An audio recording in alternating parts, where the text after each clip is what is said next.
Chapter 1. This 60-foot-long beast of legends, with scales more radiant than molten rubies and great jet-black wings, yawned as he stretched his body, pushing away some of the gold and jewels of his hard-won hoard. How good, he thought, his golden eyes opening and acclimating to the darkness of his cave, to rest on the wages of victory after a feast. He could spend another half a century here if he didn't feel the urge to eat some cattle this morning. Venkior slowly stretched his mighty neck until his crown of horns scraped against the stone ceiling. He surveyed his cave deep within the southern mountains of Albane, marveling at the beauty of his shining conquests. A bed of rubies, diamonds and gold coins, looted from beastkins, mermaids, the retinue of an elven princess, and the corpses of armored manlings foolish enough to challenge him. A good hoard, but a small one he promised himself to double in size before going back to hibernation. Maybe he should raid the dwarfs next. He had heard they collected enough gems to fill underground vaults. And here, on his left, one of his trusty, dutiful goblin minions cleaned up a silver rapier, one of the finest items of his treasures.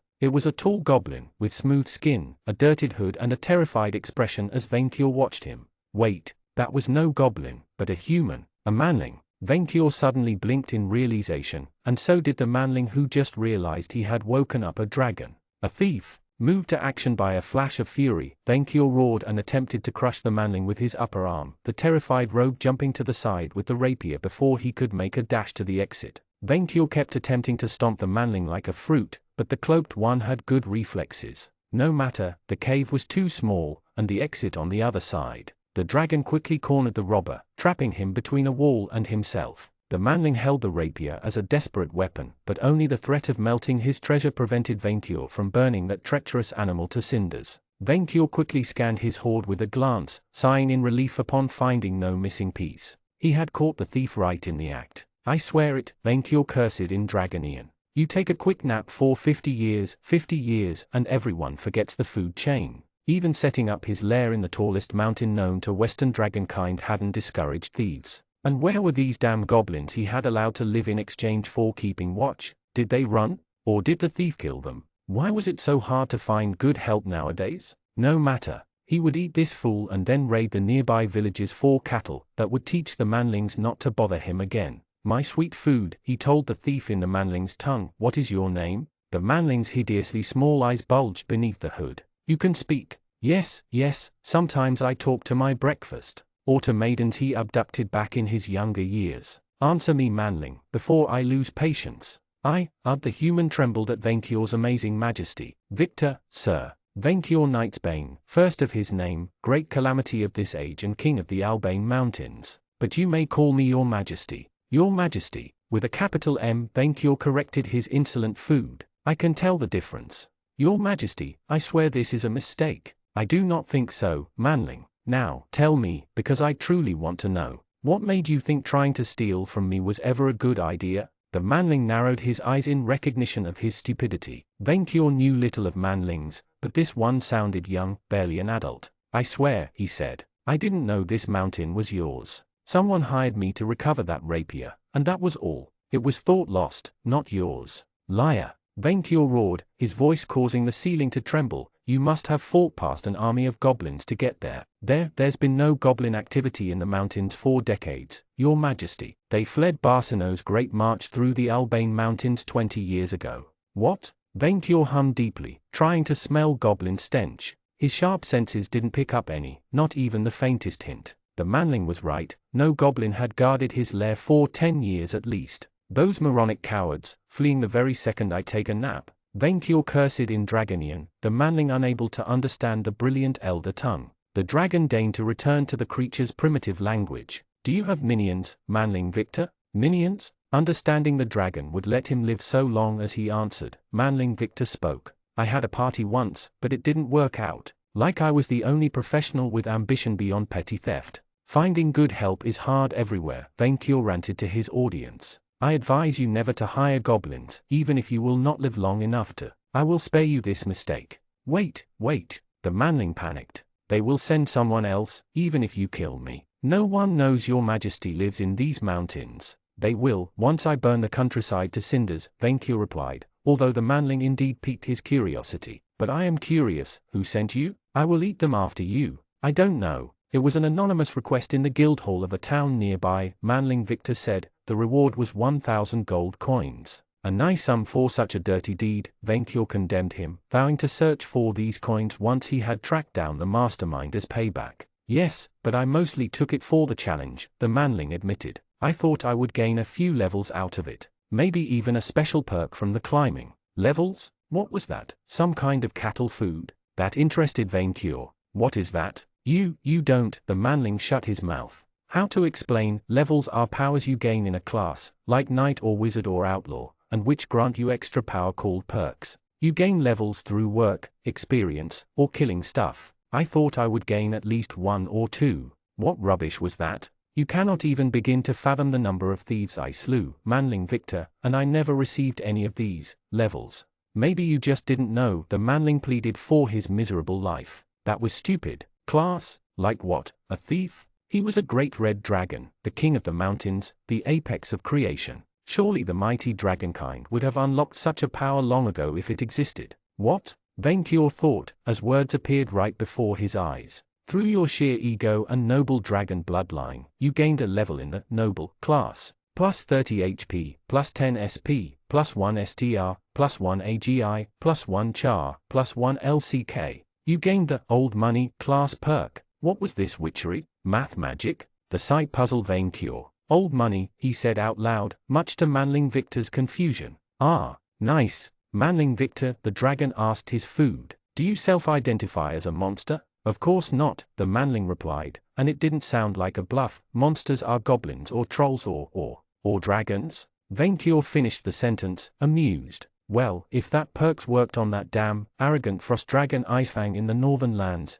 he might just triple the size of his horde. The dragon narrowed his head until it was within an inch of the thief, who tried to present a strong face. Take off your hood and cloak, manling, slowly. Look me in the eye. The manling did so, revealing his face. As Venkyur had guessed, this was a young adult manling, with disgusting short black hair instead of mighty horns. How these animals could live with them Venkyur would never understand. Still, the dragon liked the fear and the hint of low cunning in these small, amber eyes. The would-be thief also carried 2 metal toothpicks around his belt, not worth adding to his hoard. That manling was no goblin, but it would make a nice substitute. Manling Victor. Yes, your majesty, put the rapier back where you found it. You will lead me straight to this guild hall so I may see this request for myself. Since I am short on goblins right now, you will be my new minion until you pay back your life debt to me. The manling couldn't believe the great honor bestowed upon him and thought himself undeserving of it. I am wholly unsuited for this role, your majesty. I am a dragon. Venkyur reminded the manling of this timeless wisdom. You are now my minion. The manling said nothing for a short while, before gracefully accepting his new role. It is a great honor, your majesty. Very good. There is a great reward in doing as I wish, namely, living. Any other dragon would have eaten you for your sinful crime and would never have taken a manling in their service, but I am forgiving and merciful. This is very generous of you, your majesty. I know, manling. Now, tell me more about these perks.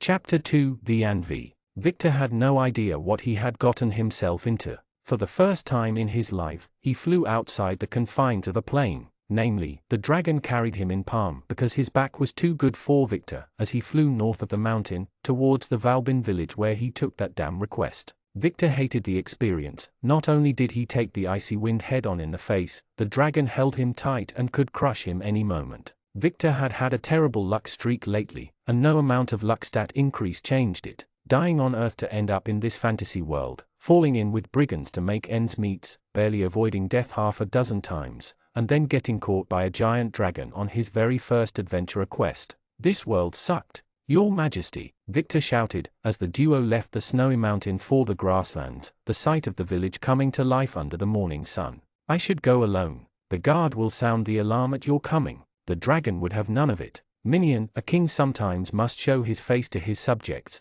so they may remember who rules them. Also, I do not trust you yet not to have lied to me, especially about this class system. In hindsight, Victor wondered if informing a giant red dragon about it had been his brightest idea. How could he have known? Every civilized person on this goddamn planet knew about it. They even had class scholars. As expected, as they reached the village's wooden ramparts, Victor heard the song of bells, the city watch sounding the alarm upon seeing the dragon. Not that it would help. Victor had heard a single dragon could devastate a country single-handedly, and Vainkyur seemed huge even by reptilian standards. A few archers and wizards on the ground launched arrows and lightning bolts at the legendary beast. They bounced off Vainkyur's scales, who didn't even notice. "Minion, where is this guild hall?" the dragon demanded, as he circled the village, the inhabitants closing their windows at the sight of his dreaded shadow. "The stone building with the bells, between the bell tower and the marketplace, Your Majesty." Finding his target, the dragon landed on his hind legs in the middle of the marketplace, the flapping of his wings and his sheer mass blowing away most stands. Panic set among humans, beastki, and elf merchants, as they hurriedly fled screaming, most of them not even grabbing their wares with them. Vainkyur briefly glanced at the animal-like beastkins with what looked like hunger in his eyes, before focusing on the guild hall and its human-sized, closed doors. Without a care in the world, the dragon headbutted the entrance, smashing down the walls and most of the ceiling, so he could move inside. Victor found himself in front of 24 adventurers armed to the teeth, forming a wall between the dragon and Charlene, the pretty, plump receptionist Victor had hoped to take out on a date after his first quest. The mission board which caused this whole fiasco stood behind her back. Victor immediately noticed that damn request among them. A powerfully built spearman led the adventurers, swinging his spear like a show-off. "My fellows," he shouted, his white teeth shining as he flashed a smile, "are you afraid of a flying lizard? Well, I am not. I am not afraid of an oversized drake, and I will prove it this second. That asshole braggart, Alan." Victor couldn't stand him, but that smug bastard was the highest level adventurer in town at 25. He had killed a lot of drakes, even a giant. Maybe he had a shot at killing the dragon. With a mighty roar, Alan charged with his spear, his sheer moxie inspiring the rest of the adventurers to follow suit. With a gaze full of condescension, Vainkyur lazily moved his free hand in front of the incoming spearman, and flicked his fingers. Alan went flying and crashed against a stone wall with a loud, morbidly amusing sound. He turned into a puddle of blood, brains and bones on impact, like a squashed mosquito. They were all doomed. The adventurers immediately screamed as one. They dropped their weapons and fled by crashing through the windows and the staff back door, much to Vainkyur's smug amusement. Only poor Charlene stood behind her desk, too shocked to move, her poor colleagues probably hiding beneath it. Finally, the dragon released Victor, letting him walk again. "Minion Victor, do the thing," the dragon ordered, Charlene briefly blinking at hearing him speak in common.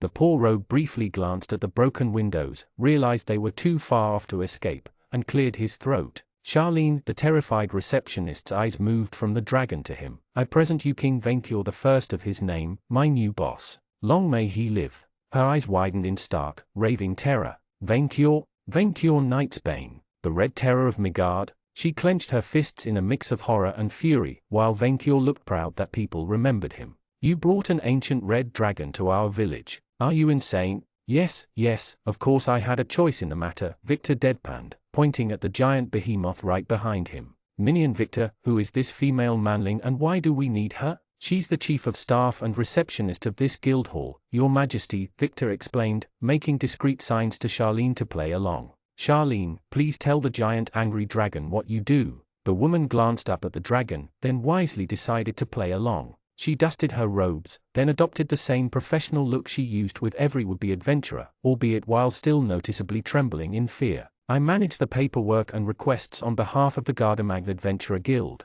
I receive requests from clients and distribute them, and the rewards to adventurers and mercenaries willing to take them on." "Minion Victor, ask manling Charlene to find and read the request that led you to my domain out loud." Of course, the dragon couldn't read the language, even if he could speak it. Even Victor had taken a few months of intense study to learn it. "Your Majesty does not talk to other humans?" Victor asked the giant beast, curious. "No, talking to animals is what a minion is for," Vainkyur replied. "Minion Victor, ask manling Charlene to read your request out loud." "Charlene, would you kindly?" The secretary had already grabbed one of the paper sheets on the board behind her, clearly in no hurry to test the dragon's patience. The woman cleared her throat. "Louise, Marquise de Carabas, offers a generous 1,000 gold pieces reward for the return of her family's prize silver rapier, last reported in the hands of goblins in the Albane Mountains. There is a drawing of the sword with it." Since most goblins had fled the mountains years ago, Victor thought it would be easy money. That, and bringing the rapier back would give him the opportunity to scout the Carabas estate in case something caught his fancy. A pity the locals had forgotten to mention the dragon's presence.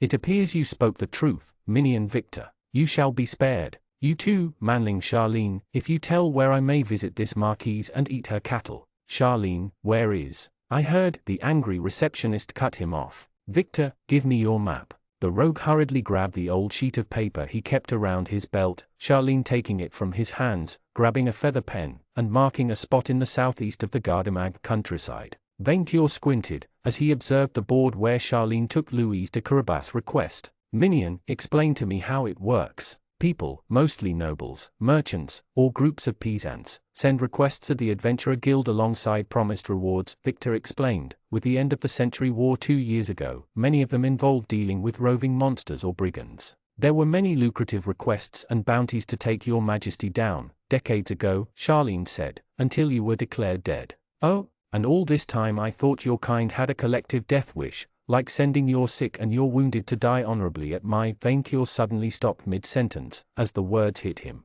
Declared dead? Charlene winced as the dragon glared at her. A group of Berenian adventurers brought back a red dragon skull 20 years ago after Barcenos marched through the mountains, declaring it belonged to Vainqueur, and since no red dragon showed up 4 years afterward. This is an indignity. The news had infuriated the beast almost as much as Victor's attempted robbery, smoke steaming from his nostrils. Minion, order manling Charlene to inform your primitive, credulous species that I, Vainqueur Knight's Bane, am not dead. I am sure the news will travel fast after your majesty's mighty show of force. Victor deadpanned, the dragon thankfully too incensed to notice the sarcasm. They better do. Vainqueur calmed himself, his eyes fixed on the board. What kind of requests does this manling get? Charlene, can you read a few quests for his majesty's benefit? A bit more confident due to being in her element, Charlene grabbed the paper sheet and read it out loud. A clan of trolls calling themselves the Branded Barks has sacked the lands of the Count of Provencal and currently hide in the woods of Gévaudan, east of his domain. The Count offers a great reward for the extermination of this vermin. You get experience and levels for this deed? Vainqueur asked, before clarifying his true intention. I could get levels? You know about levels? Charlene blinked, without waiting for Victor's animal translation. His Majesty Vainqueur apparently leveled up in the noble class, Victor told her. It was fitting for a large, bellyful parasite living off the gold he taxed from people weaker than him. A dragon can level up in a class. Whatever colors left on Charlene's face suddenly drained, as she realized the implications. Oh, by the 12 gods, dragons can get class levels. Yes, my minion recently informed me of the existence of this class system. If glares could kill, Charlene would have murdered Victor twice over. How much do you manlings get paid for this request? 6,000 gold coins. 6,000 gold coins, to eat trolls? This is considered a difficult quest, your majesty, Victor said. These were war trolls, brought by Prydain during the Great War, crafty and strong. Trolls? You are afraid of trolls? The dragon's bellowing hiss of a laugh made the walls tremble. You manlings are so weak. Yes, your majesty, Victor deadpanned, angered by his patronizing. Maybe you should consider a career as an adventurer and show us the ropes. I'm sure you would do great.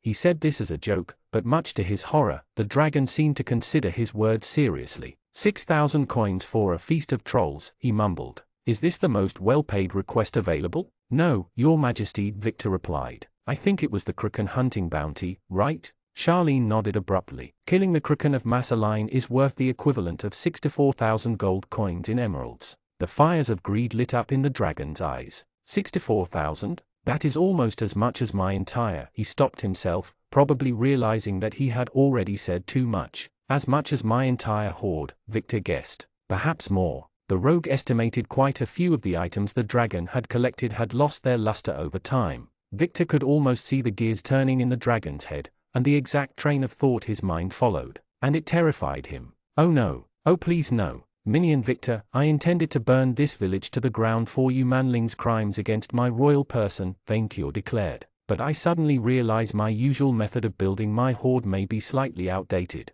All of this wealth sleeping without a good dragon to claim them is a sin, and if this old money perk does not lie. Oh by the gods, please no. I, Vainqueur the dragon, will gladly answer requests and solve your inferior species problems for your coins. Charlene, too, wondered if the dragon was serious. When it became clear that yes, he was, she didn't know what to do. Your Majesty, Vainqueur, I am not sure a dragon can become an adventurer. Of course, I am overqualified, Vainqueur declared proudly. Your Majesty, this is not. I am a dragon. I am, now, an adventurer, And you are starting to sound like food. Minion, is Manling Charlene food? Charlene, are you dragon food? Charlene, understanding the implied threat, searched under the desk for a huge pile of paperwork, putting it on the desk. I will register you two as a new adventurer company. We will need both your signatures and the paperwork done. Vainkyur glanced at the pile of paper, then at Victor, who saw what came next coming from a mile away. Minion Victor. Yes, Your Majesty, I officially promote you to my Minion Chief of Staff and living signature. You shall be responsible for managing this paperwork thing on my behalf. This is a great and important responsibility, but you will do fine. Victor guessed he wouldn't be paid for it, but wisely kept that to himself. Congratulations! By becoming the chief enforcer of a mighty dragon, you gained a level in the Monster Squire class. Victor blinked at the notification. Monster Squire? He had never heard of that class. Plus 30 HP, plus 10 SP, plus 1 STR, plus 1 VIT, plus 1 Ski, plus 1 AGI, plus 1 Int, plus 1 Char, plus 1 LCK. You gained the Monsterkin class perk. Monsterkin, you can now talk to and understand any monster, and gain a plus 20 charisma bonus when interacting with them. Wow, he never received such a massive stat boost before. That class must have incredible growth potential. Victor glanced at the name Charlene registered the adventurer company as, and froze. V&V? Is this a prank? He asked out loud. Charlene glared at him, then at the dragon, then at the destroyed ceiling, then back at him. Okay, maybe he deserved it. He supposed that also meant she wouldn't go out for a drink with him. Bugger. What is it, Minion Victor? Nothing, Your Majesty. Victor sighed as he completed and signed the documents on both his and the dragon's behalf. Nothing. I would wish for you to go to hell, Victor, the receptionist said, but I think you're already there. Chapter 3, First Quest. They gave him a lead plate tag with his name on it. Him, like he was some mammal. This is degrading. Vainkyur complained to his loyal lackey Victor, as they flew above the farmlands of Kiribati. The news had put him in a foul mood. Lead? Every adventurer starts with a lead plate, Victor explained, the wind in his face causing his lips to move in ways Vainkyur found distracting. That's the ranks. Lead, copper, iron, bronze, silver, gold, and star metal. I'm a lead adventurer too, Your Majesty. But you are a manling. Also, why the Adventurer Guild put that greenish unshiny star metal higher than brilliant gold, Vainkyur would never understand. I am a dragon. Can you manlings fly? Can you breathe fire that melts stone? Can you live forever? No, so why is that not enough for gold? You are a unique case, Your Majesty. Minion Victor tried to assuage his wounded pride. Forgive my poor species, who does not know how to deal with you. Just this once. Vainkyur said, flying over a vast forest, smelling the presence of trolls, slimes, and other beasts below. Birds and harpies flew away in fear at his arrival. Are these the troll woods? Yes, Your Majesty. Trolls usually live in caves, if we look for one. Minion, I will not sully my peerless scales with some troll's dung.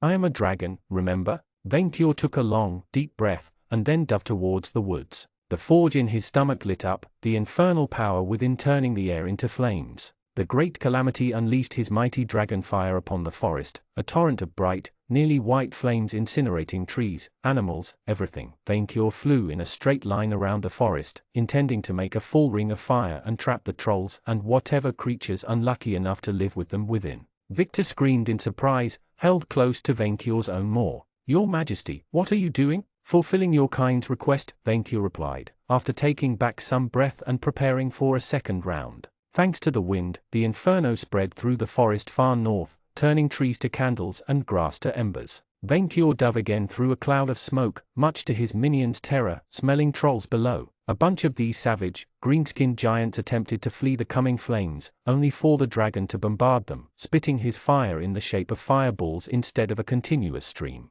The projectiles exploded on contact with the ground, vaporizing the beasts, blasting the dirt and forming craters. Congratulations! You gained a level in Noble, plus 30 HP, plus 1 Int, plus 1 LCK. Vainkyur awaited the declaration of a new perk, but nothing came up. Maybe he hadn't burned the place enough. The forest bordered several hills forming a natural frontier, and so Vainkyur bombarded this area too, intent on devastating the entire forest instead of just the troll's lair. After a few minutes of firebombing the land, Vainkyur finished remaking the woods of Gevoden into a nice, smoking hellscape. There, troll problem solved, Vainkyur said, happy with himself. All we need is to claim the reward now. Your Majesty, can I?" Victor pleaded, the ash-filled wind making him scoff. "Your Majesty, flight is terrible when you hold me in your palm, especially when you breathe dragon fire down my neck." "This must be your lack of scales," Vainkyur said. "I empathize with your situation, I truly do, but what can I do about this birth defect? Can I ride on your back instead?" Vainkyur looked down on his insolent lackey. "Minion, what kind of ungrateful demand is that? Have I not given you an honest occupation? When I found you this morning you were but a mere thief, purposeless, adrift. Now you are chief of staff. My chief of staff. Do not demand too much." Victor sighed at his master's scolding. "I guess at least I got a level out of this." "You did? Was that not payment enough?" "Yeah, I got a level in Monster Squire when you made me your chief of staff, and now I got another. I didn't even know this class existed." "What is a squire?" "A manling term. It's, the apprentice of a knight or a noble. They help them get ready for battle, do menial chores for their boss, learn the tricks of the trade." "Ah, yes. A minion. Yes, it pays just as much." Of course, the manlings would copy this honorable dragon institution. They learned from the best. "I did not get a perk this time, which I find confounding. It's only 1 per 2 levels, Your Majesty." "Who decides that?" "The gods, I think. Or maybe the foamers. These good-for-nothing upstarts. They always claim they made the world when everyone knows dragons did it first. Tell me where I can find and reprimand them." Victor gave him a strange, incredulous look. "Reprimand the? I don't know, Your Majesty. I'm not a religious guy. Maybe we could ask a bishop." "We will after you climb down and recover what is mine." "After I what?" "According to this old money perk, the trolls below should drop treasures when they die. You do not expect me to get down and sully myself with ashes?" Victor glanced down at the fiery crater below them, then back at his master. "Your Majesty, I am not immune to fire." Not immune to, yes, he had forgotten. By the elder Wyrm, how could the manlings avoid extinction so far? "We will delay my gratification until after the fires die down," Vainkyur said, "after we obtain restitution for your previous employer's crime." Sure, if we could just land somewhere safe so I could look at the map." No wonder that Marquise lowered herself to hire thieves.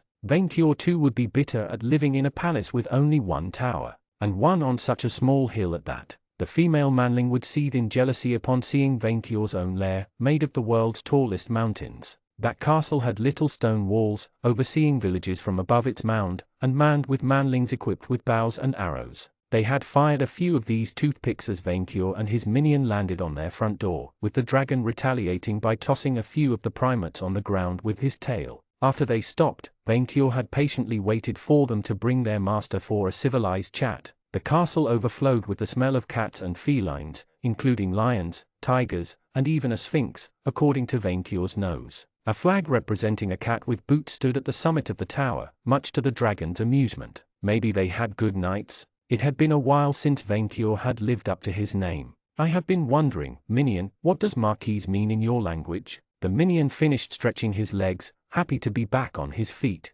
"That means she's a noble lady. Don't ask me where she ranks in the kingdom's hierarchy. I just know she's above the count that put the request for the trolls." "A noble lady?" Vainkyur's head perked up, his princess sense stirring. "Is she a princess? A princess? I don't think so, no." "Why? Disappointing. Old habits." The manling's tiny eyes blinked. "Does your Majesty kidnap princesses?" "Sometimes, mostly elves," Vainkyur said, fondly remembering that particular hunting season he snatched the only elven princess of the current generation before his rivals. He had bragged to his fellow dragons 4 centuries afterward. This is a very popular sport among dragonkind, since the black dragon Grandrake ransomed the manling princess Genevieve 1,000 years ago. "Maybe I will take you minion on a hunting season someday." "Do you?" His minion hesitated, as if afraid of the answer. "Do you eat them?" "Of course not. Do you take me for a savage?" "I release them back in the wild when I get bored of their whining, or when he ran out of the food he had stored to keep them alive." As if hearing their conversation, a chubby, 2-legged cat the size of a manling joined the soldiers on the walls, wearing emerald and gold jewelry that Vainkyur immediately thought would look great atop his hoard. So would her golden fur.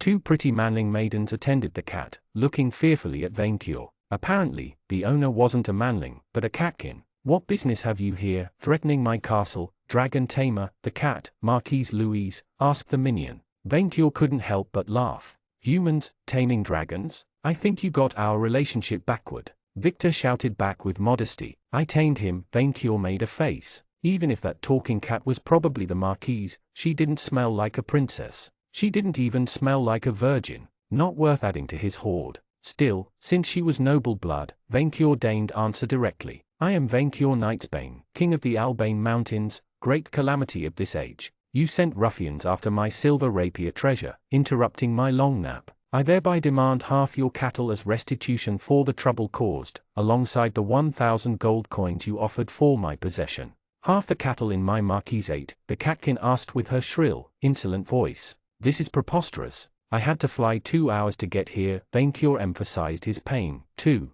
hours. I burned pounds of fat and smelled the dung of your peasants coming to this place. Also, your majesty burned the local woods coming here, Minion Victor shouted to the Marquise. On request of the Count of Provencal, who owes me 6,000 golden coins for this service. Vainqueur pointed at the lead tag around his neck with his claw. See this tag? I am an adventurer, the greatest your puny race has ever known. Certainly, your majesty, Victor said. Certainly. The Marquise let out a hiss as she squinted at the lead tag, then turned to whisper at one of her manling knights. Bring me Count Gilbert for an explanation. Vainqueur heard her say thanks to his good ears, before she turned to the dragon. If I give you what you want, you will leave my lands at once. That depends. Do you have more quests for me? Vainqueur asked, eager for more gold. No, no, we do not, the Marquise declared with haste. Also, if you have a bishop on hands, your majesty has theological questions. Victor added. Important questions. Good thinking, Minion, Vainqueur said.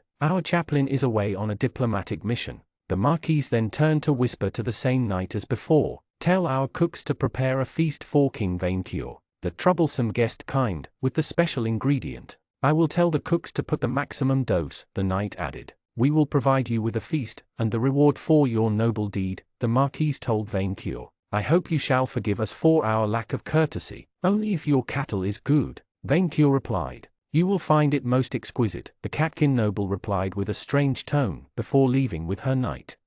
Victor struggled to find his words. Damn, she's a catkin. And here I thought she would be hot. Not as hot as me. Vainqueur rolled his eyes at his chief of staff's naivety. You are too easily impressed, Minion. My breath burns brighter than the sun. You have seen it. Of course, she would be lukewarm in comparison. Yeah, at least most of the staff is human. I wonder if one of the ladies in waiting is single. Of course they are not single. Your noble women are rare in the wild, but not as much as princesses. Clearly, Vainqueur would have to finish the poor minion's education. As the sun began to set, armorless manlings came out of the castle, bringing Vainqueur fat, cooked sheep, pigs, and cows on carriages. A fat, obese manling wearing brighter, cleaner clothes than the servants led the way, carrying purses and sweating. Minion, is that manling part of the feast? Vainqueur asked Victor. I'm not sure, your majesty. No, no, the fat man sweated. I am Gilbert, Count of Provencal. Ah, the one who issued the troll request. Vainqueur's head perked up. The purses must contain his rewards. Yes, yes, I was petitioning the Marquise for help getting rid of them before your majesty solved the problem. The Count gulped as he looked at the smoke rising on the horizon. You were very zealous. I am taking my duty as an adventurer seriously, Vainqueur agreed, swallowing a cow whole and spitting out some meat that got stuck between his sharp fangs. You can eat the leftovers, Minion. Let it never be said that Vainqueur starves his staff. The Minion glanced at the feast, then at the Count, noticing sweat over his forehead. No, no, I cannot share your majesty's meal, Victor replied. It's all yours. Such a dutiful manling. Why did Vainqueur ever bother with goblins? You have come to deliver my reward, alongside the Marquis's gift of apology, the sweating manling said. She said this was my duty as her vassal. Indeed, what a good minion you are, Vainqueur said, feasting on sheep covered with a strange sauce. Minion Victor, count the coins, and do not dare steal them. Oh, very far from my mind, your majesty, Victor replied, taking the purses and doing as asked. Congratulations. By stomaching the poison in the food like a champ, you gained the lesser poison immunity perk. Poison? What was this? Manling seasoning? The Count smiled, although it strangely did not reach his ears, and sweated so much Vainqueur wondered if he would die of it on the spot. Was he ill? Yes, your majesty, Minion Victor said. It's a very bitter spice for special occasions. I did not feel the taste. Bring more of it. Vainqueur complained, the Count hurriedly running to the castle and attend to his needs. Maybe he would get a stronger perk at the end of the feast.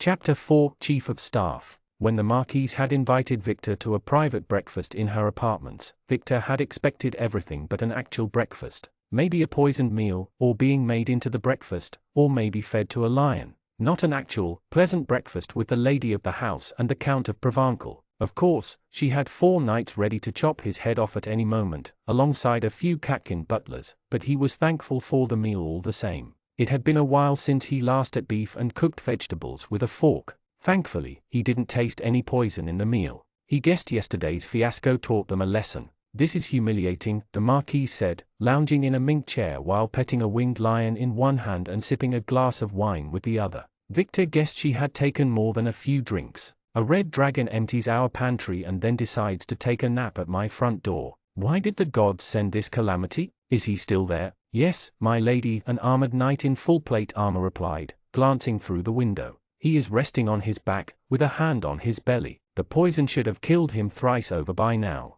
Why did you have so much poison on hand in the first place? Victor asked, too curious for his own good. Intense war politics, the Marquise replied without giving more of an explanation, shifting uncomfortably in her chair. I cannot take this anymore. Someone groom me. One of the catkin attendants, a thin, frail, humanoid cat wearing butler clothes, groomed the back of the Marquise's ears with a paw, soothing her. Victor, is it? She asked him suddenly. What is your level? I'm level 7, madam. 5 levels in outlaw, 2 in monster squire, a level 7 taming a dragon? She sneered at him with resentment. I do not believe you. Do I look like a dragon tamer to you? Victor replied with a sneer of his own. He listens to you, the Count of Provencal said, having removed his sweat with a now wet handkerchief. You saved my life. Listens is a bit exaggerated. That creature is a goddamn wrecking ball. All I can do is try to steer him in one direction and hope he doesn't burn too many houses. We could mount a surprise attack while he sleeps, a guard proposed.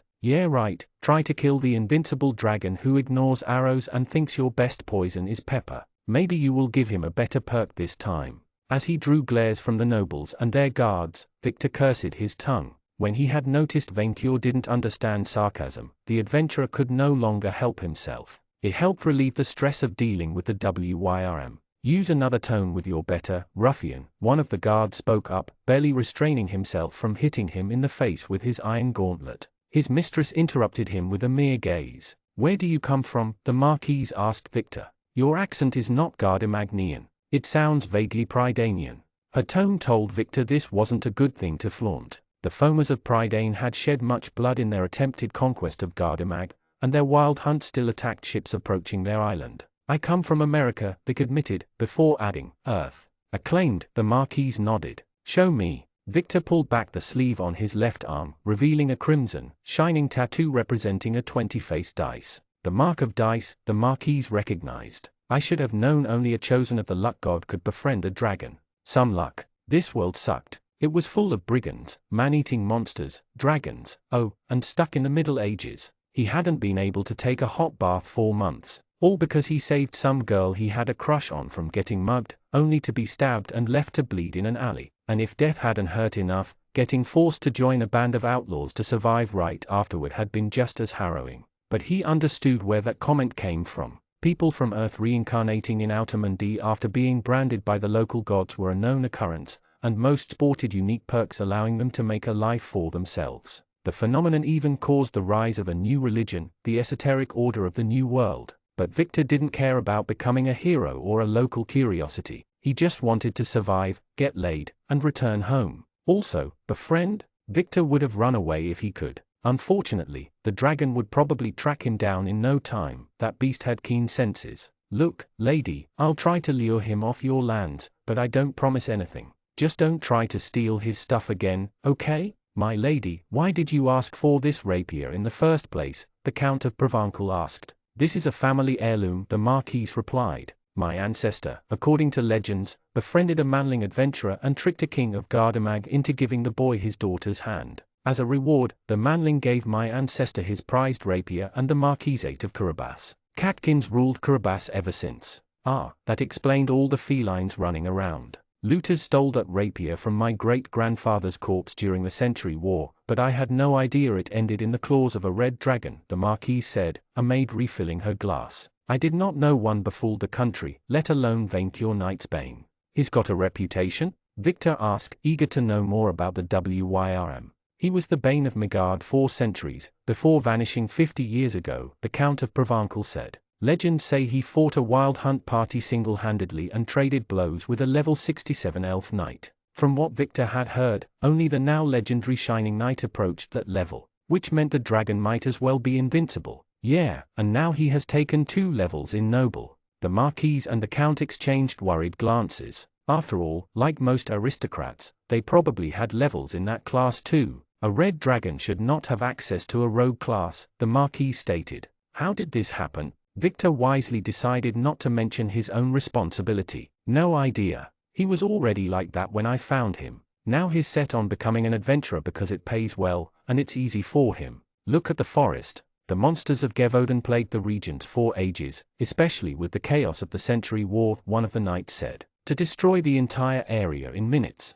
Louise de Carabas nodded. While the loss of my pantry is devastating, the economic gains do outweigh it. We might as well make use of the dragon's current fancy. If he wants to be an adventurer, we could send him on a fool's errand. My lady, you cannot be serious, the Count protested. A dragon adventurer? What else? A troll prince? The creature is toying with us, a guard agreed, clenching his fists. How long until its natural instincts reassert themselves? We could offer him a doomed request, like attacking the foamers of Prydain or the demon Lord Brandon Moore. The Marquise ignored her advisors, her butlers moving to groom her back. Either he will succeed and do the world a favor, or fail and get killed. The lizard won't move unless there's a significant reward, Victor said, although the idea had merits. If the dragon was willing to fight other monsters for a price, then maybe he could steer him towards a better purpose. You better be ready to deliver if he succeeds. The Marquise frowned, probably lacking the funds to assuage Vainqueur. No matter, the Marquise said. My court's wizard sent messages to His Majesty King Charles Gardemag and the Shining Knight, who will dispatch their best warriors after him. After the news spread, this dragon's days are numbered. Victor doubted they would amount to much. Vainqueur's family name was Knightsbane after all. But what should he do? Lure Vainqueur to his death, hoping an adventurer would get lucky? His gut told him it wouldn't work. No, Victor was stuck with the dragon for now, and from what he had seen he would better work with or around him than against. The adventurer decided the best option was to make use of the dragon's fancy, as the Marquis suggested. Even with the war's end, the kingdom of Gardemag remained plagued by troublemakers, who kill people right now, instead of retreating to an island far away like the Foamers. He might also make a nice profit out of this mess. He had gotten 2 levels in less than 1 day, after struggling 4 months to level up in his outlaw class. Being around a dragon killing strong opponents he himself couldn't take on helped him level up faster. If he reached a high enough level while guiding and studying the dragon up close, maybe Victor could escape his grasp one day. Are there any troublemakers that need death by dragon fire? Victor asked, drawing gazes at him. This is a gamble, but if I aim him at dangerous enemies, maybe one will get lucky and kill him. That greedy Vainqueur would never let him keep anything shiny, but if he managed to grab a noble title or magical items while at it. The main threats to Gardemag's peace are the Scorchers, roving bandits and mercenary bands ravaging the countryside since the end of the Century War, the Count said. Bands led by the kind of Ogron the Ogre, Gustave La Muraille, and François Villemain are causing trouble in the southwest. Duchess Eleanor issued bounties on their heads. They are no match for a dragon, Gilbert, the Marquis said. Even Ogron is only level 35 or so, and while the Duchess put a bounty on the Scorchers' leaders, they are low. Will they motivate a dragon? Do you have the bounties on hands? Victor guessed he would just guide Vainqueur towards that kraken. Considering the reward, he would have no trouble convincing the dragon, but it wouldn't hurt to take a look at the other options. Minion? Victor winced, as Vainqueur's voice made the walls tremble. Minion, Minion, Vic sighed. Duty called. Do you happen to have a large bag? He asked the nobles. And maybe a potion of fire resistance? Have you not asked enough already? A knight lambasted him, the winged lion growling at his outburst. Otherwise, I tell him you have a hidden pantry under your tower, Victor replied, annoyed. Your choice. The Marquise waved a hand in annoyance. Fetch him what he wants, so long as they leave. Victor figured babysitting a dragon had its perks. Chapter 5, Food Chain. Are we there yet? Vainqueur asked for the 100th time, as they flew over yet another stinking human village. Nope, sorry, manling, Victor replied, his eyes set on the map. He struggled to keep pace with the wind. Ogron was last seen near Hordma, and this is Poynton. How do you know? Vainqueur lambasted his minion guide. They had flown all the way across the land, almost reaching the western sea, yet missed the target. All of your dirty villages look the same. Oh, your majesty, I believe the next one will be the right one. And how so? Because of the fires, your majesty. Indeed, a column of fire rose from the west, on the coast. Venkior squinted, noticing a small city under assault by a large group of manlings. Venkior approached the city and circled it from above to take a good view of it and the nearby beaches. It was larger than the villages they had visited, with stone houses and a wooden extension leading into the sea itself. A port welcomed a dozen floating buildings the manlings called ships. Quite a few of the inhabitants hastily tried to board them. A large group of manlings, around 80, attacked the city from the north, axemen slaughtering people like pigs while bowmen set the roofs of nearby buildings on fire. Dozens of corpses littered the stony ground, while defenders used carts as improved barricades to slow down the invaders' progress. A monstrous, 15-foot-tall cyclops led the manling attackers, swinging a large two-handed axe which cut soldiers in half with each blow. Arrows and spears bounced off his thick green skin, as he tossed carts away with every step. Incensed at them not stopping to marvel at his arrival, Venkior let out a mighty roar from above, and it did the trick. Everyone looked up at him, freezing at his crimson majesty, their faces draining of colors. A dragon, one of the defenders shouted on the ground. Ogron has a dragon. Ogron? Aha, finally, Venkior chuckled. Minion, on whom do I land? The attackers, your majesty. Venkior descended in the streets below, the manlings fleeing at his sight, but not fast enough. His landing blew away nearby houses and crushed half a dozen latecomers. Only the Cyclops hadn't run, glaring at his men with its single eye. Cowards! Dragons aren't scary, he shouted at them. Of course not, they are amazing, Venkior replied, releasing his minion on the ground. The defenders cowered behind the barricades, unsure how to take this turn of events. Which of you is Ogron the ogre? The Cyclops struck the ground with his axe, pulverizing stones and making the street tremble. I am. Venkior looked at the Cyclops, then burst out laughing, the one-eyed meat responding with a glare. No, seriously, which of you is Ogron? Your majesty, this is Ogron, the minion said. Minion, this is a Cyclops, not an ogre. Ogres have two eyes. Yeah, I know, but that's Ogron the ogre anyway. I've seen his poster. You got 'em right, the one-eyed ogre said with rising frustration. Ain't no other Ogron. I traveled to this country to fight and make war for Gardaman. I bled dry, and instead of gold, the king gave me a dirt-poor farm. Ogron ain't no farmer, he is a warrior. Ogron will not stop until. Venkior zoned out at that point, too confused by the eye paradox. All he could notice were isolated blabbering, Ogron, Ogron, Ogron, pirate, blah blah, flee the country, Ogronran, knights, and that is why Ogron will sail these boats. Minion, if he is a Cyclops and not an ogre, why is he called Ogron the ogre? Venkior ignored the one-eyed ogre. It doesn't make sense. Ogron is called Ogron the ogre because, the Cyclops said with a low growl, swinging his axe with impatience and showing his blooded teeth. Ogron eats people. You too? Venkior looked at the Cyclops with a new, fresh gaze. He was just fat enough around the angles, with plenty of meat. The Cyclops let out a roar, raising his axe to swing it at Venkior. You die. Chomp. Venkior took a bit out of the giant's upper torso, swallowing a third of the corpse in one go. He sprayed blood all over his mouth, too ravenous to care. Everyone looked at Venkior as he digested the Cyclops' eye and head, the manlings having all turned pale for some reason.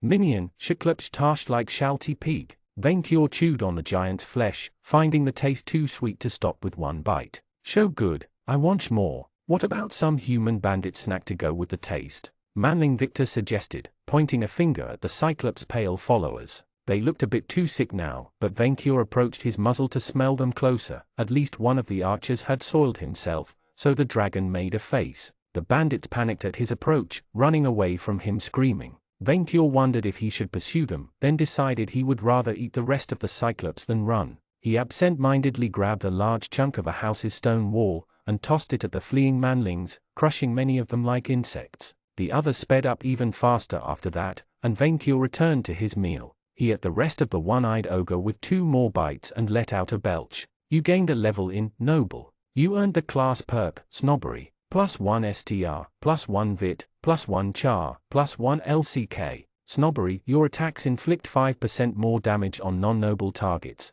and you receive 5% less damage from non-noble assailants. Minion, I leveled up. Sweet. How many stat points did you win? 4 minion, Venkyo replied proudly, before realizing he had no idea what that meant. Minion, where do stat points go? You can check your class and stats by saying menu out loud. Really? Your Majesty didn't notice? Of course I noticed. Venkyo spared the minion's feelings. I always noticed. I was just testing your knowledge. And you have passed. Truly an honor, the minion replied with gratitude. Menu, Venkyo said, the word making him hungrier than the ogre. A series of words appeared out of nowhere in front of him. Venkyo Knight's Bane. Level 3, Noble 3. Type, Dragon. Party, V&V. Health points 5315. Special points 1290. Strength 95. Vitality 88. Skill 11. Agility 39. Intelligence 9. Charisma 71. Luck 39. Personal perks. Class perks. Dragon Fire Breath Old Money. Fire Immunity Snobbery. Red Dragon Life Force. Dragon Arrogance. Dragon Scale. Super Senses. Virgin Princess Radar. Lesser Poison Resistance. V&V. Double Venkyo. A heavy silence had fallen on the area, and Venkyo realized the manling's defenders looked at him with open eyes. Minion, the ambience feels too heavy, the dragon said. Sing my praise to cheer it up. Manling Victor immediately raised a fist. Venkyo, best dragon. He turned to the silent manlings behind the barricades, raising his other hand to encourage them. Venkyo, best dragon. Venkyo, best dragon, a urine-smelling man said. Eventually, the other manlings joined in. Venkyo, best dragon. Venkyo, best dragon. Venkyo, best dragon. Much better. Thank you, I deserved it, Venkyo said, licking the blood on his lips. I, Venkyo, am an adventurer coming to rescue you. See the plate, see the lead plate. Now bring me your cattle. They fed him only a cow and 2 pigs, which disappointed Venkyo slightly, but he was too full from the Cyclops to complain. Venkyo had made his nest on the beach next to the city, resting on the warm sand as he digested his meal. Even if he had saved the city, he noticed quite a few ships leaving it regardless, fleeing as far away from him as possible. The dragon ignored them and toyed with this menu power. Menu, he said, the words appearing, before saying it again. Menu. The words disappeared. He did again, finding the process strangely addictive. After 5 minutes of playing, Venkyo noticed the minion returning with 2 other manlings, one female, not a princess, and the other male. The former was an adult with large mammoths, long blonde hair and that strange clothing the manlings called a dress. The other was an old, frail male with a grey beard and a hat, but otherwise perfectly plain. Venkyo still had trouble telling one monkey from another. They all looked the same at first glance. Your Majesty, Minion Victor said, this is the mayor of Hordma, and its innkeeper, Miss Lynette, and the village's class scholar, Henry Bright. I briefed them on your career choice. Your Majesty Venkyo, on behalf of Hordma, the female manling said, bowing deeply, as thanks for saving the city, allow me to grant you the city's highest honors, the keys to. Where is my money? Venkyo cut her off. Already covered, Your Majesty, Victor replied, while the female remained speechless from the blunt rebuke. The local guild hall reported your deed to the Duchess, who will send men at arms to deliver the reward soon. The mayor coughed. Please allow me to offer you free lodging at my inn for a week, free of charge. It would be a pleasure to have you around. Is there a lava bath? Venkyo asked. A lava, the female frowned. No, Your Majesty, no, we do not have a lava bath. No lava bath as a basic accommodation? They truly were backward peasants. I will sleep on your hot sand, but my minion probably does not have my quality standards. The female made a strange face, while the minion concurred, certainly not, Your Majesty. I will be sure to enjoy a good, warm bed. Venkyo brushed the matter off, focusing on that class scholar, who began to speak up. Great Venkyo, your friend Victor told me Your Majesty needed advice on the class system. Majesty, with a capital M, Venkyo corrected him. Also, what is a friend? Some kind of minion? Henry blinked. How can you? Does Your Majesty have the super senses perk? Venkyo checked his menu, noticing it among his personal perks. Ah, yes, I do. How do you know? It's a perk common among highly perceptive species, such as beastkins. Henry is our city's class expert, advising us on how to develop our career, stats, and perks, Lynette told the dragon. Although I didn't know a dragon could get one. Me neither. Henry exclaimed, this a new discovery. I couldn't wait to discuss with Your Majesty about it. Me too, Venkyo nodded. Now, what is this system exactly? It's a powerful supernatural system unlocked by the god dice during his first rolling spree, back when it was still a sentient dice artifact, Henry explained, already losing Venkior's attention. Classes represent powerful roles, which grant us immense powers when we tap into them. Are you sure dragons did not create it? Venkior pointed the obvious hole in his logic. Your Majesty, historical research show the class system appeared with dice, who is the very first recorded instance of an intelligent being gaining a level in a class. Even if dice never claimed to have created it, evidence shows that it activated it first. So you have no proof dragons did not create the system first, Venkior replied. Yes, maybe, but this would go against every research we ever did, all species combined. So this is a dragon-created system to grow stronger and richer. I get it, Venkior said, minion Victor putting his hand on his face for some reason. Now, manling Henry, I want to get more levels in noble. Are you sure? The manling sounded confused. The noble class is a hit or miss, with either situational ones like Aristoradar, which help sense true or false nobles, or strong ones, such as stipend, which grants money every month. Free money? Venkior's head perked up, the sudden gesture startling the manling trio. When? Noble level 9, the scholar cowered. And then? I gain diamonds at 11? Tell me, none of the other perks of the noble class increase money gains, Henry continued, trembling under the dragon's gaze, before adding hurriedly, but there are very good perks, like privilege, which allows you to ignore one attack a day. Why would I need it? I already ignore your attacks all the time. That is true indeed, the minion said.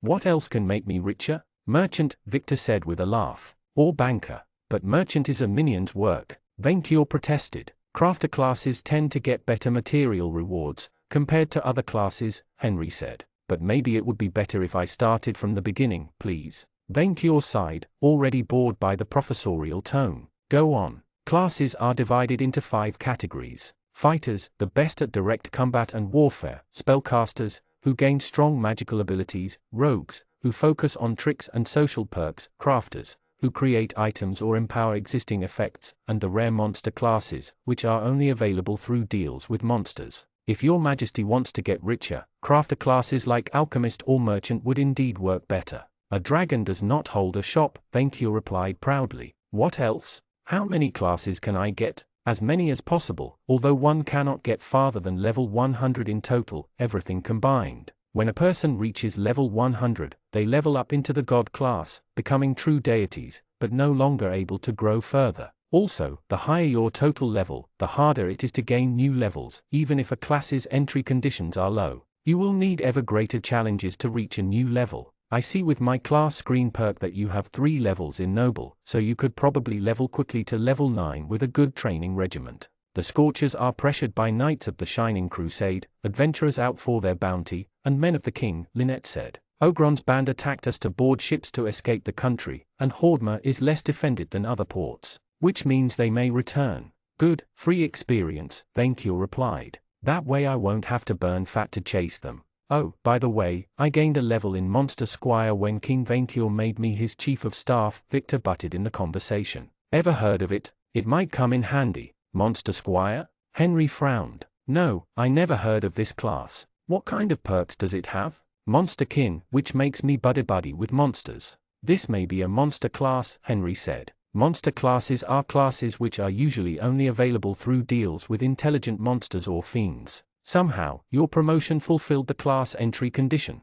Amazing. Yes, all my minions bask in my brilliance, Venkior said, impatient. Now, what class can make me rich in a good, dragon way? Henry frowned, thinking. Gamblers have good, balanced stat growth for an unpromoted class, he finally said. C in health points, C in special points, D in strength, D in vitality, A in skill, C in agility, A in intelligence, B in charisma, and, the best for last, S in luck. A jack of all trades with a strong focus on luck, and several useful perks to farm gold. What is this gibberish? Venkior started having a headache. Unpromoted? Every time your Majesty gains a level in a class, your stats have a chance to increase according to that class stat growth, the manling continued. D is a 1 in 4 chance, C 1 in 2, B 3 in 4, and with A, you always win a point. S means you always get 2 points instead of 1, and E means you never gain anything. Promoted classes are classes only available if you reach sufficient level in another class, so gamblers open the path to boring. Minion Victor, you are now my official class manager, Venkior said when he couldn't take it anymore. This is a very important job, the most important you will ever receive. You deal with this. Me, Manling Victor frowned. Didn't you want to learn everything about the system yourself, Your Majesty? I, as a dragon, have too much on my hands to learn every single detail. That is why we dragons have minion laborers do it. Lynette and Henry exchanged glances, with Venkior tiring of their presence. Leave, he said, resting in the sand. Minion, stay a bit longer. The two monkeys left hurriedly, leaving the dragon alone with his favorite audience. Merchant, Venkior complained. I am not paid enough for this, Minion. What? But it went so well, the minion tried to cheer him up. Free lodging, Your Majesty. I even got an anonymous letter from an admirer. With so many single maids in town, maybe I have a shot. The manling sighed at Venkior's puzzled look. A shot at getting laid, Your Majesty. Getting laid? After some deep thinking, Venkior guessed the meaning. You want to breed, to put your eggs in a female manling. The minion said nothing, then gave him a strange, empty stare. You had to say it like this, he complained. Your Majesty's phrasing ruined it for me. No, Minion, the problem lays elsewhere, Venkior corrected him. You will never succeed unless you take a bath. A bath, Your Majesty? Minion, I wanted to spare your feelings before your fellow monkeys, but you stink like beetle dung. You will never breed with that smell. Manling Victor lowered his head in shame, his master deciding to cheer him up. Minion, I swear to you as your master, I will do everything in my power to ensure you breed and perpetuate your species. The minion's head sprung up so fast, Venkior thought he would snap his neck. Wait, what, really? Of course I will. That way I can renew my stock of minions within the year. The minion didn't get it, so Venkior detailed his logic. If you breed well and your females lay their eggs before winter, then I should have a new tribe of minions available by next summer. No more goblins, all manlings. I will even let you use my cave for a nest if you need it. We humans don't grow as fast as, wait, goblins lay eggs? All the time, Venkior nodded. Manling, I, Venkior, order you to take a full bath, for your own good. These peasants have no lava bath, but there's the sea right next to us. I will settle on a hot bath at the inn, Your Majesty. Then go breed, and sin no more. Chapter 6, Gather the Minions. Victor let out a moan of pleasure, as he sank in the warm, hot bath. So good. Lynette's Inn was a top-notch establishment, a stone mansion renovated into a resort for adventurers and merchants. He had his own room with a king-sized bed and full access to a private bath in the back. Victor had left his clothes and weapons nearby, just in case. He had had a nasty experience with a naked ambush in the past, and it didn't hurt to be paranoid. Victor glanced at the copper plate around his neck. Following Ogron's last meal, the Adventurer Guild had upgraded him and Venkior to copper rank adventurers. Of course, from what he had gathered, the guild itself still had no idea how to handle the dragon and simply decided to follow due process until King Gardamag or the Shining Crusade settled the matter. Victor had no idea what to make of the dead Cyclops axe, however. It didn't have any magical powers, and it was too heavy for anything but a giant to use. He figured he would let Venkior toy with it, then sell it behind the dragon's back. The former outlaw had a more important problem to deal with. Namely, the love letters, and the maiden blushing at him when he walked through the street. Now Venkior had agreed to settle in Hordma for a few days after Victor conned him into fighting the Scorchers. He could fool around again. Lynette was also quite easy on the eyes. The bath's door opened behind him, Victor's hand moving to grab his daggers on impulse. Was it Lynette, bold enough to join him in the bath? Damn, this just kept getting better and better. Except it wasn't a maiden, but a disheveled Henry, and fully clothed at that. Sir Victor, he smiled at him with enthusiasm, ignoring or uncaring about Victor's weapon. Here you are. Henry, why are you in my bath? Victor asked the obvious question, especially since he must have gone through the bedroom to get here. I couldn't wait. I've been studying your case since yesterday, and it has been bugging me since. The class scholar suddenly noticed the black sword tattoo on Victor's left shoulder and paled. That's the mark of the Nightblades. He knew what the mark meant, and the organization which issued them. Damn, the outlaw thought. He would rather keep that little secret to himself. Let's call them legitimate repossessors of private goods, and I left them when I became an adventurer. A lie. No one ever truly left the Nightblades, and if you're smart you will hold your tongue about it. Henry wisely dropped the matter, more interested in class discussions anyway. I'm sorry, but it has been bothering me for a while, he said. Why not Crusader? Cruiser, what? The class. With his immense strength, the dragon would reap the best benefits of its stats growth, and the self-healing would make him nigh impossible to put down. Think of the optimization potential. You're seriously considering making that dragon impossible to kill, Victor said. Why yes, isn't it your job? Yes, but he wasn't going to do it well. Look, all he cares about is money, Victor replied. He's probably strong enough to handle anything short of legendary adventurers, so unless you propose a class that can farm gold without doing minion work, I'm not interested. Congratulations! For being perfectly in tune with your master's desires, you gained a level in Monster Squire. Plus 10 SP, plus 1 STR, plus 1 Ski, plus 1 AGI, plus 1 Int, plus 1 LCK. You gained the Minion Trainer class perk. Minion Trainer, you and your minions gain 50% more experience when fighting side by side. How is it that I just leveled up in Monster Squire?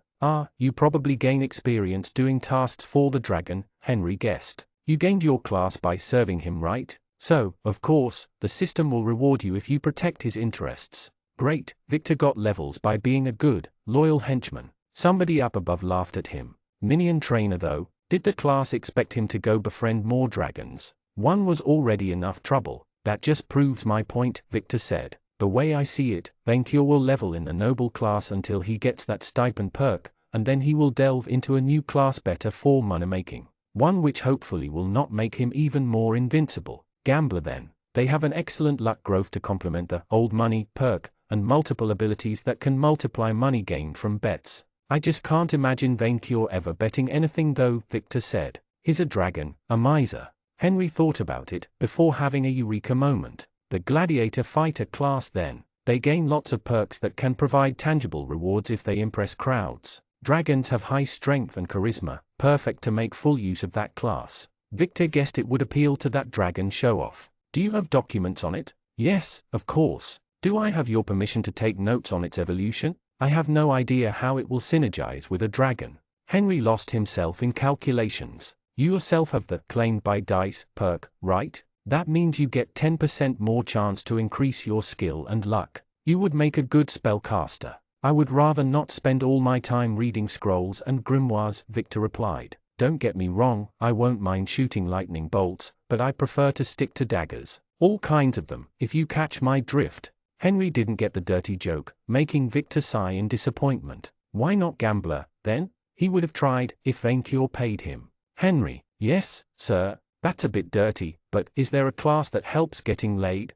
For men or women? Most are gender exclusive, except the red mage class. That wasn't the answer Victor had expected. There's more than one, he asked, puzzled. Of course, there are dozens of seduction-oriented classes, and many of them have useful perks for it, like the Dark Knight's Sinful Aura. It's a very common question.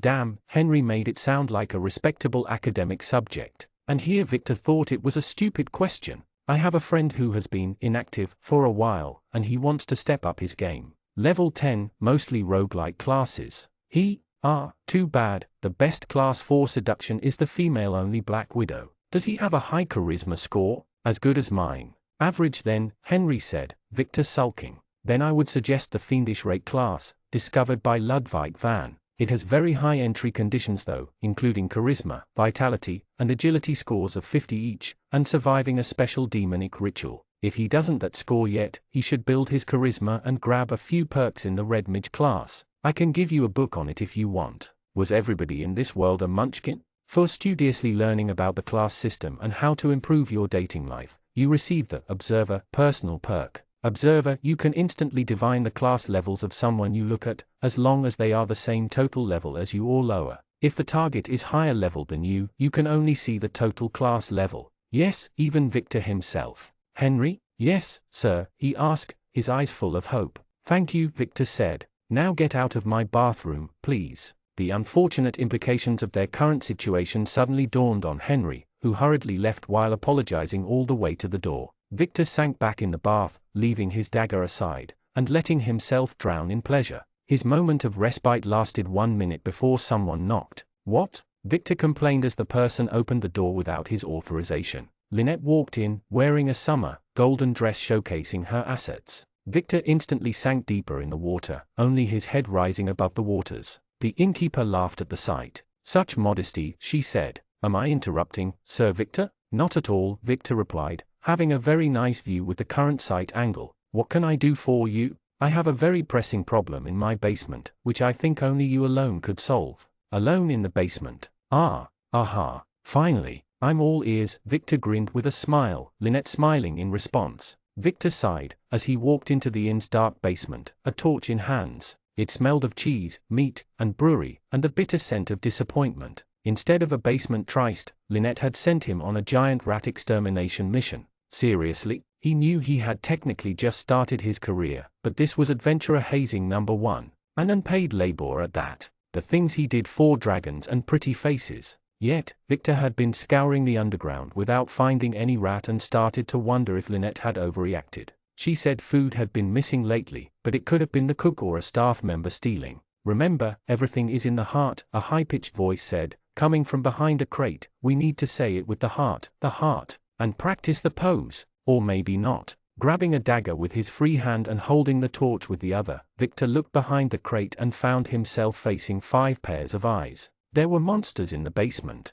except they weren't rats. They were kobolds, small, lizard-like humanoids the size of human children, and just as smart. Kobolds had sharp claws, stunted horns, and long, slithering tails. Victor counted 5 of them, each with scales of different colors, namely red, blue, yellow, black, and pink. Quite the rainbow. Victor noticed a small tunnel, dug in a wall nearby. The creatures must have dug all the way from the countryside to steal the basement's food. Oh my gosh, a human, the pink kobold said upon seeing him, cowering at the sight of the much bigger Victor. Everyone, time for the choreography, said the red one, bigger than the rest and seemingly the leader. Remember, say it with the heart. He will cower before us. Much to Victor's amazement, each kobold adopted a strange, ridiculous pose. We fight for injustice, the red kobold started. We live for mayhem, the black one continued. We strike at night, the blue added. We strive in discord, the pink one shouted. We are, the yellow reptile finished, before shouting in unison with his gang, the kobold rangers. Victor stood there, too confused to respond.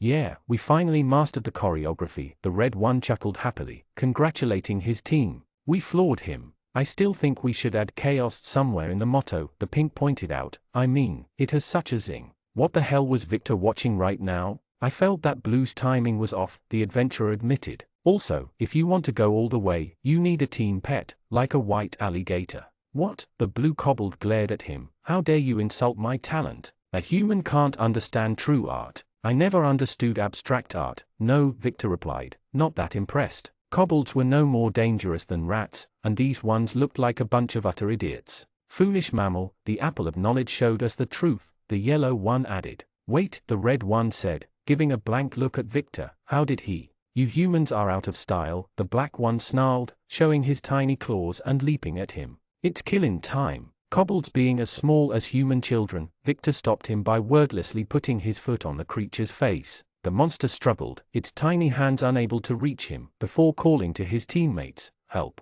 Wait, the red kobold said, preventing the others from joining the battle by moving in between the two groups. He understood. He understands, the blue one repeated. Absurd. Yes, I understand what you said, Victor shrugged, before realizing that he probably shouldn't. The monsterkin perk worked. And the smell, the red said. Do you smell his scent? The black one stopped trying to reach Victor and backed down, sniffing the human's boot. He smells like a reptile. A super reptile. Ultra reptile, the yellow one exclaimed, sniffing Victor with such intensity the adventurer felt deeply embarrassed. Even after a warm bath, spending days with Vaincure had rubbed his awful smell off on him. And the dragon had complained his chief of staff stunk. Victor instantly cursed himself for internalizing that stupid job. But then again, maybe he could make use of it. Listen to me, kobolds, the human declared with a broad gesture. I am His Majesty King Vaincure the dragon's chief of staff, guide, and class manager. Cower before me, a dragon's chief of staff. Much to the humans' amazement, they seemed to recognize its meaning.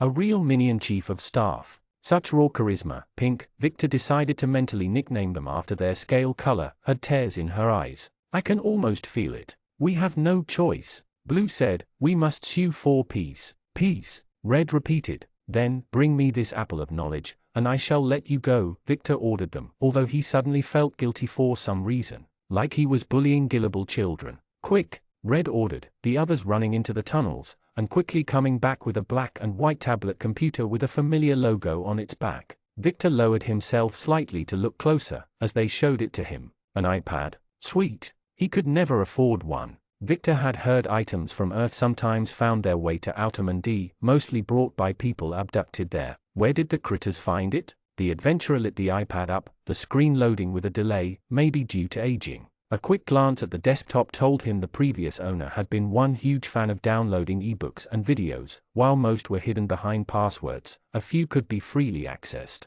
Victor loaded one of the videos, showing old, silent footage of one of these ridiculous Japanese Super Sentai series. It was cheesy enough to make him cringe, but the kobolds watched with rapturous interest. He knows how to unleash the apple's power, Blue muttered. Take us, Pink implored Victor. Wait, what? Victor asked. Where? Oh mighty chief of staff, please accept us as minions, Red asked, bowing to Victor and soon imitated by the others. We do not have the experience, and it would be our very first minion work, but we are hardworking and polyvalent and, please. The human found them strangely cute, monstrous critters aside. After seeing their big, adorable eyes looking at him with candid hope, the adventurer couldn't help himself. I'm willing to take you as interns, Victor said. Unpaid interns. Ugh, vain cure had rubbed off him. Interns. We're interns, the black one jumped on place, before stopping in confusion. What's an intern? It's a great opportunity towards potential future career advancements, Victor deadpanned, repeating the words from his first summer internship.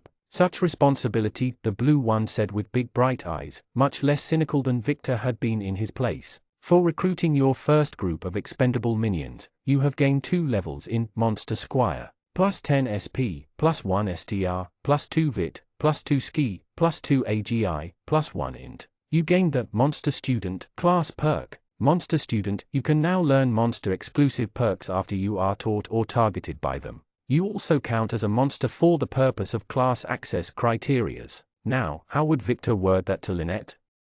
Chapter 7 Interlude, Murder Hobos. Henry knocked on the door with impatience, a book under his arm. He wondered who owned the house. Located in the outskirts of Hordma, many thought it abandoned, its owner absent, and his host had indicated she only rented it for a while. Thorns and weeds had taken roots in the garden and the stone walls, while the shutters remained firmly closed. No matter the outside spookiness, he had run towards the place as soon as he read the invitation. Professor Henry, a charming young woman, welcomed him, as she opened the door with a squeak. She was no rare beauty, keeping her long raven hair tied with a white rose, but her dark eyes shone with a keen intellect. Most importantly, she wore the black and gold wizard robes of the Royal University of Gardamak.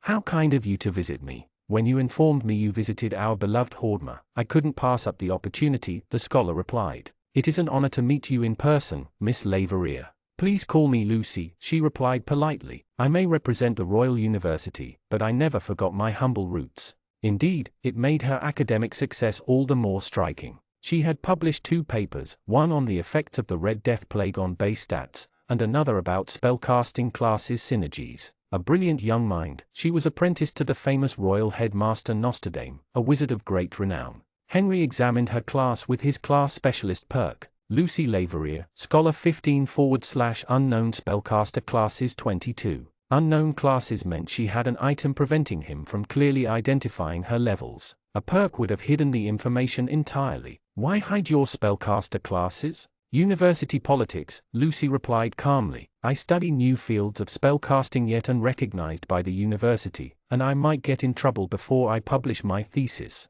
Many covet my apprenticeship under Nostradame and would ruin my reputation to take it. To be level 37 at your age, most adventurers retire at it. You are very good, Miss Laveria. I am an apt pupil, and I learn from the best, the young woman replied with great courtesy, before inviting him inside. Please come in. Henry did so, finding the house's inside much more welcoming than the outside. The 2 stepped inside a long hallway, covered with a red carpet and lit up by fire elementals kept in glass containers above their heads. While the place lacked in decoration or a personal touch of any kind, the owner took care to maintain it in pristine condition. The inside also looked far bigger than the outside. A space-altering spell? Henry asked, impressed. He had never seen one. The true owner's doing, I must say, Lucy replied, closing the door behind them. It must have been a spellcaster of great power. I wonder what a scholar of your caliber is doing in Hordma, especially in these dark times. Learning, Lucy replied. One of my mentors asked me to follow her on a business trip, which of course must remain between us. She is a very private person.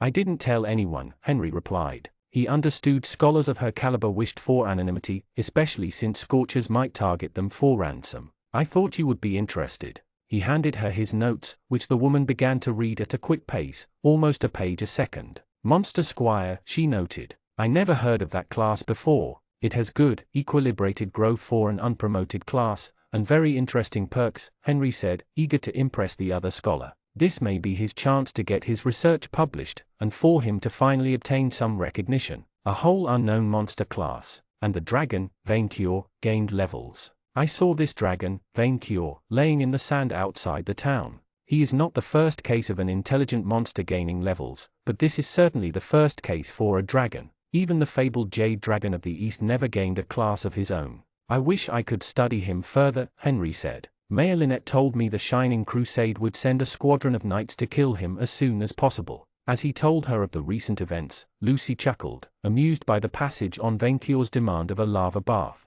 I would not count on your crusaders for this task, she said, before stopping before a wooden door. We can discuss it in my study. I believe your research has great potential. Thank you. Hearing you say so warms my heart, Henry said, as he opened the door and walked inside the dark study. Finally, after spending years researching classes, he was on the verge of a breakthrough. If Lucy validated his findings, the Royal University would publish his researches, he would get credited as the discoverer of a new array of monster classes and perks, and his name would live on. At first, he couldn't see everything, although strong odors assaulted his nose. The study didn't smell like paper and ink. It smelled like rotten meat. Then the room suddenly lit up, and Henry screamed. It wasn't a study, it was a dungeon, a cold, dark room smelling of death, full of wooden operation tables and shelves covered with surgical tools. 2 zombies hung in the middle, suspended to the ceiling by chains. Henry recognized the faces as a couple of fishermen, whom he had often seen while strolling around the docks.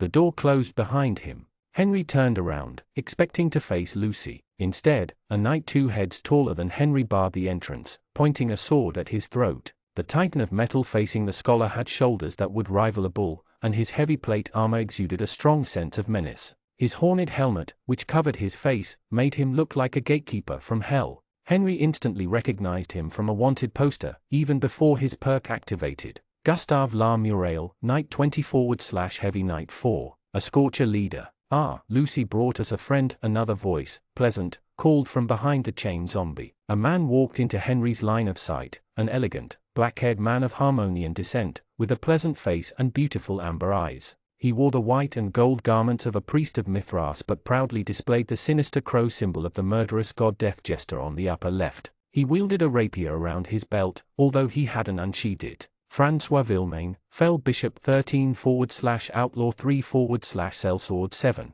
Hello, my dear guest. My name is Francois Villemain, the fallen priest said with a mirthful smirk. I am a captain of what you call the Scorchers, alongside my comrade Gustave. I'm sure you've heard a lot of horrible tales about us, all of them true. What have you done to Miss Leverrier? Henry asked, Gustave grabbing his shoulder with his free hand and maintaining right in place. Lacking any combatability, Henry had no chance of fending off these two. Lucy? Villemain chuckled. Her master owns the house and agreed to let us hide there, so long as we helped with her students, shall we say, empirical research. A necromancer? The headmaster laid in bed with scorchers and necromancers? Henry froze, aghast, before realizing they said her student, and the Archmage Nostradame was a man. Please, take a seat, Henry, Villemain offered, waving his hand at a wooden stool right next to the restrained zombie. Before Henry could respond, Gustave forcefully grabbed him with his free hand and forced him to sit with inhuman strength. Let's have a chat. People will notice my disappearance, Henry pleaded, trying to buy time. Oh, don't worry about us, we have your case covered, Gustave replied. Villemain cleared his throat. Contrary to what you may believe, Henry, neither me nor Gustave, or even Ogron, started as bandits. In fact, we fought for Gardamang during most of the Century War. Back then, the king granted adventurers and mercenaries a writ, allowing us to raid enemy towns in his name. Unfortunately, with the end of the war, our respectable occupation of massacring people and torching their villages is no longer politically correct. We were asked to retire, farm like peasants, or move on to much more dangerous monster hunting jobs, Gustave said with disgust. Fortunately, Vilmain said with a light grin, His Dark Majesty, Brandon Moore of Ishvania, offered us a very nice retirement sum and asylum, so long as we torched the countryside of Usgal to the ground and kept the crusaders busy while he retakes his fortress of Rochefrundi, which unfortunately for you, Henry, includes Hordmer. Do you understand? The poor scholar nodded, pissing himself. Vilmain glanced down at the soiled pants with a sneer, before continuing his story. But you see, we have a very big problem. Apparently, you have a dragon guarding the city, and he ate our men for breakfast. When we sent men to check on these men, he killed more of our men. Finally, the royal army is breathing down our necks, and for important reasons, we cannot skip Hordmer's destruction. The situation is not good for our financial future. So we caught these two. Gustav pointed at the zombies. Who said the dragon had a master? Of course we had to rough them up before they gave names, namely, that this master, Victor, often met with you. That is wrong, Gustav replied. That we roughed them up. One of them talked when he saw you zombified the other. Ah, yes, but you had your outlaw knife him dead afterward if I remember. It was to help him level up. I take care of my men. He got a level out of this commoner. Lucky beginners, they don't have to burn the midnight oil the way we do. It was relatively easy to break into the 2-digit range by killing low-level people, even up to level 24 dedicated killers. Afterward, the increased experience requirements made it necessary to fight people who could fight back on even terms. After this awful interlude, Vilmain focused back on Henry. So, my friend, I am sure we can find a solution we all agree on. You're going to kill me anyway, Henry said. Why would I tell you anything? Of course we are going to kill you, Vilmain replied with a disturbing kind of serenity. The only question is, do we have to rough you up first? Unlike my fellow Gustav here, I would rather make it quick and painless. I am not a savage, Henry, says the priest of death jester, his comrade replied with a taunting tone. I am the holiest man there is, Vilmain protested. I worship the god of crime, and he likes my work. Whatever, Gustav replied, swinging his weapon. Do you talk, scholar, or do I cut a leg? No, no, Gustav, wait. Vilmain raised a hand to appease his fellow criminal, while Henry shook in pure, unadulterated fear. I tell you, I'm not a savage. While you are most certainly going to die so word of our presence does not spread, I'm sure we can honor last requests. If you tell us the truth, the full truth, the entire truth. Knowing his life was done for, Henry figured out he might as well try to bargain for something. Will you spare someone, if I speak? Depends on whom, Vilmain replied.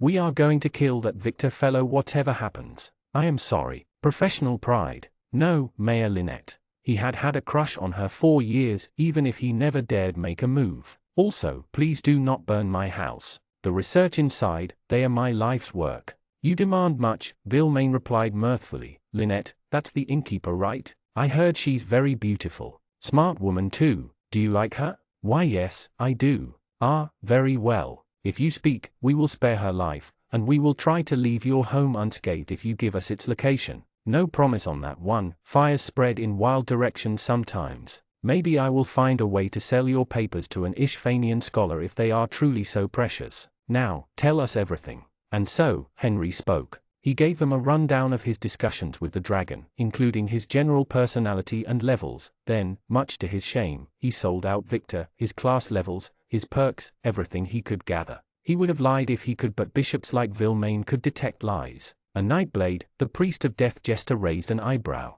Interesting. The Nightblades can control dragons? Gustav asked, worried. Of course not, Vilmain replied. I do wonder what a career criminal is doing protecting a village. He said he left them, Henry said. You never leave the Nightblades. Well, no, technically, you can leave them, but life leaves you first. No matter. Is he greedy, like this Vaincure? I don't think so. He must have a weakness. Honor, fame, women. Mayor Lynette had him do jobs for her, Henry remembered. I noticed him glancing at her, and not at her eyes. Ah, yes, of course, no man can resist a chest, any kind of chest. Vilmain chuckled at his own sexist joke, while Gustav didn't. What else? I have no idea. He is a nice person who wants to help. A good man, with a kind heart. Ah, now this is interesting. Gustav, what do you think? The cruel knight's fingers twitched on his sword's pommel. There is absolutely no way we can beat that dragon in a fight. Yeah, I didn't think so either.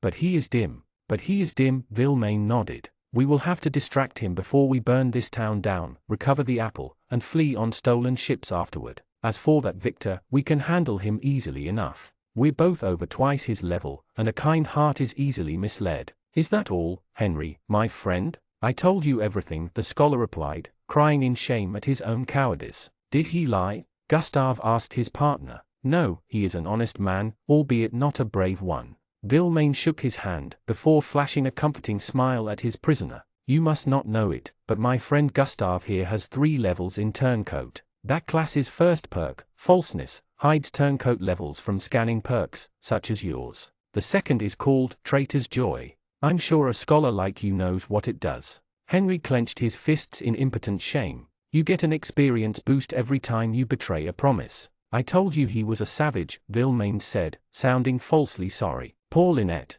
You said it, not me, Gustave replied, raising his sword. Wait, again, Vilmain raised a hand to stop his ally. Not yet. What? Gustave complained, he's of no use to us. We could make use of him as an hostage, for now. Just knock him out. I swear you will have his head in time, my friend. Gustave grumbled and struck Henry from behind with the pommel, the poor scholar's world fading to black.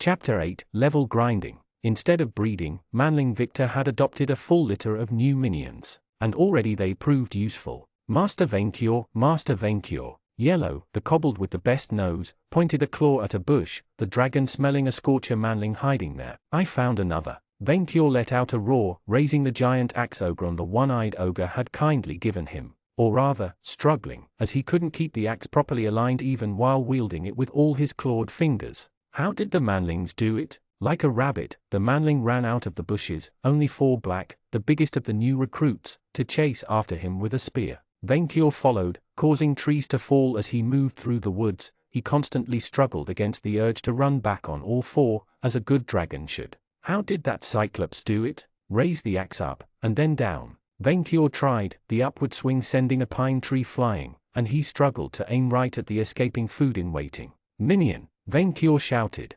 Minion! Yes, yes, I'm here. Manling Victor emerged from the woods with his dagger toothpicks, barring the escaping prey's way and forcing it to flee in another direction. This axe is not working. Just swing it down when we have him immobilized. And remember, you meet the class criteria, but you have to impress your fans with a melee weapon strike, Your Majesty. Kill him with style, or you won't access the new class. Style? Like a crushing display of superiority? Dear mammals, Vainqueur asked dead Manling running. Do you know what dragons call pain? Cobbled Red jumped from a bush, trapping the prey and forcing him to stop running. The mammal briefly turned his head behind, crying at the sight of Vainqueur's majesty. A birth defect. And then Vainqueur swept the scorcher with the axe, smashing him into a crater of blood and broken bones. Arg! The aftershock sent his entrails splatter on Red's face, the poor kobold having to remove brain matter off his eyes. I have human blood in my eyes. Vainqueur, best dragon. Black and Yellow cheered him up, as expected.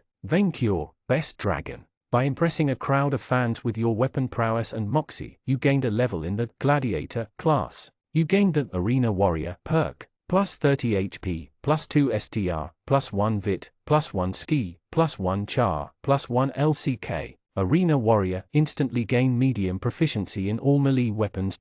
Ouch, Minion Victor said. Ouch, that joke hurt. Joke? Vainqueur asked, finding the axe suddenly light in his hand. He played with it, but he still had troubles wielding the weapon without his claws getting in the way. His hands were made to run on all 4 or rip the prey to shreds, not carry a blade stick. Wait, dragons really consider pain a birth defect? His chief of staff asked him. Why, yes, only lesser beings feel it, Vainqueur replied plainly, before standing proud. But not as much as I felt this new gladiator class. Vainqueur, best dragon. Red added, late to the party. Your Majesty is the greatest in the world. Yes, yes, thank you, Vainqueur replied, pleased. Still, Minion Victor, do I still need to use the axe to gain levels in that class? I find it impractical. No, just to impress fans with your battle prowesses. Vainqueur gave the stick one last chance, grabbing the axe with his mouth and swinging it this way. Host do I loosh? He asked, trying to adopt a dominant pose, only to hit a tree with the back of the blade and nearly lose equilibrium. The minions exchanged glances, too aware of their master's sensitivity to speak their mind. Obviously, he should stick to his dragon weapons. He was too good for Manling weapons anyway. Your axe sticks suck, Vainqueur said, as he spat out the weapon, which landed in the bushes nearby with a loud crash. Now, minion Victor, I keep slaughtering these Scorcher ruffians and yet, old money does not activate with your kind. Yeah, I guess it is to prevent nobles from slaughtering their peasants for items. It should work with monsters though. Venkior glanced at the kobolds with greed, before deciding no good dragon slaughtered their minions for items. For treachery and theft, always, but good, loyal minions were too valuable to get rid of casually. The world already abounded with victims. At least he had some standard loot on him, Victor said, as he inspected the remains. Iron daggers, and nice boots. Not good enough for my horde, Venkior replied. A good dragon had wealth standards. Next, I don't smell another, Yellow said, smelling the air with his fellow kobolds. Your Majesty got them all. Or, Venkior sighed in disappointment. So no more levels and no gold today. We can always sell his belongings, Victor suggested. I know you don't want to become a merchant, but we don't need a class to sell these items. I could even use the gains to invest in better stuff. Invest? Venkior didn't know the word. Yeah, you give away some gold in exchange for something else with more value. Venkior's brain stopped working. Giving away gold. Your Majesty, Victor cleared his throat. For something else which has more value. Giving away gold, Venkior repeated, his noble mind unable to progress past that line. Yes, but you gain more afterward, so you don't really give it away. It's a disguised loan. Giving away gold, Venkior repeated these cursed words for the third time. Manling Victor, are you well? Are you sick? I did not know the lack of breeding could have such dangerous effects on your mental health. The minion finally understood he had gone too far into sin. Your Majesty cannot even imagine it. What kind of sane mind would? Venkior retorted, before shuddering at the mere word. Giving. Yes, I suddenly realized that may have been too much for your Majesty. Master Venkior, the chief of staff only tried to help you, Yellow pleaded. Please forgive him. But Kisser. Black taunted his fellow, Red punching both of them in the shoulders. Ouch. No argument before the chief of staff. Red said. Remember protocol. The protocol? Manling Victor asked. The minion protocol, Venkior clarified, before realizing he never drilled his chief of staff on proper minion management. The chief of staff is the highest echelon of the minion pecking order, the ultimate honor a monster lord can bestow, Tiny Red explained to Manling Victor. It is the ultimate minion killing machine, the most ferocious enforcer of the most dreaded of masters. 50% strength, 50% cunning, 200% loyalty. Now you're exaggerating on that last bit, Manling Victor replied with his trademark humility. You underestimate your importance in the food chain, Venkior cheered him up. You are only beneath me in the preciousness hierarchy. You are even above princesses. Nice to hear your Majesty values me. Between himself and pretty faces, the minion thanked his generous master. Of course, princesses are precious, but you are almost an honorary part of my horde, Manling Victor. If we are to starve, we will make a sacrifice and eat the minions together.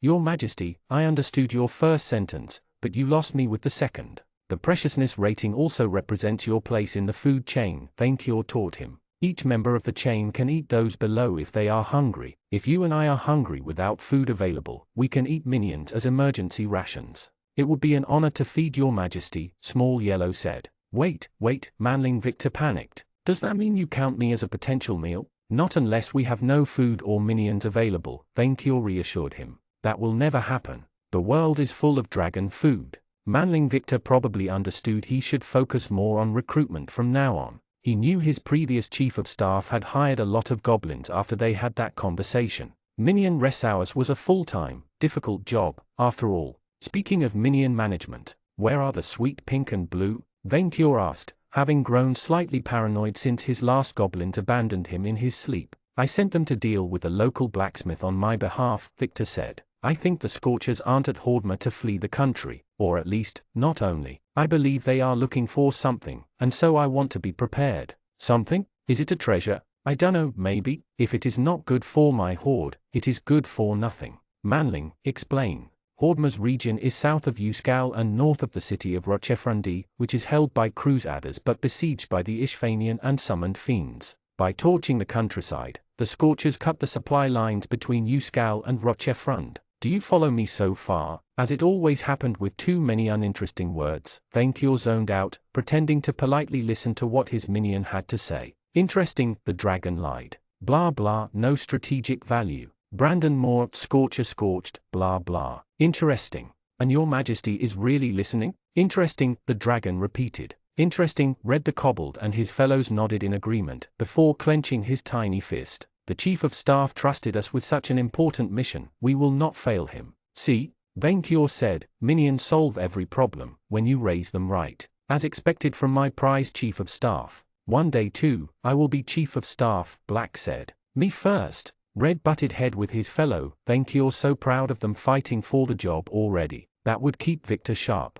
He could already see the seeds of spirited competition germinate in the sharp glint of his treasured minion's eyes. That fear of losing one's position to an underling, Vainkyur found it so entertaining. Your Majesty. Yes, Minion Victor? I earned a perk which makes it possible for me to learn monsters' perks, either if they teach me or if I experience them. Ah, so if I try incinerating you, you will breathe fire too? Vainkyur asked, curious. Is that what you want? The minion looked up at his beloved dragon master and the smoke coming out of his nostrils, then paled. You know, Your Majesty, on second thought, I may have been too hasty, he said. Let's forget we ever had this conversation. Your loss, Vainkyur shrugged. Why would anybody not want to breathe fire? Maybe one day, should you prove the best chief of staff I ever had, I will teach you the ultimate technique of dragon fire breathing. It is the perfect weapon to kill manlings. There, that should motivate him to work hard for Vainkyur's personal gain. I would rather avoid killing people myself, Minion Victor declared.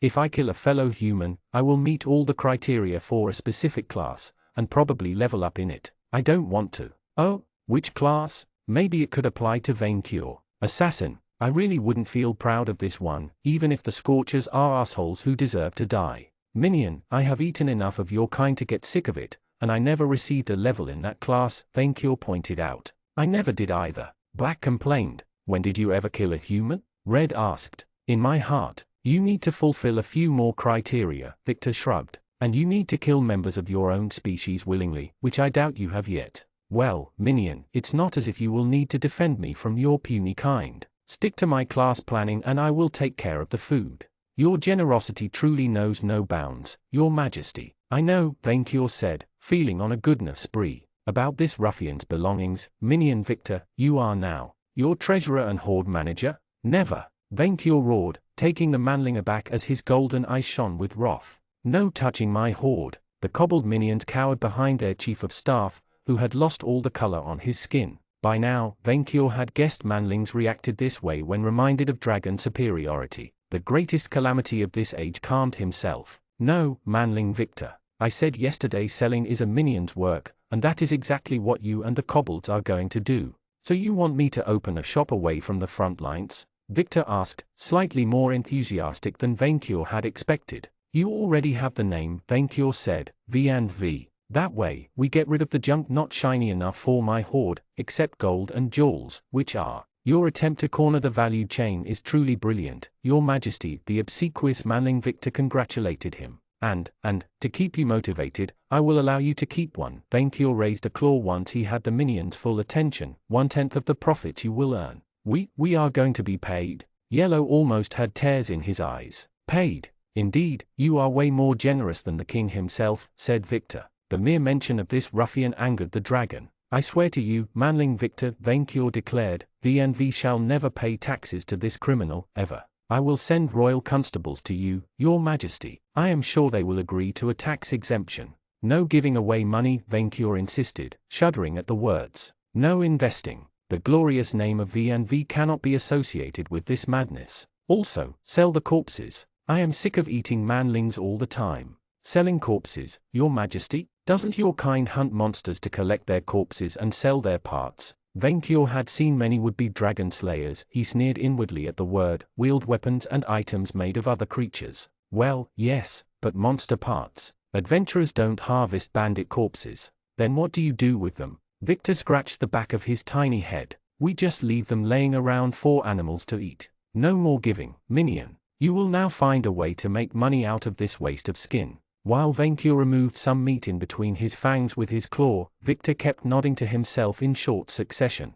Vainkyur wondered if he had broken his neck. So Your Majesty wants me to open a shop where I sell junk and monster parts and corpses. Wonderful. Anything else? This is a lot of work, but you are my chief of staff, Vainkyur reassured him. You will find the time in between preparing my class progression and training the kobolds in those you deem appropriate. Manling Victor said no word, as he struggled under the weight of his duties. Teach classes to the kobolds. You fail to grasp my grandiose vision for V&V, Minion Victor. An adventurer party of minions, trained from the egg and working to the death to fulfill quests, shopkeepers selling junk and meat in every single one of your backward villages, filling chests with gold. Everyone working together to build the greatest hoard that shall ever be. A mountain of gold which will make your tallest castle crumble in shame at its shiny glory. Vainqueur narrowed his head, so his silent minions could see the fire in his eyes. My hoard. Victor made a strange smile, which Vainqueur assumed as one of absolute joy.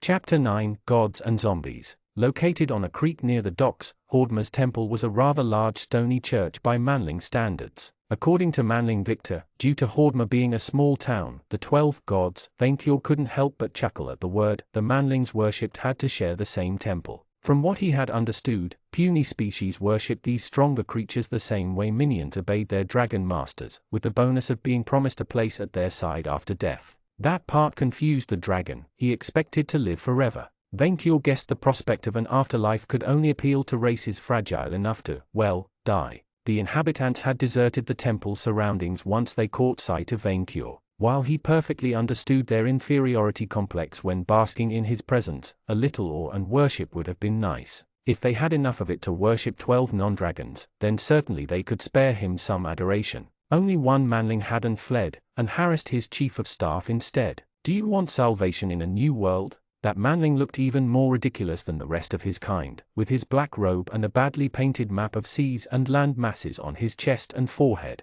Wait, I can feel your eyes Chi levels, medium. I'm acclaimed, Vainqueur's chief of staff protested, showing his dice tattoo. And you mixed up North and South America on your map. Aho, perfect. Instead of being discouraged, the harasser grabbed the minion's arm. If you sign up to the esoteric order of the New World, you are guaranteed to reincarnate on the mythical island of Japan, where every girl is a virgin. Scram! Victor tried to push the Manling away. Get him off me. Minions, Vainqueur ordered, as he was too important to deal with it. Do the thing. Defend the chief of staff. Red commanded the kobolds, the 5 critters jumping on the deluded cultist at once and clawing at his face. Arg, kobolds, the Manling cultist protested, as he tried to throw the critters off his back. Get them off me, don't kill him, just restrain him. Victor pleaded as the kobolds restrained the poor fool on the ground. Vainqueur watched the scene with quiet amusement. Those 5 were too adorable to end up as emergency rations. Vainqueur hoped Victor would recruit less funny minions whom he could eat without regret.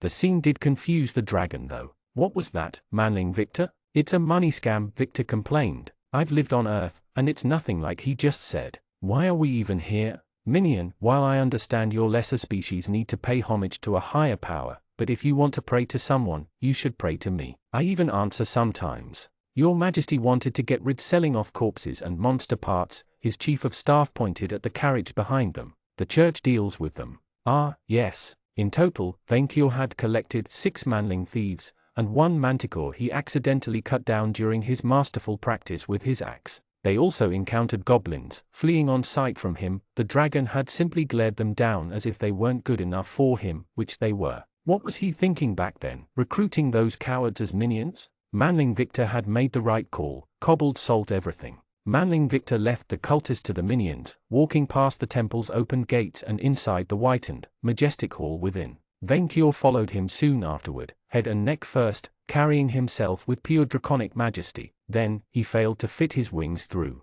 With a grunt, Vainqueur attempted to squeeze himself inside, but too fat after feasting, he couldn't fit. His shoulders hitting the walls made the temple tremble, but unlike the puny guild hall, the walls were strong and thick. Manling Victor watched the sight with a blank expression, taking a sip of a water canteen while politely waiting for his master to finish his dramatic entrance. Vainqueur noticed a few other Manlings inside the building watching with expectation. Minion Victor, the dragon complained to his sidekick, tell the architects to build a bigger door. Sure, Your Majesty, the chief of staff replied. But could you avoid causing the place to fall on us poor mortals? As he finally realized he wouldn't get inside without collapsing the entire temple on his lackey first, Vainqueur settled on only letting his neck and head inside with a groan. Why did the Manlings have to be so small? The temple of Hordma was mainly composed of a great white hall, and 2 small wings on both sides. Each of the 12 gods of the puny races had a statue and altar inside, although not with the same degree of respect. The dragon's share of the spotlight went to the same creature Venkior had acquired a statuette of, Mithras, the sun god of law and justice. It was a manling king wearing a golden crown of fire and wielding a blazing sword,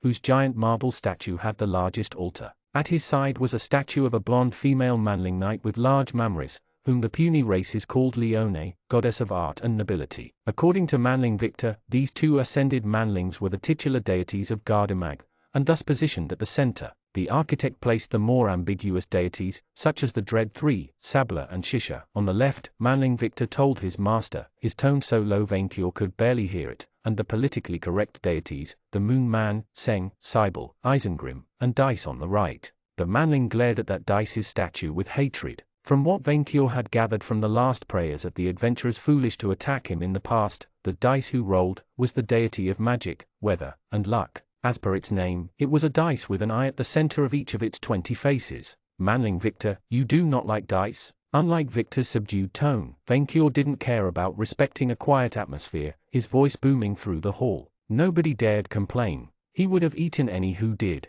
That dim creature summoned me to Outermundy without asking, the lackey replied. And unfortunately, since it first unlocked the class system, everyone worships it. It is almost as popular as Mithras. PFF, right. As if dragons didn't level up first. Venkior refused to believe he was the first of his kind to do so. Dice's altar looked more like a gambling table than a religious site, with a catkin priest busy playing a board game with what the dragon assumed to be 2 minions. Even Venkior's wonderful arrival hadn't made them raise their eyes off the game. So Venkior loudly cleared his throat, and they briefly glanced up at his head long enough to satisfy him. Most of the altars had at least one tiny priest nearby, with 3 exceptions. One tentacled squid whom the dragon recognized as the Moon Man, an ancient creature his kind fought off in the distant past, a humanoid crow wearing a harlequin costume and carrying a sharp scythe, drenched in blood, and a huge worm like those infesting the caves below Venkior's own lair. The manlings had utterly savaged the last statue. That Sabla, the monstrous worm god of earth, time, and destruction, explained Manling Victor.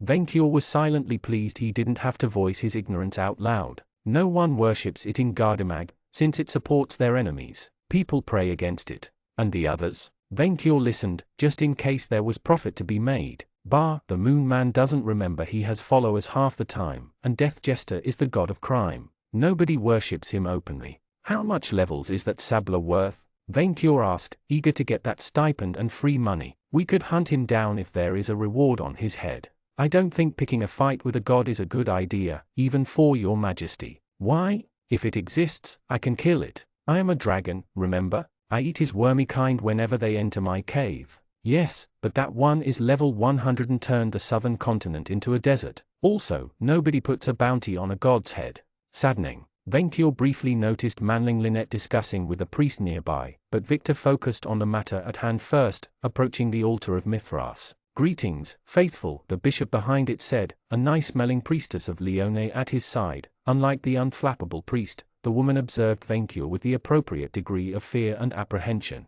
Have you come to make an offering? An offering? Venkior asked, amused by the puny race's strange customs. You offer money to the church as an offer to the god, in place of fealty. Victor explained to him the concept. Venkior immediately saw an opportunity. Minion Victor. Your Majesty can't be a god, his lackey said hastily, the quickest sentence he ever uttered, unless he reaches level 100. Venkior sulked in disappointment. When he reached that level and became a god, he would ask his minions to build him a larger temple and a bigger statue than this Mithras. No way he would share it with other gods either. We have 6 human corpses outside, and that of a manticore, Victor told the priest. Will the church take them? We will purify the corpses so they do not rise as spontaneous undead, then burn them free of charges, said the priest of Mithras. If you prefer another method, the priests of Isengrim and Cybele will bury them in the forest, so they can return to nature. For free? Venkior glared down at the priest. You will not pay me for the transportation service? Why would we pay you for a public service? Because we incurred significant expenses in the course of their dedication.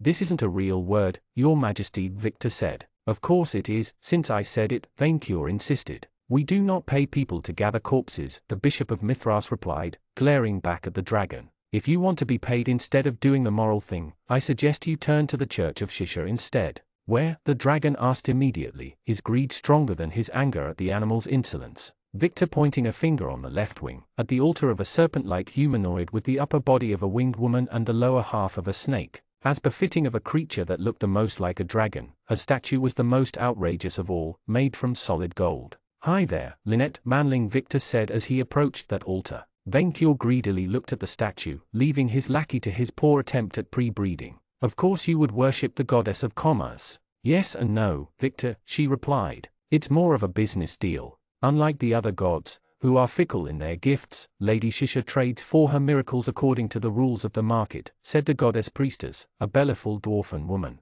"For an appropriate monetary gift, she provides. She improves the prosperity of mine for a fee," Lynette explained. "Really?" Manling Victor sounded strangely hopeful. "How much to be transported back to my homeworld of Earth? Let me ask the goddess." The priest underwent a brief trance, feverishly waving his hands until a golden number made of light briefly flashed into sight. Vainqueur had never seen so many zeros. "That's robbery." Victor voiced his master's contempt. "You get a 20% reduction if you take the Shisha worshipper annual subscription." The priestess tried to sucker Manling Victor, the number altered to reflect the deduction. 30% if you become a bishop or vestal. Donations to the Church of Shisha are also tax deductible, so if you have time we can discuss your financial future. The minion has no intention of leaving his current, fulfilling job, Vainqueur answered for Victor, although he noted that being a god sounded almost as profitable as being an adventurer. "Yeah," Victor replied with a strangely less than enthusiastic tone. "We came to get rid of 7 corpses outside, 6 scorchers and 1 manticore. We can buy the corpses to make fertilizer, and use the manticore's parts for leather and potions. Taking into account the value, I would give 1 gold piece per human corpse,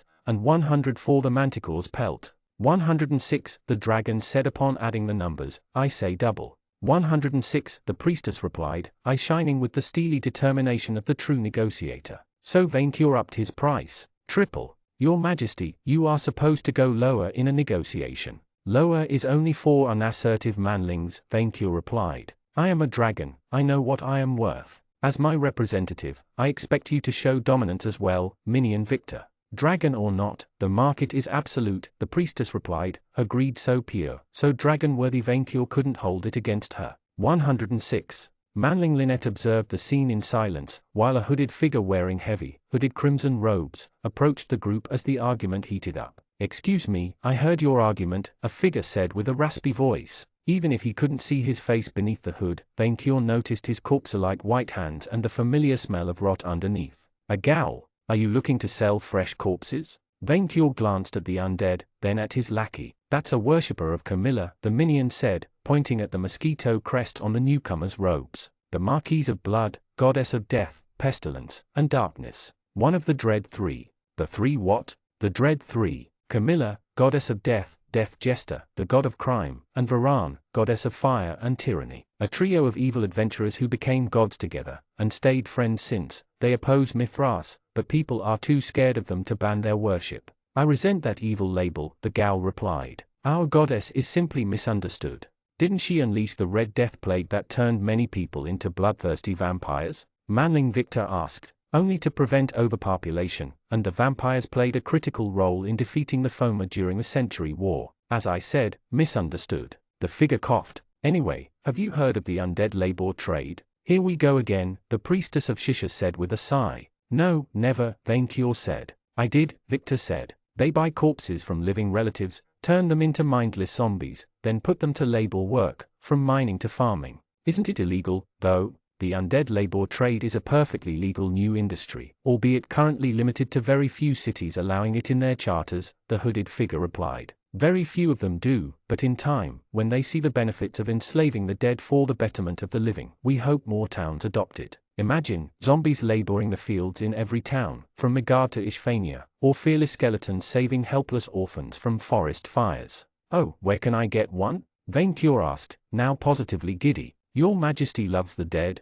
Victor asked. "I never thought you would be that kind of dragon." Minion Victor, having undead as minions is a status symbol among dragons, Vainqueur told his chief of staff. "And they are so useful. They never run away, they do not eat, they are not tempted by a horde, they live almost as long as dragons." Venkior's own rival, that arrogant Icefang, couldn't stop boasting about his army of dead manlings protecting his treasure when he didn't brag about his crown. From what I heard, Victor, the necromancer priest of Camilla, told the lackey, you fit the criteria to unlock the necromancer class. You could make good money. Really? Venkior glanced down at his lackey, who lowered his head. You can raise the dead? That is wonderful. I meet the criteria to take levels in that class, the lackey admitted, but I'm not proud of it. Minion, you have to take levels in that class, Venkior insisted. For my own good. I must warn you, said the priestess of Shisha, that our goddess herself is currently unsure whether the potential long-term consequences of mass necromancy make up for the added market value.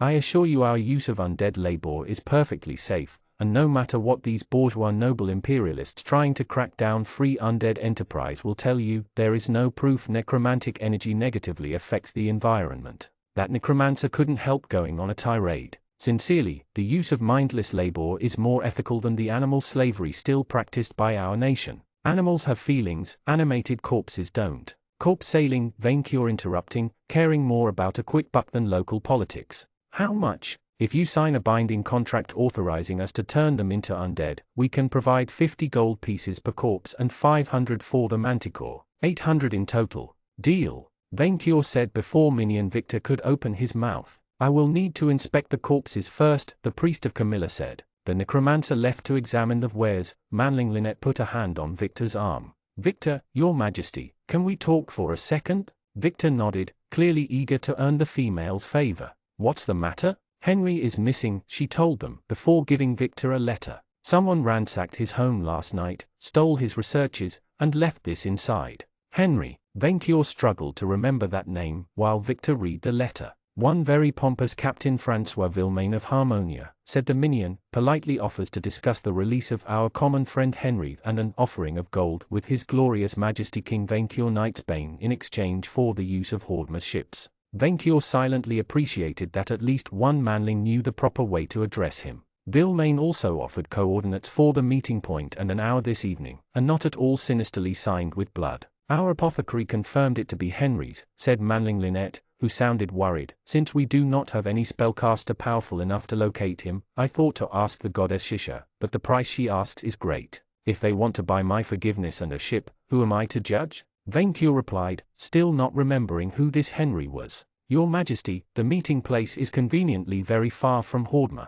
This is clearly a trap. I know, minion, but what can they do? Not die? Clearly not, but they could sack the city in your Majesty's absence and escape, the manling pointed out. If they haven't lied and killed Henry already by bleeding him dry.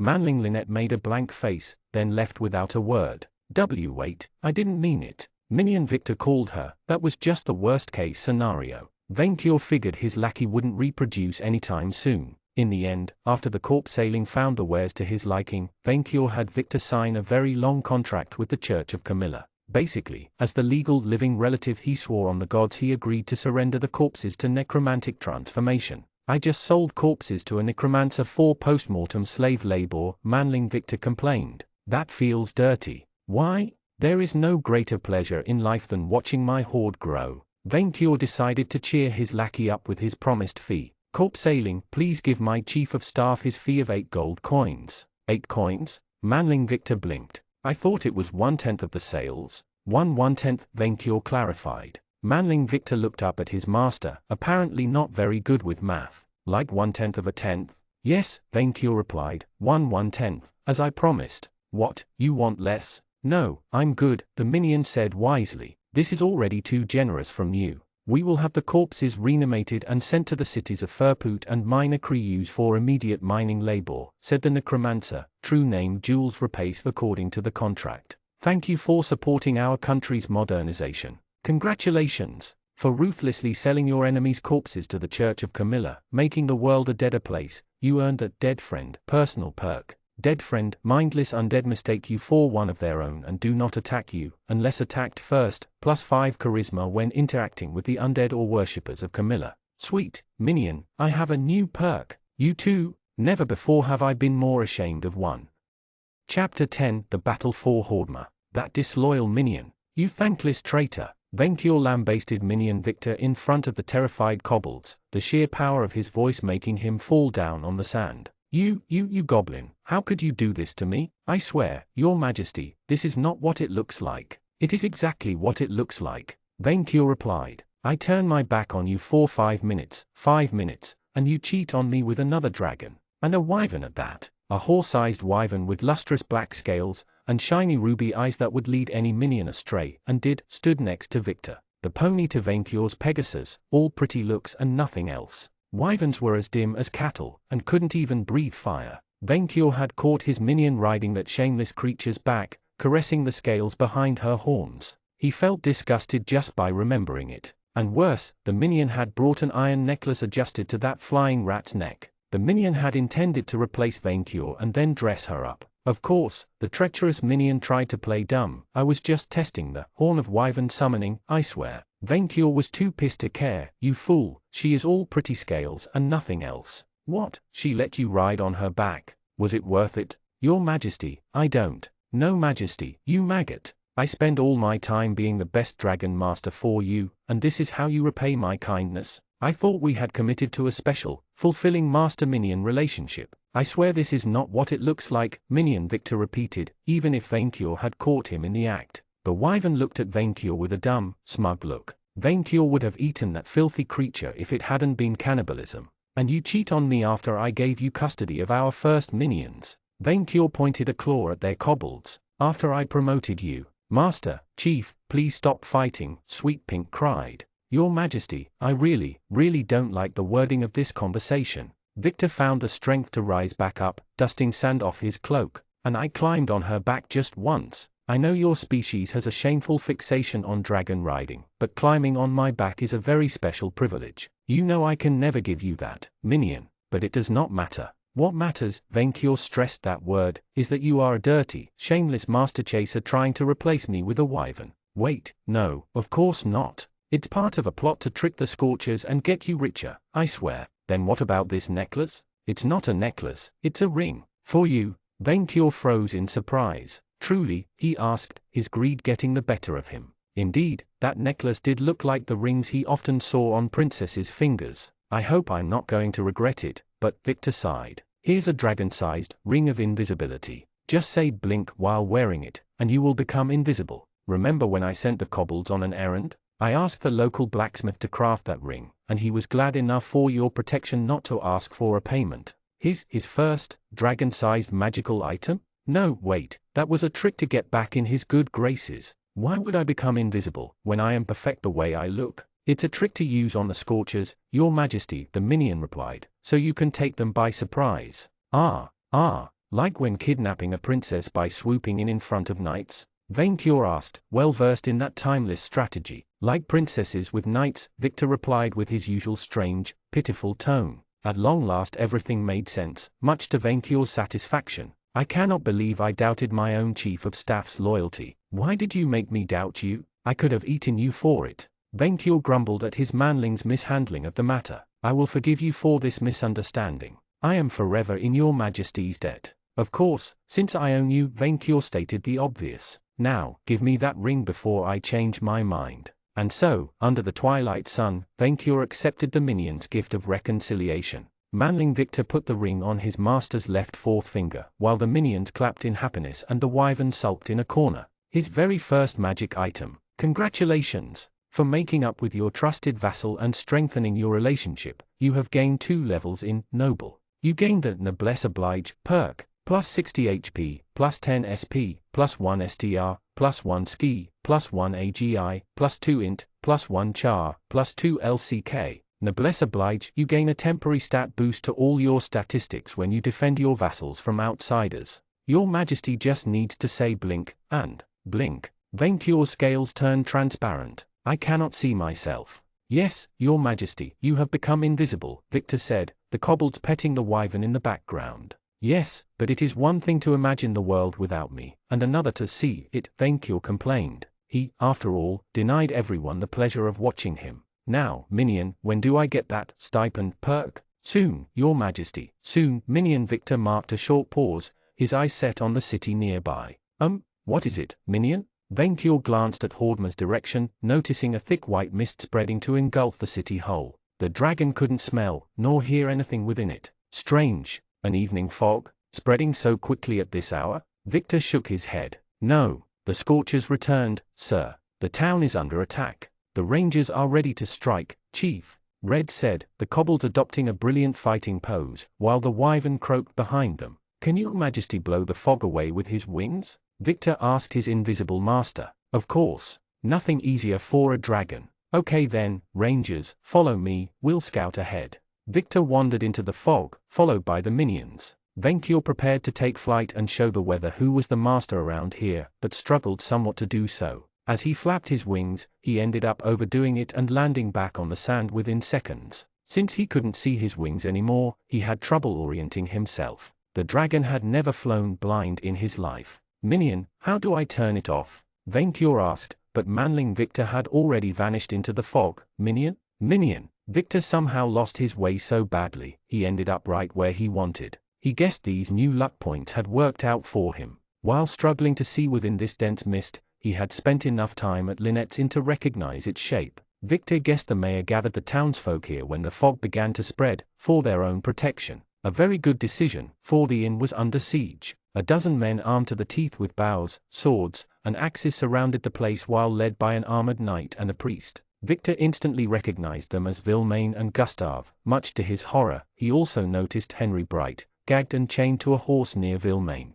The scholar had sword scars all over his body, and lost a lot of weight. Thankfully, the Scorchers hadn't noticed Victor yet. Rangers? Victor's voice lost itself in the fog. Damn, he had lost the kobolds. He hoped they were fine, monstrous critters or not, he couldn't let them get killed by bandits. Victor noticed Lynette and others through the inn's windows. The townsfolk had barricaded themselves inside, watching the encroaching bandit band with apprehension. Hello, friends, the priest announced himself. I am Vilmain, Francois Vilmain. We come in peace. If you open the door and let us ransack the inn, we will let you leave unharmed. Victor hoped Lynette wasn't dumb enough to believe him. After a minute of waiting, without the door unlocking, it turned out she wasn't. I will break the door, Gustav said, carrying a heavy claymore with one hand and a large shield with the other. No need for that hassle, my friend, Vilmain replied. Since they have barricaded themselves in, I will set the place on fire with a fireball and cook them alive.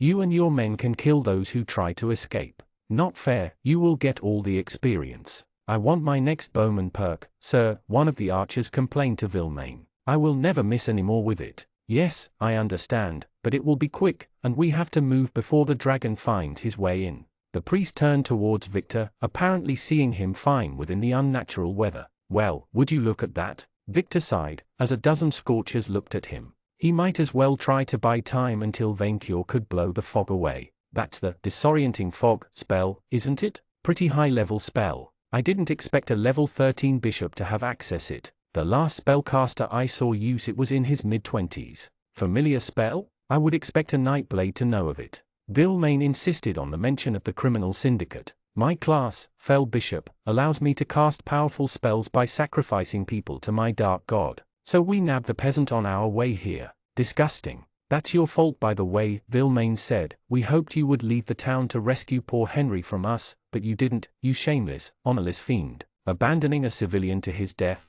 How unheroic. Yeah, trying to lure the brave knight away from the town you want to loot. That's outlaw trick number 1. I was almost sure you already killed him.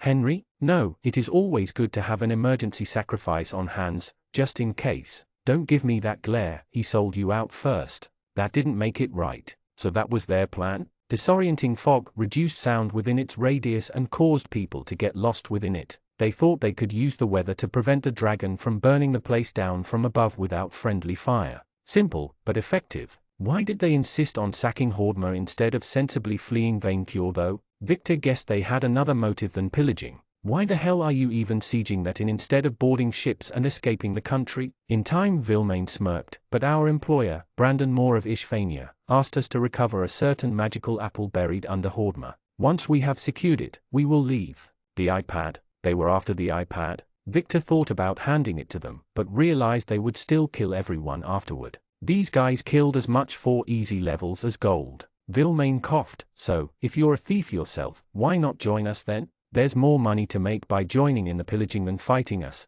and a man taming a dragon is one I want on my team. Also, you will live. Yes, joining a group whose leaders had levels in turncoat and vial in their name was a brilliant idea. No way it could go wrong. That left fighting as the only option. Point for him, thanks to Vaincure, he had powerful equipment, and the dragon would be here any second now. Point for these two monsters, they were twice his level, and they had minions of their own. Minions of their own? Damn, he was turning into Vaincure. A wise man once said criminals were a cowardly, superstitious lot. Allow me to make you a counteroffer.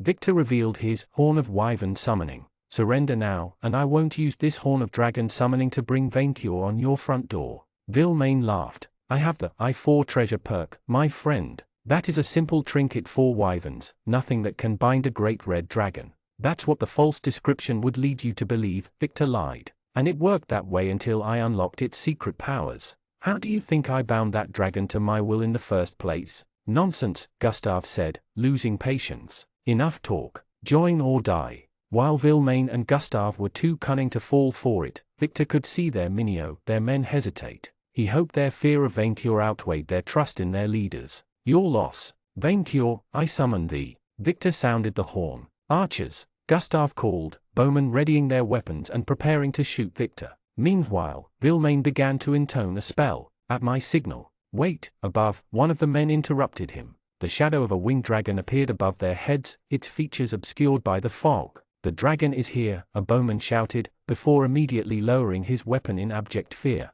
The wyvern let out a screech through the fog. Immediately, one of the outlaws turned tail, and the rest lost their nerve. Wait, fall back into rank, cowards. Gustave raised his blade, but his men had already started running away. Even Vilmain's horse fled at the wyvern's sight, dragging Henry with it. I will have your head for this. Fine. Vilmain declared, the two criminals left to their fate. Summon lesser demo. With a surge of speed he didn't know he could achieve, Victor interrupted Vilmain with daggers in both hands. Reacting with lightning-fast reflexes, the fell bishop parried one with a rapier, while Victor's other weapon slipped past his guard and stabbed him below the shoulder. Victor sensed he may have a chance in close combat against Vilmain. The priest had more levels, but in a spellcasting, healer class. Unfortunately, this was a 2-on-1 fight. Gustave rushed to his ally's side, tackling Victor with his shield. Victor's sun bracers activated, empowering him with newfound strength and vitality. The blow almost tossed him to his back, but the monster squire managed to stay on his feet. Without giving him a respite, Gustave swung his sword to try and bisect Victor, who dodged the strike. The monster squire, unable to harm his foe through his heavy armor, tried to work around him to get at Vilmain, but the cunning Gustave always blocked his path.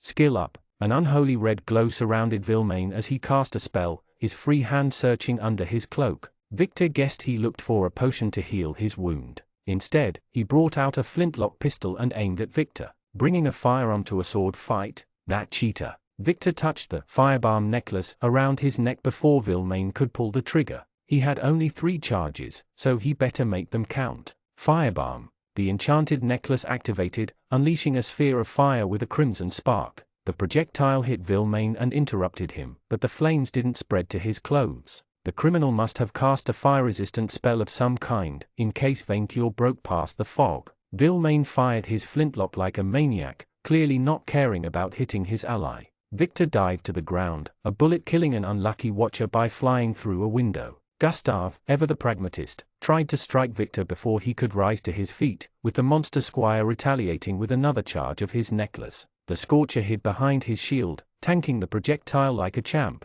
Yeah, the chief of staff couldn't beat that knight on his own. No. Victor cursed out loud over internalizing his new job, rising back to his feet and dashing at Vilmain. He managed to get past his accomplice's defense, moving between both Scorchers. Gustave tried to intercept him, but the wyvern, which had been circling them from above, fell upon him like a hawk. Her claws and fangs struck his armor without piercing it. Unable to reload fast enough, Vilmain threw away his pistol and struck with his rapier. Victor deflected the blade before it could pierce his heart, but the sword hit his left flank and drew blood. Damn, what was that greedy dragon doing? Ignoring his reservations against killing humans, Victor stabbed the bishop back. His dagger pierced him through the left eye, splattering the criminal's face with blood. It didn't kill Vilmain, but it angered him. And behind Victor, Gustave had cut one of the wyvern's wings with his sword, pinned her to the ground with his shield, and prepared to finish the beast off. Vilmain incanted a spell, moving his free hand against Victor's torso. Cackles of dark energy built around his fingers, and then 5 kobolds jumped out of the fog from behind, grabbing Vilmain's arms, legs, and head.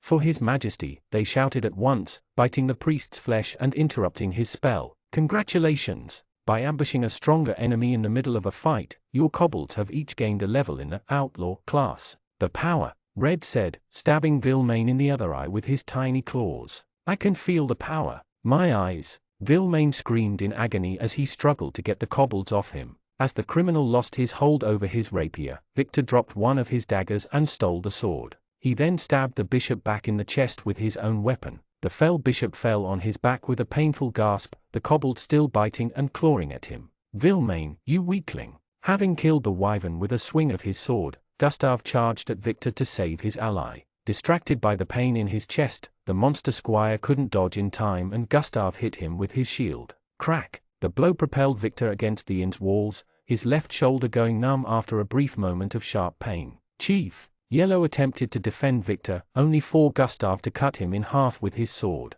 With another merciless swing, he struck down Blue. The other kobolds immediately attempted to fight back, but they were no match for the knight. Gustav kicked Pink right in the face like a puppy, knocked out Red with his shield, and backhanded Black when he tried to flank him. The confrontation had lasted mere seconds. Can you heal yourself? Gustav asked Vilmain, who crawled on the ground, struggling to get back up while covered up in his own blood. I exhausted my special points with all the interrupted spells. Vilmain coughed. I will need help to walk. Pity. Without remorse, Gustav struck his own ally in the back with his blade, killing him in one blow. Sorry, friend, I wanted that new level more than I liked you. An unholy aura surrounded the treacherous knight, empowering Gustav further. Victor used the last firebomb, the necklace disintegrating with its last charge exhausted. The projectile slipped past Gustav's guard and hit him in the chest. The knight didn't even flinch at the resulting blast. A rumbling sound echoed through the fog. Had the citizens of the city decided to fight back against the Scorchers?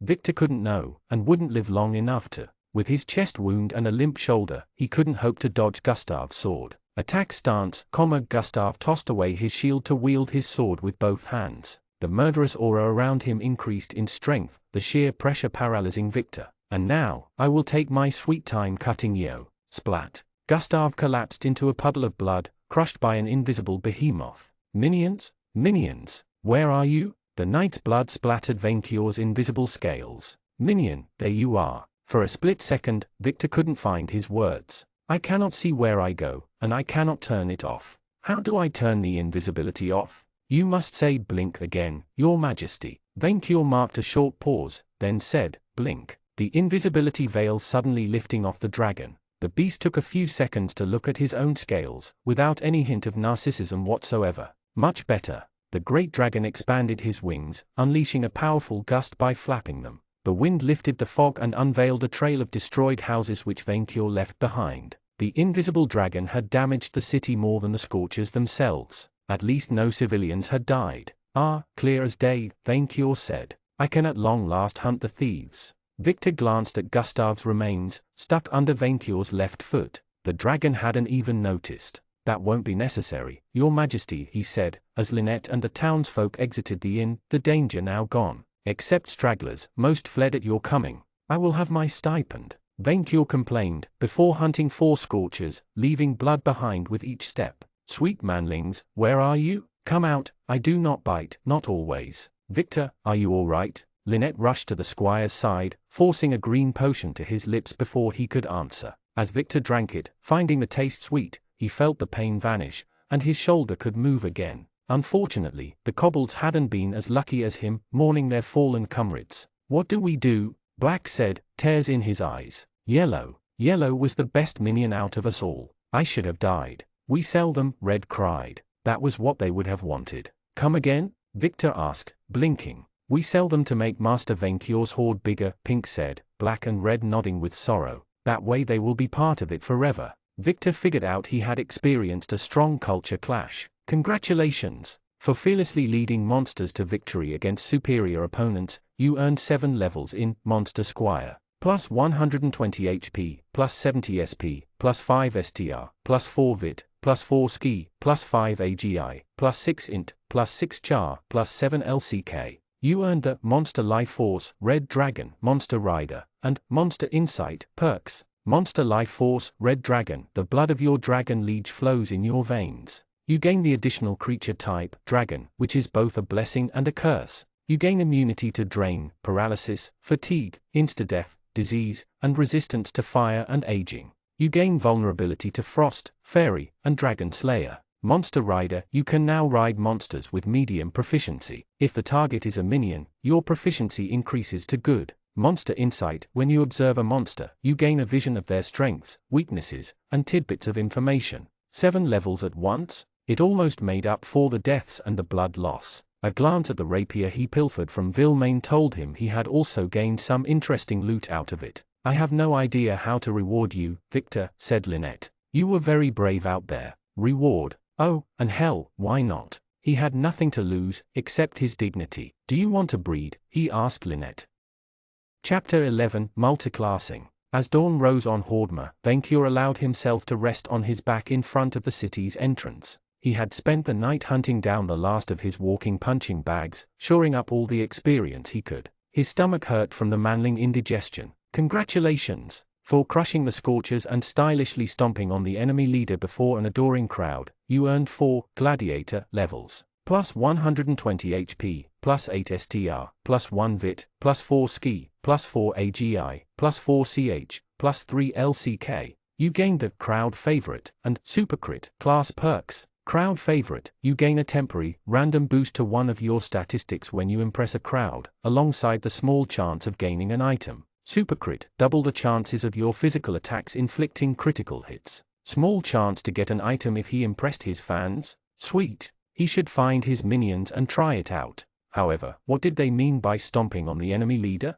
Venkior looked under his left foot, noticing a lump of flesh stuck between 2 of his claws. Strange, he commented, licking his claws to taste the sweet meat. The dragon decided to turn invisible, so he could see if other manling parts had stuck somewhere else. Blink. He was gone. Blink. And now he wasn't. Blink, blink, blink, blink. Venkior found turning his invisibility on and off strangely amusing. He could spend all day doing it. However, the ruckus of horses stampeding interrupted his game. Venkior wondered if the bandits had come for another round of honorable demise by dragon.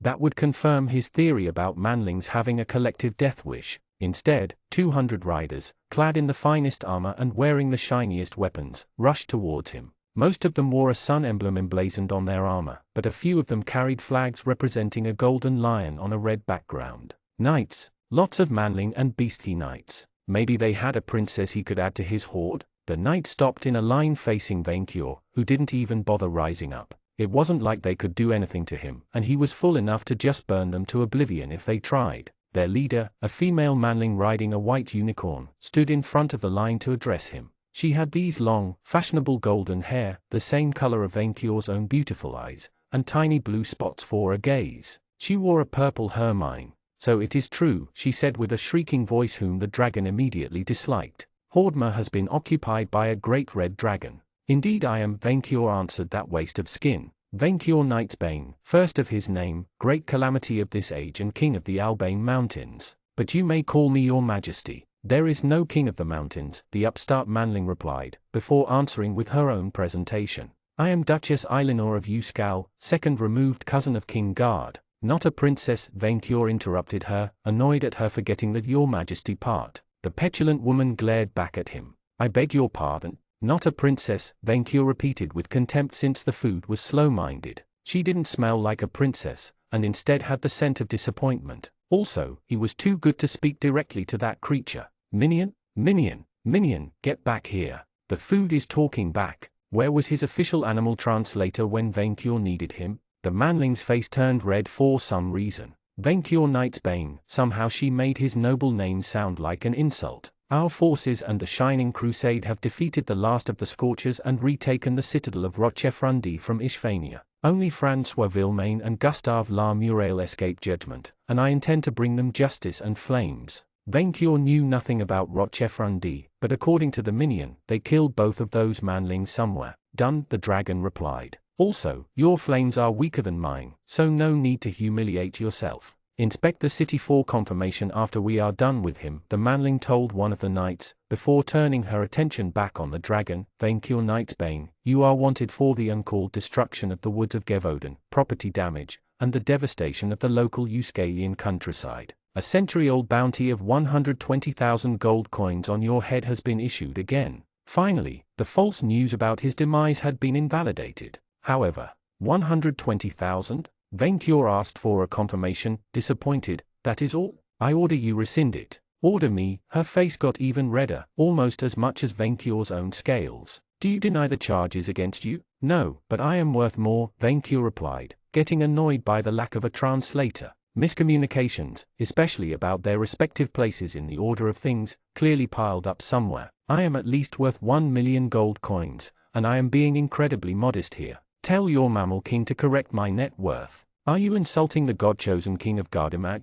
One of the knights raised his spear. You vile creature, the shining crusade stands before you. You will burn in the fires of Lord Mithras for your pride. An aura of dread permeates the area, as the weight of the god's judgment falls upon you. Terror, ailment. Apologize to me at once, Vainkur countered, his patience wearing thin. But it failed miserably. Terror, cancelled by dragon arrogance. Apologize to you? The noble manling's eyes snapped open in uncalled defiance. What for? This is my world. I do not remember giving any of you my royal permission to live in it. Also, you should apologize for your weakness, because I have no idea how you can live with yourself. The manling leader twitched, and so did the knights. Congratulations. For browbeating the upstart food with words alone, you gained the taunt personal perk. Taunt, your soul-crushing, humiliating taunts have a small chance of inflicting the berserk status on their targets. You monster. Taunt? He was just stating the obvious. You are an arrogant creature, the manling lady rasped like a snake, amazed at being in the presence of a true dragon.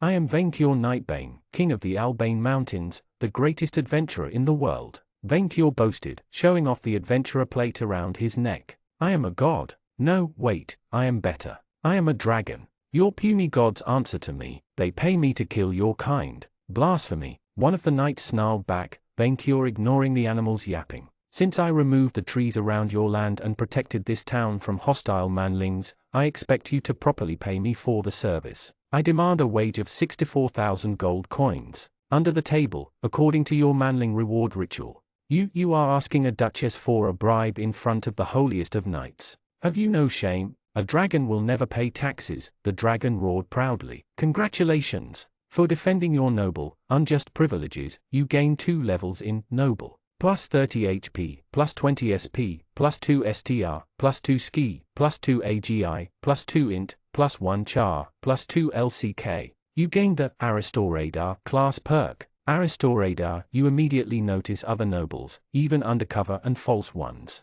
No more bourgeois. I have had enough of this, the noble lady said, raising her tiny hand. Knights, slay this stupid dragon. You dare refuse to pay your due to your true king? Now well and truly angered, Vainkur rose back on his feet, the knights charging at him. He considered blowing them up with his breath, but decided to test his new perks instead. Raising his left, clawed finger, Vainkur poked the first rider to reach him, crushing him and his horse at once and with enough force to cause the ground to shake beneath them. The knight stopped in horrified surprise. Critical hit. Crowd favorite, activated. Vainkur's eyes widened in joy, as a golden nugget materialized in a flash of light right in the middle of the knight's remains. Aha, yes, finally. Vainkur glanced at his left finger. That was the secret to gain new items. He just had to poke these upstarts one by one. The dragon rejoiced, as the brave knights rushed at him, eager to make the dragon live up to his name. Good. He would poke them all. Victor still couldn't believe it. It worked. That pickup line actually worked. Excalibur? Lynette asked, her hands reaching to draw most of her bed sheet to herself. Don't ask, Victor replied, resting on the left side of the bed. All the stress and tension of following an insane dragon had vanished. That world rocked. Congratulations. For finally getting laid and experiencing the thrill of a short-lived fling, you gained the perk, Romantic. You gain a +5 charisma bonus when interacting with the opposite sex. Very nice, Victor said, sorry for being so upfront about it. Oh, no, actually, I'm very happy about it, Lynette replied, her body resting against his. For a second, I thought you would ask gold of me. Why did Victor have the sudden feeling he had just been shortchanged? So, it's Just a transaction, nothing more. Victor should have expected that from a worshipper of the goddess of commerce. At least I got a perk out of it. Romantic. Victor squinted at her. How do you know? I have the higher rank of that perk, seducer. You have to sleep with 20 different people to get it, and 100 for the upgraded version. I am still dozens away from that one. Did you sleep with me for a perk? Just a transaction, she smiled, nothing more. Yeah, he had been beeped in more ways than one. Capitalism struck again. As he left his damsel in distress to rest and got dressed, Victor took it back. That world sucked. Closing the bedroom door behind him, Victor found the 3 kobolds waiting for him outside, alongside Jules the necromancer. By now, the inn's clients had gotten used to him bringing monsters around whenever he went. Chief, Red said, he and Black carrying the corpses of their fallen comrades on their back. Sorry to interrupt your murder attempt. Murder? Ah, these poor children. They had looked through the keyhole. Victor was too relaxed to scold them. Hi, Jules. You're here for business? Yes, I need your signature for the new raw material Lord Vaincure gathered. Your servants also informed me you were open to the idea of selling their dead companions. I commend you for your dedication to recycling. Since Yellow and Blue are gone, we are 2 members short for the choreography, Red complained. We cannot serve His Majesty Vaincure without one. We must look for recruits, stylish and colored. Oh, could we look for a green and a white this time? Black asked his leader. We need brand new colors. And a 6th with shining silver scales, Pink squirmed. A young, virile male. No yellow or blue will ever replace our fallen comrades, Red said gravely. We shall look for new colors, and create a rainbow so we may showcase the great Vaincure's luster. About that, Jules, is there a way to bring them back to life? Victor asked the necromancer. Not as mindless undead, but true revival. True resurrection is a power far beyond my level, and that of anyone alive today, Jules replied, much to Victor's disappointment. You may turn to the goddess Shisha, but she charges a harsh price for it. However, are you under level 20? I've just reached 17 yesterday. Then it should be easy to take a level in the necromancer class, and use its starting perk, Animate Dead, to revive your servants as undead. After you reach level 20, the experience penalties will make it significantly harder, so it may be now or never. Can't you do it yourself? I can pay if you accept magical items. I only raise non-intelligent undead for ethical reasons. Animate Dead will bring the lucky fellows back as intelligent ones, including the original soul, if you sacrifice coins or some of your items. Chief, no, Red protested. They gladly gave their life for you. You saved my life, Victor replied. I owe you that. They had also gained class levels out of it, which complicated matters. While convincing monsters to fight more monsters sounded appealing on paper, his experience with Vaincure made him fear the consequences. Neither did he want the critters to end up as Vaincure's emergency rations. Maybe he would better send them on a non-dangerous errand for their safety. While he didn't like taking a level in a dark class, Victor decided the kobolds, monsters or other, had earned a raise. Congratulations! For working with a necromancer to enter the death market, you gained a level in the necromancer class.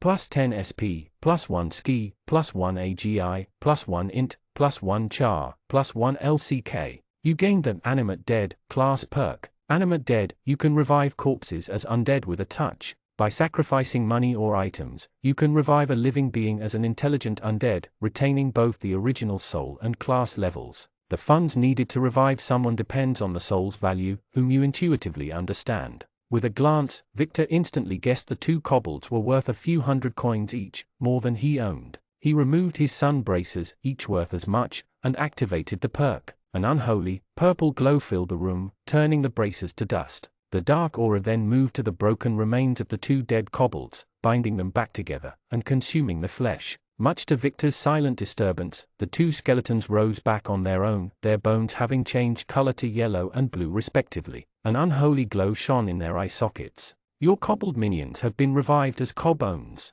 Blue, yellow? Red asked as the undead turned at him. Are you all right? Flesh. Blue's voice had turned into a cavernous, terrible voice. Flesh. What? Has the perk failed? Victor frowned. Nah, I'm kidding, Chief, the blue skeleton replied, regaining his original voice and letting out a strange chuckle. How the skeleton managed to do that without lungs was beyond Victor. Still the same old me, except now I can see my clavicule. This new voice is awesome. Let me try. Yellow chirped, his voice turning from his original one to the same cavernous echo. I am Ranger Yellow, and you have met your doom.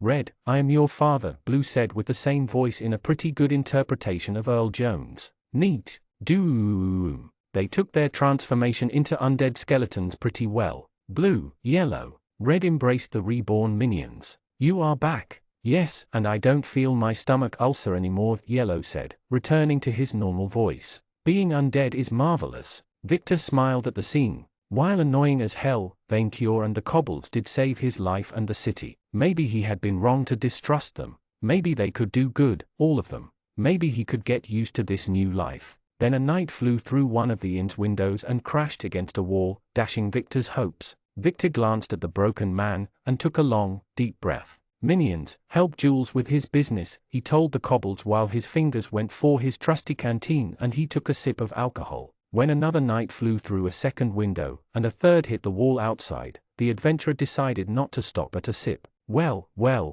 Jules rejoiced, clapping his hands. This association keeps getting better and better. Minion? An unpleasant voice came from outside the inn. Minion. Sighing and out of alcohol to drown his sorrow, Victor calmly exited the inn, his hand on the new rapier around his belt. He had also taken Vilmaine's flintlock with him as a trophy but didn't think he would make much use of it. As expected, he found Vaincure waiting for him right in front of the building. A good 24 knights laid broken and defeated around town, the sight fitting the aftermath of a deadly drunken brawl. They bore the insignia of the Shining Crusade. There died his hopes of getting rescued by a knight in shining armor. Surprisingly though, the dragon had come back with a pile of treasures in his hands. Minion, look at what they gave me. Vaincure proudly showed his new shinies, from gold purses to magic items. What happened? Victor asked. I poked them, Vaincure replied, licking his left finger. All of them? Why did Victor sound so bored? The disaster had numbed him to the dragon's insanity. This is the critical hit finger, Minion.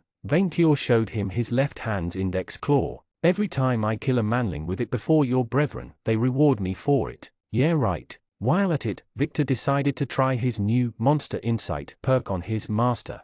Vaincure Knight's Bane. Elder Red Dragon.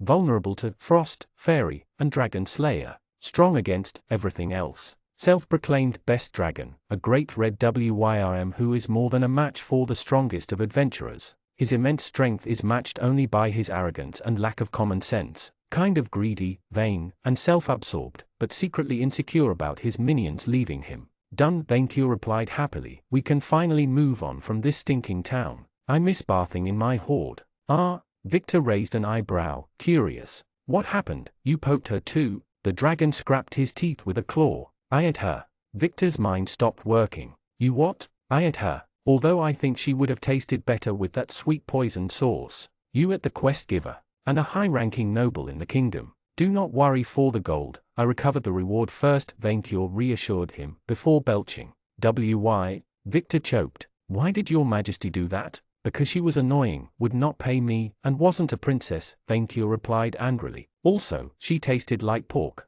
Victor looked at the dragon, words dying in his throat. Minion, do not look at me like that. There are more enough beastkins lying around for a barbecue if you are hungry. Chapter 12, Looking for Dungeons. How good to bathe in a bigger hoard. Vaincure had done far more than what he had set out to do. He hadn't doubled his treasure's size, but more than quadrupled it. While he once struggled to fully shower himself with coins, the dragon could now roll happily in gold and jewels. All of this in less than a moon. At this rate, his cave wouldn't be enough to contain his full hoard. Guys, go away. Minion Victor called outside, Vaincure paying it no mind. Haven't you seen the signposts? You will get killed if you get closer. Is that the dragon's lair? A shrilling voice answered, Vaincure trying to block out the sounds. Yes, but you really don't stand a chance. A zapping sound like that of lightning echoed in the distance. All right, that's it. Shoot them, minions. The sound of an explosion and tremors interrupted Vaincure's joyful bath. The dragon turned to the cave's entrance, where his minions had barricaded themselves. Manling Victor, what is happening? Dragon Slayers, again, his chief of staff shouted back, another tremor causing an icicle to fall at the cave's entrance, nearly impaling one of the kobolds.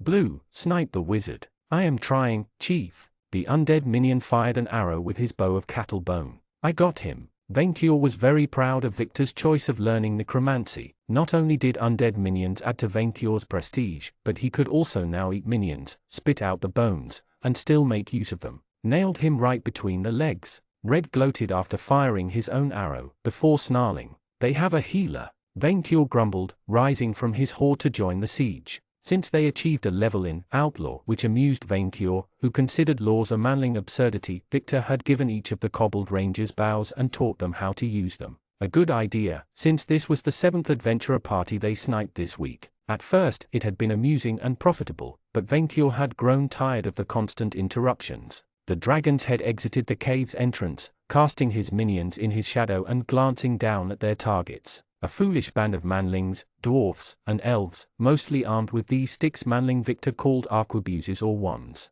Venkior counted 15 of them. Or, they came back with greater numbers this time, as if it would help. Adorable. Unfortunately, they didn't bring any Pegasus riders, unlike the previous group, so no horse food tonight. Venkior would have loved nothing more than poke them, but his finger had grown sore from overuse. They are very persistent. As a magical projectile bounced off his head, the dragon considered learning magic himself. The way some sorcerers often threw lightning at him always fascinated Venkior. Not that it ever worked, but it amused him. I thought they would give up after the first 3 pokings. The bounty on your majesty's head is very high, Victor replied. And your lair's location is well known now. Yes, yes, such were the downsides of fame and celebrity. The dragon let out a powerful roar, causing an avalanche. The snow rolled down the mountain, flooding the screaming manlings while leaving the cave unscathed. He knew choosing this location would prove helpful. Congratulations! For defending your territory and minions with the power of your noble roar alone, you have gained a level in the noble class. Plus 30 HP, plus 1 int, plus 1 char, plus 1 LCK. Finally, Venkior had started to wonder if he would gain any experience out of this, and he was 1 level short of that sweet stipend. There, problem solved, the dragon said. Recover their treasure, while I return to my bath. Your Majesty, this can't continue, Victor said, black marks under his eyes. They just keep coming, even at night. They ignore all warnings. We cannot repeat our new motto, Red complained. And Yellow keeps ruining it when we find the time too. I just say we should add doom somewhere, the yellow skeleton replied, before switching to that deep voice he had grown awfully fond of. Doom. The echo caused a lesser avalanche, finishing off the few manlings who managed to crawl out of the snow. Venkior ignored them as he retreated inside his cave. Minions, I am just as annoyed as you, but what can I do about it? I cannot forbid manlings from committing assisted suicide. Yeah, I have become comfortable killing idiots attacking us first as part of natural selection, but we should relocate. Manling Victor shuddered, freezing even while wearing a goatskin coat. To a warmer mountain where adventurers won't keep finding us. Abandon his cave? A dragon did not run. Are you not happy to have a roof? Venkior browbeat his minions. You have food aplenty, the best site of the continent. We lack space, and I'm sick of eating mountain goats all the time, Manling Victor complained, having grown bolder and angrier due to the lack of sleep. Also, 1 cave soon will not be enough to hold your treasure, your majesty. Venkior pondered the suggestion, his eyes settling on his hoard. Indeed, his cave would soon become too small, and a thief might get lucky stealing his gold while he hunted outside. While he trusted his minions, they could not handle so many robbers at once. That, and ever since they cooked that squid, they haven't had received any requests. Maybe they should use the time off to find a new place to live. I still do not understand why your guild halls become deserted every time we go there, Venkior grumbled. Your Majesty, his chief of staff coughed. The problem with eating a quest giver is that no more people will give you quests, because they are afraid you will eat them too. But she refused to pay me first, Venkior protested, before witnesses. Yeah, well, she was also a high-ranking noble with lots of connections. I did send a complaint to the Adventurer Guild, and I heard the Duchess sister is secretly happy we hastened her inheritance, but we aren't getting work for a while. I cannot believe it. Is that what your puny race do in this situation? Complain and lays off? Your picture of my species is very flattering, Your Majesty, Victor said with his usual obsequiousness. Usually we just clean a dungeon, kill monsters, and take their treasure. Venkior's head perked up at the mention of treasures, hitting the ceiling. Treasure, he repeated, the kobolds cowering behind him to avoid falling icicles. Minion, tell me everything. The chief of staff scratched the back of his head, probably wondering where to begin. Dungeons are dangerous areas, overflowing with monsters and holding treasures, he explained to his master. Adventurers clearing the place can take everything they get their hands on, and even claim the dungeon if they kill all the monsters within. However, dungeons usually have a super strong creature, a boss, keeping them. A monster lord, thank your guest. You have a term for it? Monster lords are the top of the food chain, Pink chirped. They are the strongest of the strongest, to whom minions owe obedience. Dragons are always at the top, Vainkyur clarified. Where can we find such a dungeon? Most in Gardamag have been emptied by older adventurers, but I heard of a few too dangerous for most, especially alongside the border with Ishvania. I guess your majesty could handle them. Are these dungeons large enough to hold my ever-growing horde? The minion nodded. It might also be the occasion to rebuild his minion base since Manling Victor clearly couldn't breed for the life of him. What kind of dungeons have you heard of? There is the underwater city of Meropis. Next, Vainkyur immediately interrupted, having enough of watery adventures already. Somewhere warm and on land. No wetness. No marsh, then. I had a pretty nice one in a marsh. No marshes, no swamp, no forest, no lake, no mud, no dirty, dung-smelling Manling city. His chief of staff kept nodding. And no frost, for our sake. What about a nice, dry desert then? Oh, I heard of one. Yellow butted in the conversation. I heard of an antlion nest in the southern desert, beyond the mountains. It is very deep and very warm. Black shuddered. The cacti shoot you with needles there. I still feel the pain in my butt. Ah yes, I remember that time we tried to practice in the sand, Blue said. Now is the time I am happy not to feel pain anymore. Antlions don't carry treasure besides the remains of their victims, Manling Victor pointed out. At best we will only get a few trinkets and what we can take by killing the beasts. The place would be big enough for the horde, though. Vainkyur would rather eat 2 cows with 1 bite. Next. Great, then what about a castle in the middle of a volcano? Manling Victor suggested. Since your majesty enjoys lava baths as much as golden ones. Indeed he did. I am listening, Vainkyur said. How much lava are we talking about? I dunno, I've never been there, but the place, the castle of Murmurin, has a spooky reputation. From what I gathered, it was once an officer training facility for the continent's elite and the headquarters of the Ishvanian Inquisition. At the start of the Century War, Brandon Moore sent his general, the Lightnovel, to claim the castle, turning it into a haven for fiends and waking up the volcano they had built the fortress on. The Ishvanian Inquisition did its best to fight off demons but 20 words, Vainkyur interrupted his minion. Victor marked a short pause. Excuse me, your majesty? I start zoning out after 20 uninteresting words, Vainkyur said. I know you manlings love to blatter meaningless words, but a dragon has better things to do than listen.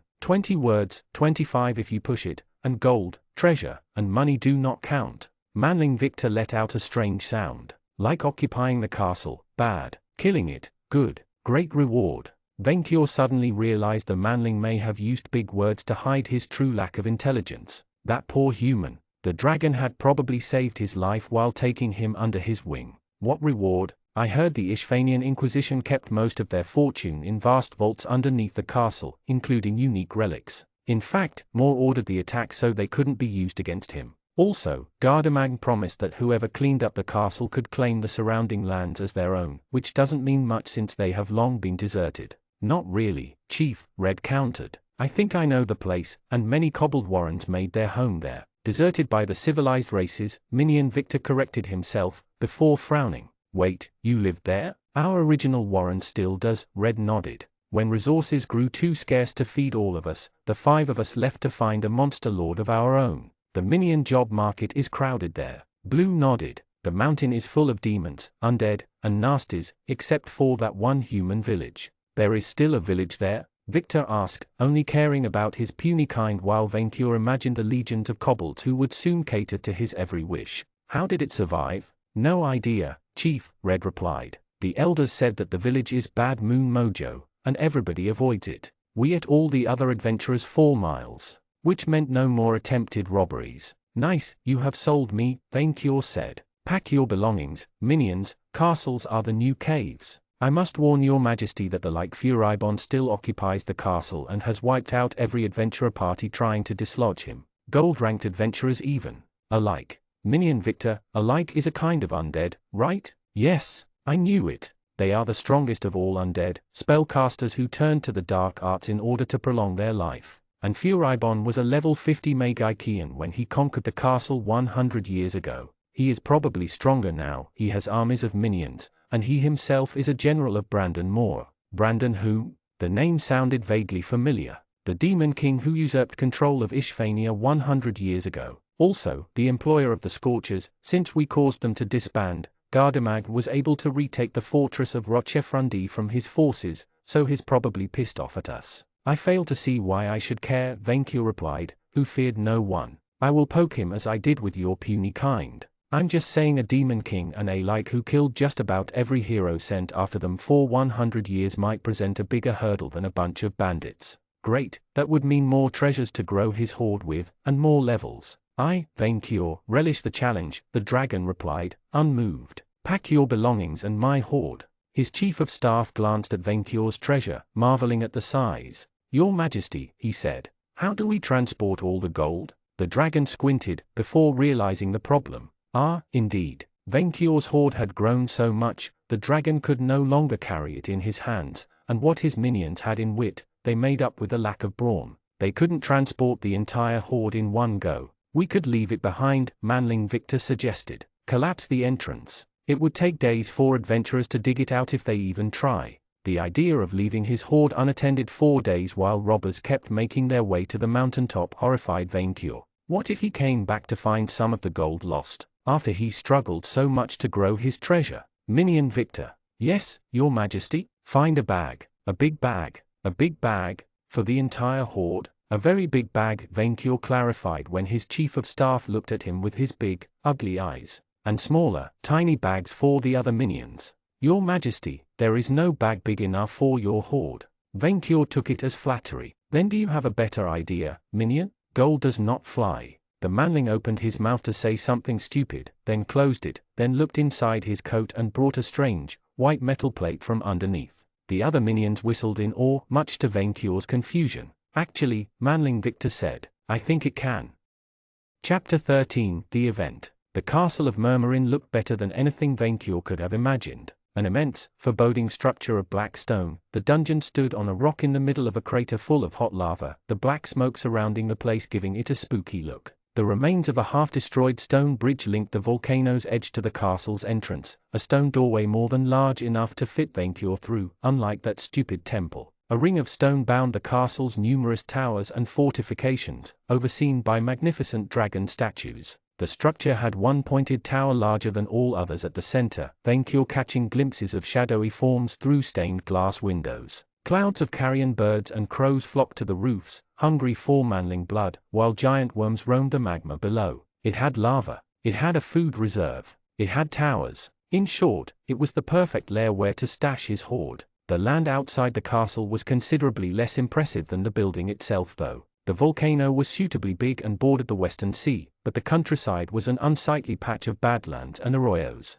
The soil was brown, flowers and plants scarce, while under the southern horizon, Venkyo could see the beginning of an immense red sand desert. The remaining manlings had built a small village at the foot of the mountain, while the dragon noticed a few primitive encampments near the desert's border. Venkyo would have preferred more than one village to supply him with cattle, but the castle made up for the poor neighborhood. Strange, he mused to himself, with his minions providing the audience. I can remember flying over this region 2 centuries ago, and it looked much greener. Not that the great dragon cared. He was already in a good mood, and a mere glance at his flying horde cheered him up. Manling Victor and the minions had created an ingenious device, a flying ship. By exhaling without igniting his breath, Venkyo provided hot gas to fill a giant bag made of silk, paper, and other stuff. Merchants from around the Albane Mountains gave them up when the dragon asked kindly. Somehow, when powered by his marvelous breath, the enormous balloon could lift even a ship. Working together, continuously in the case of the Cobbones, who never slept, the minions created a wood ship, much smaller than the balloon, and which could carry the horde. The Cobbones powered wooden helices with pedal, allowing the ship to change direction thanks to a wheel operated by Manling Victor. Venkyo had asked that the ship's bridge be open, so he could see his horde inside and catch any treasure flying overboard. It had taken the minions a good week to finish the ship and so the balloon while Venkyo watched, but in the end, it worked out. While Manling Victor had worked on the ship's design, the kobolds had discussed other methods to fly the horde, which included using stuff called magnets, strapping bird wings to chests, putting everything on throwing discs and then launching them above the mountains, and finding a magical bag which would make the horde tiny. Venkior had shot down that suggestion immediately. While the dragon had liked the winged chest idea the most, he was satisfied with the final result. No longer did he need to carry his gold the old-fashioned way. He only had to fly next to it and occasionally provide hot air. Good job, Minion Victor. Venkior congratulated his chief of staff as he flew next to the ship. I am proud of being your master.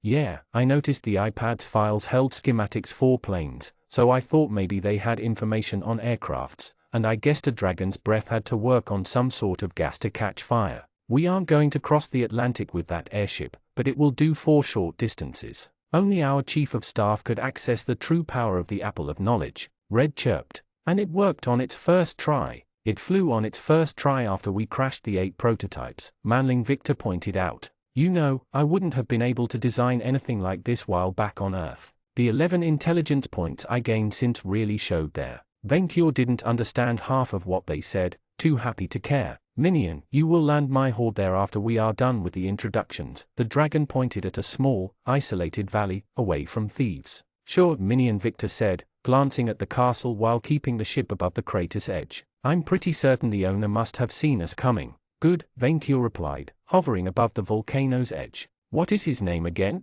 Furibon.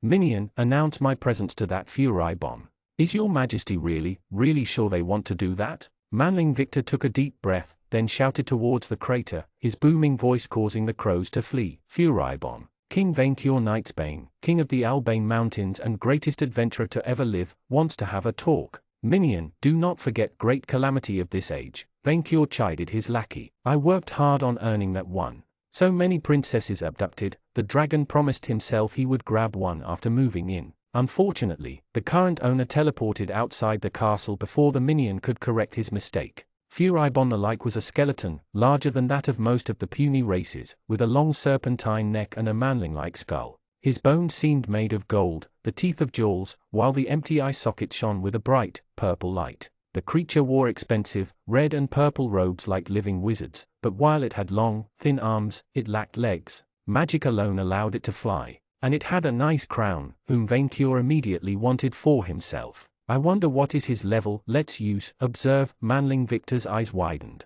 58? The undead flew upward towards the dragon and his flying horde with a speed that rivaled Venkior's. The like stopped right in front of the ship's bridge. Greetings, mortals, the like said with a deep, frosty voice. Venkior noticed the air chilled out around him. His Majesty King Venkior Knightsbane, and Victor Dalton, I assume? Indeed, I am King Venkior, Venkior replied proudly, happy at being shown proper respect. This day just couldn't get better. You face Furibon, Archmage of Ishvania, the undead replied. Welcome to my humble abode. It has been so long since I have had living visitors. My creations are so eager to fight. You know our names? Manling Victor spoke up. You were expecting us? My lord and master, King Brandon Moore, warned me that you helped Gardamag retake the fortress of Rochefrundi by destroying his chosen agents, and stole the apple of knowledge. The creature's eyes moved to examine the ship. I see that you already peered in its forbidden knowledge. They did what with Rochefrundi? Venkior hadn't paid attention back then.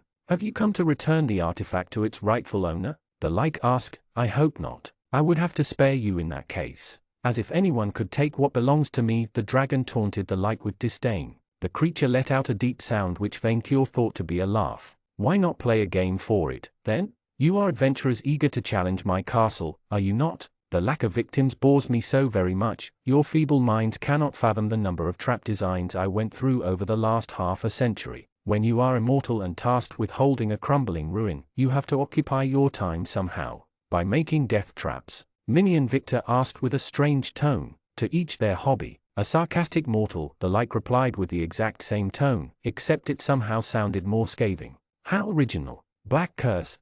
A black aura surrounded Manling Victor, instantly draining all colors from his skin and bringing him to his knees. The sound the minion made though. Venkior had never heard such a ridiculous sound in his life, and neither did Furibon, who let out a chuckle. Still standing? Then, let us try again. Black curse.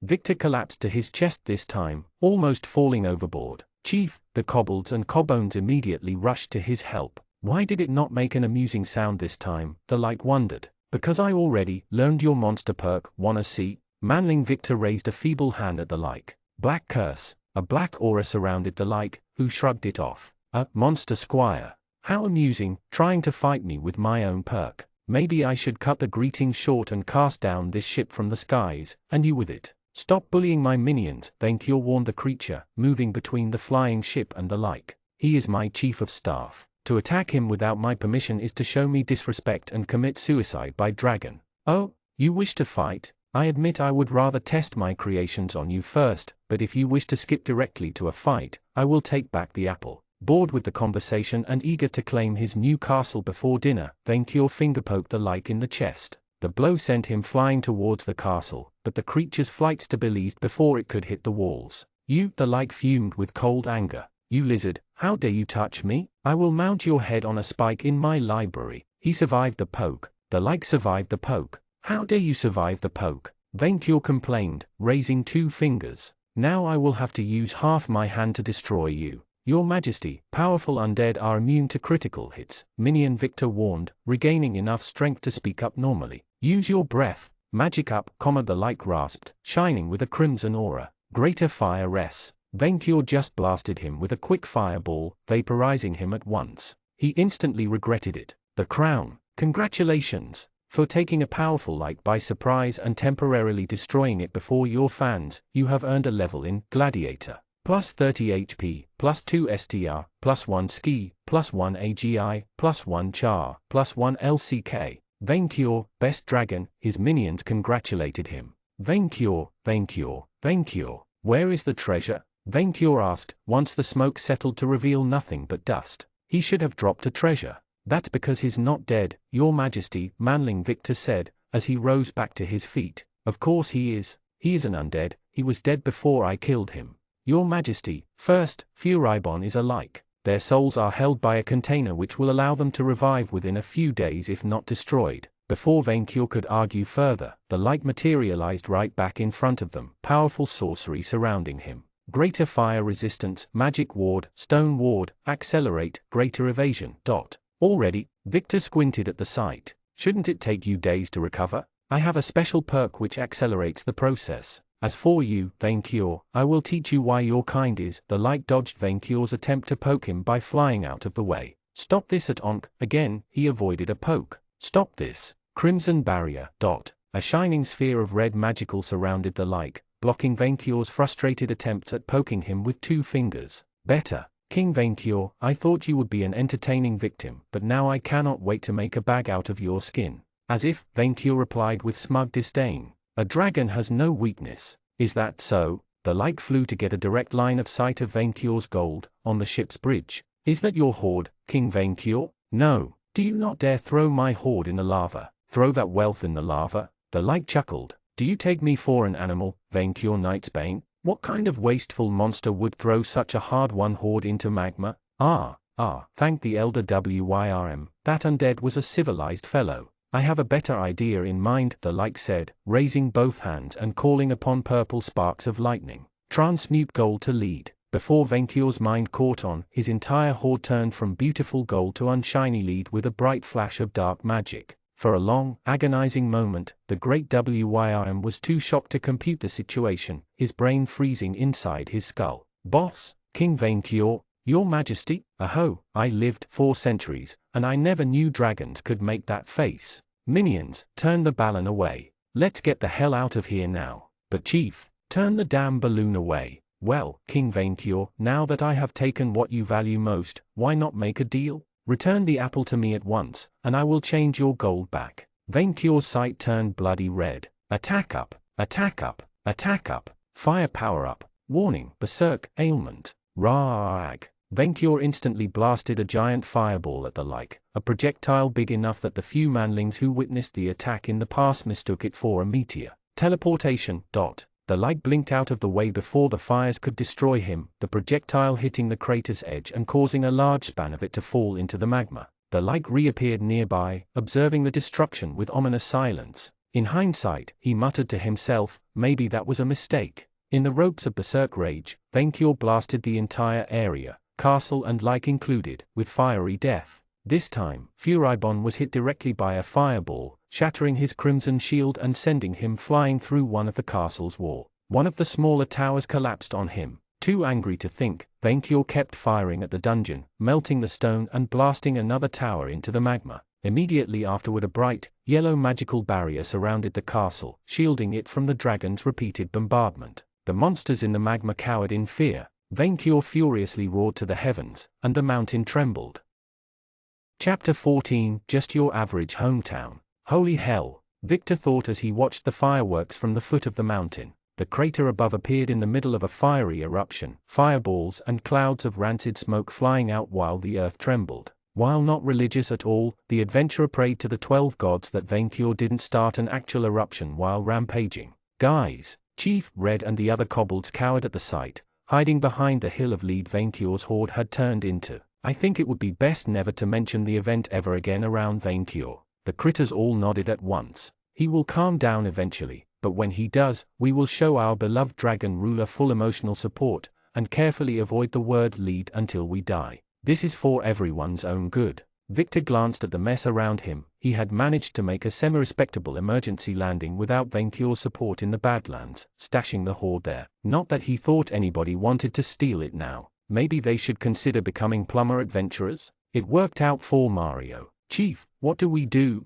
Blue asked him, terrified and looking for guidance. Right now, well, you have family here, right? The critters nodded. Go visit them, or practice your choreography. Take some time off. But Chief, Pink protested, we can't abandon Master Vainqueur when he needs help. The ground trembled with another fiery detonation. Victor looked back at the mountain, noticing huge monsters fleeing the volcano. It appeared the local horrors had wisely decided to bolt the hell out of the region. One giant worm flew over the crater's edge, probably tossed out by Vainqueur. How long did dragons rampage? Days? Or would he calm down if he managed to kill Furibon? Right, Victor said. Look, Master Vainqueur is too furious to act rational, and he isn't calming down anytime soon. Consider this a vacation. You earned it after all your good work so far. As the kobolds and kobones kept exchanging glances, Victor suddenly realized these professional minions had no concept of a vacation. They literally lived to serve bigger creatures and didn't understand life outside it. Okay, look, minions, I am giving you a secret mission. Do you remember Vainqueur's glorious vision about V&V? Merely mentioning the name gave him cancer. You said the local minion job market is crowded, and His Majesty has a shortage of them. So, fetch us more minions. Chief, they looked about to cry, even the undead ones. Are you replacing us? No, in fact, you are now no longer interns, nor even new minions, but minion lieutenants, Victor improvised. You will be the admins serving under me, but above new minions. The elite of our adventurer guild. We've been promoted. The Tears quickly turned to joy, with Red outright jumping on place. Promoted. So go find more interns. Victor made a dramatic gesture. They will be your responsibility though, so accept only the best. Yes, Chief. They bolted off so fast, Victor's eyes could barely follow them. Truth to be told, Victor actually started to enjoy leading minions around. He mostly blamed it on Stockholm Syndrome and Vainqueur rubbing off on him the wrong way, but it felt nice to be obeyed, rather than obeying. Damn, he was turning into a dragon. That, and after that stunt with the Duchess, Victor was all but trapped with Vainqueur. Without the dragon's protection, he would no longer be able to set foot in Gardemag without being executed. More minions meant less people likely to pick a fight with him. Now alone, Victor decided to visit the one village around, in case he could buy supplies. He was aware of the minions' warnings about the place, but he could probably handle it on his own if he was careful. From afar, it appeared the town had less than 200 people living there. It was a small farming community, with Victor recognizing olive, citrus, and stranger fruits orchards, even a vineyard. The large stone houses could accommodate entire extended families, reminding Victor of American ranches. Also, he noticed that they had a lot more sheep than they should need. Besides these details and the pervasive scent of dogs, even if he couldn't see any, the village seemed relatively normal. Victor approached it warily, and two locals immediately came to greet him. The two looked like a couple of ranch hillbillies, one male in his late 20s and a girl a bit younger than Victor himself. Both were brown-skinned, with eyes at the same color, and similar enough that Victor assumed they must have been part of the same family. Hi there, traveler, the man spoke up, Powerfully built, with a mane of black hair and dirty, rancher clothes, he looked straight out of a Clint Eastwood western. "I'm Croissant and this is my sister, Chocolatine. Welcome to Murmurin." "Hello, handsome," said the girl, a pretty creature with semi-long coffee hair and dressed like Little Red Riding Hood. "You're an adventurer coming to hunt the dragon, right?" "Right." Victor had the strange feeling a lot of eyes were observing him. "Hunt the dragon?" Croissant pointed a finger at the volcano. "A dragon just made its lair in our mountain and is frightening the livestock. If you could kill it, that would help us a lot." "No, I'm a lead merchant," Victor deadpanned. "Lead?" Croissant repeated, confused. "Lead? I love lead. Are you all vampires?" "What? Of course not. Vampires are vile, tasteless things. Nobody likes them." "Tasteless," odd choice of words. "Why the sudden accusations, stranger? My kobolds in turns told me of bad moon mojo around here, and you're a creepy village in the middle of nowhere. I've watched movies, and I can defend myself." Victor suddenly realized that wording made no sense, but the duo seemed to understand. More and more suspicious, the adventurer decided to use monster insight on them, just in case. Croissant. Werewolf, humanoid / beast. Strong against moon, beast, madness and fairy effects. Weak against silver, manslayer, and beast slayer effects. Older brother of Chocolatine, and a werewolf, can turn into a giant wolf hybrid at will, but goes berserk during the full moon. Kind of rough around the edges, especially if you mention Gevoden. Oh man, you are so beeped if you mention Gevoden. Almost as beeped as if you beep his sister. Chocolatine. Werewolf, humanoid / beast. Strong against moon, beast, madness and fairy effects. Weak against silver, manslayer, and beast slayer effects. Pretty Little Riding Hood, foe to all grandmothers everywhere, and sister of Croissant. A priestess of the beast god Isengrim, she looks sweet and innocent while being anything but. Finds you very appetizing due to your big charisma boost, and wonders whether she should cook you with a stew or with pepper sauce. Ah, werewolves. Bad moon, of course you would be werewolves. "Wait, are you?" Croissant trailed, before turning to his sister. "Is he one of us?" Chocolate said a few words, apparently casting a spell on Victor. She smiled happily at once. "It's okay, brother, he's a monster, too. A humanoid / dragon type. Oh, by the moon man, for a second I thought you were a homeless person nobody would miss," said Croissant, horrified. "We avoided a terrible mistake. I'm so sorry. What, that you were going to kill me?" "Not us," Croissant shrugged. "Some of the villagers often feed strangers to the moon man's eldritch children, and they think the dragon is punishment for being late with the current sacrifice. I do not condone it, but we are an open-minded community, you know. I hope you can forgive us for the misunderstanding." Of course. It made Victor feel so much better. "Guys, it's okay," Croissant shouted in the settlement's direction. "He's a monster, too. You can drop the disguises." Victor heard sighs of relief, and watched, astonished, as the locals exited their houses. Half of them looked human enough, although monster insight informed him most of them were werewolves or shapeshifters, like doppelgangers. The other half, not so much.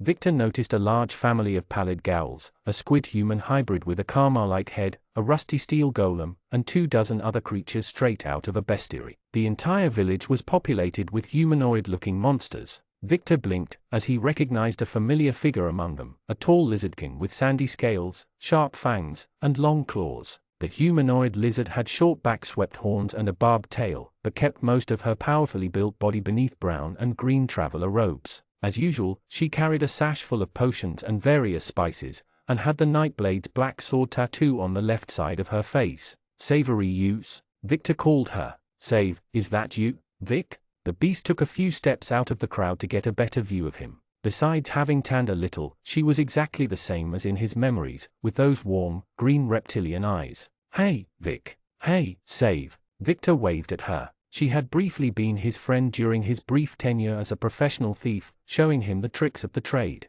"Long time to no see. What are you doing here?" "Business." She winked at him. "We're discussing with the locals to set up a warehouse there, so the Nightblades Guild Master sent me." "Nice, sounds like a good vacation." "Aha, it's good to take a break from waste collecting sometimes. Shame you left us, Vic, you were an excellent repossessor." "Ah, the old naming conventions. Repossession instead of theft, waste collecting for assassination, and community contribution for extortion. No wonder Victor left the criminal syndicate the second he could get away with it. By the way, Vic, why didn't you tell me you were a dragon monster in disguise? I'm almost insulted you managed to hide it from me." It's a pretty recent change, Victor replied. So what is this, a secret humanoid monster community? Yes and no, we disguise as humans to avoid inquisitors and adventurers who often wander in the region, Croissant explained. They always try to wipe us out otherwise. So we kill them in their sleep first, Chocolatine chirped with a sweet, happy smile that sent shivers down Victor's spine. We also have something of a school for mimics and other shapeshifters, so they can learn to blend in within a safe, family-friendly environment, said Croissant before he moved to firmly shake Victor's hand. Victor, is that it? Nice to meet you. What kind of monster are you? I'm a dragon's chief of staff, Victor explained, a few of the locals whistling. That dragons? Croissant glanced at the volcano. Yeah, we came to take over the castle, but the current owner pulled a prank on my master, who didn't take it well. Owner? Furibon? Even with no flesh anymore, he's a giant dick. Victor couldn't help but laugh at Croissant's stupid joke. The werewolf's tone implied this wasn't the first time the light caused them trouble. I heard he was so annoying a Foma transformed him into a cave troll, before he turned himself into a like. He leaves us mostly alone, so we do not bother him either, but he's very open to us supplying adventurers trying to challenge him. I think he's bored and lonely in his castle, Chocolatine said with a conspiratorial tone. So, Vic, it was true what I heard? Asked Savory Use.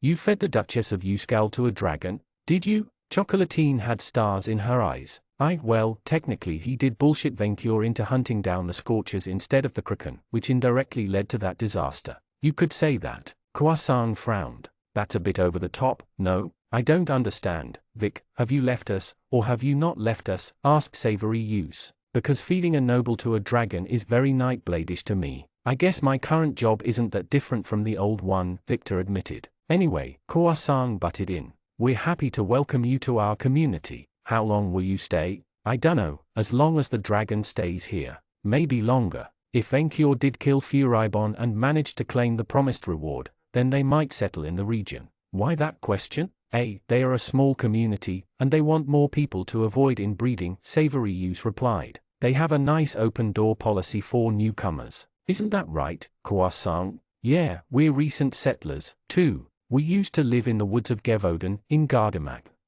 Times were good. Best hunting grounds we ever had, so much food around. The woods of... But that was before some dumbass human and their pet red dragon burned it to the ground while hunting troll. Croissant stopped mid-sentence, then glared suspiciously at Victor. Oh.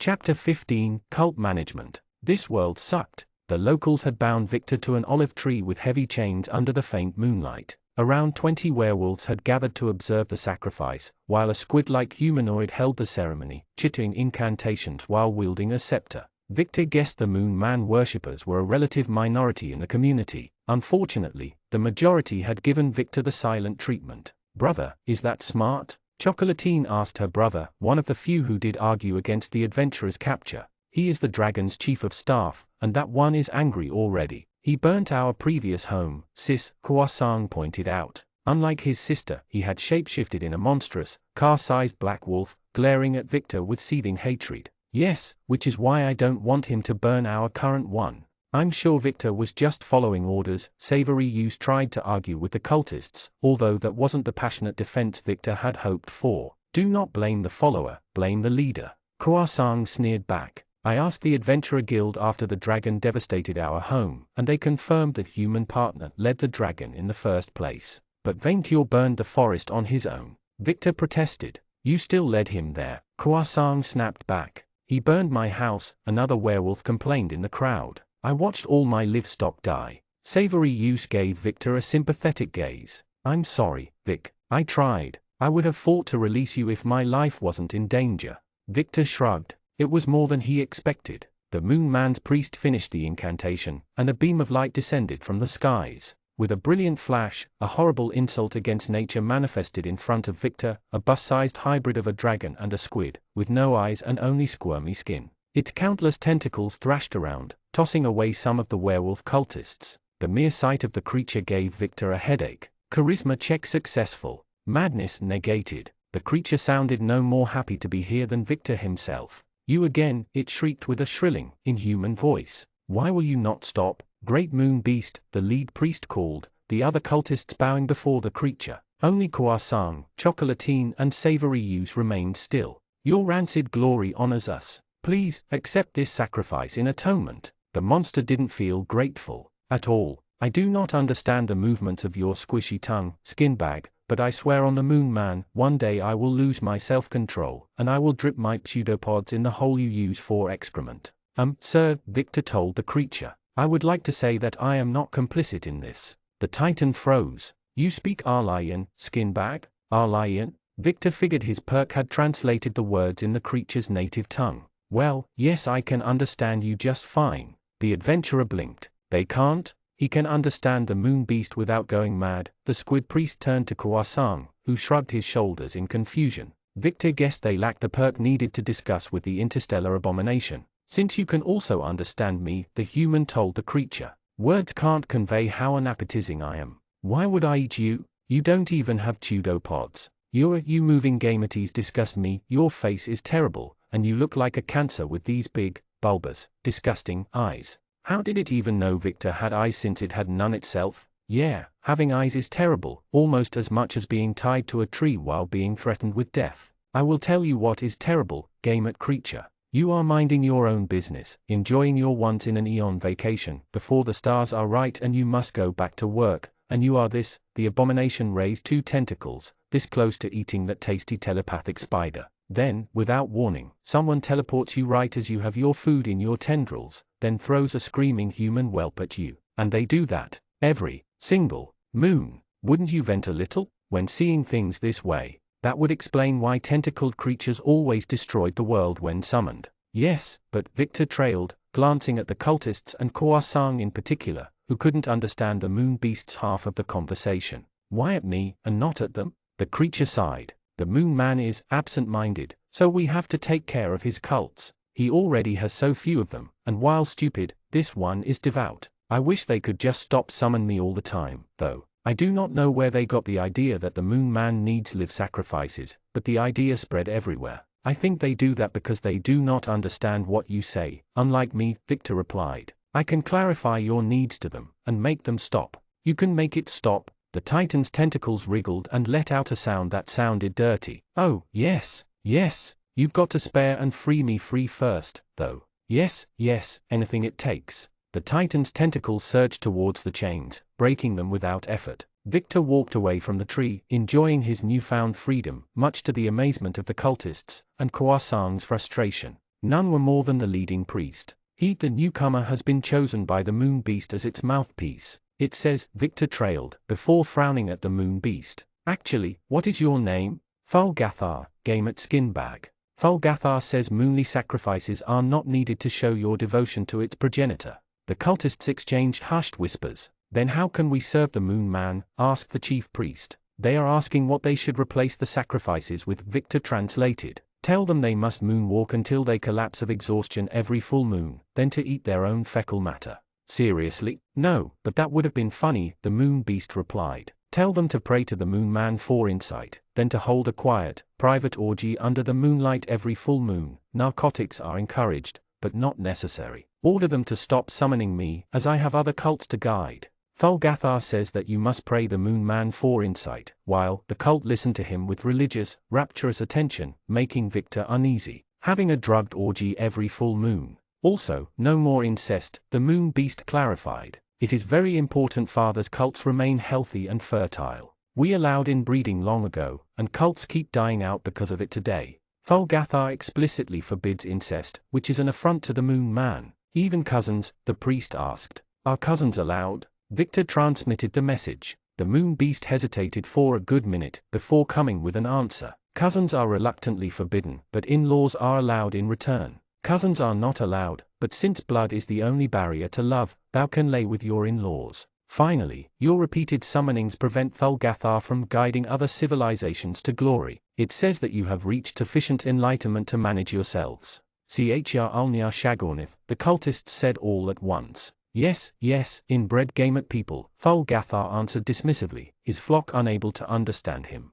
Are we done? Yes, I think they will behave from now on. Then thank you, skinbag. Show me your hand, so that I may reward you for giving me peace. The moon beast touched Victor's left arm with a tentacle, the moist contact sending shivers down his spine. The shining, white mark of a full moon, the moon man's symbol, appeared on his skin. Congratulations! You were granted a blessing by a star spawn of the moon man. You earned that claimed by the moon man personal perk. Claimed by the moon man, when you level up, you have an additional 10% chance of gaining a charisma point. You gain immunity to madness and moon effects unless those caused by the moon man and his servants. Nice! Finally, things turned around in his favor for once. Tell me, gamer animal, would you like a job? The moon beast offered. You can make a good mouthpiece to address the moon man's flock, and I have been looking for a chief of staff to lead my minions. A chief of staff? Here we go again. I am already taken, sir. You are? The creature hummed at Victor. A dragon sent? You serve a dragon? Unfortunately, yes. Look, carbon-based mammal, dragons are prestigious, but they underpay their minions. Like it wouldn't believe. If you serve me, you will be swimming in pearls and seashells by the next moon. As my chief of staff, you will also have unrestricted breeding privileges, including ignoring the incest restriction. You can keep your tendrils in your family. It was official, the creature was officially trying to bribe him. Victor pondered the offer, the idea of managing a fertility cult appealing to him. But considering how Venkior had reacted when he thought Victor had left him for a wyvern, and that he would be in a cranky mood for a while. I am very flattered, said Victor, but my dragon is very insecure about me leaving him, too, so I am not tempting his wrath. I also kind of like the other minions. Your funeral, the moon beast replied. If you change your mind, visit me on the moon. But thank you, I am honored by your proposal, Victor said politely, in case the creature could hold a grudge. He turned to the cultists. Also, what am I to do with them?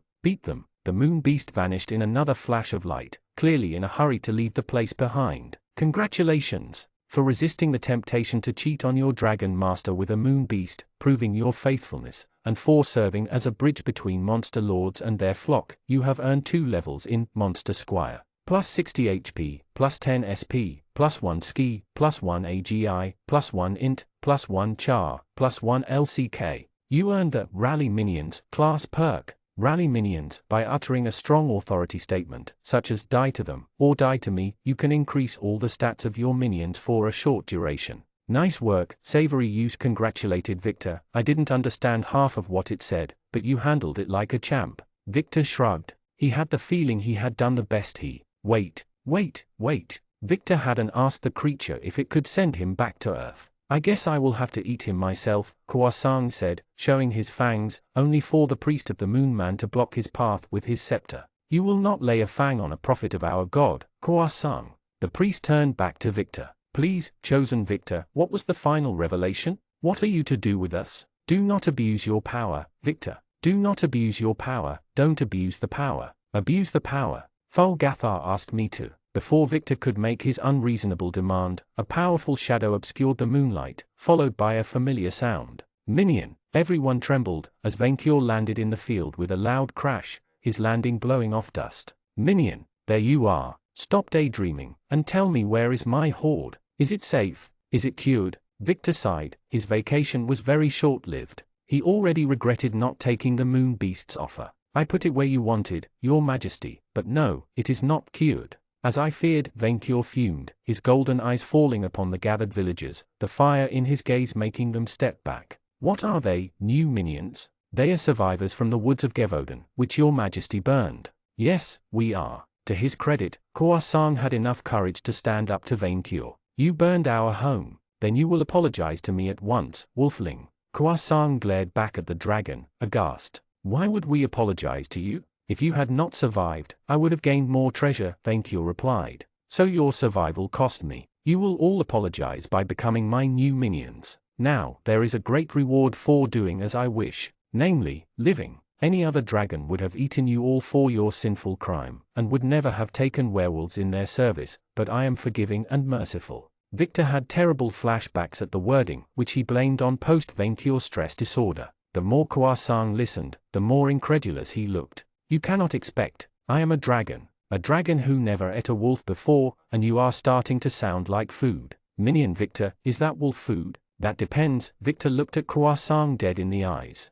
Are you dragon food, Kawasang? The wolf looked at Victor, then at Venkior, realized that he was 20 times smaller, then glared at Victor again. I am starting to realize that the just following orders excuse may be valid, he grumbled. You're goddamn right, Victor replied, a bit too happy to rub it in the wolf's face. Kouasang looked at the rest of the villagers, none of them willing to take a stand, and then, proving himself far smarter than every noble in Gardamag, he decided to cut his losses after a glance at his sister. I apologize to both of you, the werewolf said, forcing himself to say every word. Just don't eat us. Not unless you run out of sheep, Venkyo replied, the villagers looking at one another. The dragon lost interest in the wolf pack, turning to Victor. Minion, I must become a wizard. A wizard, your majesty? The light does not stay dead when I kill him, and now hides in his castle like a coward. You said he hides his soul in an item, which makes it immortal. His phylactery, which is probably hidden in the castle, yes. Victor started realizing where the dragon was going.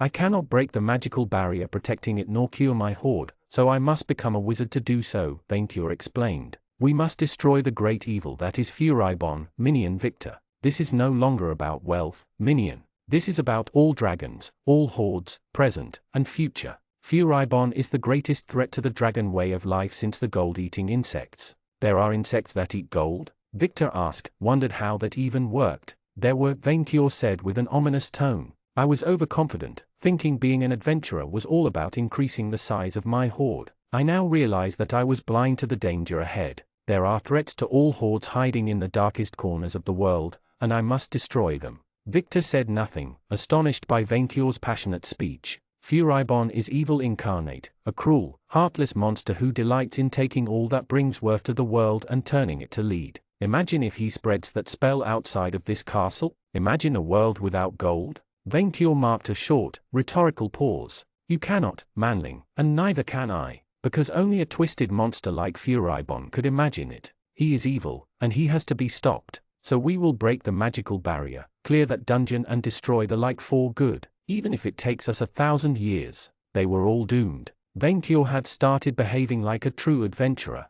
Chapter 16, Venkyo's Private War. Sitting amidst an orchard and a pen whom he had emptied of its sheep, Venkyo glared at Murmurin's volcano, a dark, fuming place even under the bright sunlight. What kind of atrocity the Light was planning deep in his dungeon? How long before he spread knowledge of this dark, horrifying spell to the outside world? Venkyo seethed at the thought, simmering with anger. Although he heard Manling Victor and the new werewolf's minions approach, Venkyo didn't even bother glancing at him, entirely focused on the mountain. Your Majesty, Minion Victor called. Your Majesty, are you all right? Where are the kobolds? Venkyo asked. I sent them to recruit new minions. Good. More fodder to throw at the like. Minion Victor, you are now my military advisor, Venkyo told him. I would have promoted you to general, but command of this operation is too important to delegate. I will oversee the war against Furibon myself. The war, Your Majesty? Yes, Minion, war. This is war, against an enemy willing to cross any line into depravity. So you will gather all information about this dungeon, every trap, and every defender, every way to break this magical barrier, every way to return my horde to normal, and then you will give me strategies to validate.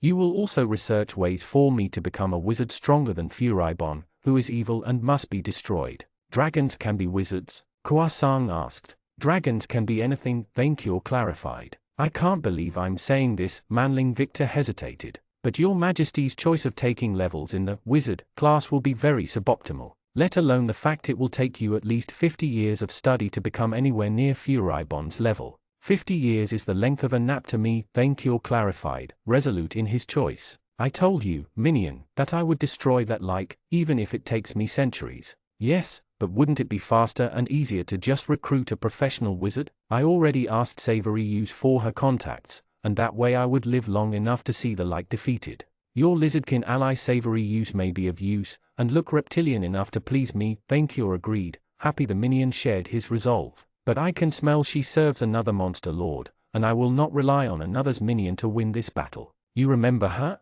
The Minion seemed shocked. Holy, Your Majesty is not fine. A dragon is not poor, Manling Victor, Venkyo told his chief of staff. My gold is sick, and so I am. Only gold and revenge against Furibon, who is evil and must be destroyed, can cure me. Technically, sir, only your gold is sick, the silver, jewels, and magical items are fine. So the horde is not totally gone, most of your assets are just frozen. A dragon's horde must have gold in it, Venkyo replied angrily, or it is not shiny enough. Having no horde worth bragging about was a fate worse than death to Venkyo, and he refused to suffer through it. You're being so intense and serious about it, Your Majesty, it's scaring me a little. Furibon took everything that was precious to me, Vainqueur ranted, the strength of his booming words making Victor fall on his ass. I am the great calamity of this age. I am the apex creature. No one mocks me and lives. My reputation will be in tatters if word of his cruelty spreads. So if I cannot blast his fortress the proper dragon way, then I will do whatever it takes to destroy him. Furibon had made Vainqueur feel like a pauper, and for that, he had to die, or become deader. Vainqueur would also learn how to break that curse of lead, in case another Furibon rose up after he had destroyed the current one. Your Majesty, I have thought about the problem, and if I may, I think there is an easier solution than working years on becoming a wizard. Manling Victor rose back up. There is a spellcaster class called Witch Hunter, which specializes in killing spellcasters and demon worshippers, and they learn exorcisms highly effective against both. With enough levels in it and charisma points, you should be able to break the barrier. While Vainqueur stubbornly sought to cover his rear with magic, the idea of a class dedicated to destroying Furibon's kind appealed to him. What has my natural charisma to do with cancelling a barrier? The potency of Witch Hunter perks is based on charisma, and from what I gathered dragons have lots of it. Must be the scaly charm. It suddenly occurred to Vainqueur that he never cared about what those points did. He stopped looking at the mountain, focusing intently on Victor. As expected of his chief of staff, Minion Victor explained without Vainqueur having to ask. Health points represent your life force, health, and longevity. The more of them, the longer you live and the slower you age. Special points power magical abilities. Strength is strength, vitality increases your constitution and endurance. Skill handles your dexterity and skillfulness, agility represents speed and reflexes. Intelligence is intelligence. Charisma influences willpower and charm. The more you have it, the more you get laid. Finally, the more luck, the more randomness favors you. So the higher the charisma, the more willpower I have. It also improves the use of certain spells and abilities. Since it represents willpower, witch hunters can use their charisma to dispel magic or rain holy judgment on their enemies. Vainqueur checked his current stats. Menu. Vainqueur Knight's Bane. Level 14, Noble 8 / Gladiator 6. Type Dragon. Party V&V. 5615. 79. Croissant almost choked. So did Manling Victor. That's 3 times more than me. Yes, minions, everybody loves me, Vainqueur replied dismissively. It should be more than enough to break the barrier, then. Well, you must burn an arcane spellcaster to get the class, like a witch or another like. Demons also work. I have the burning part covered, Vainqueur replied. Fetch me a witch, any witch. It is not enough that I destroy Furibon, who is pure evil and has to be destroyed. Anything that looks like that cursed creature will burn in the fires of my wrath. Furibon de Lender ist, Minion Victor spoke a foreign language as if it made him sound more intelligent. But we don't have many likies or spellcasters available. That's not true. We have a dryad druid. Croissant put his hand on Sweet Chocolatine's mouth before she could finish. It is easy to take levels in class before reaching level 20, from what you manlings told me, Vainqueur said, formulating a plan at once. I awakened the proud, noble class simply by learning I could take levels. Gaining access to Witch Hunter should be quick, even without a witch on hands to burn. Minion Victor stayed silent for a moment, before making a face and asking, Your Majesty, what is your intelligence stat? 14, and I started at 9. Vainqueur said proudly, assuming the manling started at 1. I'm just scared of what Your Majesty will achieve with more points. Oh, I have a great idea, said Chocolatine with a gleeful smile, after pushing her brother's hand away. Why not summon demons as practice dummies? Summon demons? Victor turned to her, appalled. Yes, since there is no witch nearby, we just summon demons. Demon witches, and you murder them, and we harvest the body parts. Chocolatine, I already told you no, Croissant told his sister. We're not sacrificing sheep to summon demons and then kill them. This is too dangerous, even if we summon only lesser fiends. But we would got more meat that way. And Rollo said he wanted fertilizer for the farms. Vainqueur listened with attention, smelling an opportunity. Minion Victor, could I gain Witch Hunter levels out of this? You can gain Witch Hunter levels by burning demons, or people possessed by demons. Yes, Victor said, scratching the back of his head in embarrassment. You would think they had some kind of fire resistance, though, seeing where they come from. To your puny fire maybe, but not my dragon fire. Vainqueur boasted. Some are immune to it, but we can summon those who aren't, said Chocolatine. Yes, but summon demons just to kill them? Victor grumbled, too pessimistic to see the golden opportunity. I dunno, it sounds like prank calling hell. No way it's not going to backfire somehow, right? Minion Victor, how can you not see the potential? Venkyur chastised his lackey. That way, we can both gain quick levels. Minion, I kill the demons, then you revive them as undead, and then I kill them again. This will double my experience, and I gain treasure both times. Your Majesty wants me to turn demons into undead so he can kill them all over again? You will also let the demons use their perks on you whenever possible, in case you can learn them. Minion Victor's skin turned pale. I would rather not. That's a great idea. Khoasan complimented Venkyur's choice, Manling Victor sending him a fierce glare. The werewolf answered with a smirk. It's okay, Victor, I can cure you, said Chocolatine with a cheery smile. So long as you are not dead, I cast a spell and zap, you're fine again. Is your god even okay with this scheme? Victor asked Chocolatine. I thought Isengrim was one of the nicest deities. Of course he is. Commandment 7 You shall respect the hunt. Hunt to feed, or to thin the herd, but never for profit or pleasure, and never to extinction, except demons and undead. Demons and undead can be hunted for pleasure, for profit, and to be made extinct. As far as divine declarations go, it's pretty direct. Minion, while I never felt it, I understand that pain hurts for your kind, Venkyur reassured his lackey, but this is war. War calls for sacrifices, and sweat, and tears. For the sake of my horde, you cannot fail, and so you will do whatever it takes to become the best chief of staff you can be. Minion Victor said nothing, lowered his eyes, then raised them back. Venkyur noticed a change in his gaze, a gleam that wasn't there before, the spark of a dragon's greed. All right, your Majesty, but, can I ask you a request? Can I keep the undead instead of having you destroying them again? I'm not sure you will gain experience, and I could use them as minions. Oh, and you can always sell them afterward for me, Venkyur caught on. Good idea Minion. That's the spirit, Minion Victor said with an ominous tone. And so, for the first time in his immortal life, Venkyur began to train seriously. Using a knife, Chocolatine sacrificed a lamb, then drew a circle of blood around the cattle outside the village. She began to recite incantations, the circle shining bright with unholy light. Summon lesser demon. As she finished her prayer, a creature manifested inside the circle, a manling-sized goat with wings and wielding a fork. Hell's Witch customer service, what can I do for you? Is it to sell your soul for magical powers, or some other? The fiend stopped, looking up to Venkyur. What the heaven is? Venkyur lightly blasted him with a fireball. The explosion tore the fiend in half, sending the remains fly a few meters away from the impact. The sacrifice sheep was entirely vaporized. Arg, he had wasted the food. Venkyur decided to breath lighter next time, since demons looked very fragile. Congratulations! Through your sheer hatred of a spellcaster, burning of a foul fiend at the stakes, and your inclination to solve every problem with fire, you earned a level in the Witch Hunter class. Plus 30 HP, plus 10 SP, plus 1 Vit, plus 1 AGI, plus 1 Int, plus 1 Char, plus 1 LCK. You earned the Spell Purge class perk. Spell Purge. By exhausting 1 SP per second, you can radiate a field of anti-magic energy which automatically cancel any spell in its range, including yours. Your charisma must be higher than the spell's effective level, spell tier and main stat value of the spellcaster at the time of casting to cancel it.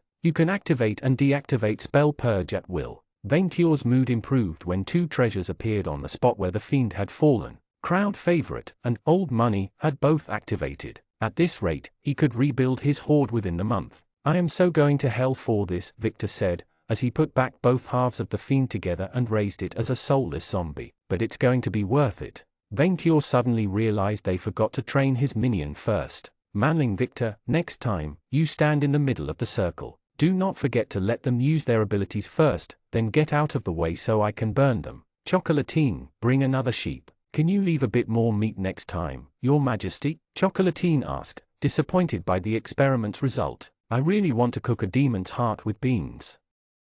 Chapter 17 Job Interviews. Wait, don't kill me, don't kill. Venkyur poked his 100th demon in a row, a monstrous rat the size of a manling, crushing it between his claw and the ground below. Like an insect, the creature died without making a sound. Nothing. No level, and no treasure. With a growl of disappointment, Venkyur tossed the corpse on the pile of demon meat which had yet to be turned into undead. I am out of sheep, Your Majesty, Chocolatine informed him, who stood next to a second, bigger pile of slain cattle. Do we move to pigs or children? No, Vainqueur replied, bored to death. Even his chief of staff had asked for a break after the 80th, and the dragon started to understand why. He couldn't take the tediousness of the process anymore. Level grinding was no fun at all. As if reading his master's mind, Manling Victor joined them, carrying papers under his arm. Is your majesty done bullying Satan? Minion, I cannot get that 11th level of witch hunter, Vainqueur complained while Chocolatine left to feed some demon corpses to her remaining cattle. Is the system broken?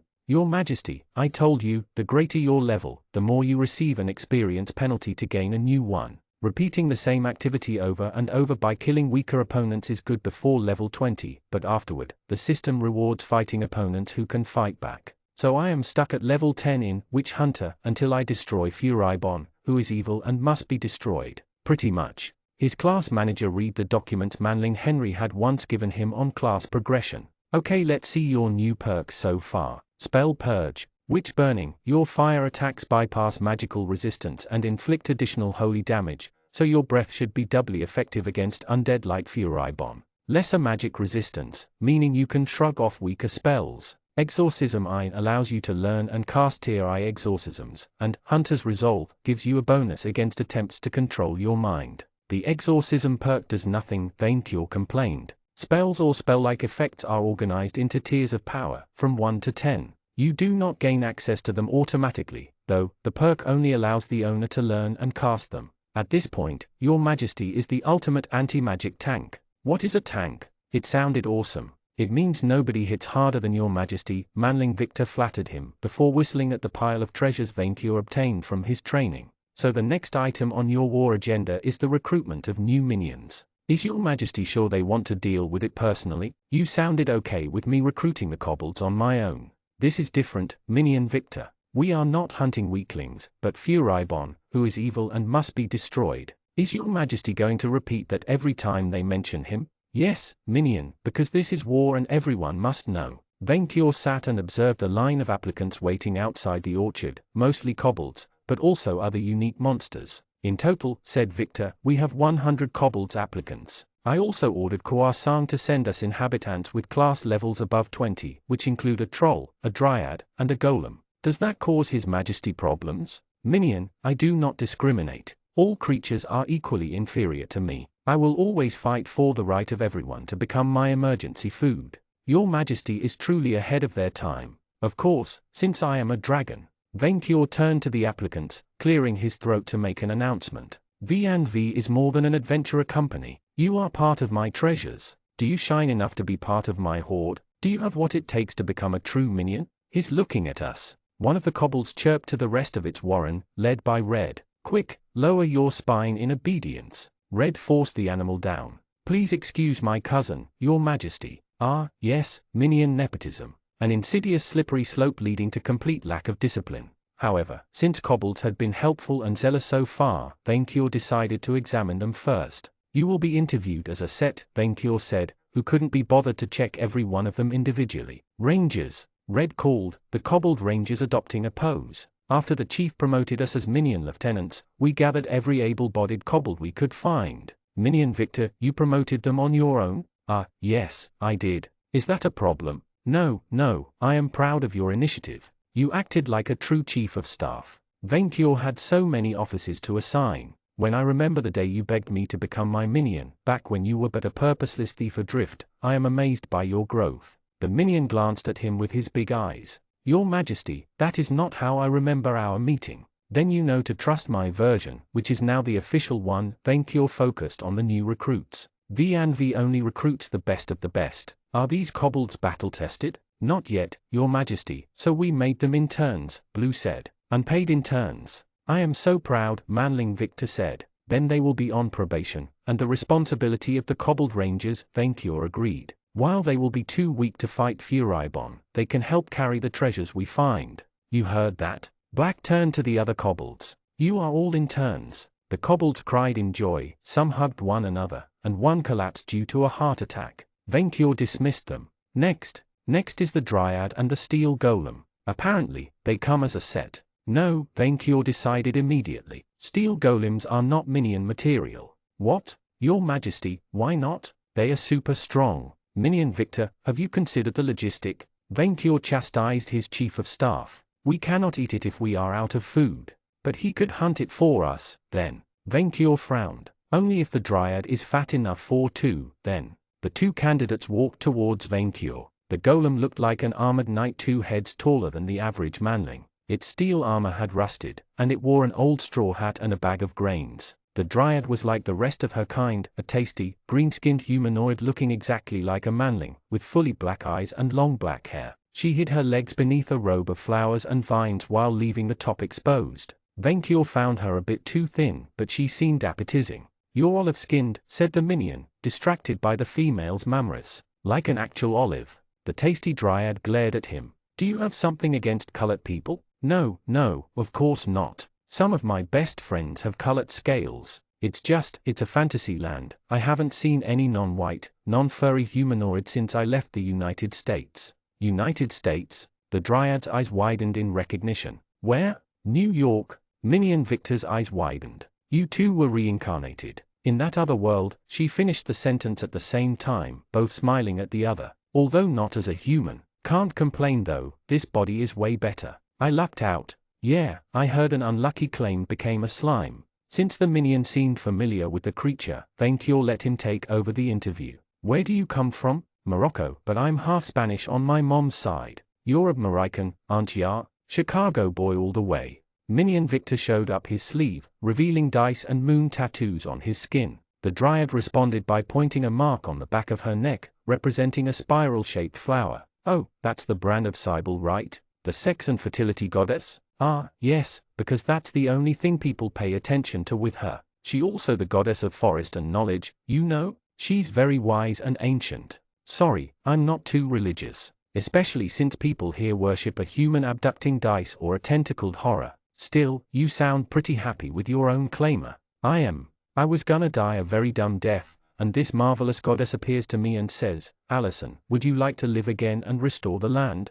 How could I refuse? She appeared to you directly instead of just branding and throwing you aside. I'm here to help Rollo with his farming project." The dryad gave the golem a pat on the back. "He had been praying to Cybele for someone to maintain him while he continues farming, and I was an auto-engineer on Earth. Golems aren't like cars, but I manage. No more 9-to-5 desk job. Anyway, I renamed myself Lies here, because it sounds cool, but my true name is Allison. You can just call me Al." That made too many names. Vainqueur subtracted her some points. "Enchanted, I'm Victor," the minion replied while showing his bright teeth to the female. Unfortunately, his desire to breed led him astray. "I thought golems weren't self-aware. 1% of them wake up with free will. Rollo is one of those. Since he has a soul, he even has class levels. 67, all farmer.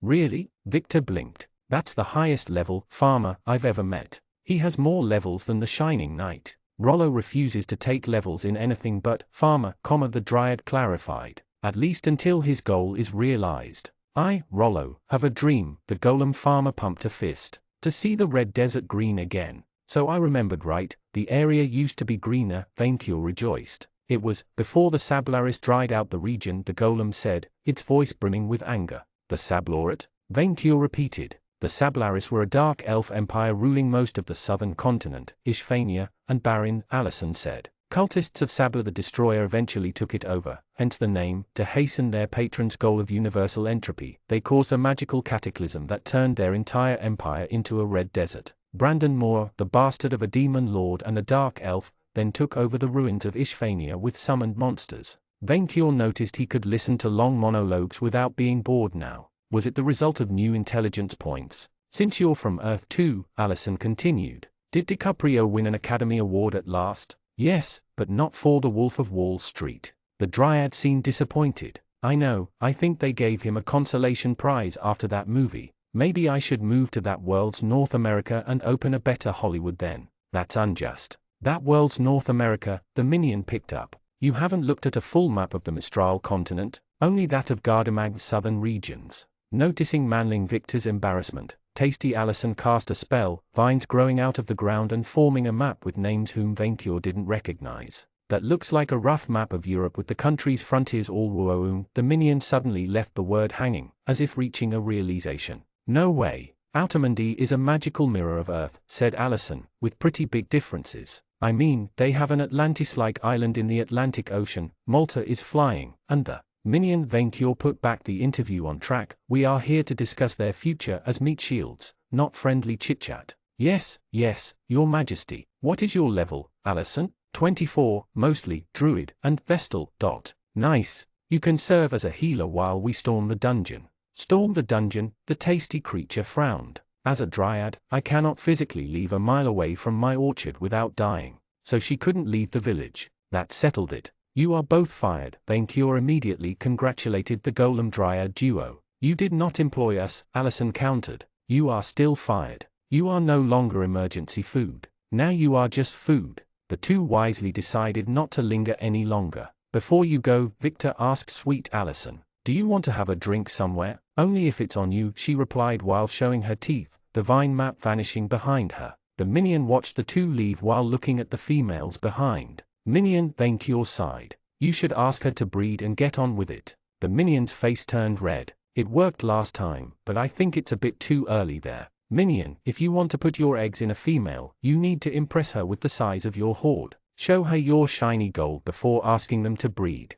Females also do the same to entice males, but be sure to check the size of their treasure. You do not want to let paupers take care of your eggs. Does your majesty only reproduces with the wealthy? Of course not. Why would I put my eggs in another dragon? More dragons meant more competitions for my hoard later. No, minion, breeding is for creatures like you, who die all the time and must perpetuate their species before it goes extinct. Come to think of it, since other dragons meant no more competition for hordes, and he may be paid for killing his kind. Vainqueur pondered the moral problem of hunting his own kind for money, before deciding it would wait for the destruction of Furibon. Also, manling Victor, no breeding harassment between minions, that causes tensions and minion wars. That is why I waited until after you fired her before making a move, manling Victor replied, before the next candidate showed up, a tall, lanky green troll with green hide and a tusked, pig-like face. This is Barnabas. A troll? Vainqueur squinted. I burned a lot of them recently.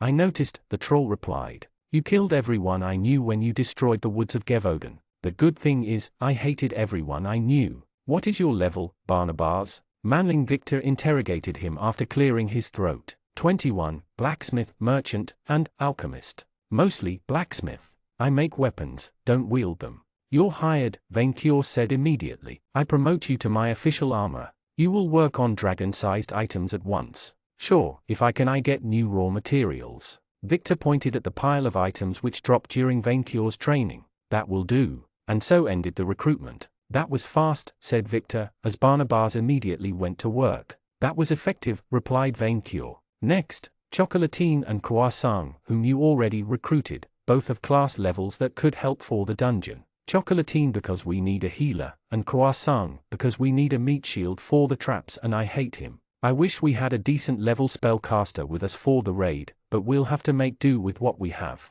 It will do, minion. It will do. Congratulations. For recruiting a vast adventurer company meant to cater to your noble desires, you gained a level in Noble. Plus 30 HP, plus 10 SP, plus 1 Vit, plus 1 AGI, plus 1 Int, plus 1 Char, plus 1 LCK. You earned the Stipend class perk. Stipend, you gain a monthly stipend of 400 gold coins multiplied by your total level. Vainqueur's eyes widened in pure, unbridled joy, as a huge pile of gold materialized right in front of him with a bright flash of light. Finally, by the elder WYRM, he had waited so long for this moment. 400 per level? Once Vainqueur reached level 100, that meant 40,000 coins a month, 500,000 a year. He would swim in a vast ocean of shiny gold and transmute gold to lead. The coins turned to lead with a flash of black magic, causing Vainqueur's heart to skip a beat. He immediately glanced at the source of the disaster, sitting atop the pile of demon corpses. Furibon. His bony finger still cackled with his foul sorcery. That was for blowing up my library, you dimwit lizard, said the like, before adopting a taunting tone at Vainqueur's silent hatred. It is true what they say, silence is golden. Furibon insisted so much on the word, Vainqueur was paralyzed by fury. Your Majesty, Victor butted in. Use spell per. Snarling with rage and reacting before his minion could finish, Vainqueur attempted to smash the like the dragon way, but the undead teleported away while cackling. Instead, Vainqueur's hand smashed onto the pile of demons, creating a crater and causing a small quake. Holy hell, your majesty's strength points are showing, Minion Victor complimented his master, as if it could cheer him up. No more waiting, Minion Victor, Vainqueur declared, his heart set on vengeance. We raid the dungeon tomorrow. He already imagined the treasure that Furibon would drop. Chapter 18, Uninvited Guests. Due to his role in their new Dragon Overlord's administration, the locals had wisely gifted Victor a large mansion overseeing the rest of Murmurin. Finally, the human's life as a homeless adventurer had reached its end, at least until they claimed Furibon's dungeon tomorrow. And what a place it was! With 3 floors, a basement, and a roof, it was huge enough to welcome a lord's entire retinue. Unlike the early medieval architecture of Gardamag's manors, the place had been built in a later time style, with wide rooms, blackwood flooring, and a central velvet stair leading to the upper floors. Victor had heard it once belonged to a dark wizard doing experiments in the basement though, and considering the dust around, the inhabitants hadn't touched it in years. He better watch his back inside. Victor entered the grand foyer with savory use and 20 mindless, demonic skeletons in tows. Go clean the place, he ordered his servants, no dust must remain. The automaton spread around as ordered. And now I officially live in a ghost mansion, Victor told Savory Use, as they moved to explore the ground floor while the earth trembled. Do you think Vainqueur smashed a succubus this time? I don't think Chocolatine can summon on, Savory Use suddenly chuckled. Ah, I get it, smash a succubus. You can't imagine how much I missed someone laughing at my lame jokes, Victor said, finding a large cozy room with an old fireplace and armchairs. We had good times. It's not quite the same since you left, Vic. We're taking a wrong turn since that Laveria woman arrived. Wrong turn? The Nightblades are an outlaw ring. That's pretty redundant. Yes, but we respected the government, Savory Use said, Victor giving her a blank stare. Okay, sometimes we put nobles through death traps, but who doesn't? We didn't take up arms against the king, because it was bad for business. But last time I was at our headquarter in Noblecoyer, there were talks of supplying Ishphania and the Scorchers with weapons. Well, Vainqueur shot that plan down. Victor sat in one of the armchairs, finding it extraordinarily comfortable. Channel Hellfire. His finger fired a ray of ghastly blue flames at the fireplace, lighting up the leftover black wood. That was the only monster perk he got out of this grueling training, and he earned it. He should have listened to the priest's warning of fire and brimstone in his childhood. Do you want an omelet? Savory Use asked him. Sure. The proposal couldn't make Victor happier since she had many levels in the cook class. Other Nightblades had fought to the death over her meals. The reptile sat on the ground like a chicken. Do you want me to go to another room? Victor asked, embarrassed. No, it's okay. I do it everywhere. Victor turned his eyes away from the sight still, finding a treasure chest in a corner of the room, overflowing with gold. Yeah, right. Just a chest. Treasure, the disguised mimic barked. Treasure, as if Victor would fall for it. You know, most adventurers are wary of chests nowadays, the monster squire told the creature. You should take the shape of a magic weapon, like a shiny sword, and you mustn't make a sound. The chest apparently understood, for it repeated, shiny sword?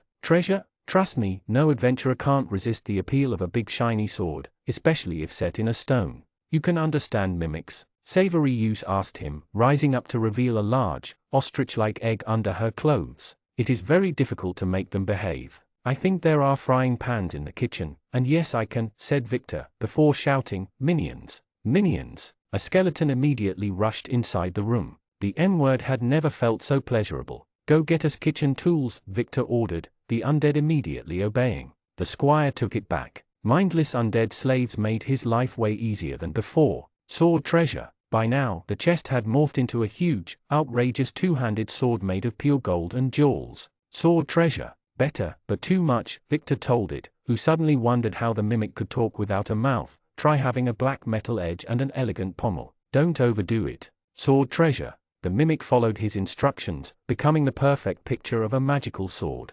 Excellent. Now you shouldn't have trouble getting food. Just don't kill anything in the village, all right? Sword treasure. The sword purred and hopped out of the room like an animal, just as the skeletal servant came back with 4 frying pans. Sword treasure. Victor now had a pet. On a whim, he called it Vainqueur Jr. Really? Like that? Victor guessed, minion trainer made it easy for monsters to gain class levels when following his directions. Is this place the mimic school I heard of? Yes, and I would avoid the beds if I were you. Victor suddenly wondered if disappearances in inns were caused by disguised mimics. Nothing better than a warm meal after a good day of training, said Savory Use, breaking her egg on the frying pan before adding spice to her omelette. The skeleton stood there waiting, so Victor sent him away looking for plates and cutlery. In total, Victor had gained 6 levels in Necromancer before hitting a level glass ceiling like Vaincure. The dragon still asked Chocolatine to summon more demons to calm himself after Furibon's last visit. Victor still couldn't believe an ancient like had nothing better to do with his time outside of pranking a dragon.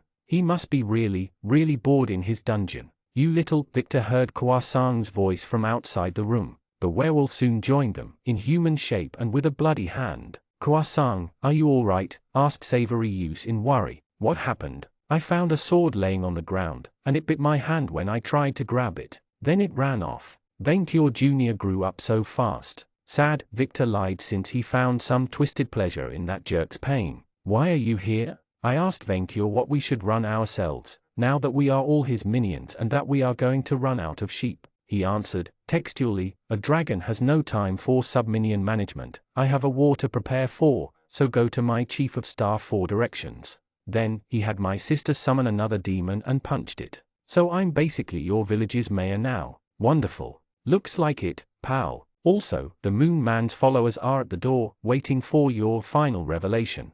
Victor let out a sigh. They had kept pestering him every time he wasn't with Vaincure, who scared them to death. I will be their prophet later. No hard feeling for that perk stuff, right? You brought Vaincure here, so you kinda deserved it. No hard feelings, since you will serve as our scout tomorrow. The werewolf blinked. I'm what? We are raiding the dungeon tomorrow. Your sister is coming too, but she's going to be fine in the rear. As a rogue class, you will scout ahead for traps. But I'm a ranger, not a trap finder. I hunt beasts, I do not disarm traps. I know. I meant you will scout out traps by triggering them. Maybe next time, you won't try to sacrifice your future commanding officer to a cult. Just saying. You petty snake. As a wise woman told me, Victor smirked at him. I wish you would go to hell, Croissant, but I think you are already there. Clenching his fists and fangs, the werewolf exited the room with fury in his eyes. Merciful Isengrim, damn that dragon, damn his staff, damn them all. That was very immature, Victor, Savory Use chided him, even if he deserved it. Ah, it's fine, Victor replied. We've both blown off steam, now we're cool. You look like you need a warm meal to ease you up, said Savory Use, who finished the omelette. Here. Thanks, Victor replied, as he sat back in the armchair. What else in on the menu? Of course, his stats appeared when he said that word. Victor Minion Dalton. Level 26, Outlaw 5/Monster Squire 14/Necromancer 7. Type, Humanoid/Dragon. Party, V&V. 645. Still, very good stat growth so far, although he never tested the new Necromancer perks. He was now around the same level as the late Gustave and Vilmain. Congratulations! Due to meeting entry requirements through your Monster Student, Perk and Necromancer levels, you can convert some of your levels into promoted monster classes. Stats will not be affected, but perks will. You can either combine Monster Squire and Necromancer into Death Knight, or Outlaw and Necromancer into Reaper. The change will be permanent and cannot be undone. You will no longer be able to progress in the converted classes if you choose to combine them. Death Knight, an undying warlord, commanding armies of the undead to rid the land of life itself.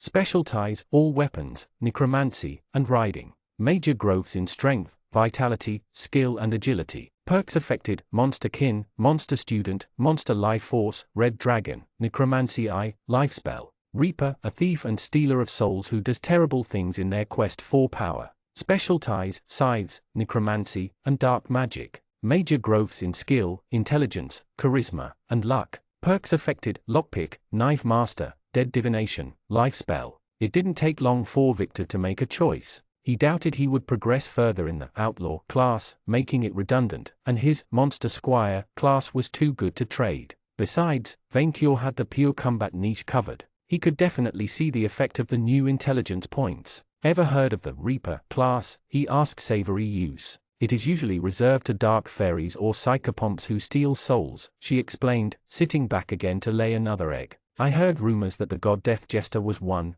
and that he killed so many people with a scythe, it turned into an artifact. Then it was official, time to reap these levels. Choice registered. Your Outlaw and Necromancer levels have been transformed into Reaper levels. Outlaw and Necromancer are no longer accessible. Lockpick replaced with Skeleton Key. Skeleton Key, you can unlock any lock on a successful skill check, even magical ones. You always count as invited to any location magically protected. Knife Master replaced with Scythe Lord. Scythe Lord, you gain perfect proficiency with scythes. Scythes now count as staves for the purpose of spellcasting. Dead Divination replaced with Helheim.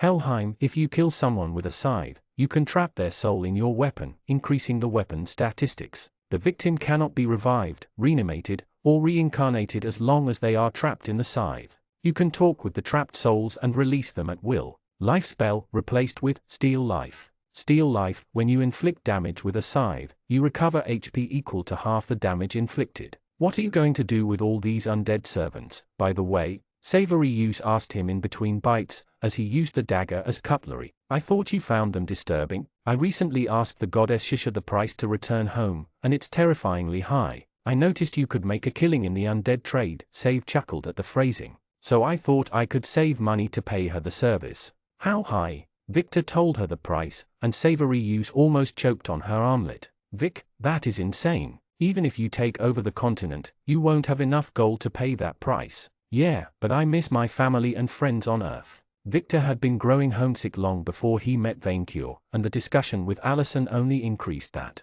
I know you keep saying this world sucks and you miss your old one, but you're making a life for yourself here. If you're missing on your family and friends, you can make new ones here. You also have a lot of opportunities. You are working with a dragon, and gaining levels so very fast. Who else is that lucky? He wouldn't call it luck, but yeah, even if the fiasco with Euskal had killed every other avenue for work, no way he could set foot in the country again without Vaincure's protection. Against his better judgment, his thoughts turned to Vaincure's advice. Hey, Save, would you find a male with a very big hoard of gold attractive? Of course. Who doesn't like someone with a lot of money they can repossess? Unfortunately, the crafty creature immediately guessed his trail of thoughts. So that was true? You asked Allison to breed? No, nothing that direct. Victor defended himself. There are steps in between. Like a drink. You are too good for her, said Savory Use with a motherly tone. I would not try to breed with her if I were you. You do not know where she has been. What is that supposed to mean? She is a priestess of Cybele. She must have laid with half the town and called it religious service. That meant. I knew it. Victor, what you need is a well-bred, nice woman with strong family values, said the reptilian assassin for hire, without any hint of hypocrisy whatsoever. Like Chocolatine, not a dryad of loose morality like Allison. Chocolatine, that psycho? She had fed some of the demon's flesh to pigs hoping they would grow fatter on it. My religion does not allow love triangles. Someone knocked on the room's window, Victor glancing to notice the Karma priest right behind. With a sigh, he rose from his chair and opened the window. Yes? Oh, prophet of the moon man. The priest had gathered the entire congregation outside. Please deliver unto us the final revelation. Don't ask them to bring you virgins. Don't ask them to bring you virgins. Bring. Victor stopped himself, realizing that he had a unique occasion to tame a dangerous cult. Even if their master forbade human sacrifices, they might interpret his command with violence and zealousness. Bring. The priest picked up. Bring love and friendship to all, for we are all the children of the moon man. That sounded less cheesy in his mind. There. You have the final revelation. The cultists exchanged glances. Did Thulgathar meant to bring love in the figurative sense? One werewolf asked the Karma priest. I believe it must have been literal, as in, you must love your neighbor as you would love your wife. Or maybe it meant, guys, Victor interrupted their theological debate. On your way out, can you ask Barnabas to forge me a scythe for battle? A really cool scythe, but not a scary one.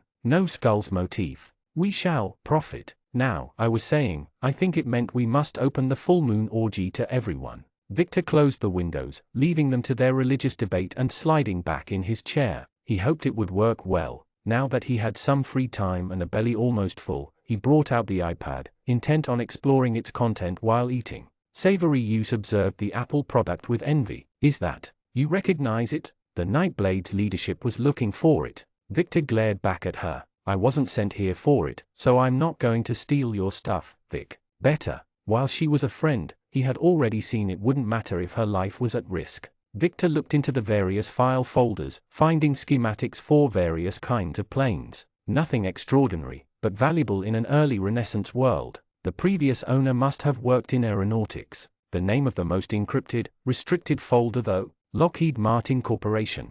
Yeah, Victor now knew why so many people wanted it. How did it end in Hordma, though? Could it be that since Outermundi and Earth were mirror worlds, items and people often traveled from one to the other on their own? Come to think of it, he was centuries ahead of his time here. Valuable knowledge. Perhaps he could help improve that world and make a profit out of it, gain money by doing good. The sound of the entry bell echoed in the room. That must have been Allison. Better that someone alive opens the door, Victor thought out loud, rising up with the iPad under his arm. Save, do I smell good? Better than her, Vic, the reptile hummed, much better than her. The adventurer smirked as he opened the mansion's door. Good evening, young man. Furibon smirked back with a dark glow in his empty eyes. You have something that belongs to my master, or so I heard. Chapter 19, The War of the Horde. Chronicles of the War of the Horde. Final chapter, Furibon must die. In a magical land, far, far away, Murmurin is at war. In a stunning move, the foul Furibon has kidnapped Lord Victor, first among all minions. The Lyca's evil has swept across the land, corrupting all that is shiny, but hope remains. Deep in his fiery forge, the great smith Barnabas forged a dragon-sized ring of elemental resistance and a killer scythe. In them, he poured stat boosts, magical protections, and his frustration at working overtime. A last alliance of kobolds and werewolves march against Furibon's armies, and on the slopes of a fiery mountain, they fight for the Great Horde. Wielding the Master Ring, the good King Vaincure leads a desperate charge, determined to end the like once and for all. For Furibon must die. That was it, Vaincure thought when he hummed the smoke and listened to the drums of war. The final battle for the dragon's way of life. His heroic minion armies, led by the kobold rangers, used mobile wood bridges to reach the castle, fighting imps and undead.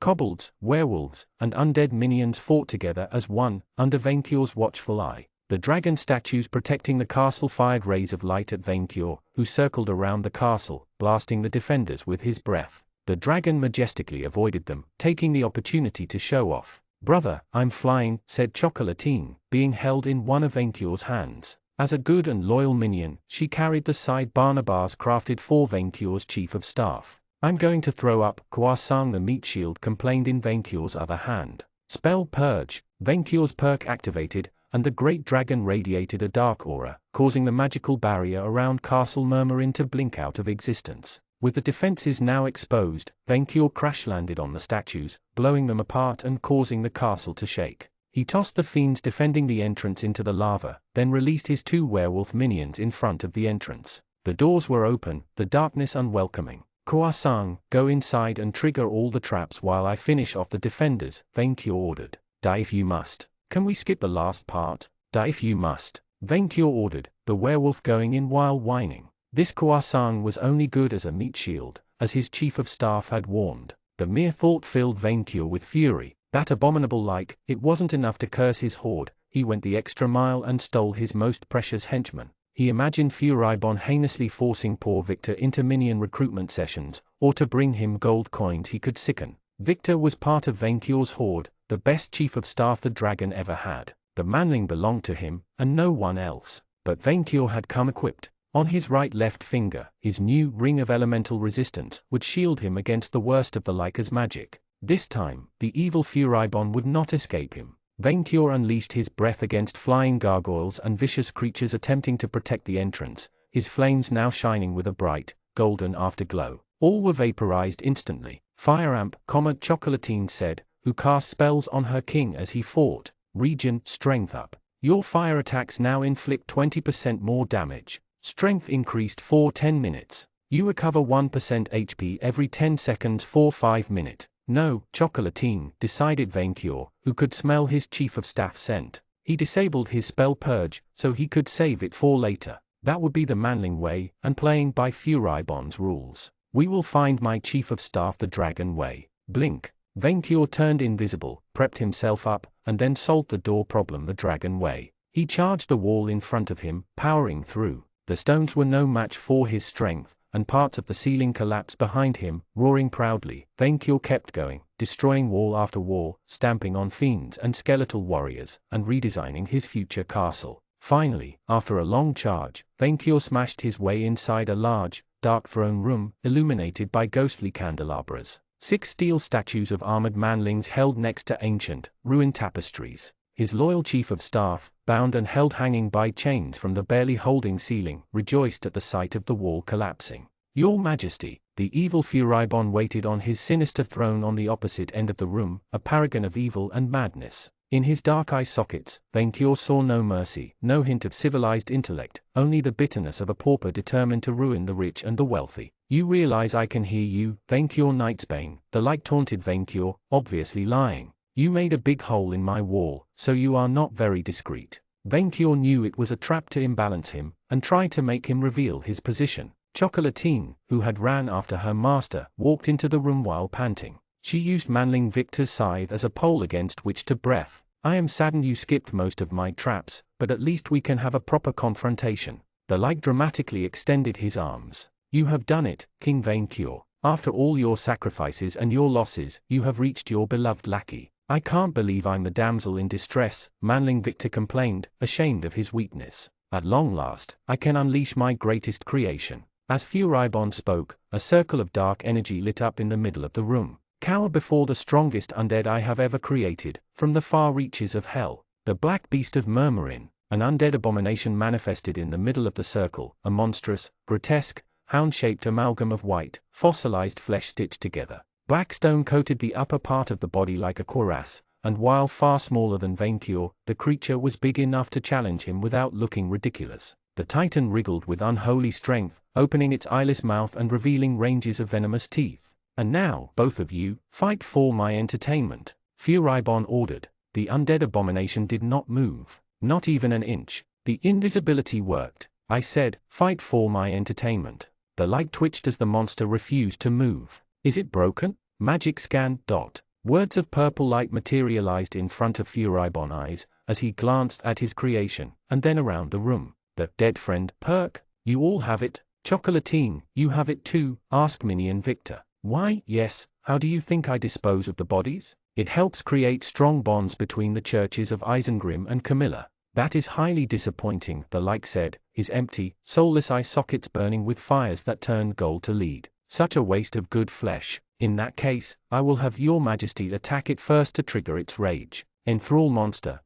A dragon's will is greater than yours, Furibon. Vainqueur replied proudly, slowly tiptoeing around the corpse titan and toward the light for a sneak attack. I trained 3 days for this. 3 days, maybe, but I too had time to prepare. Zawarado. To Vainqueur's senses, time seemed to stop for a brief instant, and when it flowed again, Furibon had covered himself with multiple colored layers of magical energy. I see you came well equipped, dragon, but I have more spells than you have years. Only a dragon will never know defeat. Then let us dance like the damned. Furibon rose from his throne, his hands shining with foul sorcery, but know that you are too late to stop us. The apple of knowledge already belongs to my master, Brandon Moore. Why would I care about a vegetable? Vainqueur replied with arrogance. I only eat meat. Soon, you and all of Altamandi shall know iron and blood. Ancient Met, the dark light stopped still. You do not know about my master's plan? I know of your plan, Vainqueur replied, furious at the depraved plot. To infect all the world's gold with lead sickness, ending the dragon way of life forever. The light tried to deny his culpability. No, I do not. That would be amusing, but ridiculous. Also, your Majesty, Manling Victor butted in. Gold being turned to lead is not lead poisoning. What had that poison source have to do with this? The like seemed as confused as Vainqueur. If you did not come to Murmurin to stop my liege from laying waste to Gardemag, then why are you here? To stop your sickening scheme. Vainqueur replied, proud to fight for the future of his horde. This. The like let out a deep, bellowing sound. Why did you come here in the first place? The seal below? How did you learn about it? Did that dark woman send you? We know about the treasure of the Ishvanian Inquisition you keep in your vaults, Victor said. That was part of the reason we came here. What? Aren't you keeping it? You believe an ancient light wizard would spend 100 years holing up in a crumbling ruin to keep a stash of hidden gold? The light disdained the dragon way of life, firmly cementing himself as completely irredeemable. Do you even know what is down there, waiting? Manling Victor fell mute.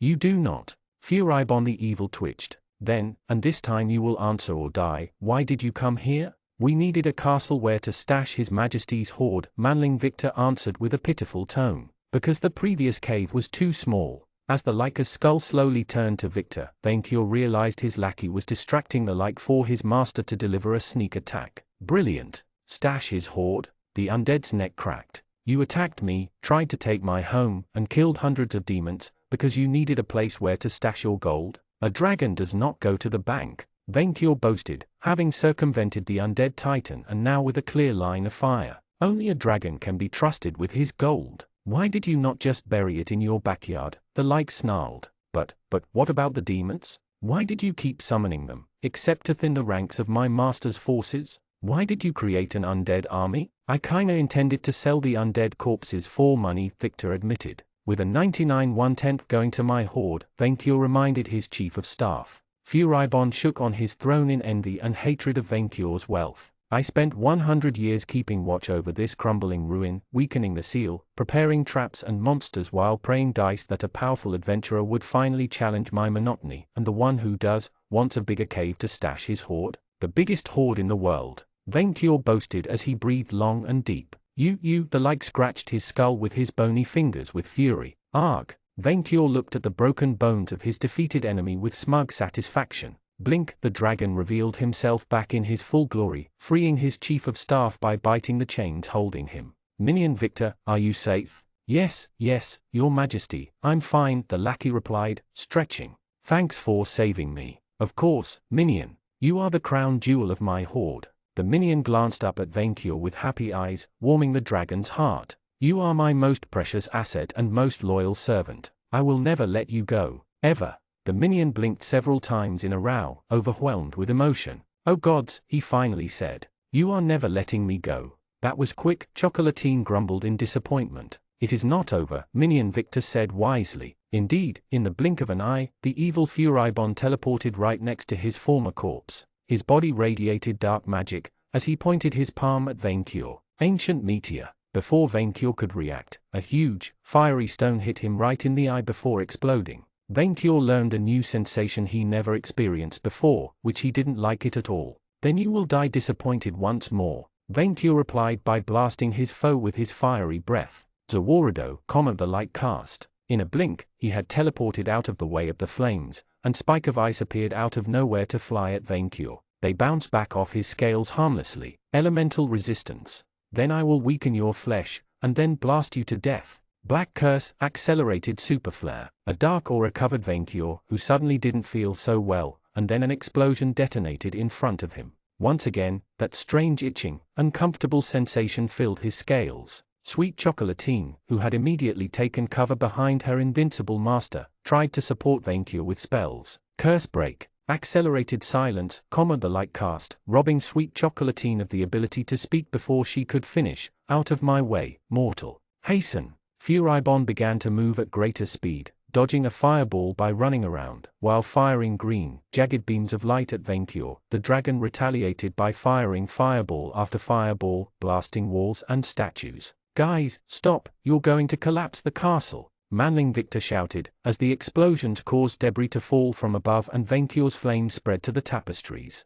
Minion, do not distract me while landscaping, Vainqueur replied, as he fruitlessly tried to smash the Lyca, who kept teleporting around before the dragon could put him in range of his spell purge. Fine. Furibon snarled, his mouth moving so fast Vainqueur could barely understand the words. I would rather turn that castle into a crater than surrender it to that dragon. Your gold-destroying plan will be stopped, Furibon. I do not, you wyvern imbecile, gold is nothing compared to arcane secrets. Vainqueur's eyes flared with rage. The Lyca had gone mad. Not only did he use the cursed W word to demean a true dragon, he also spouted insane nonsense. Vainqueur decided to fight seriously, and destroy this Lyca with extreme prejudice. Spell purge. The dragon activated his perk again, extinguishing one of the explosions as it entered his anti-magic field's range. You will run out of SP for that perk before I exhaust mine, wyvern. Furibon snarled. It didn't matter. The Lyca may be a wizard with shiny spells,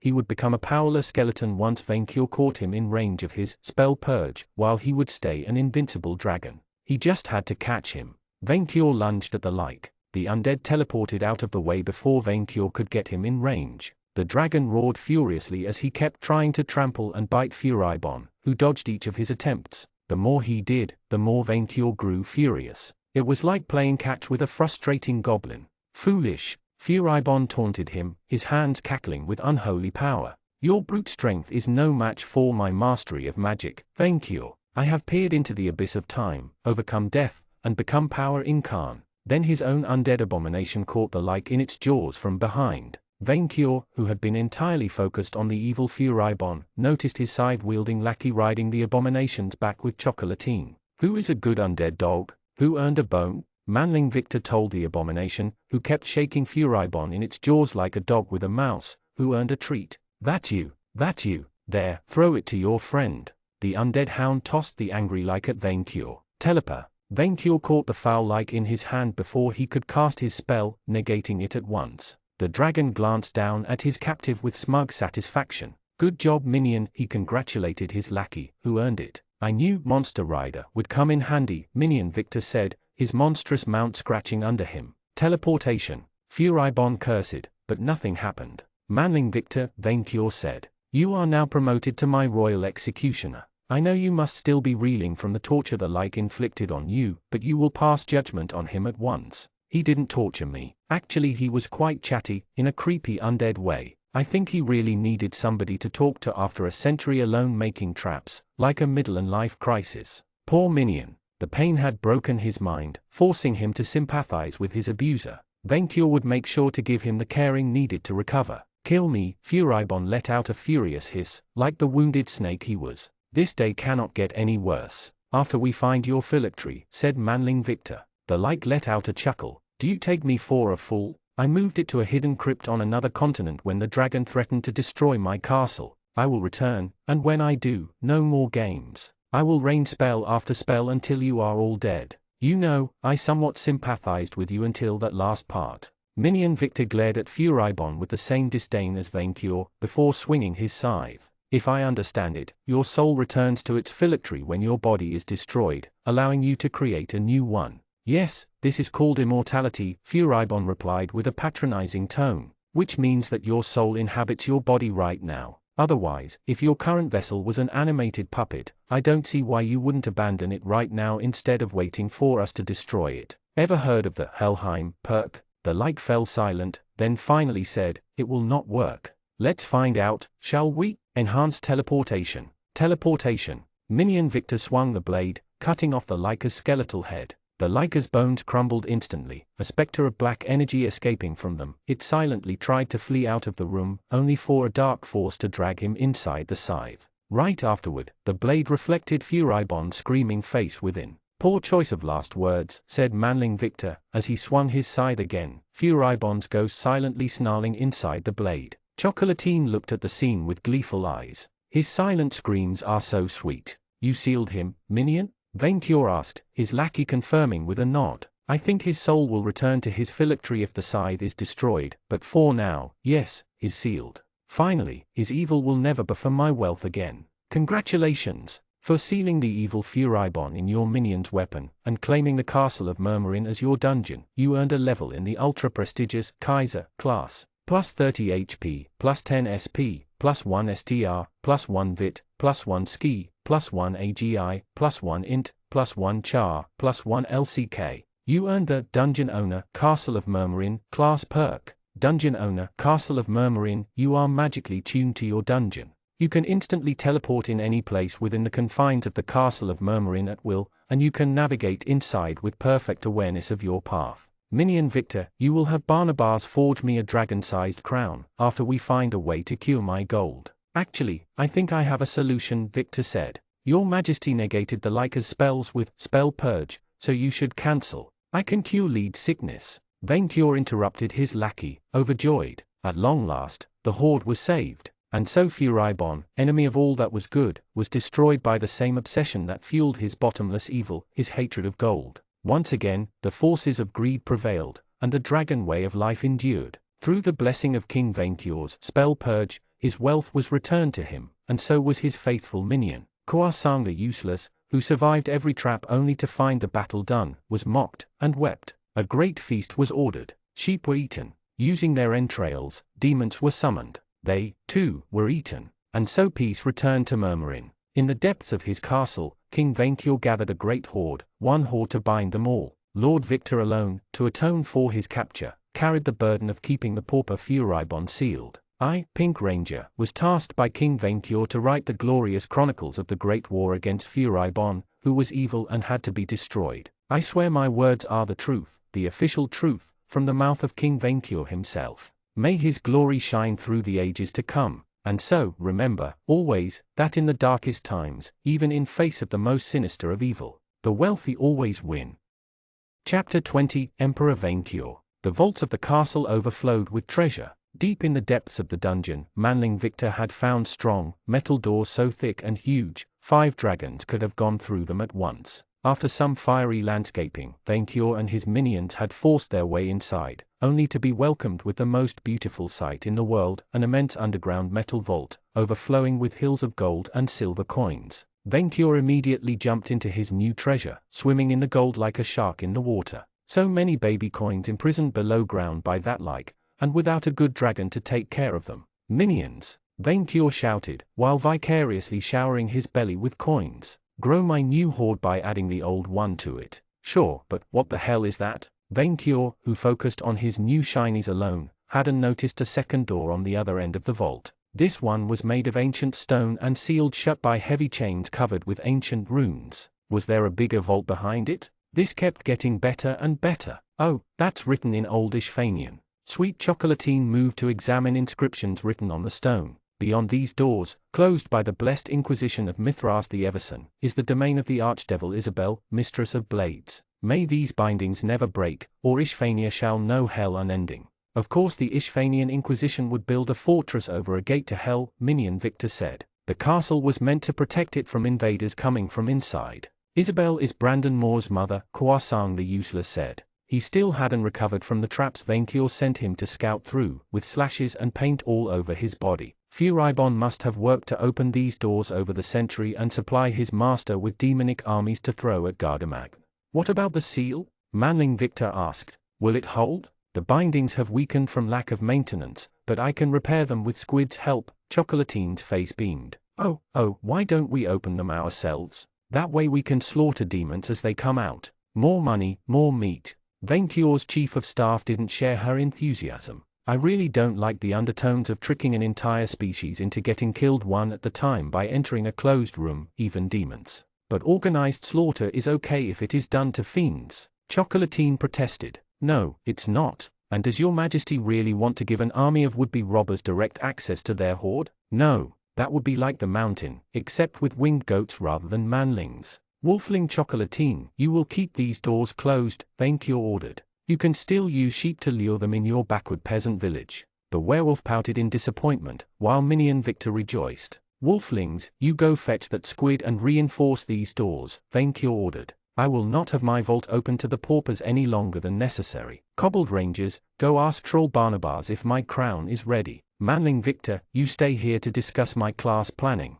The minions left with haste to attend his needs, leaving Vainqueur alone with his most beloved treasures, his hoard, and his chief of staff. Now that the evil Furibon has been destroyed, we can focus on what truly matters to me, the dragon said, burying himself in gold until only his head was above it. That sweet stipend provides me with more gold the higher my level. Find a way to increase that amount. The obvious way would be to level up further, Your Majesty. Victor stated the simple solution. Maybe a magic item or specific perk can increase the money you receive, though. I leave you to find the proper solution, Manling Victor. You are my class advisor. Your Majesty, about magic items. His chief of staff cleared his throat. I suggest you let the minions keep and use your non-dragon-sized magical items, as you allowed me. Minion, Furibon is sealed forever, and the castle is mine. He had already put the crown recovered from Furibon around his finger, like a ring. There is no need to spread my wealth around. And speaking of lone treasure, where are the sun bracers and the fireball pendant I gave you? The minion fell silent for a second, embarrassed. Well, Furibon caught me by surprise before I could equip myself. You should be more wary next time, and wear my items proudly, Vainqueur chided his lackey. It pleases me to always have my treasures in sight. It reassures and looks good on me. Yeah, I get it. I'm just saying, now our adventurer company is in charge of the barony, we may need a good police force, and minions with magical items will be more effective. Vainqueur squinted at his minion. The barony? I told your majesty before, Gardamag promised that whoever destroyed Furibon could lay claim to the surrounding lands, which is called a barony. I had Savory you send a message through a homing pigeon, so you should officially be named Baron of Murmurin once the Adventurer Guild is notified. And if they refuse, well, it's not like they can do anything about who owns the place. Murmurin is so far away from Gardamag, so full of monsters, and so close to Moor's territory that not even suicidal adventurers will dare dislodge us. The barking of Murmurin, Vaincure corrected, before explaining his logic to his confused lackey. Baron King Vaincure. Barking Vaincure. The minion gave him an empty stare. Vaincure suddenly realized the problem with the name. Kingran? King Aaron? Nothing fit. Is there a title that could include both? King of the Albane Mountains and Baron of Murmurin does not sound melodious. I think Emperor is above King, your majesty, since empires are bigger than kingdoms, so it should cover everything. Really? And all this time he just called himself a king because he thought there was nothing above it. Minion, I shall henceforth be known as His Majesty Vaincure Knightsbane, first of his name, great calamity of this age, and Emperor of Murmurin and the Albane Mountains. As you wish, your majesty Emperor Vaincure. Vaincure realized that never before had he loved a new word so much. It displeases me to spread my horde around and out of my sight, said the dragon. Ask Barnabas to create the minions' weapons. Until then, I agree to loan the kobolds weapons, so the beauty of my horde encourages them to work, but only for a time. You alone are worthy to wield my sacred treasures in battle, Minion Victor. You are the only one I can fully trust not to lose them. Thank you, your majesty, the minion said, without any pitiful tone this time. Come to think of it, Vaincure didn't remember him ever using such a warm voice before. As a celebration for my promotion to Emperor, I declare today to be the Vaincure Day. Every year, we will rejoice over the defeat of Furibon, who was evil and had to be destroyed. A great feast of cattle will be held, and I will burn a wood puppet of Furibon before an adoring crowd while they cheer me. Maybe he would get a treasure out of it. Also, the minions will build a statue of me in that werewolf village, so my subjects can be in awe of my emperor person. I want a bigger statue than the gods in your temples. Your majesty, holidays and public works are good, but what about actual laws? I think Murmurin's inhabitants want to know how they will govern themselves now that you are the top dragon in town. Vaincure thought about it, and the first direction became obvious. Minion Victor, this experience, and the cruelty of your manling king made me realize that there is no greater crime than separating a dragon from his hard-won horde. In my magnanimity, I declare my first commandment to be, no taxes, ever. No taxes, ever. No treasure tax of any kind will ever be levied in my empire. Taxes are evil. Instead, I will take a daily tribute of cattle in reward of my enlightened dragon leadership. I think your majesty invented tax havens way ahead of their time. What about reducing the tax on my 1/1/10 fee then? That is different, Vaincure replied, incensed by the minion's base greed. That is not a tax since you are selling my non-shiny possessions on my behalf. The 1/1/10 is a reward. If you want to get rich and impress females to breed with you, build yourself a horde by working hard. Manling Victor let out a sigh. I guess levies and mindless undead labor will cover for public service. My second commandment will be, no lead. Lead is the work of Furibon and forbidden until the end of time. Everyone found smuggling lead in the lands of Emperor Vaincure shall be eaten. Unless the lead is sickened gold, in that case, it shall be cured and added to my hoard for eternal safekeeping. Copper for plumbary then. My third commandment is, Vaincure stared at his minion dead in the eyes. Minion Victor, do the thing. His lackey blinked, the honor overwhelming him. Do the thing? The non-dragon thing, Vaincure clarified. I have better things to do than manage the life of wolves, minions, and manlings, like counting my new coins or killing likeys. I am a dragon. I do not care how minions run their lives so long as they do as I say when I demand it. So, Manling Victor, I now promote you to my Grand Dragon Vizier, and door of the thing. So, I keep doing what I always did, doing the boring stuff while you enjoy the rewards. Do not abuse your privilege. Congratulations. By self-promoting yourself to Emperor, establishing your imperial authority over the Murmurin region, and possessing enormous personal power worthy of such a title, not only did you earn a level in noble, but your noble class has evolved into the Emperor class. Warning, you will lose the benefits of the Emperor class perks if you cannot defend your title from challengers and doubters. You will regain these benefits only if you fend off naysayers.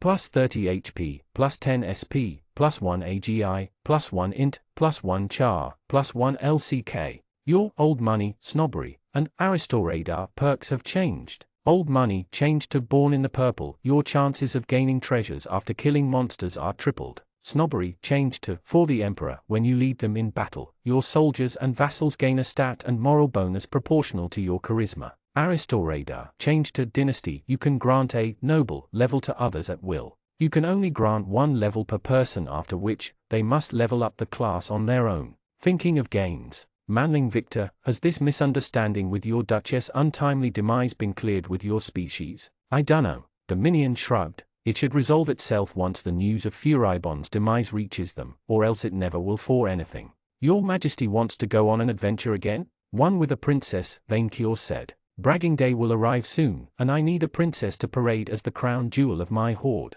Your Majesty already brags all the time, Minion Victor replied. Every day is bragging day. Yes, but not to dragons, Vainqueur said, his minion frowning when he mentioned his amazing species. This is bragging day. Now that my horde is cured of lead sickness, it has grown big enough to brag about to the rest of my kind, but a true horde is not complete without a princess caught in the wild to showcase. I want to hold a bragging day here in 2 moons, so find me a well-paid quest with a princess. Is your Majesty going to eat the princess? The minion asked worryingly. I know you said you wouldn't, but if this is a special occasion. Minion, I am not a savage. I will keep it until the end of the bragging day, then I release her so she grows into a queen, and makes more princesses. So we'll continue the cycle of life. I am a dragon mindful of preserving the wildlife. Okay, good. His minion breathed in relief. How many dragons are we talking about? No offense, but your Majesty is already a lot for us mortals to handle. Vainqueur thought about it long and deep. He would invite every member of his kind whom he had remained in contact with, so he could showcase his wealth in a great show of dominance. No more than 200, Vainqueur said, the minion losing all colors on his skin. You should prepare the cattle already. It would be very miserly of me not to show my wealth by welcoming them with a great feast. 200. I know, so few, but we dragons enjoy our alone time too much to stay in touch, Vainqueur explained. Most of my kindred are hunting princesses in the north, in lands so cold I freeze thinking of them. The minions returned with both that strange squid who worshipped the ground Manling Victor walked on and minion Barnabas. The troll struggled to carry a crown, helped by the kobolds. The second he saw it, Vainqueur immediately fell in love with the trinket. It was the most beautiful crown he had ever set his eyes on, a golden, dragon-sized diadem with 3 miniature copies of Vainqueur rising from the front of the circlet, surrounding an enormous ruby. 4 ivory horns were mounted on the edges, giving it a strong, yet elegant look. It would mesh so well with his own natural horns. This is a crown of dragon authority, your Majesty, Barnabas said. Plus 10 charisma, and a whole host of benefits. Mine. Vainqueur's hands greedily reached for it, putting it on his head at once. The crown fit right around his black horns, and the dragon immediately looked at his reflection in his hoard's coins. Pure perfection. Which was him? I am Emperor Vainqueur Knightsbane, owner of all I see. Vainqueur boasted, the minions falling to their knees. Praise me, cheer me up. Vainqueur, best dragon. Vainqueur, best dragon. Vainqueur, best dragon. Chapter 21 Interlude, The Shining Knight. Death sucked, not as much as she thought, though. Kia had never been religious, and so, she expected a dark void and then nothing. Apparently though, religions were onto something. The afterlife existed, and it looked like a Greek temple made of marble, golden clouds and shining light. Whichever god ruled this place had given her a comfortable chair on which to sit, in front of a bright pyre. Kia Beckel. She raised her eyes, finding that what she thought to be pillars were in fact the legs of 2 immense figures. The first was a great man with marble-like skin, like a statue chiseled from the stone. The entity wore a crown of flames and carried a blazing sword, hidden below a royal mantle. It was the archetypal king, with 2 suns, 4 eyes glancing down at Kia with kind benevolence. I am Mithras, god of the sun, law, healing, and justice. He presented himself with a warm, booming voice. And I am Leone, goddess of glory, nobility, art, and strength. The second was a true knight in shining armor, a woman with blonde hair, glowing blue eyes, and clad in golden armor. She carried a great sword anchored in the ground with both hands on the pommel, and radiated an aura of bravery. We are 2 of the 12 gods of Automandi. Automandi? A coin has 2 faces, Kia, Mithras said. Earth is but one world among many, and it has a twin, Automandi. A world similar to yours in shape, but with dragons instead of planes, magic instead of science. A world threatened by a great blight, and in dire need of heroes. You died an early death on Earth before you could fulfill your destiny, Leone continued, Kia wondering if they were married or very close friends to Cintroni so well. But death is a door. It can lead you to whatever afterlife awaits, or to a new chance in Autamundi. Like reincarnation? Like the novel she read online? If you wish, Mithras explained her options. We can return you to Autamundi as you are now, with all that you carry. Or we can reincarnate you into the body of a man, an elf, a dwarf, or even a cat. As long as it is neither a foma nor a dragon, you can become anything, or anyone. That's oddly specific, Kia pointed out. Fomas have no soul and thus you cannot incarnate as one. Dragons, Leone made a face of absolute disgust, before regaining her composure. Dragons are forbidden. You will be granted divine blessings, and great boons, so you may forge yourself a new destiny. But great power comes with a certain obligation. Of course, there would be a catch. Kia hadn't done anything extraordinary in life. She moved from Ethiopia to Europe with her parents, only to die a school student when her stupid boyfriend drove their car into another. Beyond some charity work in her free time, she had nothing heroic to present. You have a mission for me. Leone nodded. The people of Autamundi are threatened by an ancient foe, the fairy lords of the Foma. They are not the little fairies of your movies. The Fomas are soulless abominations, wicked witches, eaters of children, and cruel giants. They treat humans as toys or food, and create life only to enslave it. They uplifted the beast key by giving animals the gift of intelligence, only to hunt them for sport.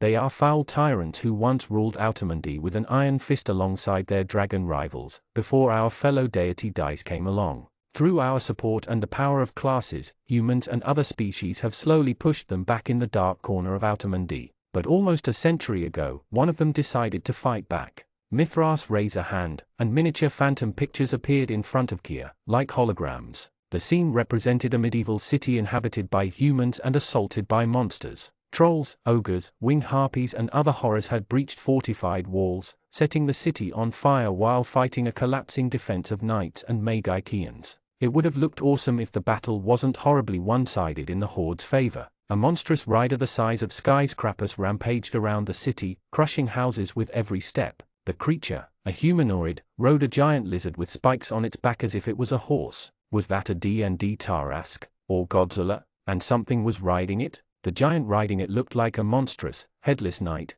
carrying an enormous axe of flesh and bone with one hand. A floating eye of blue flames hovered where the head should have been, glaring down with malice at the small people the monster cut mercilessly. King Barlaw, strongest and foulest of the Fomas, has raised a terrible army and wages war against the Mistral continent, Mithras explained with a grim voice. Countries have fallen to him, and now Gardamag, the stronghold of mankind, is threatened with destruction. If he succeeds, Barlaw will soak the continent with the blood of all mortals, so they may never rise again to challenge the Fomas. Why do you not help the mortals directly? It always bugged her why deities never seemed to do so in stories, and that creature seemed like a threat big enough to warrant it. That thing looks nasty. We would like to, and once I did, Mithras said, surprising her. But we are not all-powerful. We are closer to your Olympians, or your Aesir. We are powerful and we cannot die, but we have our limits. A millennia ago, we gods agreed not to fight on Autamundi itself, Leone said.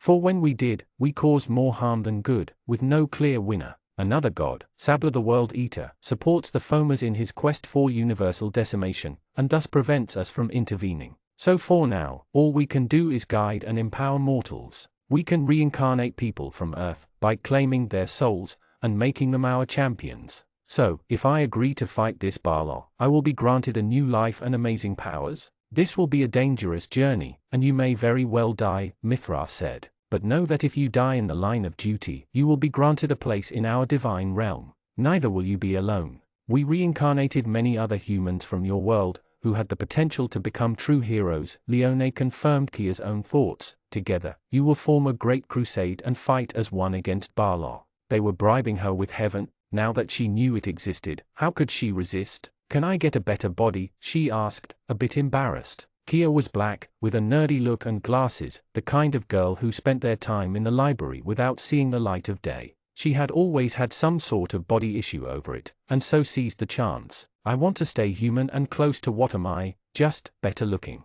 That can be arranged, Leone said, who didn't sound surprised. Yes, I don't want too much change. Just to be in better health, not need glasses, and have a beautiful face. I know that sounds stupid, but this is not stupid, Kia, Mithras reassured her with kindness. In fact, you are more mature and humble than the others. Ah, how so? Most of them ask for bigger implements, and I shall not sully myself by giving lurid details. You can get a bigger chest. Is that on the table? The god's stare became cold and unbearable. I was kidding, Kia said, who wasn't sure herself. The offer was good, and she was in no hurry to find whatever normal afterlife awaited her. I'm in. Thank you, Kia, said Mithras. Shall we, Leone? Beforehand, though, can I ask you a question? The gods nodded at Kia's demand. Why me, among all the others? What made me special? The deities exchanged a glance in uncomfortable silence. After long, agonizing seconds, Kia grew very nervous. I do not have the heart to tell her, Leone told Mithras. The god sighed in response, glancing down at Kia. Kia, I am the god of justice. Truth and honesty are under my purview, which means I am physically unable to lie, no matter how much I would like to spare someone's feelings. My words will be the objective truth, so please, do not take anything I say personally. Kia prepared herself for impact. You are bland and forgettable. Kia sank deeper in her chair. You were largely irrelevant in your previous life, and while you died with good karma, it was more because of an absence of evil deeds than any worthwhile quality. You are, for a lack of a better word, mediocre, but passable. Never before did Kia thought words could hurt so much. We have already reincarnated all the people whom you could call true hero material, but the foamers either killed them, or they are not enough on their own. We are, to use your local expressions, scraping the bottom of the barrel, and accepting anyone with remotely good karma. We hope that where quality failed, quantity will succeed. The situation is that terrible. Even if we do not expect it, you have the potential, with some boons and luck, to become a hero. It is unlikely but possible. By now, Kia's self-esteem had been torn to shreds, and she couldn't find her words. But no pressure, Leone tried to reassure her, with a forced smile. No, not at all. You can still become a hero, and seize the chance to grow into a legend, Mithras said, kinder than before. Even if you fail, I will welcome you in my realm, where you could enjoy a bountiful afterlife. The choice is yours. She liked the idea a lot less than before, but it was still better than the alternative. Both deities raised a hand at her, and two symbols materialized on the back of each of Kia's palm as tattoos, a shining, golden sun, and a shield with a stylized pen symbol.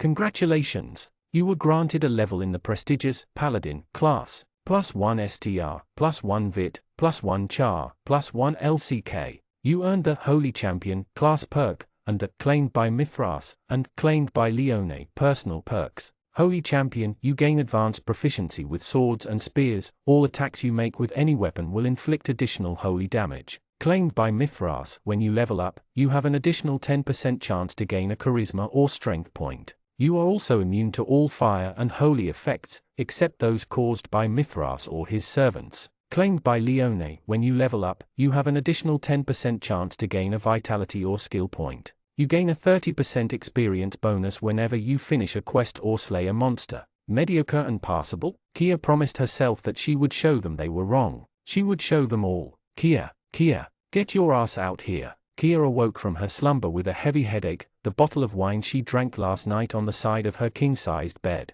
The morning sun bothered her through the windows, making her groan and draw the bedsheet to herself. She heard her butler reason with the guest on the other side of the door. Sir Nostradame, the Shining Knight does not wish to be bothered. She doesn't feel well. I'm her teammate. I've seen her in the most humiliating positions imaginable. A bad morning is tame. Recognizing the man's voice, Kia let out a frustrated moan. Let the sucker in. The door opened with a kick, and a tall, charming dark elf with dark skin and short white hair stepped in. He wore shadowy blue and gold robes brimming with magical power, alongside a host of powerful artifacts, from rings to a silver diadem. His purple eyes set on her with heavy disapproval. Kia, what the hell? It's 1 in the afternoon. Her hands reached for the stuff laying below her bed. She grabbed her legendary sword Arendite, forged to kill the mightiest of dragons, and used it as a cane to stand out of bed. What's the matter? Kia, my gods, are you drunk? He closed the door behind before opening the window with telekinesis, letting fresh air inside.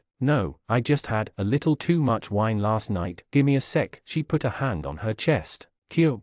The hangover ended with an aura of green light, and Kia could think properly again. Better, she said, standing straight and smirking at her old teammate. Hi, Kevin. It's Nostradame, her friend lambasted her. How many times did I tell you to use my hero name? Kia remembered, but still teased him. Like many other claimed, Kevin had chosen a new, fantasy-sounding name upon arriving in Outtermandie. Since they were thick as thieves, he let her get away with it for the same reason she was comfortable letting him in her room while she only wore white lingerie. Kia moved towards her bedroom's 2-meter-high mirror, adjusting her hair. When the gods reincarnated her, they altered her appearance to the point she forgot her old one. Her new body in that strange world resembled the model Laia Khabib, with shoulder-long black hair, lustrous dark skin, and piercing eyes. She had lost some muscle and gained fat since she started living in the vineyard, but she still looked more like an Amazon than a fragile flower. Most lusted at her on sight, to the point of making her uncomfortable, but Kevin didn't. That nerd only loved magic and math, to the point that he asked to become a dark elf because it would make his intelligence growth better.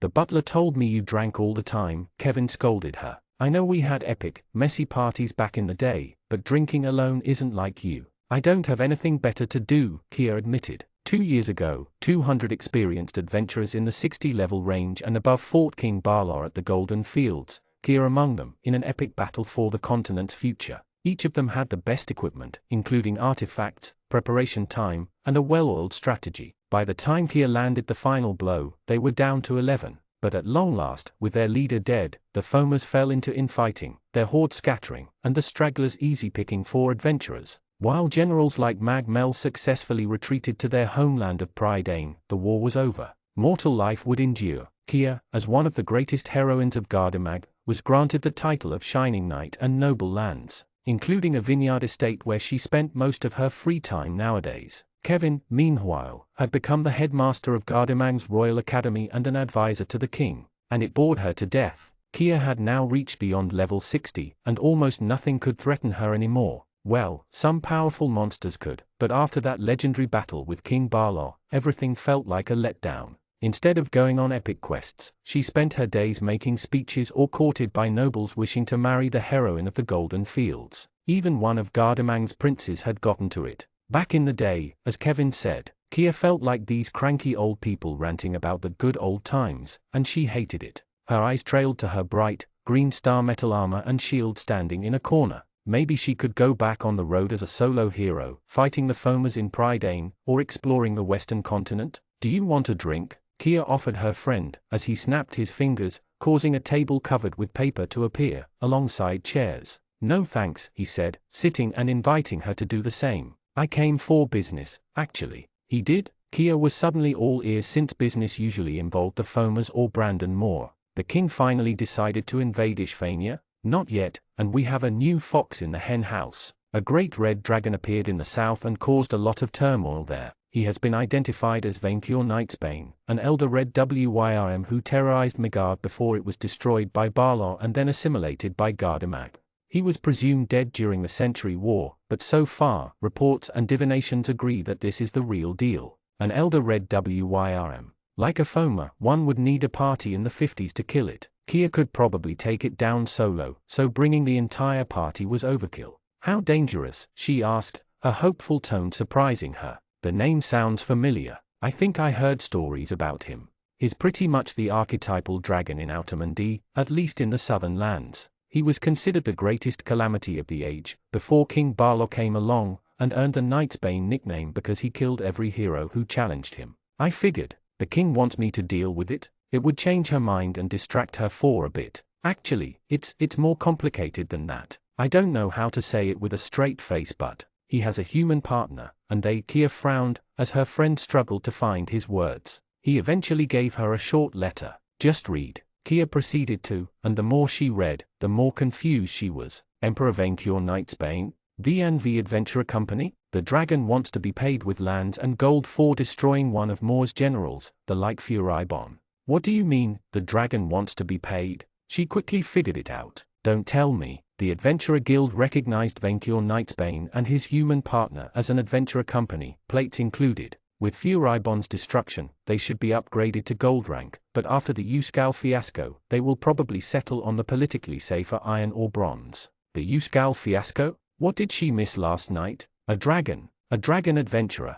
With class levels. Dragons could get class levels? She thought they were like the Fomas, soulless, and thus unable to access the system, even after being informed of its existence. How did this happen? Start from the beginning. The human partner is Victor Dalton. He is acclaimed of dice, who ended up joining the Nightblades shortly after arriving in Outermundy. He took levels in the outlaw class and had a short. Dalton, Kia interrupted him. His family name is Dalton, and he started as an outlaw. Yes, he was predisposed for evil. Imagine if his name had been Dick Dalton. Kia couldn't help but chuckle. Anyway, he worked for the Nightblade Syndicate in Noblecoyer before leaving to become an adventurer. He was hired by the Marquis of Carabas through the Albane chapter of the Adventurer Guild to recover a rapier, which led him to Vaincure's lair. We do not know what happened there, but 3 things were certain afterward. Vaincure returned, Dalton had become his accomplice, and they forced the local guild to declare them an official adventurer company. Is Dalton? He doesn't control the dragon as far as I can tell, but my apprentice, whom I sent to investigate,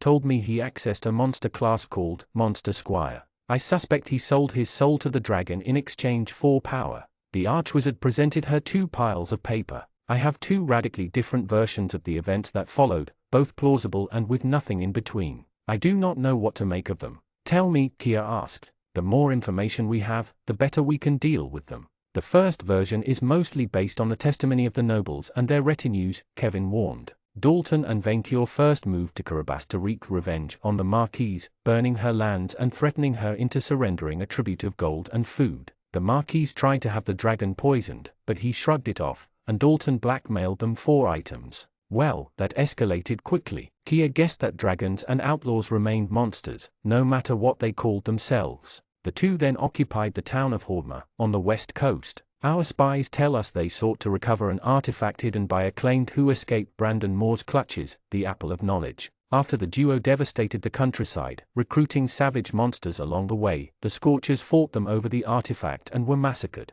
After the carnage, Dalton, her friend, paused. Do you really want me to give you the ugly details? Kia nodded, a dark look on her face.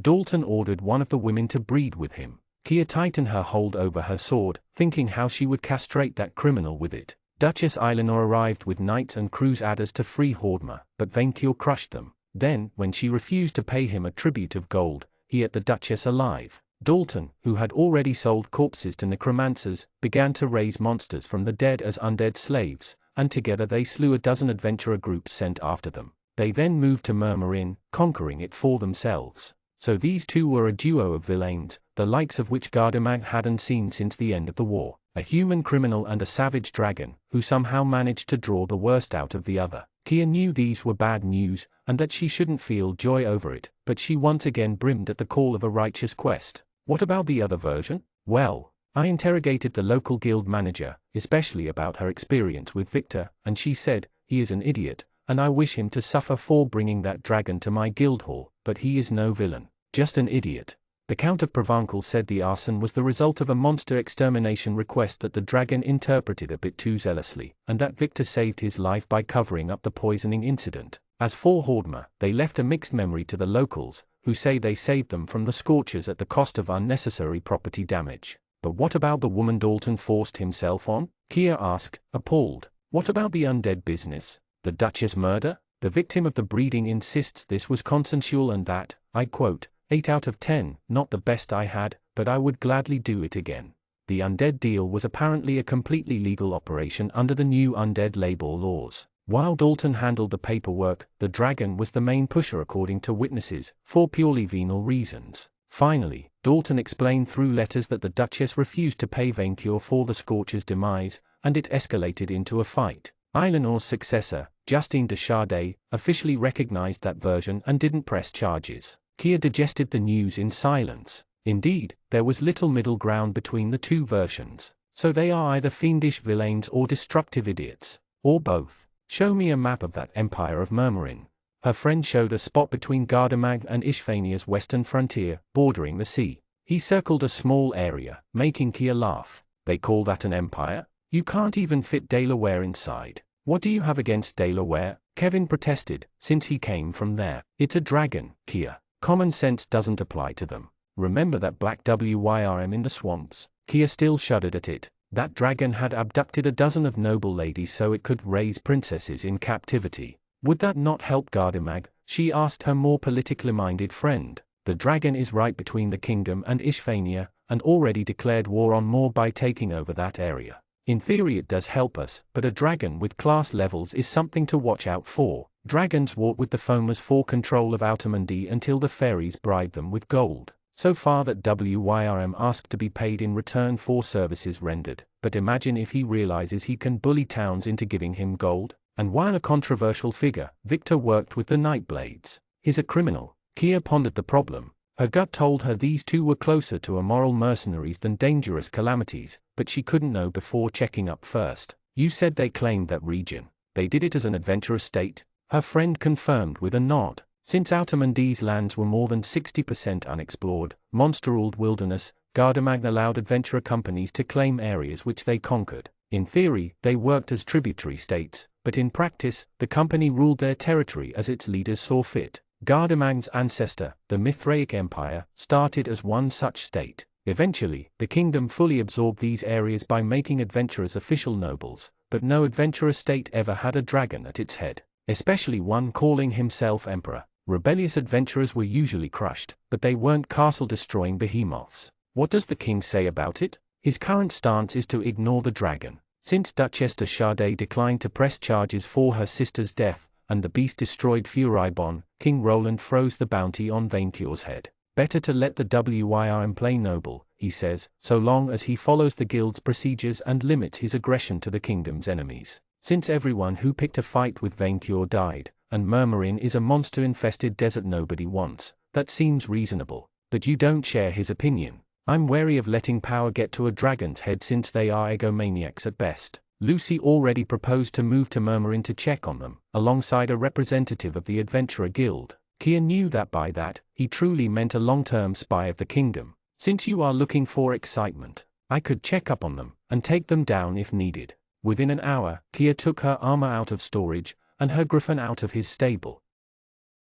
Chapter 22 The Meat is Life. You call that a castle? Vaincure complained as he bathed in the lava around his new lair. I demand at least 7 towers. Work harder. Yes, Emperor Vaincure, the kobold shouted back, while Vaincure briefly closed his eyes in satisfaction at the name. The minions had built a large bridge to carry raw material from the mountain to the castle, rebuilding the towers the dragon had destroyed during the War of the Horde. The hyena-like humanoid called gnolls carried most of the black stones making up the castle, the males doing most of the work under the supervision of their females. Vaincure found their spotted fur and their clothes funny to look at. As it turned out, the encampment south belonged to gnoll tribes who lived in fear of the dread Furibon, who allowed them to live and keep their gold so long as they obeyed him. Most had fled the region when Vaincure warred against the like, but the few who didn't came to Murmurin looking for work. After condemning them for knowingly serving that cruel undead, Vaincure forgave them and accepted them in his service. The gnolls had proven lazy and cowardly though. Unlike the zealous kobolds, they stopped working when Vaincure wasn't looking or picked fights with the other minions.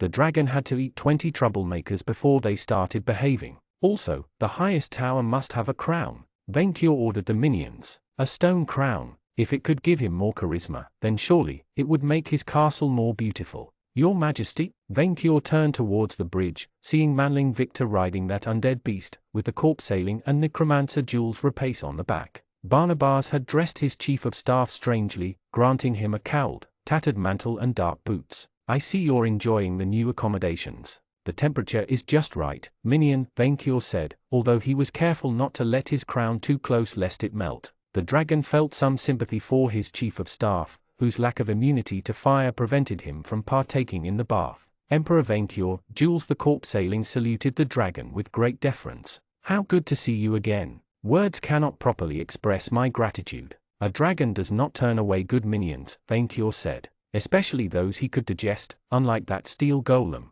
You should have asked to join V&V back in that backward village, instead of waiting so long. I know a true dragon may intimidate your kind, but I am an equal opportunity master. I didn't know your Majesty would go this far back then. How could I resist the call of a country lacking Gardamag's heavy taxation on undead labor, and open to the idea of mass zombification? I feel a great corpse boom will soon start, and that the Empire of Murmurin may kickstart the undeathstrile revolution I dream of. Interesting, Vaincure replied, trying to calculate how much funds they could gain from that business. Now, for the important matter. My horde was treacherously attacked by Furibon, who was evil enough to attack innocent, defenseless gold. It almost died of sickness.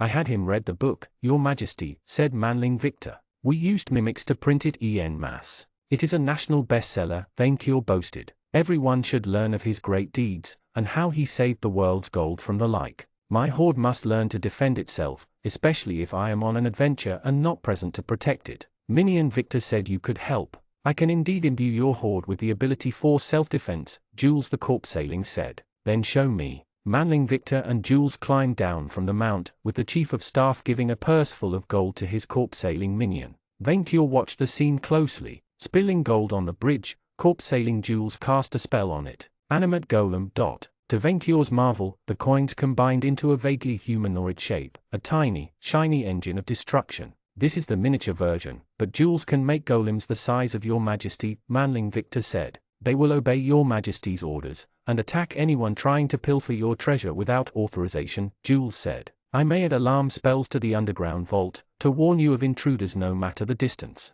You shall do so, corpse sailing, and you shall be rewarded for your good deed. You shall be moved between Manling Victor and the other minions in my emergency ration priority list. You are now equal to the cobbled rangers in the food chain.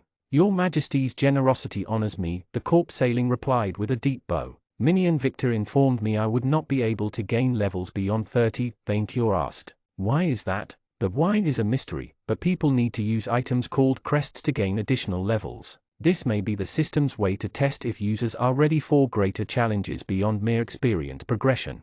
Vainqueur promised himself to have a word with the dragons who created this system when he found them. Where can they be found? Crests are heavily regulated by adventurer guilds and governments, Jules explained. The Garda-Magnian Guild confiscate all crests they can and issue them only with the king's authorization. This allows them to control the levels of people and reduce the number of dangerous criminals. I sent a request, but I doubt it will lead anywhere, Victor said. Otherwise, I believe Your Majesty will have to find one by conquering dungeons, fulfilling quests, or buy one on the black market. Vainqueur frowned. Corpse sailing, repeat the last sentence. Since crests often find their ways through the government's grasp, Your Majesty could buy one the black market for a sizable sum. Yes, that was indeed the word he used. Buying. Even thinking of it made Vainqueur sick. So I must destroy more Furibon to earn a crest, he said, refusing to entertain the other possibilities. Your Majesty may also contact the Foamers if they are desperate, Jules said. The Foamer Mag-Mel created artificial items called Dark Crests, which break the level ceiling, but come with dangerous side effects. The Foamers? Those upstart fairies who pretended they had created the world when obviously dragons did it first. Vainqueur despised them as much as he did the like. Could a quest with a princess yield a crest? I'm afraid I cannot say. Crests are generated by the system without warning. Minion Victor, we will try to fetch a crest while hunting princesses. Princesses? Manling Victor picked up. With an S? I need 3 princesses now, Vainqueur confirmed with a serious tone. What? Manling Victor once again proved terrible at math. 3 princesses? Why? Because my hated rival Icefang has caught twins, Vainqueur said, the mere thought of that frost dragon outdoing him driving him mad. I will not be overshadowed at my own bragging day, so I will have 3 princesses to parade. Manling Victor put a hand on his face for some reason, before sighing, unfortunately, Brandon Moore has no daughter, so we can't kidnap her. Minion, it is not kidnapping, it is capture. A true dragon has enough class not to kidnap baby princesses. Also, Vainqueur heard they cried all the time. Your Majesty, quests with 1 princess are rare, let alone 3 of them. Minion, you are my Grand Dragon Vizier, my second-in-command, and the Warden of Furibon, the dragon reminded his minion. I push you hard because I know you will rise to the occasion. Manling Victor stared blankly at his beloved master, awed by the positive reinforcement. Thanks, Your Majesty. You are welcome, Minion, Vainqueur replied. If needed, we will capture these princesses separately instead of as a set. Also, we have a quest specialist in town. Ask her. After his coronation, the Adventurer Guild had finally cleared that mess with Vainqueur's last noble meal, with the guild hall manager settling in Murmurin and granting them iron plates to replace the copper. The Manlings had sent Manling Charlene, whose skin was constantly red, and her mood always foul. Vainqueur didn't know the reason, but this should make her more open to breeding with Manling Victor, which was why he encouraged his minion to spend time with her. The dragon was losing patience with his chief minion's inability to sire a new litter of minions, the only black spot on his otherwise perfect record. Charlene is never in a good mood when she sees me, Manling Victor said. Also, while I am all for chasing princesses, we have a much more urgent matter to deal with, namely, the food. Have you not already started solving this problem? Vainkyur climbed out of the lava, peeking over the crater's edge with his head. Look at how greener it is. While the lands right next to the volcano were somewhat fertile, the region was too dry to feed Vainkyur's guests for bragging day. So Minion Victor, ever the perfect doer of the thing, organized a great greening project with the added minion workforce. Gnolls dug canals from the sea and towards Murmurin, while kobolds gathered trees which provided shade for grass. Rollo the steel golem had taught them how to use devices called spades, which could also be used to mine gold. Vainkyur almost regretted firing him. Rollo and Allison plant trees, while the minions build irrigation canals or pits to draw water from the mountain's underground sources, Manling Victor said. According to Rollo, we need magical plants which thrive on sandy soil and will remove the salt from salt water. We also experimented with seawater greenhouses for agriculture. Minion Vainkyur interrupted him. 25 is not 50. Try to make shorter sentences. The Manling blinked. How did you count them? Anyway, what I mean to say is, based on your Majesty's average diet,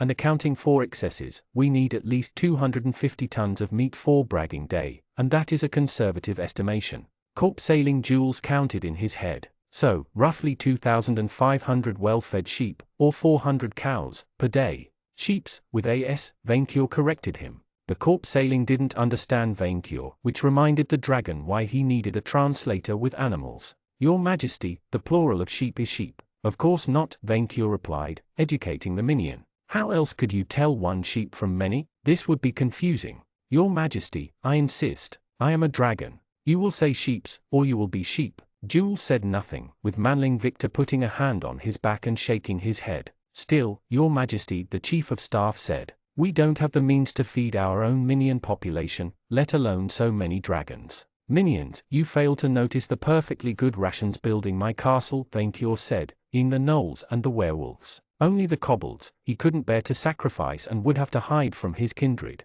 Also, that way, it means less mouths to feed. I would rather not, Manling Victor said. Then summon fiends. They are plentiful if rancid and bitter. At this rate, I think we will depopulate hell faster than heaven ever did. Your Majesty, we need more resources, more food, than we can provide right now. I'm using everything we have, even having Jules scour the countryside to revive decades-old corpses as undead labor, and 2 moons is still too short a time window. Well, Victor, since you use seawater greenhousing, you must accumulate a lot of salt, do you not? Corp Sailing Jules said, it is highly sought after, especially to slow down zombie degradation. I can use my contacts with Gardamang to exchange them for fresh meat, and you shall be granted a 1/1/10 commission, Vainkyur encouraged the Corp Sailing. I've also been toying with other activities to build funds, Manling Victor crossed his arms. Since Your Majesty forbids taxes, and keeps the underground vaults, they could keep deposits safe from thieves for a cut. Vainkyur glanced at his minion with a knowing look. No manling in their right mind would try to steal from a dragon, is that what you imply? I didn't know Your Majesty was alive, the minion protested.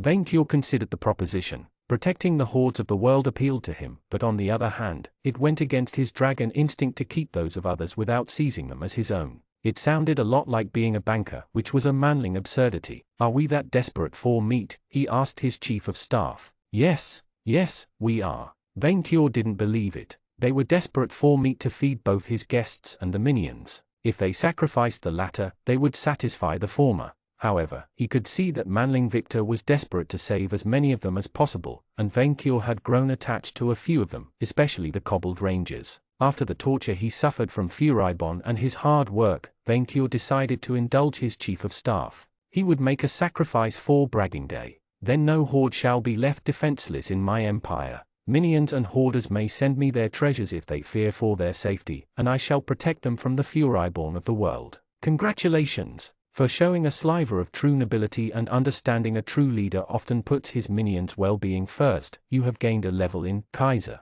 Plus 30 HP, plus 10 SP, plus 1 STR, plus 1 ski, plus 1 vit, plus 1 int, plus 1 char. Well, now we are officially Dragon Switzerland, Manling Victor said, although Vainkyur didn't understand the last word. I also declare that all creatures dying within my service will be reanimated to work as sentient undead, as were the cobbled rangers, Vainkur decided. No need for death to end their fulfilling jobs. They shall serve me in death, as well as in life. I do not raise thinking undead for ethical reasons, and your majesty will need size. I will take care of that, Manling Victor said, putting a hand on Jules' shoulder. But can I get an exception, your majesty? Minion, you will not die on my watch unless we run out of other minions and I starve, Vainkur said, before remembering the fragile manlings could die of old age. While I will not do the deed, I can ask a less ethical colleague to bring you back as a thinking undead, Victor, corpse-sailing Jules proposed, although his chief of staff didn't seem so keen on the idea, a vampire, or a ghou,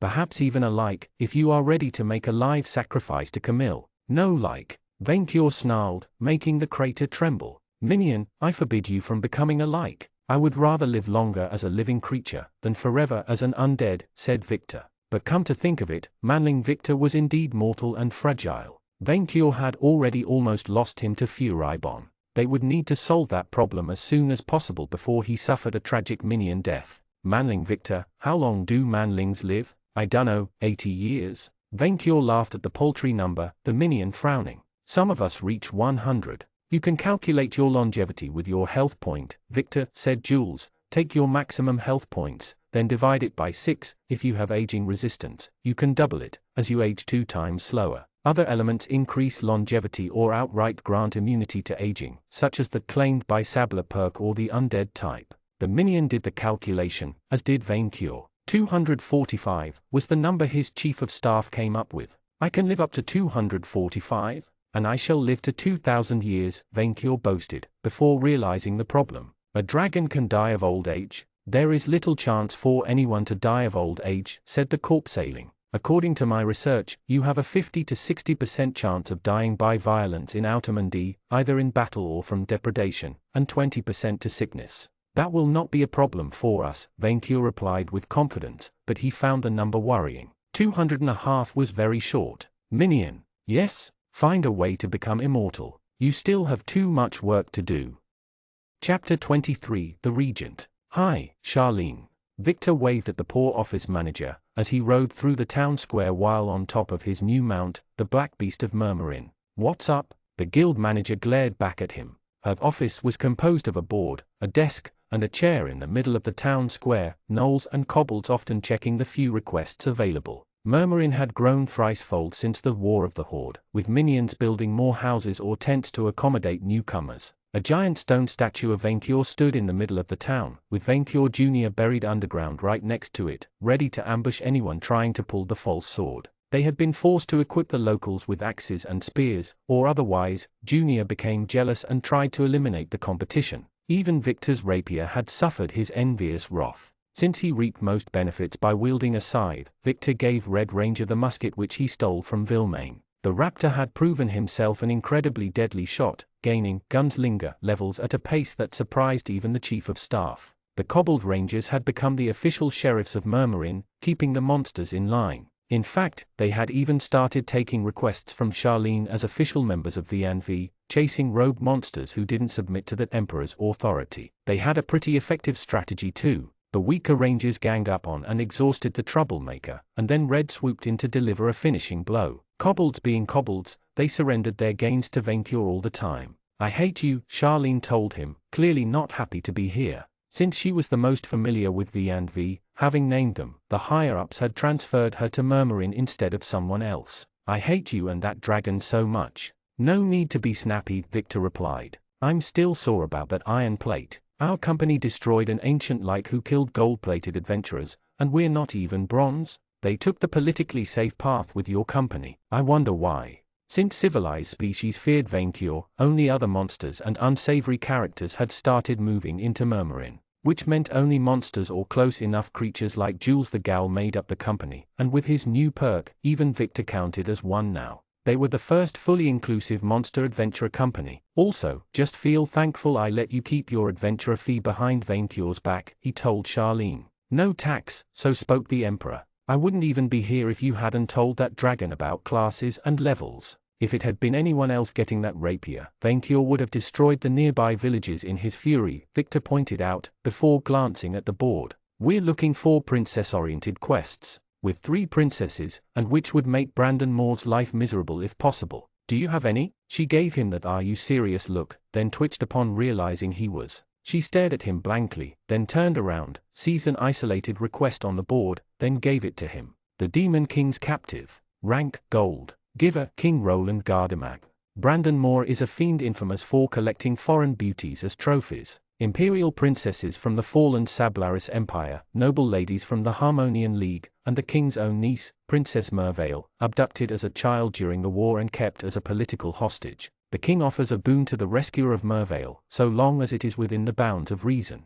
A harem? Moore kidnaps women as brides? No, of course not. He sacrifices them to demons for power. Yeah, somehow that made it sound better. Moore has captive princesses kept in his capital of Moria, so if you want to die to the Demon King, please consider picking it up. Like the salt of the earth, Kawasang joined them, aiming for Victor, but his eyes getting sidetracked upon catching sight of Charlene. Oh, Kawasang looked at the office manager like an appetizing meal. Vic, you didn't tell me you knew such a pretty woman. The guild manager smiled, slightly charmed. Thank you. I love mature women with lots of meat on them. Victor shuddered at the wording, while Kawasang put an arm on the guild's counter. What's your name, pretty one? Charlene. I'm Kawasang. I run this town. He did, Victor clarified, the werewolf glaring at him. This just encouraged the adventurer. Now he's run over. Did they ruin your life too? Charlene asked Kawasang, giving him a sympathetic look. Like you wouldn't believe. The werewolf returned to his flirting.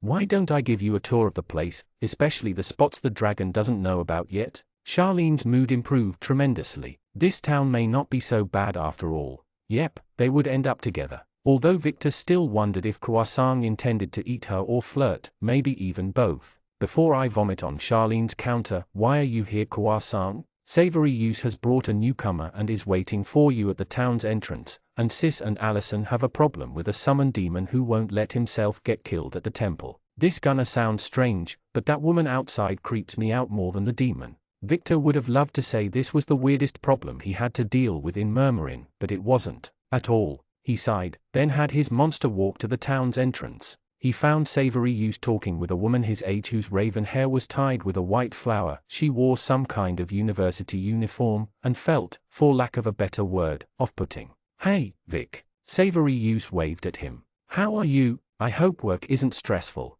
Not as stressful as getting kidnapped by a light while you watched, Victor replied with heavy sarcasm. Yes, but my life was in danger, Savory Use said. I could not help. Yeah, right. Why was he friends with her again? For the food, he decided, and maybe the crests, if she could smuggle one as he asked her to. If only Furibon had left one behind, but he had sent all of those found in the region to Brandon Moore to empowering his soldiers. His eyes settled on the newcomer. And who might you be? Remember the woman I told you about? Savory Use asked, slightly embarrassed. This is her.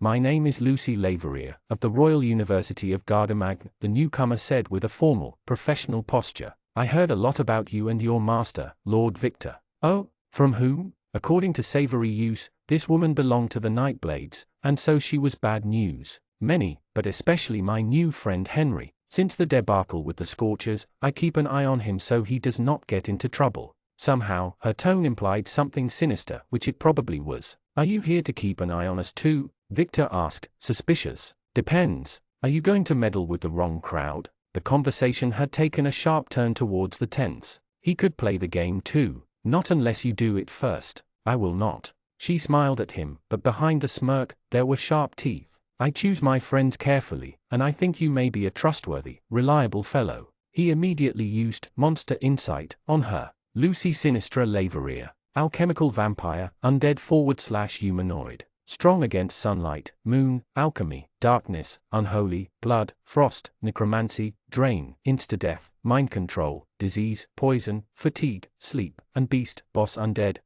weak against holy, fire, life, berserk, manslayer, and dead slayer. The Archmage Nostradame's prized student and top spy. Secretly a deadly monster lord and the criminal mastermind behind the Nightblade Syndicate. She's evil with a capital E, much stronger than anyone in Murmurin except Vaincure, and currently reading your thoughts with creepy undead mind reading. She knows you know. In short, thou art bleeped. How the hell can you walk under the sun? Victor asked, his hand reaching for his side while Savory Youth watched, disturbed. Fairy flowers, gifted from one of my teachers, she replied, caressing the flower in her hair with her fingers. I am repaying the favor by carrying some politically minded tasks. Savory Youth told me you asked the Nightblades to support the Scorchers. Victor put the two and two together, growing more and more uneasy. You are the one who handed Henry to Gustave and Vilmain. Are you working for Ishphania? Sometimes. Sometimes, I work for Gardamak. Nostradame asked me to report on your new empire.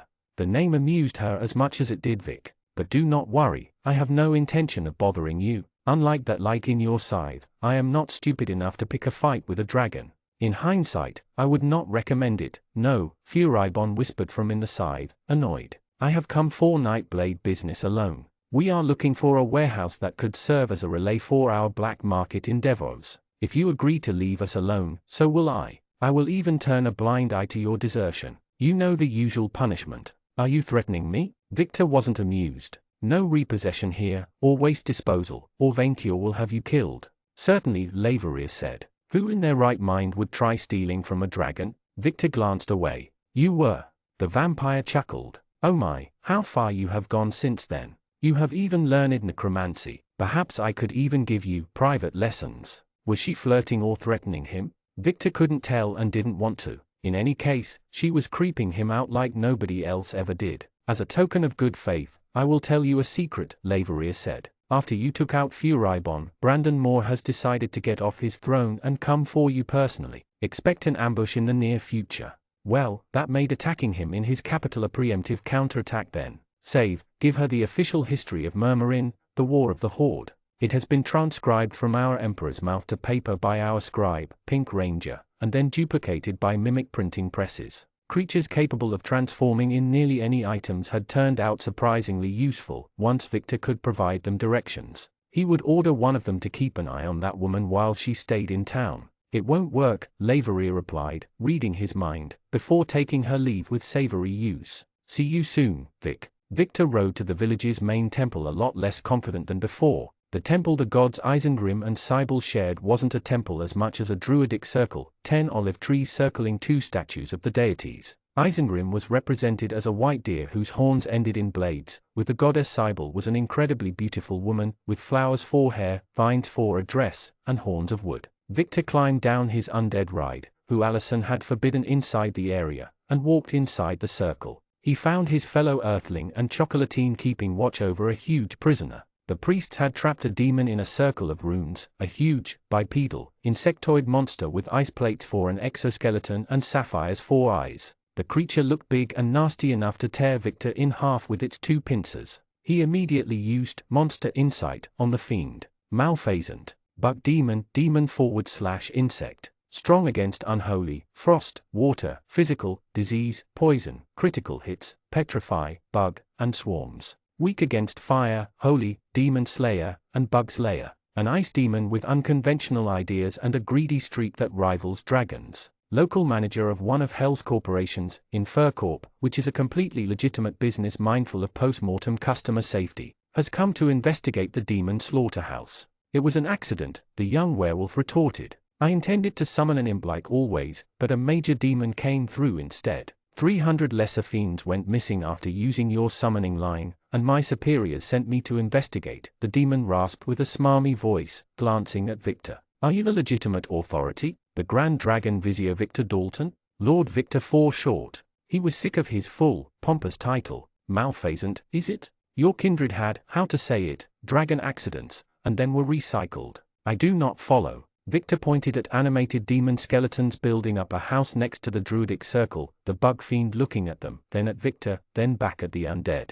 You killed my kind, to raise them as mindless slaves? Victor cringed at the wording but nodded, as the demon's cold eyes peered into his soul. You mortals say hell is other people, but they are wrong. Hell is people like you. The fact it came from a goddamn demon made it all the more shameful. Which is to say, hell needs people like you. The demon's tone turned admirative, much to Victor's confusion. People who care about the bottom line, about profit, mortals who are ready to sully their hand for their greater good. Wait, you're not mad? Please, Lord Victor, call me Malfi, the demon replied with a charming voice. No, I am not mad. In fact, I misjudged you. I feared that you were cunning demon hunters, but you have the trappings of a good business partner. Let's make a deal. So I can keep summoning demons for more food? Chocolatine asked, hopeful. Not in the temple, Allison chided her. And no, but we have more carnivores than meat. We cannot sustain our ecological niche without sacrifices. Her argument surprised Victor, who found it rather well thought out.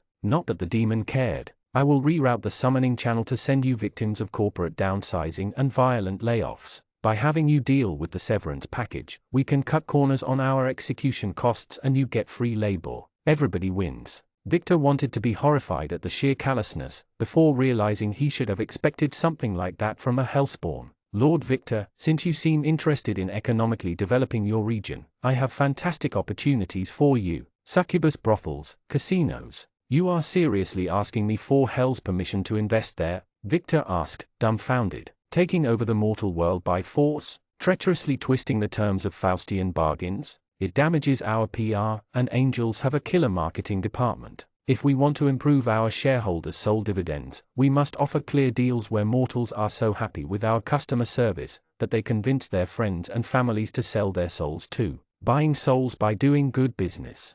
That's my motto. Victor had more urgent matters to deal with than vague corporate promises. Also, hell, we picked a fight with the local Demon King's forces. Brandon Moore, his mother runs a demon corporation different from ours. We often cooperate on joint ventures on Outermundy, but there is no love lost between us. That made it better, but just barely. If you want to come, you have to bring food, do whatever label we ask of you, and respect the law, which includes no lead. In return, you won't pay taxes. No taxes? The demon's head perked up. This is way better than I thought. I will gladly use my control swarm ability to assist with food production. Part of the revenue from our ventures will also find their way to your pockets, alongside VIP privileges. Are you bribing me in public? No, of course not. I donate to the community. Yes, a bribe. Victor would keep 1/10 for himself and send the rest to Vaincure, to avoid trouble. I would expect a demon to stay in Ishvania, Allison said, doubtful. King Moore imposed a heavy tax in order to fund the inevitable war of annihilation against Gardamak.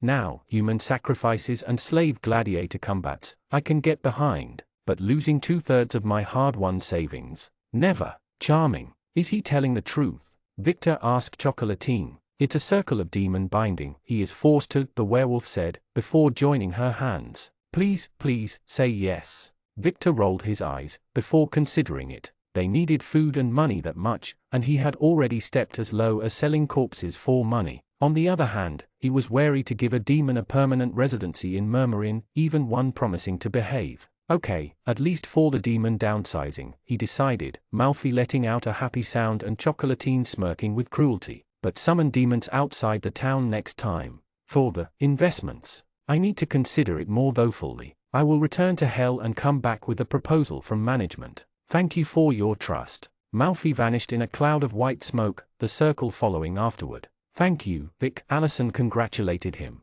I don't know what I would do without you. You just ooze authority now. I'm still trying to get the Earl Jones tone right, Victor joked, like you have failed me for the last time.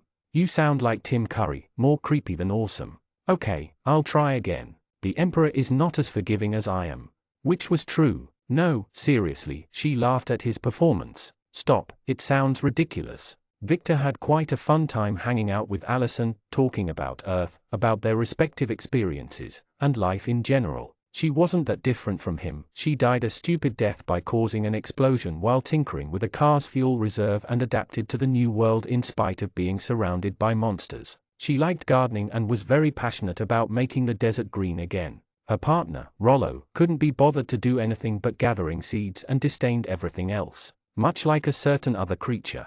He could definitely feel a connection brewing. Hey, Allison, Victor plucked up his courage. Would you like to have that drink tonight? I'm kind of fully booked with the orgy, but we can try tomorrow. Is tomorrow okay? That wasn't the answer Victor expected. You are breeding with other people? What? No. She looked at him strangely. I am a vestal of the goddess of pleasure, and the Moon Man cult is organizing an orgy. Since our cults are friendly, I have been asked to help with protective spells. And you participate? Vic, this is an orgy for werewolves. During the full moon, his brain betrayed him and provided him with a mental picture. It felt like an ice shower. I'm sorry, I need to go out, he blurted out, struggling to breathe. I need air. We are outside, Vic. Vic? Allison called him, as he fled the druidic ring. Vic, what's up? Victor's mind blocked out her words, as the picture wouldn't leave his mind. Goddamn it, now he would need to drown himself in work to forget. He climbed on the back of his ride, ready to return to the castle when he noticed Chocolatine following him outside. Yes? So, Millimeter, Victor, about that orgy? Chocolatine gave him a cheery smile. Do you want to breed? Victor gave her a blank, empty stare that should have made her drop dead. She took it as encouragement. It's okay, I'm on the pill. No full moon transformation. We can put that monster rider perk to good use. Okay, that was too many details, too soon. She skipped a lot of steps. I didn't know you saw me that way, said the adventurer, unsure how to answer without her slicing his throat in his sleep. I didn't either until you killed that like with your scythe, she swooned, putting her hands on her cheeks. The way you rode that undead beast and trapped his soul for eternal torment, and the way you showed that demon who was the boss. Victor suddenly realized that his monster-oriented perks combined with his increased charisma meant monsters may see him as quite the catch. All that time he had failed at pursuing human women when he should have asked out werewolves instead. On one hand, she was cute, and somewhat nice when demons and undead weren't involved, but on the other hand, she was Chocolatine, and the crazy gleam in her eyes. No, definitely not. I'm sorry, but I don't want to ruin our friendship, Victor lied, leaving her crestfallen. No way he would bleep her except to save the human race. Even Victor had standards.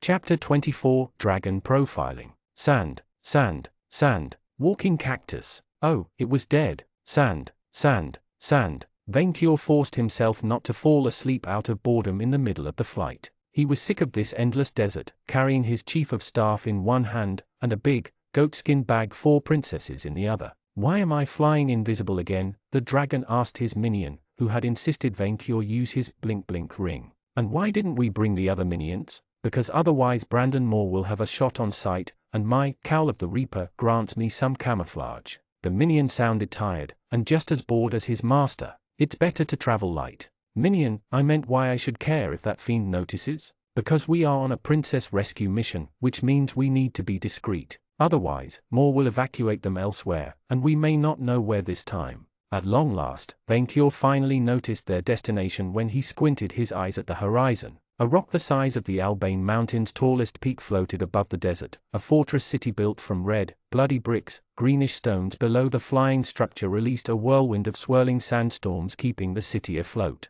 Vainqueur noticed a few flying creatures patrolling the skies near it, each of whom would make 4 passable snacks. Instead of rejoicing at finally reaching their destination, Manling Victor let out a heavy, crushed sigh. Minion, why are you so down? Manling Victor also sounded a lot less enthusiastic about this adventure than Vainqueur thought he would. Come to think of it, he hadn't argued about Vainqueur bringing a princess bag, while the minion usually worried about everything.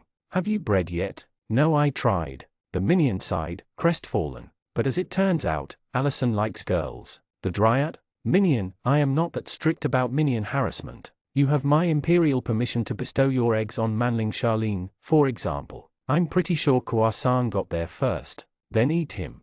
Vainqueur would have sworn the minion looked up at his master in confusion, but he couldn't tell with the cowl. You are a chief of staff, he is below you in the food chain. If he bothers you, eat him. I have never devoured a werewolf before, but they must taste like a Cerberus, strong and thick. Your Majesty has eaten Cerberi? When I fought the Foamers as a young WYRM with the rest of dragonkind, they kept sending monsters like Cerberi to die to me back in those days. Eventually, the fairy lords paid Vainqueur and his kin a large tribute of gold as an apology for falsely claiming to have created the world first. Speaking of food, what was that scent in the wind? I can sense we are being followed. Vainqueur hummed the air. It smells like a big bird, with a manling on its back. Huh? We should be wary, it could be one of Moore's men. Solar judgment. A beam of light hit Vainqueur in the back by surprise, the blast making him crash into the dry sand below. Once again, he felt that itchy sensation. Minion, I do not feel well in my back, Vainqueur said, opening his palm to find his chief of staff safe and sound. What is this? I think that it is pain, Your Majesty. Pain? Of course not, only mammals suffered from it. Vainqueur glanced up at the one responsible for his back itches, a manling knight in heavy green armor. The treacherous creature rode the back of a golden lion, with the head, wings, and talons of an eagle. A griffin. And an adult, meaty one at that. I doubted your guilt until I scanned your classes, Victor, Monster Squire, and Reaper. The knight pointed a shining blade at Vainqueur, who could tell it was accursed fairy work meant to kill dragons. According to the voice, the knight was a female manling, the unholy scion of a thief of souls and a necromancer, with a dash of scum. And your perks? Helheim, channel hellfire. You reek of evil. That armor, the minion trailed, as the dust settled. Holy shit, level 66? I am Kia Beckel, the shining knight of Gardaman. Prepare to die, miscreants. Annoyed at the greenish knight not announcing his imperial name next, Vainqueur just blasted the bird out the skies with a fireball. Brave wind. Much to the dragon's surprise, the bird and its rider flew out of the way of his flames, carried by strong winds. They dived down as Vainqueur kept trying to blast them, moving at speeds that even the dragon had a hard time following. Before he knew what hit him, the knight slashed at Vainqueur between the neck and the shoulder, cutting a scale. Like that the knight and her flying cattle retreated before the dragon could poke them. Manling Victor tried to assist his master by blasting bluish hellfire at their foe, but she flew out of range and made a circle in the skies. Vainqueur suddenly wondered how she could notice him while invisible, with a glance telling him the sand on his body revealed his position. Above, the knight moved to dive back, shining under the sunlight. That female manling was eager to make Vainqueur live up to his name. Minion, stay there, Vainqueur ordered his manling, putting him on the ground with the princess bag. I will take flight and deal with this flying snack personally. Your Majesty, she's the strongest adventurer in Mistral, and the slayer of King Barlaw. Don't underestimate her. Barlaw? For once, this made Vainqueur pause. The Foamer, a mere manling riding a flying cow, took down Barlaw, the second greatest calamity of this age. When? Spell purge. Vainqueur snarled, revealing himself in his full draconic glory as his perk negated his ring's invisibility. Fear my wrath, manling knight. You face Emperor Vainqueur Knightsbane, first of his name, great calamity of this age, Emperor of Murmurin and the Albane Mountains, and slayer of Furibon. I know about the knight said, raising her blade. I would say thanks since we never got around to killing him before, but, you knew about Furibon? Vainqueur glared at the knight, suddenly outraged. And you did nothing? Do you know what he was doing in that dungeon? Do you know? The knight paused, halting her descent. Excuse me, I am sure he must have sacrificed hundreds of baby princesses to prepare that dread, foul, evil spell. He was about to release it on the world before I stopped him. Do you know what he made me suffer through? The bloody war I had to fight? The sacrifices I had to make? Do you know? No, You would, if you were cultured enough to read The War of the Horde. Vainqueur kept ranting. My minion was abducted and tortured by Furibon. The stole his vegetable and forced him to eat baby coins. Your Majesty, maybe you are exaggerating there. My minion risked his life to seal that foul-as soul away. Vainqueur ignored his chief of staff and kept shaming the knight, who had lowered her sword. We had to fight a horde of 300 demons until he could become strong enough to imprison that depraved monster. The knight struggled to find her words when faced with her obvious incompetence. I'm sorry, I didn't know. I am sick and tired of you manling speciesism. Vainqueur vented off. I am being the best dragon adventurer to your backward species, and you deny me my rightful payments when I solve your problems. You even send thieves after my horde, even after I worked hard to save the one true way of life from Furibon. Your Majesty always says all species are equally inferior to dragons, Manling Victor reminded his master. Which is a fact, not a silly superstition. Vainqueur replied, the knight now silent as her griffin looked up at her in confusion. And your species' attitude has done nothing to change my opinion. I saved everything good in the world from Furibon. Also, attacking us after using a magical scan, just because I have monster classes and Vainqueur is a dragon? Minion Victor shouted at the knight. It's called racial profiling. It's not, the knight protested feebly. 2 sex, enhanced karma scan. You are doing it again. Victor accused her, as light words appearing in front of her helmet while she looked at both Vainqueur and his lackey. No, I'm not, she protested, the words quickly vanishing. Okay, I have checked your karma, with both of you being neutral, with the dragon very much oriented towards chaotic and Dalton tending towards good. Dalton? Vainqueur squinted at his minion. That's my family name, the manling said, Vainqueur realizing he never even considered his lackey may have won. Also, neutral, isn't that a polite name for bland? Enough talk. Vainqueur extended his wings. I will kill you, Nightkia, and eat your flying cattle for your treacherous attack. I don't think it will be necessary for us to fight. I jumped the gun, the knight said, casting a spell. Sorry, rain of healing. A shower of golden powder fell on Vainqueur and his lackey, with the dragon attempting to grab the gold on instinct. The powder vanished on touch but made his back stop itching. I deeply apologize, the knight said, although she stayed at a respectable distance. I mistook you for villains, instead of the goodish mercenary type. I can't believe I never imagined you would be that kind of heroes. It happens all the time, Manling Victor said with surprising warmth. Minion, you will reproduce with someone else, Vainqueur lambasted him for his skewed priorities, the minion lowering his head in shame while the knight recoiled. She attacked me, and she will pay me a tribute as apology. I demand no less than 5 griffins as reparation. Your Majesty, I do not think that is a good idea. She must be almost as strong as you, and we have princesses to save. Minion, a true dragon has no equal, Vainqueur replied, unwilling to let it slide. Even if she had killed Barlaw, he was only the second greatest calamity behind the dragon. Vainqueur had earned that title. Princesses to save? The knight interrupted. Princess Mervale? You intended to go to Moria and rescue Princess Mervale? Her and all the other princesses more captured, Manling Victor spoke up. And you will keep them for yourself? Asked the shining knight, her hold over her sword wavering. Of course not. Do you take me for one of these horrible humanophiles? Vainqueur shuddered in disgust. I will release them back in the wild once I am done, and your Manling King has granted me the promised boon for their rescue. About it, your Majesty hasn't told me how much they intended to ask for, Manling Victor pointed out. That was because Vainqueur had an idea for a special gift. If that Manling King proved unable to deliver, then the dragon wouldn't ask anything less than 1 million coins or 100,000 jewels, to add to his current hoard. Okay, we are on the same page. The knight had her griffin land on the ground in front of Vainqueur. I deeply apologize for my uncalled attack, but I'm not giving up my griffin. However, if you agree, I could make it up by helping you in your quest. Vainqueur squinted at the griffin, who glared back at him.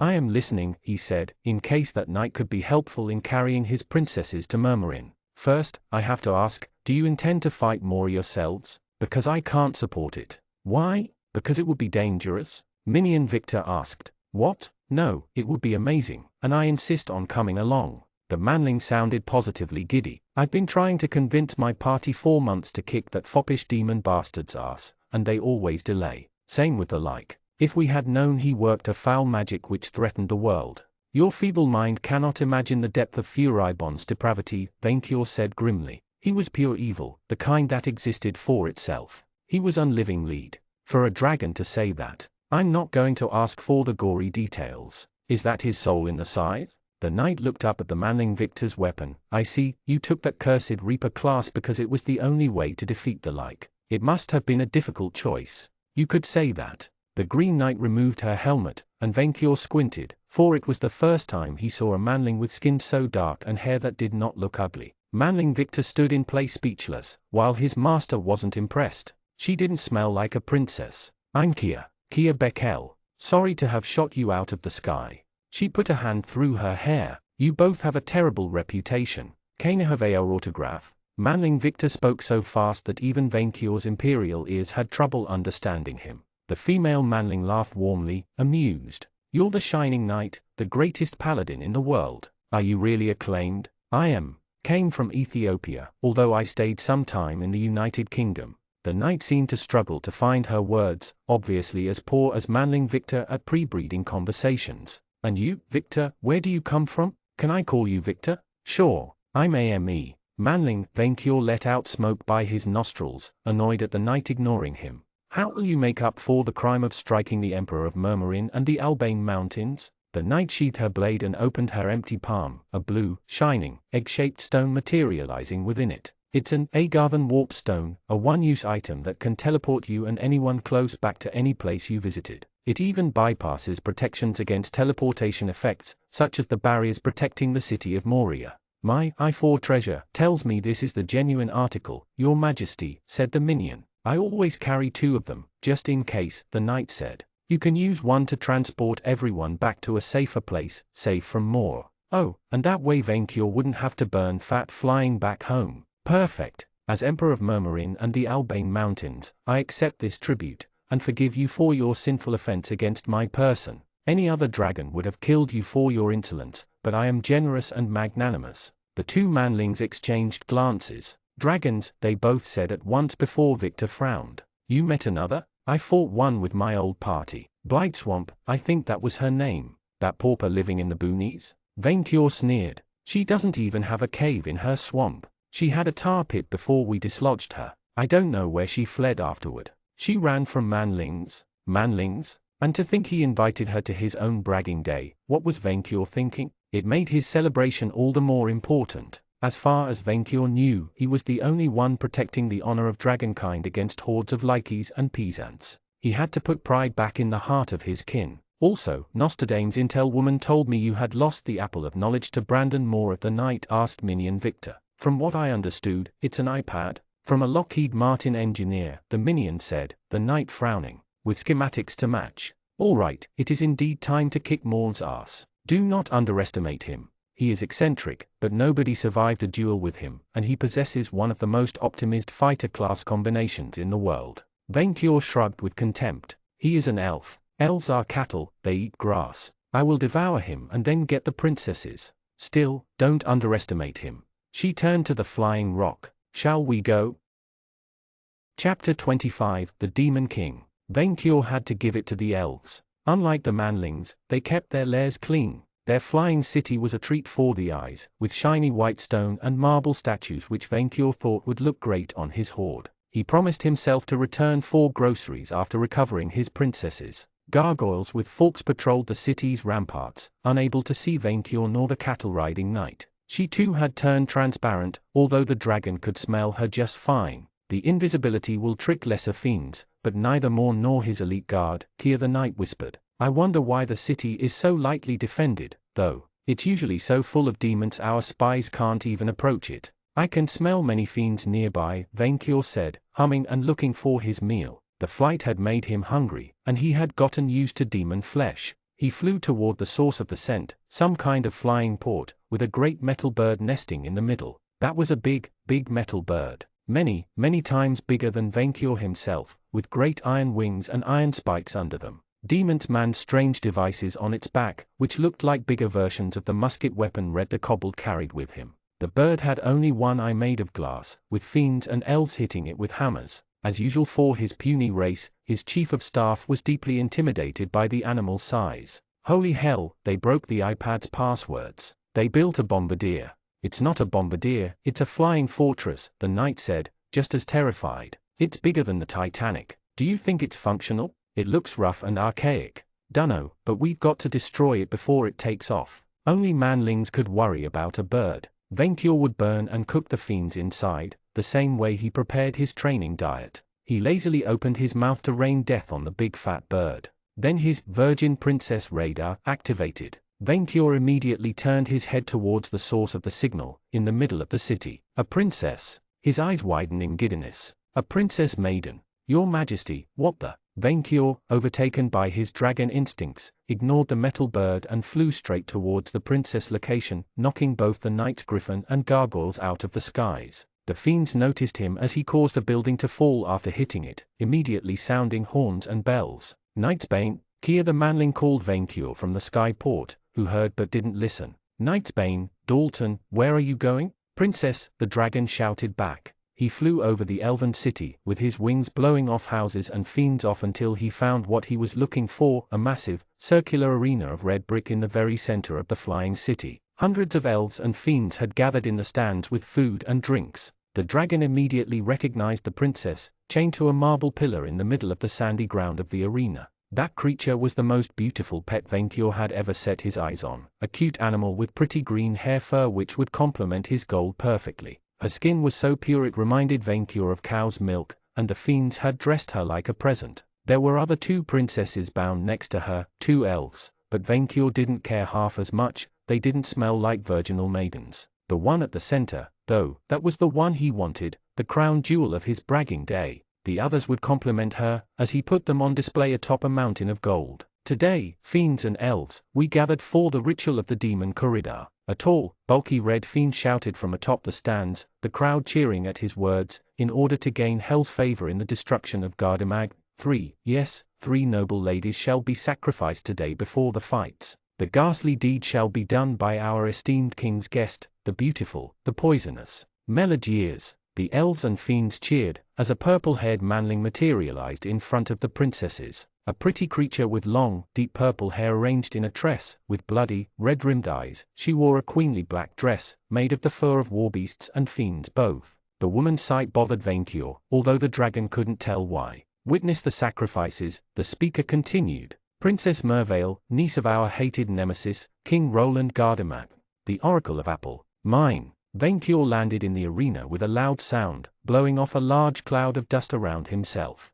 Mine, mine, mine. While the audience fell silent, and the purple-haired manling looked up at his face, Vainqueur turned to the captive princesses, showing them his princess bag. Get in the bag. The princess maidens looked around them in fear and confusion. I said, get in the princess bag. Your Majesty, you are invisible, and they are chained. Null magic. Vainqueur's invisibility vanished, and he could feel the power of his other trinkets negated as well. The crowd panicked at his sight, while the princesses shuddered in fear. The dragon ignored all of them, glancing at the source of the attack. Crystal prison. At the strange manling's command, barriers of purple crystal grew around the princesses, trapping them within like bugs in amber. The dragon instantly recognized the substance as cursed fairy work. Nightsbane, you have come to delay our ambitions? The thing looked like a noble princess but smelled anything but. She smelled like the deadly flowers of the dark forest, of death, and putrid miasma. Not a manling, a foma. Vainqueur exchanged a glance with the fairy, and her soulless eyes confirmed his suspicions. A tense, hateful silence fell between them, neither willing to make the first move. The dragon dropped the princess bag and his chief of staff, ready to smash that abomination at the first sign of hostility. Their species may have made peace, but her mere presence infuriated the dragon. Your Majesty, his chief of staff, unaware of the woman's nature, looked back and forth between them. Who is she? I can't read her with any of my perks, and she feels wrong. Minion, hide behind me, Vainqueur said, extending his claws and preparing to fight to that creature's death if needed.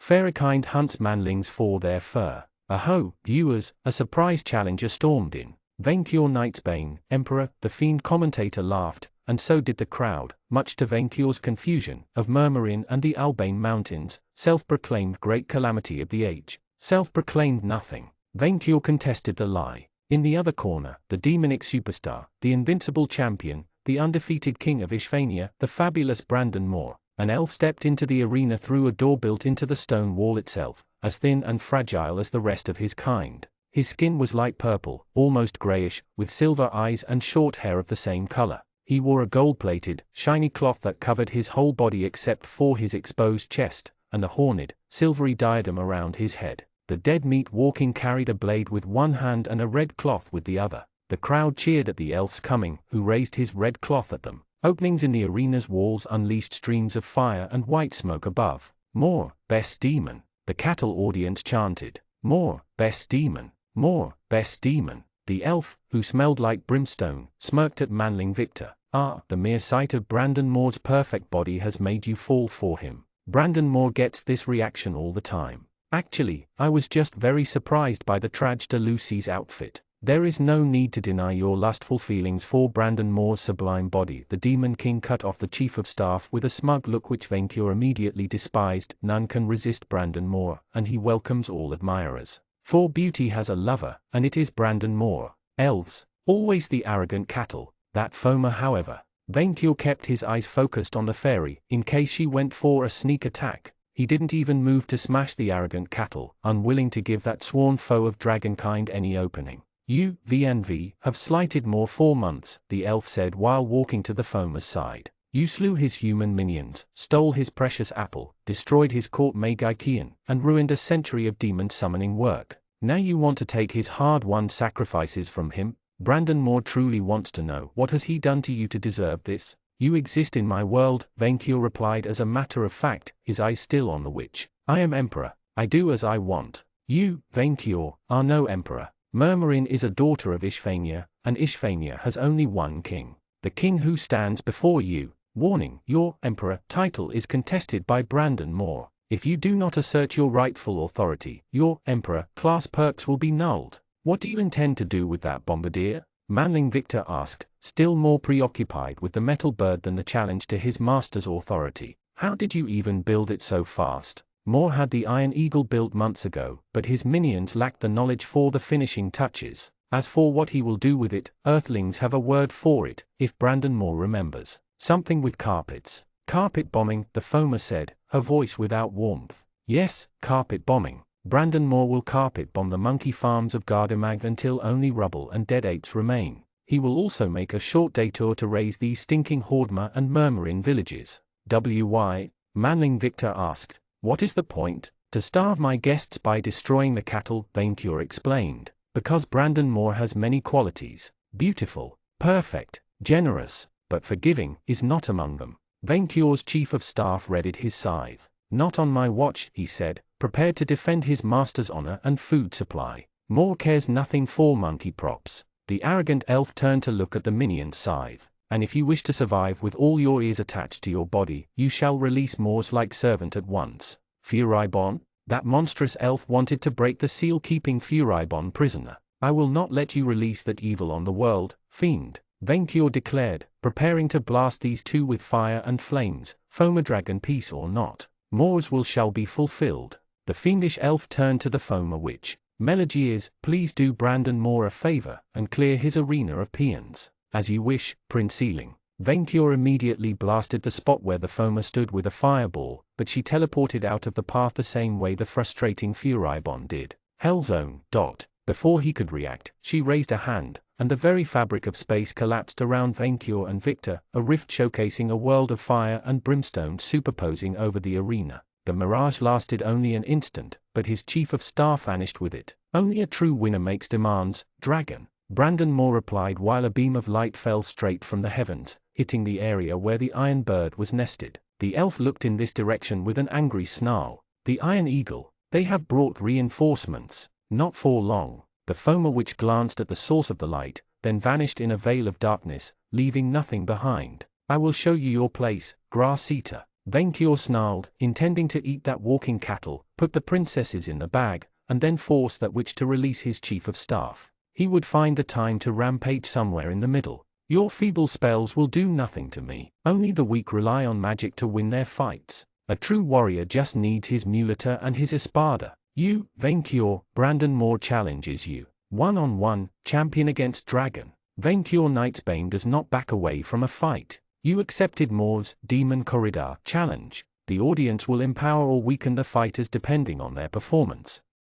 Chapter 26, First Blood. As it turned out, Charlene had been right. Victor did end up in hell after all. It was a horrible place, but not for the reasons Victor had expected. Hell was a fiery, brimstone cave, like the religions of Earth foretold, but they had moved away from burning souls and into new, more inventive forms of punishment. On one side, Victor noticed row after row of captive humans bound to chairs in front of a large mirror, forced to watch some kind of horribly acted, medieval reality TV show. On the other side, other damned souls fashioned tiny, handheld mirrors reminding the adventure of mobile phone screens, while being whipped by imps. Victor would have loved nothing more than free those poor souls from their eternal torment, had he not been surrounded by insectoid fiends. 36 of the creatures looking like thinner, moth-like cousins of Malfi pointed sharp, poisoned spears at him. One figure, however, differed from the others and looked at Victor with pupilless blue eyes. A hybrid creature between a woman and an insect with grayish skin, she had two large, golden moth wings with a skull motif growing out of her back. A black, skin-tight dress covered her entire body, except 4 sharp claws where the fingers ended, and a mink jacket-like ring of white fur around the neck. She was eerily beautiful and elegant, in a creepy Ice Queen sort of way. Only 2 horn-like antennae growing out of her long, silver hair betrayed her demonic nature. Her face looked a bit too much like Brandon Moore's to Victor's liking, though. A new sacrifice. Much to Victor's amazement, the female demon sounded remarkably soft-spoken. You are not a virgin maiden. Neither have I been mistaken for one, the adventurer replied, tightening his hold on his scythe with one hand and looking under his cowl for the Agarthan warpstone with the other. He had no idea if it could teleport him out of hell, but he saw no other escape route. The buck fiends raised their blades against his chin and his hands, stopping him dead in his tracks. However, the demoness leader raised an eyebrow at him, more confused than anything. You can understand High Infernal? He wasn't supposed to? Thank the 12 gods for that perk. Maybe he could talk his way out the way he did with the moon beast. Victor immediately used monster insight on the fiend's leader, desperate for a morsel of information. Isabel Moore, archdevil of vanity and mindless entertainment, demon/insect, strong against light, darkness, drain, mind control effects, insta-death, all negative status effects, frost, lightning, unholy, fire, acid, screens, weak against holy, wind, demon slayer, and bug slayer, the mistress of blades, and one of hell's corporate overlords, the fiendish mind who invented procrastination, gladiator fights, and Outermandy's equivalent of reality TV, owns many businesses dedicated to enslaving souls through the power of screens, such as Infernal Cable and Helltube, but secretly regrets sacrificing her golden years for her career. "Oh, you smell of dragon, and is that a soul I see trapped in your scythe?" the demoness asked, her eyes set on Victor's scythe. "Furibon, is that you? Kill him, your highness!" Furibon shouted from inside the scythe, Victor doing his best to keep his poker face. "This is an enemy of King Moore." "What is he trying to say?" the demoness asked. "I can see his teeth move on the scythe's edge, but I cannot hear a word of it." "He is complaining about his old master executing him for screwing up opening a hellgate," Victor lied through his teeth. "Ah, so this is what happened. I was wondering why the portal had been reinforced without warning. I had an army of 30,000 fiends waiting behind it. And you are." Victor trailed off, although he already knew, and Furibon kept screaming without being heard. "Archdevil Isabel Moore, Mistress of Blades, Chief Demonic Executive of Moore Hell Corporate, the mother of Brandon? Oh, you know my brainino." Her delicate face showed some worry. "How is he? Has he conquered Gardamag yet? The gate was supposed to open from his side but never did. I worried so much." "Wait, he didn't inform you?" Victor sweated internally, thankful for Moore's carelessness. "He never visits and only calls when he needs something. Mother, Brandon wants a new demon horse," or "Mother, Brandon needs more infernal power. I know I birthed him in the first place so I could expand into the overplane, but a little affection would not hurt. I am not a cold-hearted hellspawn all the time." "Parenting is a thankless job," Victor replied, half trying to be nice and half trying to talk his way out of an early grave. "What about his dad? Maybe you could ask him for support." "Oh, I drained him of life while we conceived Brandon," she said, sending shivers down the adventurer's spine. "He wanted a child to perpetuate his inbred, infertile bloodline, and I wanted an agent on Outermandy. A win-win. Unfortunately, elves are frail with few health points, so he died halfway through. A shame. Brainino inherited his good looks. Have you had children, Mr. Victor?" Victor blurted out, but thankfully the name didn't ring a bell to the woman. Brandon Moore really didn't call his mother often. "A werewolf chick asked me to breed, but I had to refuse. She was crazy." "Werewolves," Isabel Moore sneered with elitist disgust. "You did well, they have fleas." "So, Victor, you are my son's new executioner? How did you end up in hell, Mr. Victor?" "I'm a chief of staff, actually. That Melagier's woman sent me here with a spell." Technically true, and so far the charade had kept him alive. If Victor survived this, he promised himself to take levels in a charisma-oriented class. "I told Brainino he shouldn't listen to that woman," the demoness said with a frown as if Victor confirmed a previous opinion. "Nothing good can come out of dealing with fairies, I told him. What we fiends do for business, they do for pleasure." Victor guessed what this Melagier's was, and decided to avoid her at all costs. He was thankful she sent him there instead of killing him on the spot. "I will correct this mistake," Isabel said, the bugs lowering their weapons. "I am most thankful. My master is waiting for me though, so I shouldn't be away for too long." "My ungrateful son will wait," she replied with a tone that brooked no disobedience. "Thank me by indulging me over imp brewed coffee. I want you to tell me everything Brainino has been up to. Then you will be killed." "With pleasure," the last word suddenly registered. "What? Then you will be killed," she repeated flatly. "I will be correcting Melagier's mistake and make sure you die this time. But, I can understand what the like says, Victor Dalton. I was playing dumb partly because I wanted to see if you were trustworthy, and partly because I enjoy playing with my dinner." She smirked at him, and behind the lips, there were sharp teeth. "If you tell me everything about Brainino, I may make it painless. Since you ruined a century of efforts on that gate, you better be entertaining." "Oh, I will have a hell of a time watching this," Furibon rejoiced. Victor's hands moved to grab the Agarthan warped stone, but two bug soldiers caught his arm and restrained him, SWAT style. "Take him to the tea room, and prepare the spice for the seasoning," Isabel asked. "Halt!" A new voice came up. "This is a violation of our rights." "Malfi?" Victor recognized the voice, as the fiendish manager walked into sight, backed by two similar, thinner bugs clad in suit and ties. "In Fur Corp, Isabel Moore didn't hide her surprise, as her soldiers pointed their weapons at the newcomers. "What the heaven are you doing here? Protecting our client?" The bug in a suit handed a huge paper file to a surprised Isabel. "As per our procedures, Victor Dalton here present is protected by our Faustian Associate Protection Program. He is a true mortal partner of Infercorp on Outamendi, and thus protected by our non-competition clause." "Give me that." Isabel grabbed the file and read it, her frown deepening. Murmuring, "But it is part of my market." "It was, now it's ours," Malfi replied, before turning to Victor. "Mr. Victor, fancy seeing you here. You've come under a lot earlier than I thought." "Hi, Malfi," Victor replied, still sore as the demon soldiers kept him restrained. "What's up?" "It's Vice President of Mortal Market Development Malfeasant now.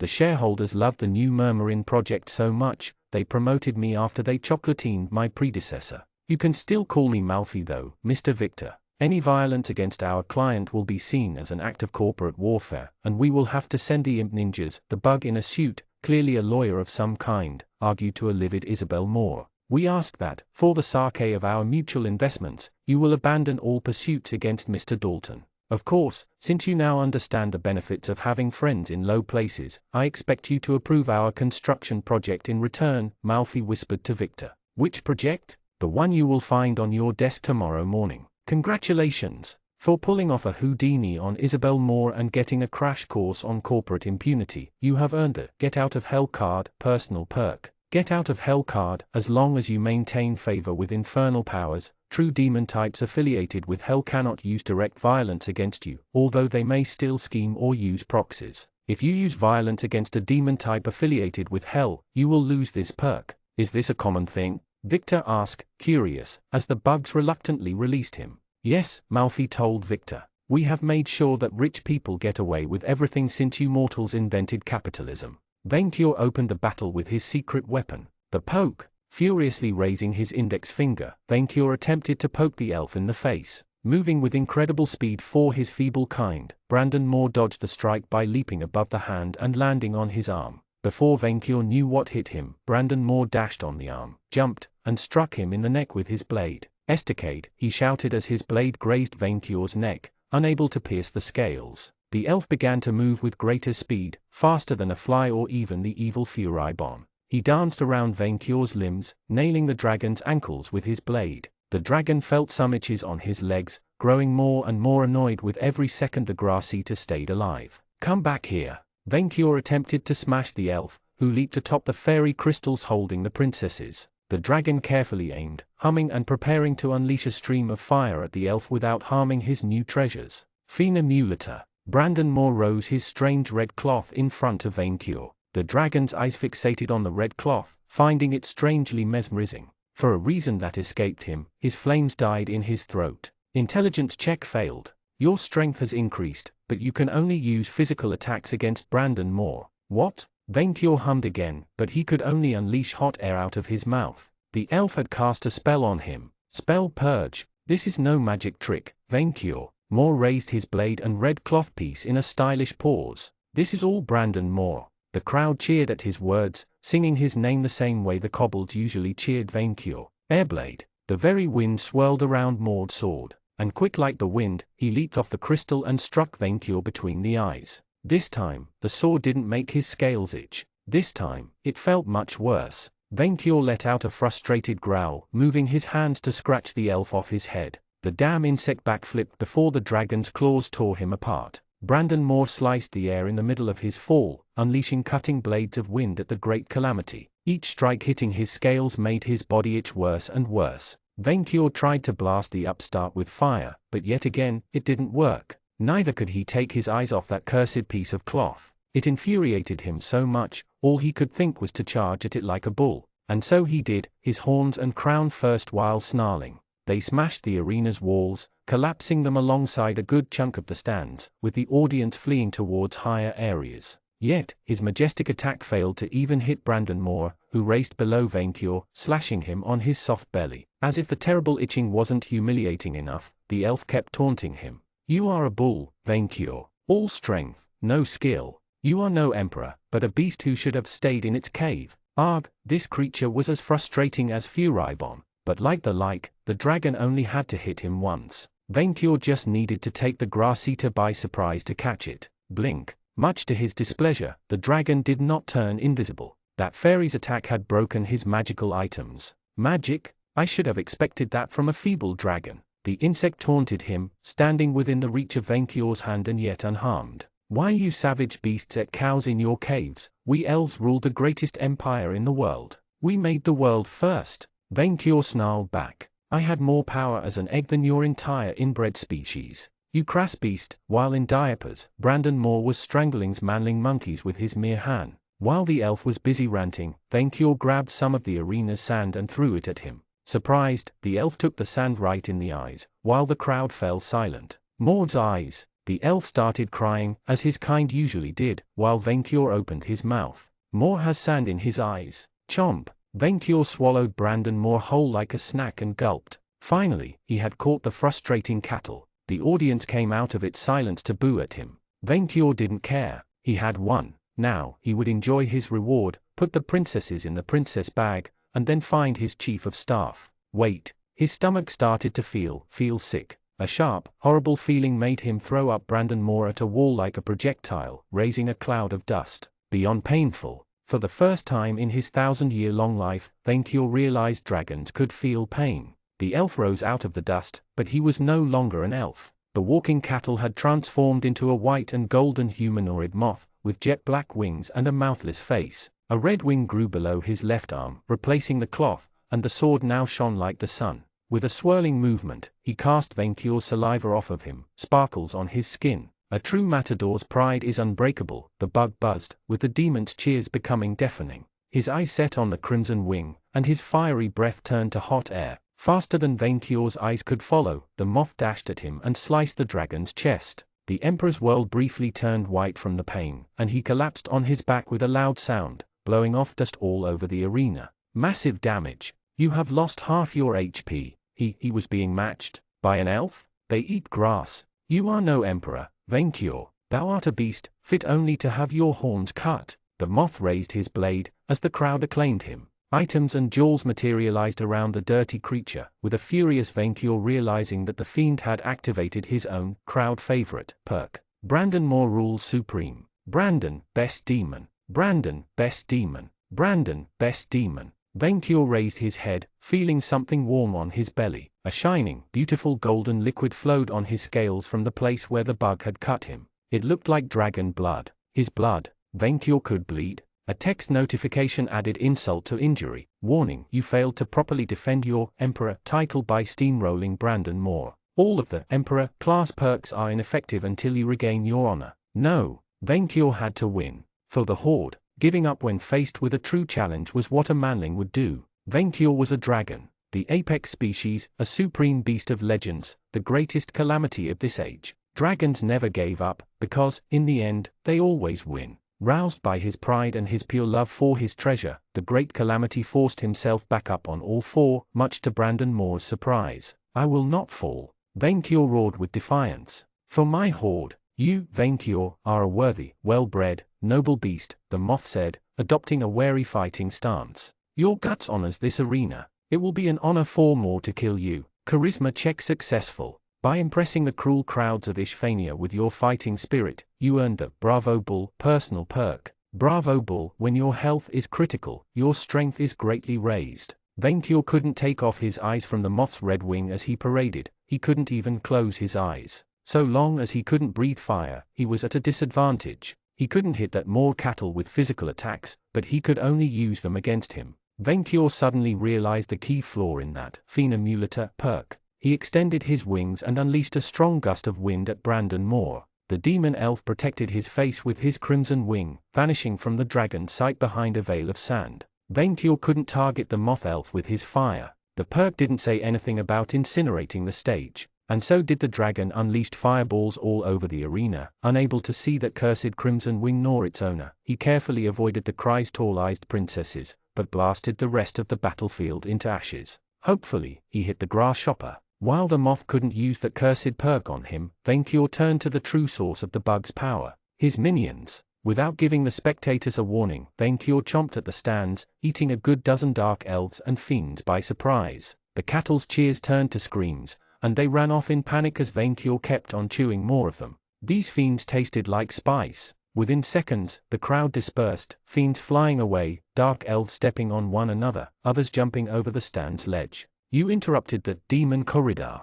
All stat changes have been cancelled. By feasting on the spicy thralls of Brandon Moore, you recovered some HP. The dragon kind, Vainqueur boasted, proud of his tactic success. No more minions to support you, Grasshopper. You only delay your inevitable defeat, Vainqueur. Cheering fans or not, Moore will triumph. Vainqueur roared to the heavens, extending his wings and facing the moth elf in a show of dominance. The moth raised both his sword and crimson wing, ready to finish the fight. Then Manling Victor teleported between them with a cloud of rancid smoke. Huh? That's less damage than I imagined. In stark contrast with both fighters, Vainqueur's chief of staff looked unharmed. Your Majesty, damn, you look savaged. Minion, you are back. Vainqueur rejoiced, although he kept his focus on that cursed moth elf. Dalton, the moth elf raised a blade at Vainqueur's lackey. Thou have escaped hell? As expected of my chief of staff. Vainqueur boasted, I trained him well. Brainino? Minion Victor waved a hand at the moth while holding his scythe with the other.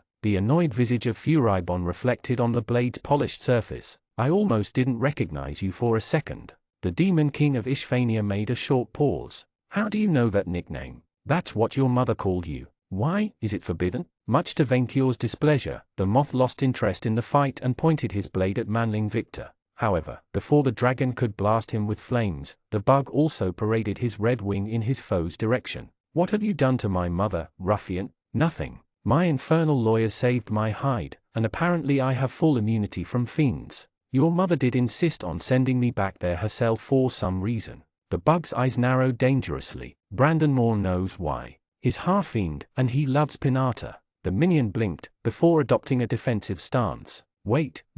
Vainqueur attempted to squash the bug with his hand before he could attack, but even slowed down from the loss of his stat boosts, the creature moved faster than the dragon. In the blink of an eye, the moth elf closed the gap between his minion and himself, before stabbing Manling Victor through the chest.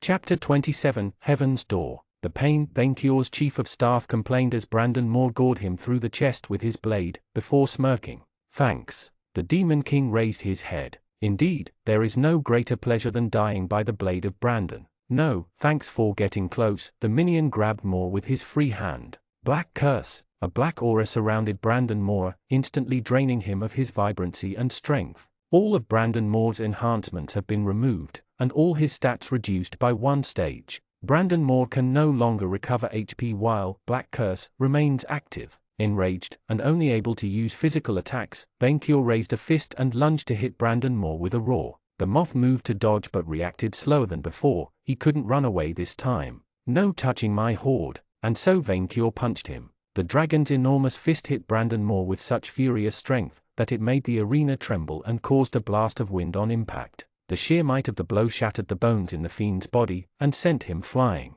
Moore went through the flames, the arena's wall, and then through the stands without stopping. An entire part of the arena collapsed after the blow, Manling Victor watching on with a terrified look. Vainqueur, meanwhile, managed to calm himself upon realizing what happened. I hit him, the dragon gloated. I finally hit the moth. You punched Brandon in the face. By punching a major demon lord into temporarily retreating, you gained a level in Gladiator and a level in Kaiser. Plus 60 HP, plus 3 STR, plus 1 Vit, plus 1 Ski, plus 1 AGI, plus 1 Int, plus 2 Char, plus 2 LCK. You earned that Victory Fist and Summon Herald, Victor Dalton class perks. Victory Fist, you gain advanced proficiency in unarmed combat. Your physical attacks can now harm even intangible opponents as if they were tangible. Summon Herald, Victor Dalton, at will. You can summon your monster Herald and trusty Chief of Staff Victor to your side. This is a teleportation effect. If an effect should prevent teleportation, you can ignore it with a successful charisma check. Warning, you have reached the level 30 class ceiling.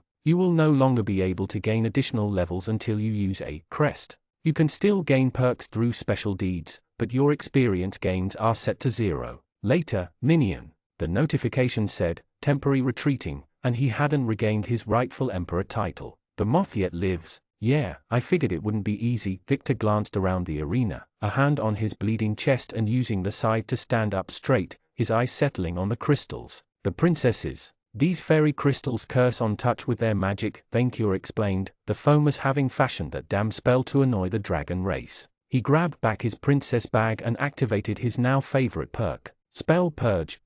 He smelled Nightkia and her flying cattle coming, circling the arena. Her griffin was burned around the wings. You have Merveil, the knight asked. Good, let's use the Agarthan warp stone and get away. Quick, get away. From whom? Not without my crest, the moth's head, and a tribute of cattle, Nightkia. Have you destroyed the plane? Victor asked her. I damaged a wing, but that woman, she's an archmage of some sort and she packs a punch. Then Brandon Moore teleported there and ordered the plane launched. They staffed it with an army. Noticing Manling Victor's wound, she cast a spell on him at once, Greater Healing.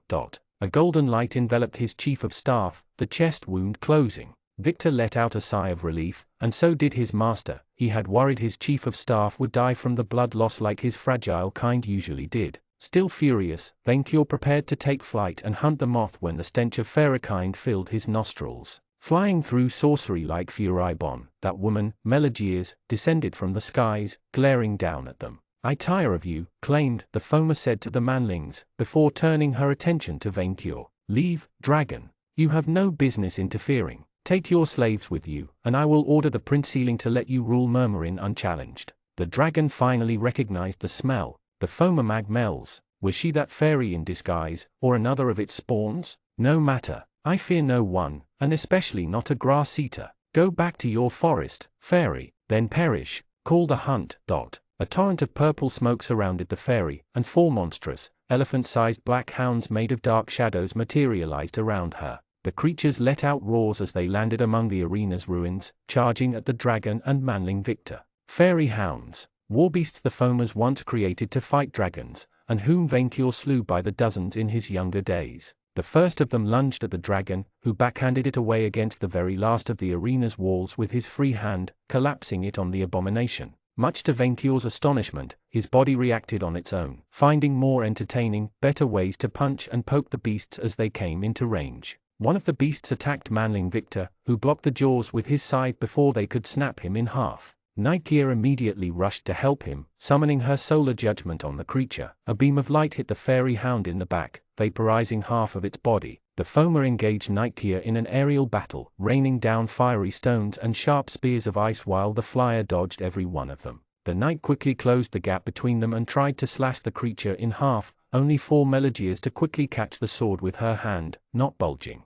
Darkest Effie, Melegears summoned a spell, only for Nightkia to punch her in the face with her free hand. It didn't harm the fairy, but it did distract her enough for the knight to free her sword and put back distance between them. She is delaying us, Nightkia shouted, before invocating solar judgment on the foamer, blasting her with light. Venkyor heard a deep, powerful sound approaching. Use the stone. Retreating? Never. A true dragon does not run, because he cannot die. Venkyor ignored her, as one of the hounds he poked to death collapsed into smoke, leaving behind a pile of gold. The dragon immediately pulverized a second one with a fireball, eager for more treasure. Minion, he called to Manling Victor, who had managed to fend off his own opponent with his scythe. Quick, grab my gold. Your Majesty, I think we should listen to Kia. Minion, a true emperor does not run. Venkyor replied as he finished off the last of the fairy hounds with a stomp, and a cloud shadow began to cover the area. What should I fear? Manling Victor raised a finger at the skies, Venkyor following it.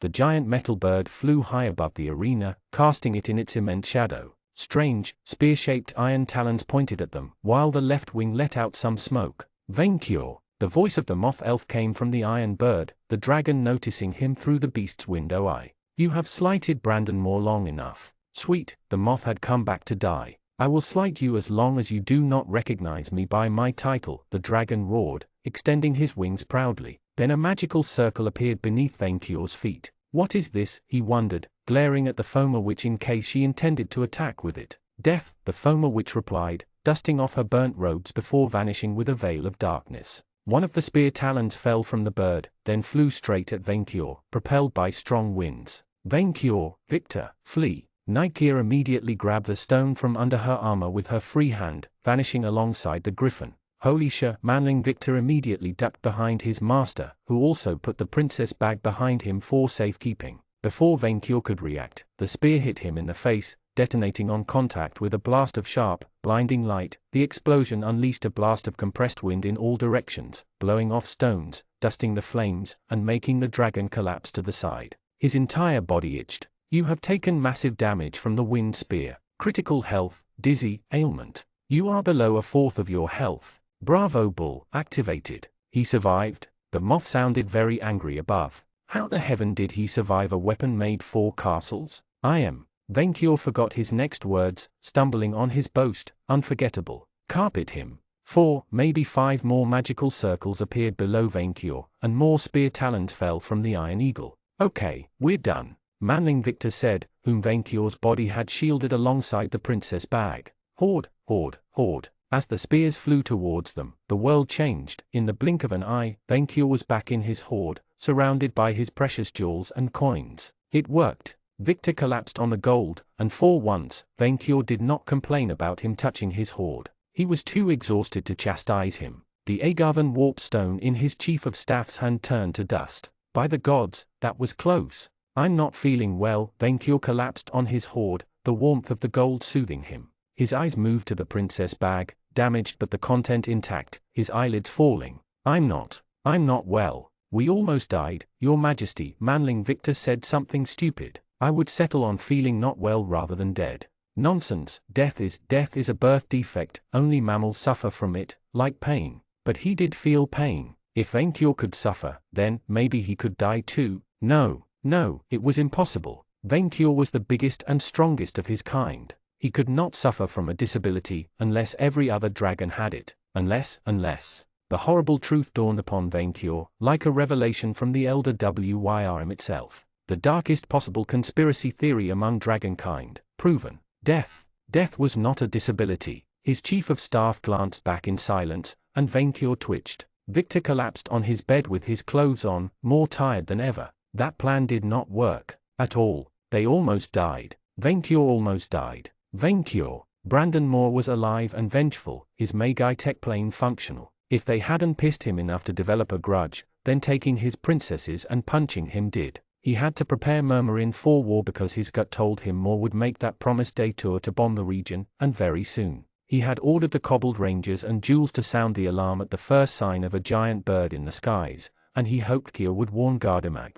No one can save you, Furibon taunted him from within his weapon. You can no longer take levels, and my master commands the most powerful weapon in the world. You shall all die, so very soon. As his mind worked furiously on methods to protect his charges, Furibon's words made Victor turn to the Lyca's soul. You can help. What? Even if we can't level up without crests, I can learn necromancy spells, and Venkior can learn exorcisms, Victor pointed out. You're an archmage, you must know many of them. He would also ask Jules for training tips, teaching you and that dragon magic. Never. Annoyed, Victor shook the side like a dog with a treat, Furibon's soul hitting the blade's limits while he did, much to his annoyance. This will not. The adventurer swung harder. Okay, stop swinging me. Only you. I do not know any exorcisms, and I do not want to be around that dragon. Good. Victor gave the Lyca respite. We begin tomorrow, he said, his eyelids heavy. Before he could sleep, a bright, soothing light lit up in the room.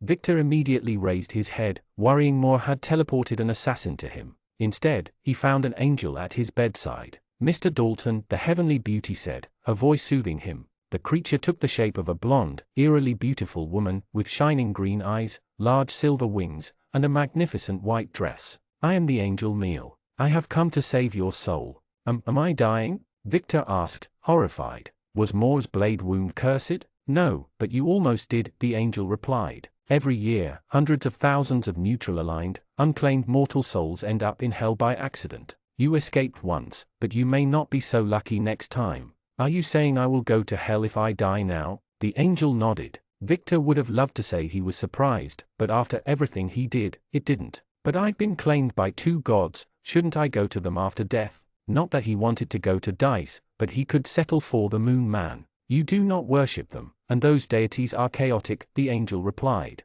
You will find no salvation with them. No, Mr. Dalton. The only way to avoid damnation is to take the proper karma insurance. It is not too late for you. Oh, come on. By ensuring your karma, giving us some of your special points every month and all of them when you die, you can avoid eternal torment." The angel continued her sales pitch. "Please consider taking our Hellfire Protection Plan, or else you will be tortured forever when you die. We angels care about your safety, or at least you care about my SP." Victor squinted at her. "We use them to send guardian angels to orphans and heal the sick," the angel defended herself. "If you do not give us SP, you are committing a sin." Was she trying to guilt-trip him? Victor started to understand what Malfi had said by angels having killer marketing. Then again, "What are your insurance plans?" The angel blinked. "You are interested? What, wasn't it the point to sell them to me? You are my first client, and the higher-ups said you were a very difficult case." She smiled at him, like a telemarketer.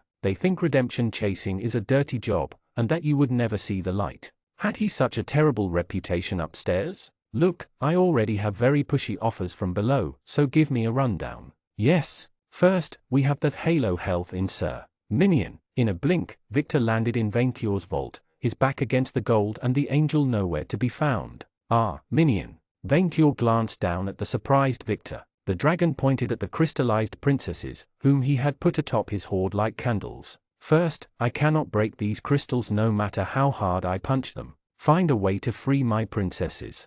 "How did you teleport me there?" "I summoned you," Vencure replied as if the answer was obvious. "You can do that?" "How?" "I called Minion and you show up," the dragon replied, "as a matter of fact. Now, anytime I need you, I no longer have to find you. You can fulfill my requests without wasting time." As the implications dawned on him, Victor wanted to scream, but his voice died in his throat. "Secondly, after much thinking, I have come to accept that." Vencure seemed to practically force himself to speak the next words, "that death is not a birth defect." "Yes, Your Majesty, death comes to all of us," Victor replied to Vencure, unsure what to make of the dragon's reaction. He had said it with the solemnity of someone discovering the earth hadn't been flat all along. "Except maybe the gods. They can," Furibon replied from within the scythe, "they just do not stay dead." "How do you think someone had the idea of likedom?"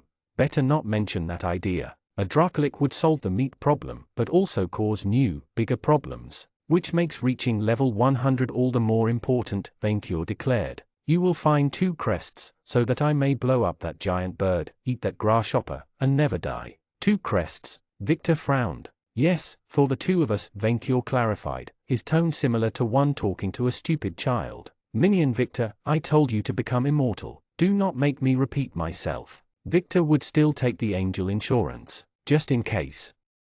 Chapter 28, Interlude, The Chocolatine Factory. It was offering day, and so Chocolatine decided to bake 3 cakes, one for her god, one for her crush, and one for her brother. Humming to herself as she dressed, Chocolatine explored her and her brother's farm looking for the pantry. She kept a lot of demon flesh salted and fresh, and an imp in an iron bird cage. The demon looked at her with his big eyes. "Kill me," the fiend pleaded. "Send me back to hell, you crazy wolf." "Maybe later," Chocolatine replied cheerfully, looking inside the cage. "I need eggs." Savory Use had given her one of her own, but it wasn't enough for 3 cakes. The imp looked inside the straw that worked as his nest, giving her 4 black eggs. "Only 4?" Chocolatine complained, putting the eggs in a basket. "That's twice less than last week." "I'm hungry," the imp complained, "but I give you meat all the time." "Demon meat. I would rather starve than eat my kindred." Chocolatine rolled her eyes. Damning souls and working for alike was fine, but cannibalism wasn't? What was the logic behind that? "I will give you a homeless inquisitor if I find one, but they are getting rarer.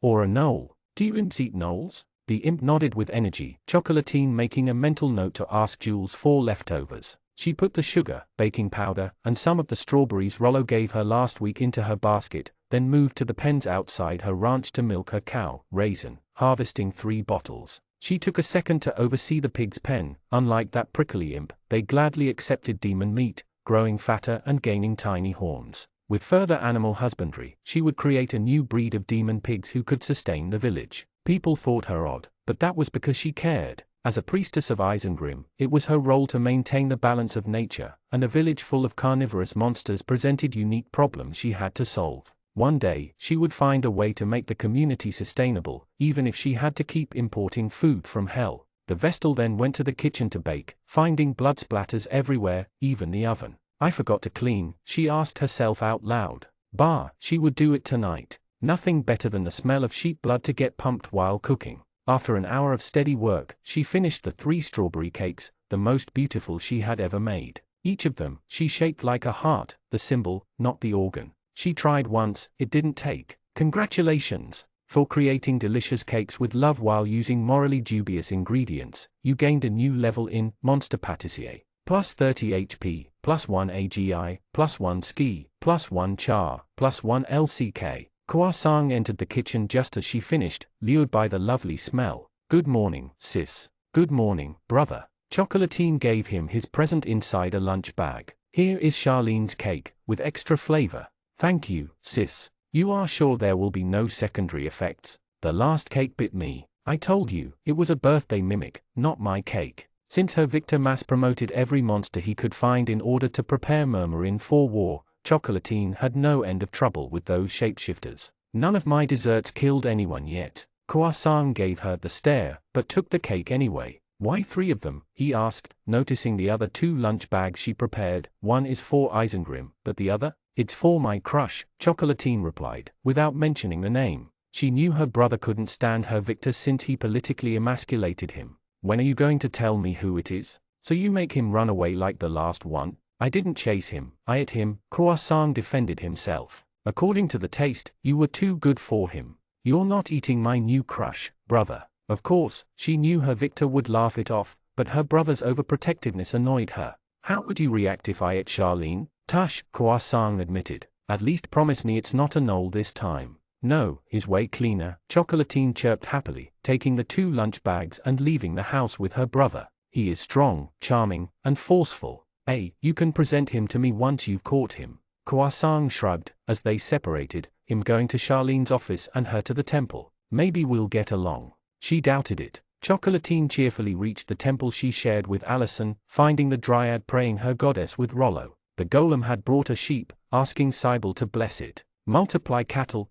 Rollo touched the sheep and activated his perk, the animal dividing into 2, then 4, then 8. Chocolatine waved at the 2, then attended her deity's needs. She placed the cake in front of Isengrim's deer statue, knelt, and spoke the prayer. God of the hunt, Lord of the beasts, I offer you my sacrifice. I ask you for your blessing. You are the great white deer who roams the summer woods, the bringer of spring. Oh, Isengrim, please accept my gift. With the prayer, she sent a few of her SP to her god, and the cake vanished from the altar. Her lord had accepted the offering. Chocolatine, my favorite Vestal, your cake tastes delicious. The deer statue's eyes shone, the god Isengrim speaking through with his youthful, cheerful voice. You have done well maintaining the natural equilibrium in Murmurin, ousting the light Furibon from power, and hastening the extinction of demonkind. I am proud of you, keep up the good work. Thank you, my lord, Chocolatine nodded. Can I ask for your guidance, O Isengrim? Of course. What is troubling you, my child? There is a boy I want to breed with, but he will not. How do I breed with him? Is that Victor whose name you keep repeating in your prayers? Chocolatine nodded ardently. Is he married? No, if that was the problem, Chocolatine would have solved it long ago. She had lots of poison in her pantry. He is single, although he does not like it. Have you offered to lay with him during the mating season? Yes, I did, but he said he didn't want to break our friendship. While I am the god of the hunt, that kind eludes me. I will ask my friend Cybele, goddess of love, on advice on your behalf. Otherwise, try perfume. The sweeter the smell, the greater your chances of catching your prey unaware. Thank you, great Isengrim. Good luck, Chocolatine. The priestess ended her prayers, the light leaving out the statue's eyes. She found out that Allison and Rollo had finished her own prayers. Choc, are you available this evening? The dryad asked her. We need anti-vermin spells to help protect the culture from depredation. With pleasure. She owed the dryad one. When her Victor tried to make a move on her, proving that the friendship could be overcome, Allison had said that she liked girls, which was true, but she liked boys just as much, to fend him off. The sisterhood resisted. Do you think we could feed a big city, after the dragons are gone? 10,000, if we finish the irrigation canals, Rollo replied. With judicious use of my, and Allison's, grow plant perks, we could hasten the landscaping. You wish to invite more settlers, Allison guessed. Cousins from other tribes, Chocolatine nodded, pumped by Rollo's answer. I thought about it while in Gevoden. Why do civilized species hate us werewolves, monsters, and predators? Because you eat them, Rollo replied. Because we eat them, and we eat them because we lack enough meat to retaliate. the humans and their kin chase us away from the cities which could sustain our hunger, and the cycle continues. Mimics, vampires, and others adapted by infiltrating civilization, but that is not enough. We need trade, import. By creating a city of monsters which can sustain itself, we can inspire our kindred to imitate us, and civilized species that we can feed in harmony. Maybe even trade. You meant live, Allison picked up. Live in harmony, not feed. Yes, same thing, Chocolatine replied cheerfully, as the two worshippers of Cybele exchanged a glance. Her service done, the Vestal carried the last cake with her to the new building in the north part of Murmurin. Buckfiends under Malfi's direction had constructed a large, ivory-draped, 6th-floor building there, the tallest next to Emperor Vaincure's own statue. Chocolatine didn't particularly like the rounded architecture which the fiends called modern and trendy, but the place stood out. She found a crowd of monsters gathered in front of it, including the cobbled rangers, and Malfi himself. A ribbon kept the doors closed, her victor ready to cut it with his scythe while riding the black beast of Murmurin.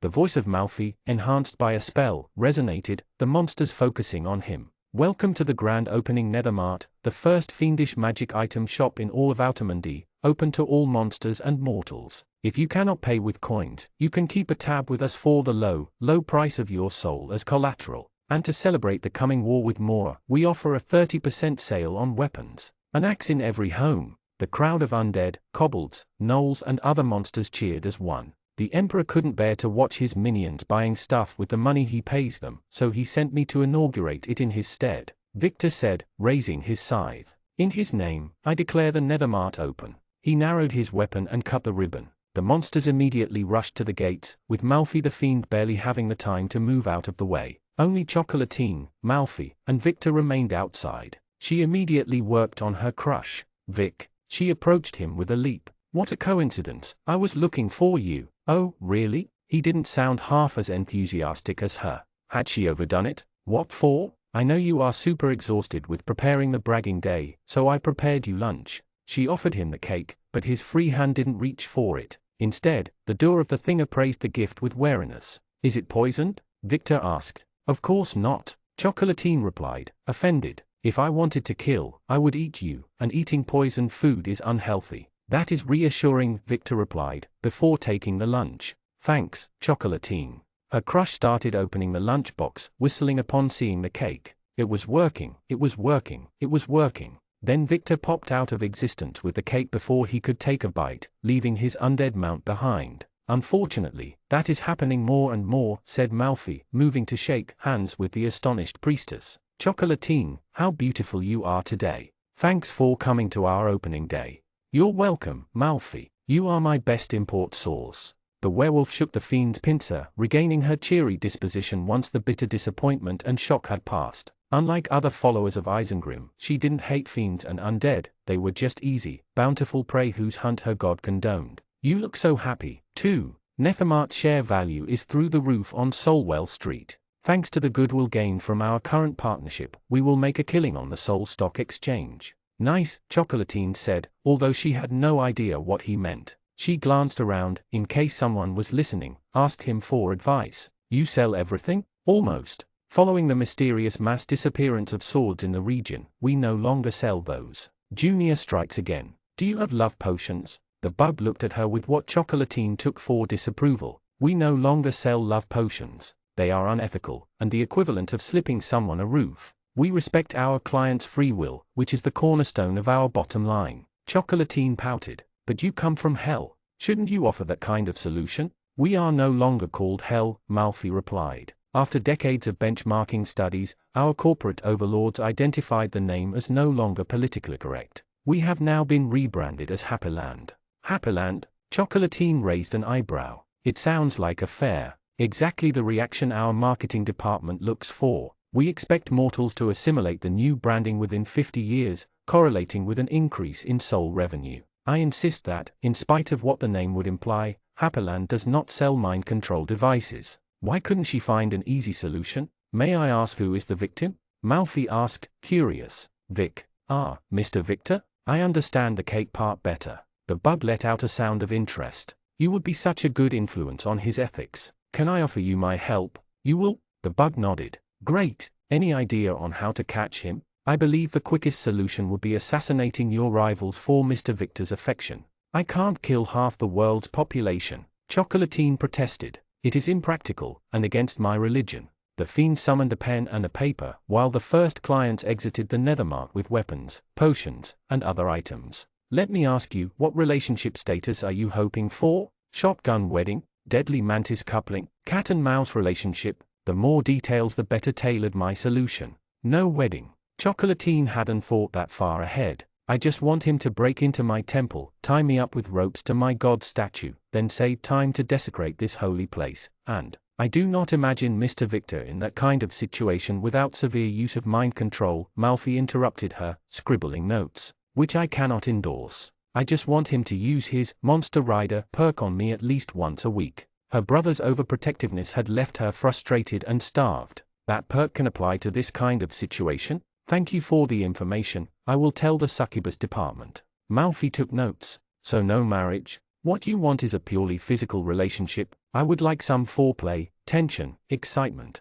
Yes, but no tying down. Good. As a demon, I cannot, in good conscience, support marriage. The bug considered the matter. We at Nethermart sell magical items which can increase your charisma, but Mr. Victor may lose interest upon reaching the naked part of the process. A more rewarding, longer-lasting method would be refashioning you. Refashioning? Before I became manager, I was a damnation coach for the succubus pickup scene. We had fall from grace down to a science. Thankfully, Mr. Victor is, what we call in Happyland, a good-hearted lecher, one of the easiest marks. We have many protocols for him. Protocols? Chocolatine frowned. You were planning to seduce him? We fiends have been subject to libel-filled PR campaigns from angels since our arrival in Outermundy. Unfortunately, Mr. Victor has been influenced by this heavenly propaganda, which slows down our progress in Murmurin. I even discovered he agreed to a karma insurance plan with them, which means heaven tries to enter our market. The fiend shook with anger, before calming himself.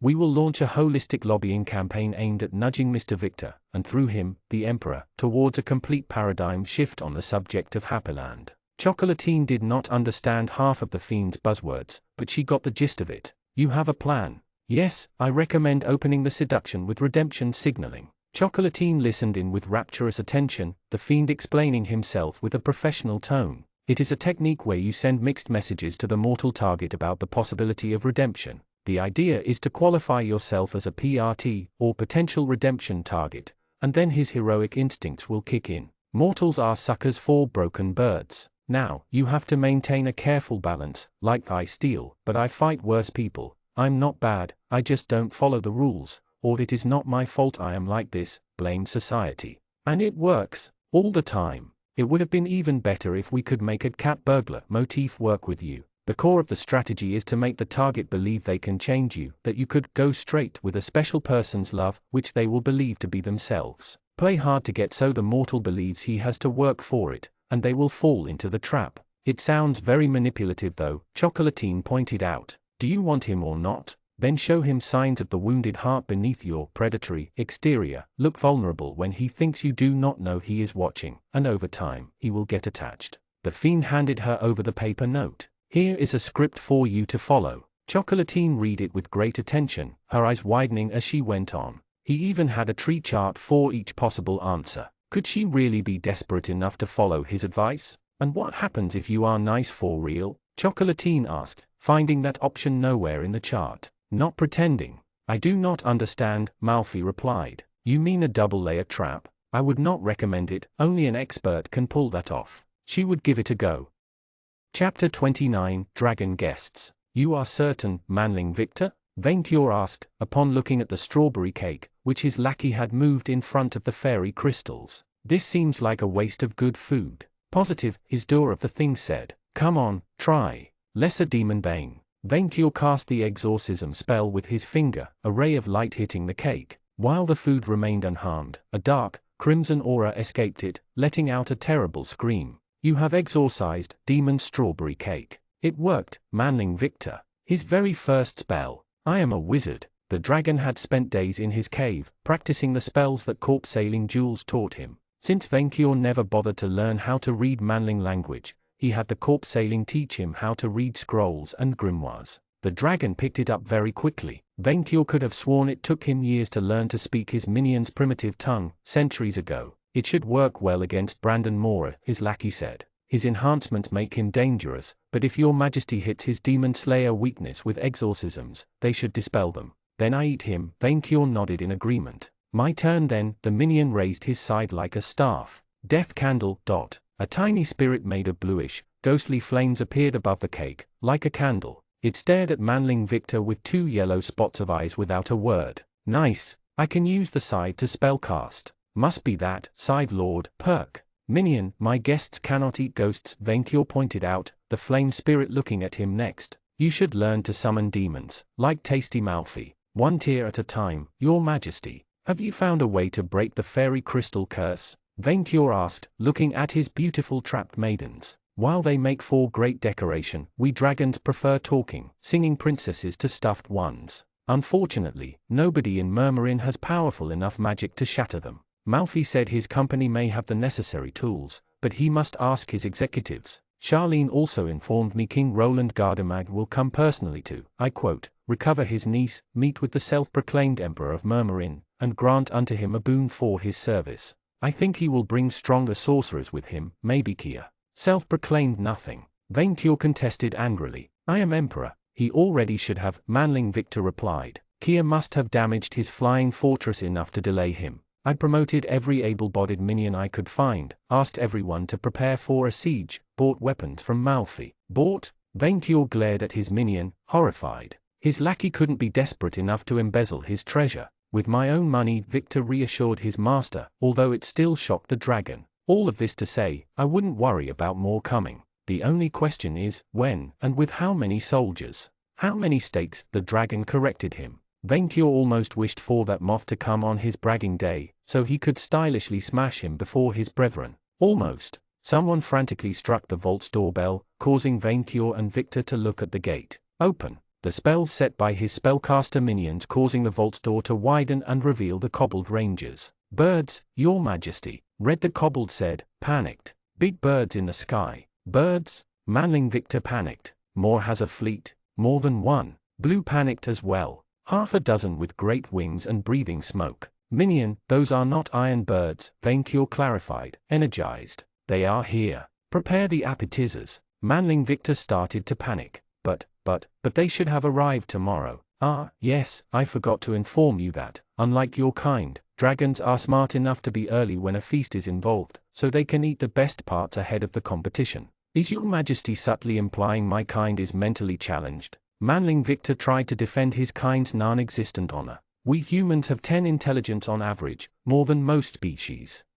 No way, Venkyur started at 9. 9. The average manling started at 10. Menu, Venkyur spoke up, his voice ice cold. Show me my original intelligence score, before I gained the class system. Your majesty, why are you twitching? You're scaring me. Menu, Venkyur repeated, this time his voice more ominous. What is my correct score? Yes, your majesty, tell the other minions to prepare the snacks. Hurry, the kobold scampered off, Venkyur closing the door's vault behind them. Minion Victor, remember what I told you. You shall second all of my boasts, not speak unless addressed by a dragon first, and you will repeat that I am good, smart, and wealthy every time I am mentioned. Your majesty, I have been meaning to ask, could we please avoid mentioning classes and levels? Minion, I have rediscovered this ancient dragon system, Venkyur reminded his tour of the thing. Why wouldn't I brag about it? Because other dragons will compete with you over treasure if they learn to access it. Oh, he was worried about his master's safety and long-term dominance. Adorable.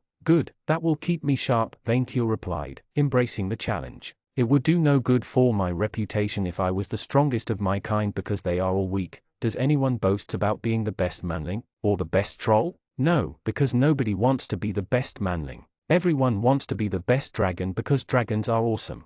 But your greed. Minion, while there is nothing greater than my hoard, I will brag fairly. Silence invites accusations of fraud, and I shall prove that I earned my wealth. Finally, without this system, I would not have had the power to cure the curse of the evil Furibon, who had to be destroyed. Other dragons must know in case the like is ever released from his seal. Manling Victor put his hand on his face. I knew this day would come. Of course, I told you, Venkyur replied, before making use of that dungeon owner perk of his. With a thought, he teleported atop the highest of his castle's tower, under the bright sun. Venkior glanced at his territory, finding that his minions had finished refurbishing the castle as he commanded, even adding a stone crown to the tallest tower. Perfect. Minion. Venkior summoned his chief of staff at his side, before giving a majestuous roar as his manling almost fell from the tower. Above, 6 dragons answered with roars of their own, the flock descending to nest on the various towers' roofs. The minions staffing the castle stopped briefly to look at them through the windows, and Venkior didn't chastise them for it. Being in his company was already an honor, more of his kind was an overdose to their senses.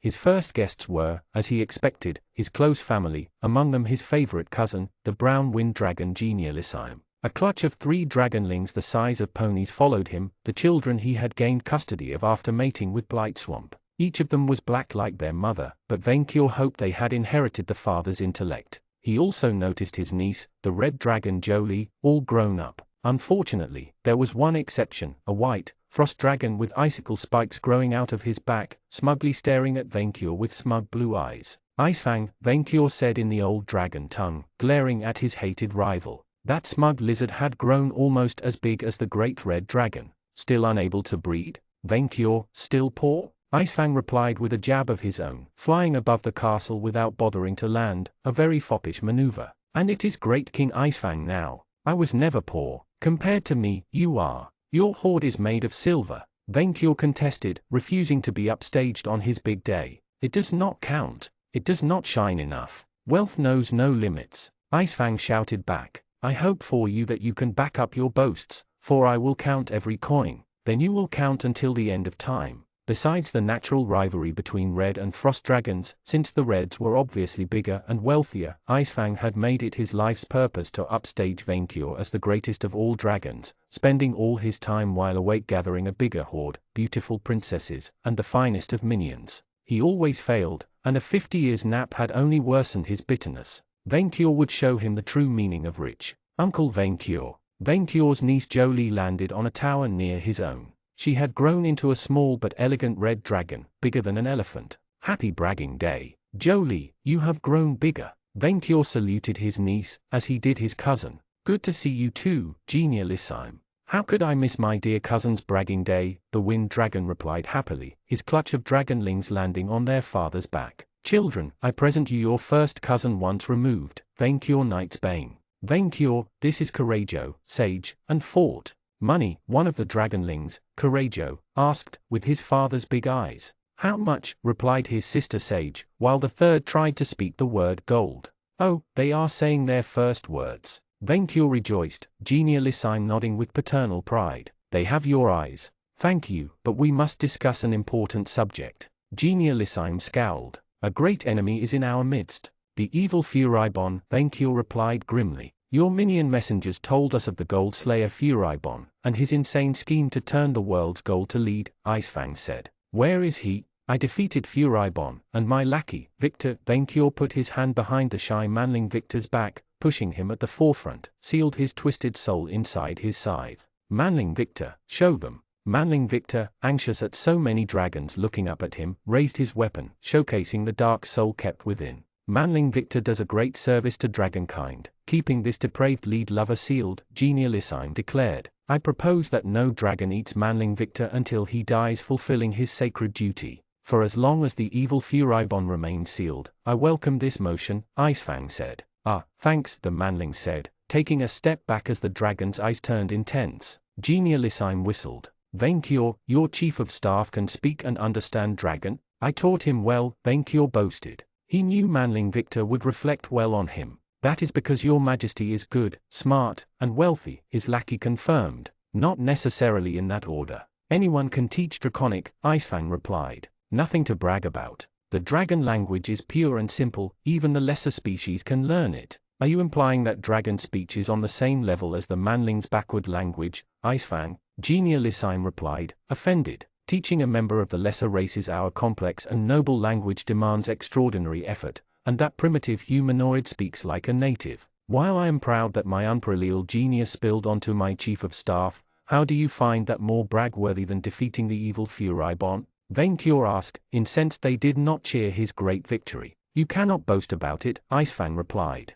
since according to your own War of the Horde, which my own Chief of Staff found poorly written, by the way, Manling Victor delivered the final blow and sealed the evil Furibon. You could not have destroyed the light for good on your own, so it does not count. I agree, unfortunately, said Genialissime. The boast goes to Manling Victor alone. But he is my minion, Venkior protested. I chose him, prepared him. When I found him he was but a homeless thief. I made him the best chief of staff in the world. You can boast about your great choice of minion, which is bragworthy, but it would not be fair to claim the death of Furibon as your own, Venkior, Genialissime said. I am sorry, cousin, I cannot give you full points for this boast. This is an indignity, Venkior replied angrily. I will not stand by this. Look at the castle I claimed from the like. See the towers? See the lava? 7 towers. Icefang hesitated, even he admiring the architecture. Good. It is a very good castle. It is the greatest castle in the world, brimming with my dragon majesty. Hundreds of undead minions built it. But can it fly? Icefang nitpicked, ignored by the others. Uncle Venkior, you have undead minions? Jolie blinked in awe. Hundreds of them. Venkior boasted, the dragons amazed by this status symbol. Those I do not eat, I raise. You still eat minion meat? Jolie complained, less enthusiastic than before. Should you brag about it? My niece is a cattle-tarian, Venkior told his confused chief of staff with a sigh. She only eats non-speaking animals and cattle. He found that dragon movement ridiculous since every creature had the fundamental right to be eaten by him. Discriminating made them no better than manlings. Also, he had heard that she let her minions ride on her back, which he found socially offending. He hoped that her teenage rebel lion phase wouldn't last another century. Manlings and other sentient beings have souls, like us, Jolie said, most of the other dragons rolling their eyes or snickering. Yes, eating them and abducting their princesses is morally wrong. Except elves, Venkior told his chief of staff. Elves are fine. While I applaud your stand on not eating my kind, why not extend that mercy to elves? Manling Victor asked. They are people too. Your chief of staff is badly trained, Venkior, Ifang said. He speaks out of turn. No, it is fine. I will explain cattle-tarianism to him, too, Jolie replied, before turning to Manling Victor and speaking with a teacher-like tone. Manling Victor, elves are not people. They are elves. They eat grass like cows, and they make the best princesses. Have you released the one I caught for your first bragging day back into the wild? Venkior asked his niece, who dutifully nodded. Good. Every dragon must be mindful of preserving the wildlife. Princesses are an endangered species in the north due to wanton dragon overhunting, Icefang lamented. I wish more of my kind was environment conscious. Blight Swamp has been trying to find a way to preserve them by raising them in captivity, Genialissime said. However, she has yet to find the way noble ladies evolve into princesses. She thinks they need knights to undergo the metamorphosis. Princessness only happens in the wild, Icefang replied with contempt. Also, where is the sport in raising princesses at home? The hunt is half the pleasure. While he despised Icefang, Venkior could not agree more. He had considered using his dynasty perk to create nobles and then princesses, before realizing it would dilute the value of wild maidens. Sensing the spotlight getting away from where it belonged, on Venkior, the Emperor of Murmurin made a bold move. While tomorrow shall be my true bragging day, before all my other guests, as a reward for your quick arrival, I shall present you a sneak peek of my magnificent hoard. Aho, that should be amusing, Icefang said. I'm sure you can't even bathe in it.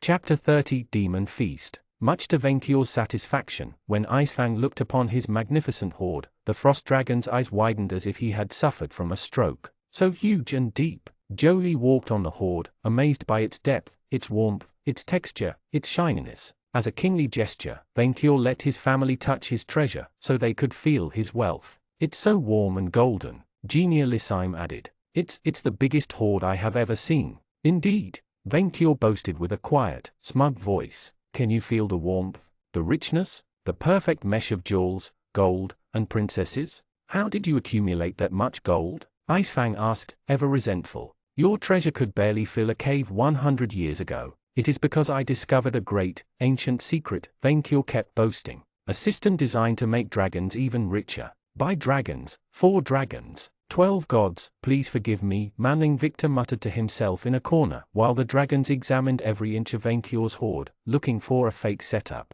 I tried. I'm so sorry. An ancient secret? Jolie turned to her uncle with stars in her eyes, and so did his small first cousins once removed. A great sorcery, if somewhat faulty. Venture decided not to mention the intelligence score errors nor his problems with the Emperor class before raising his index finger, which allows me to summon treasure by poking manlings to death. This is gibberish, Icefang contested, and even Genialissime seemed puzzled. What next? The moon is not a planet, and death is not a birth defect. Venture realized that too many revelations at once may be too much to stomach for his kind, and so reluctantly, kept the dark secret of dragon mortality to himself. The world was not ready yet. It is the truth. Venture defended his greatest discovery. By taking levels in the amazing noble class, I now earn a stipend of shiny gold every month. What? All the dragon's eyes turned at him. I knew I was right to take that insurance plan, Manling Victor muttered. Thank the gods I did. His dragon master ignored him and proudly showed his guest the iron plate around his neck,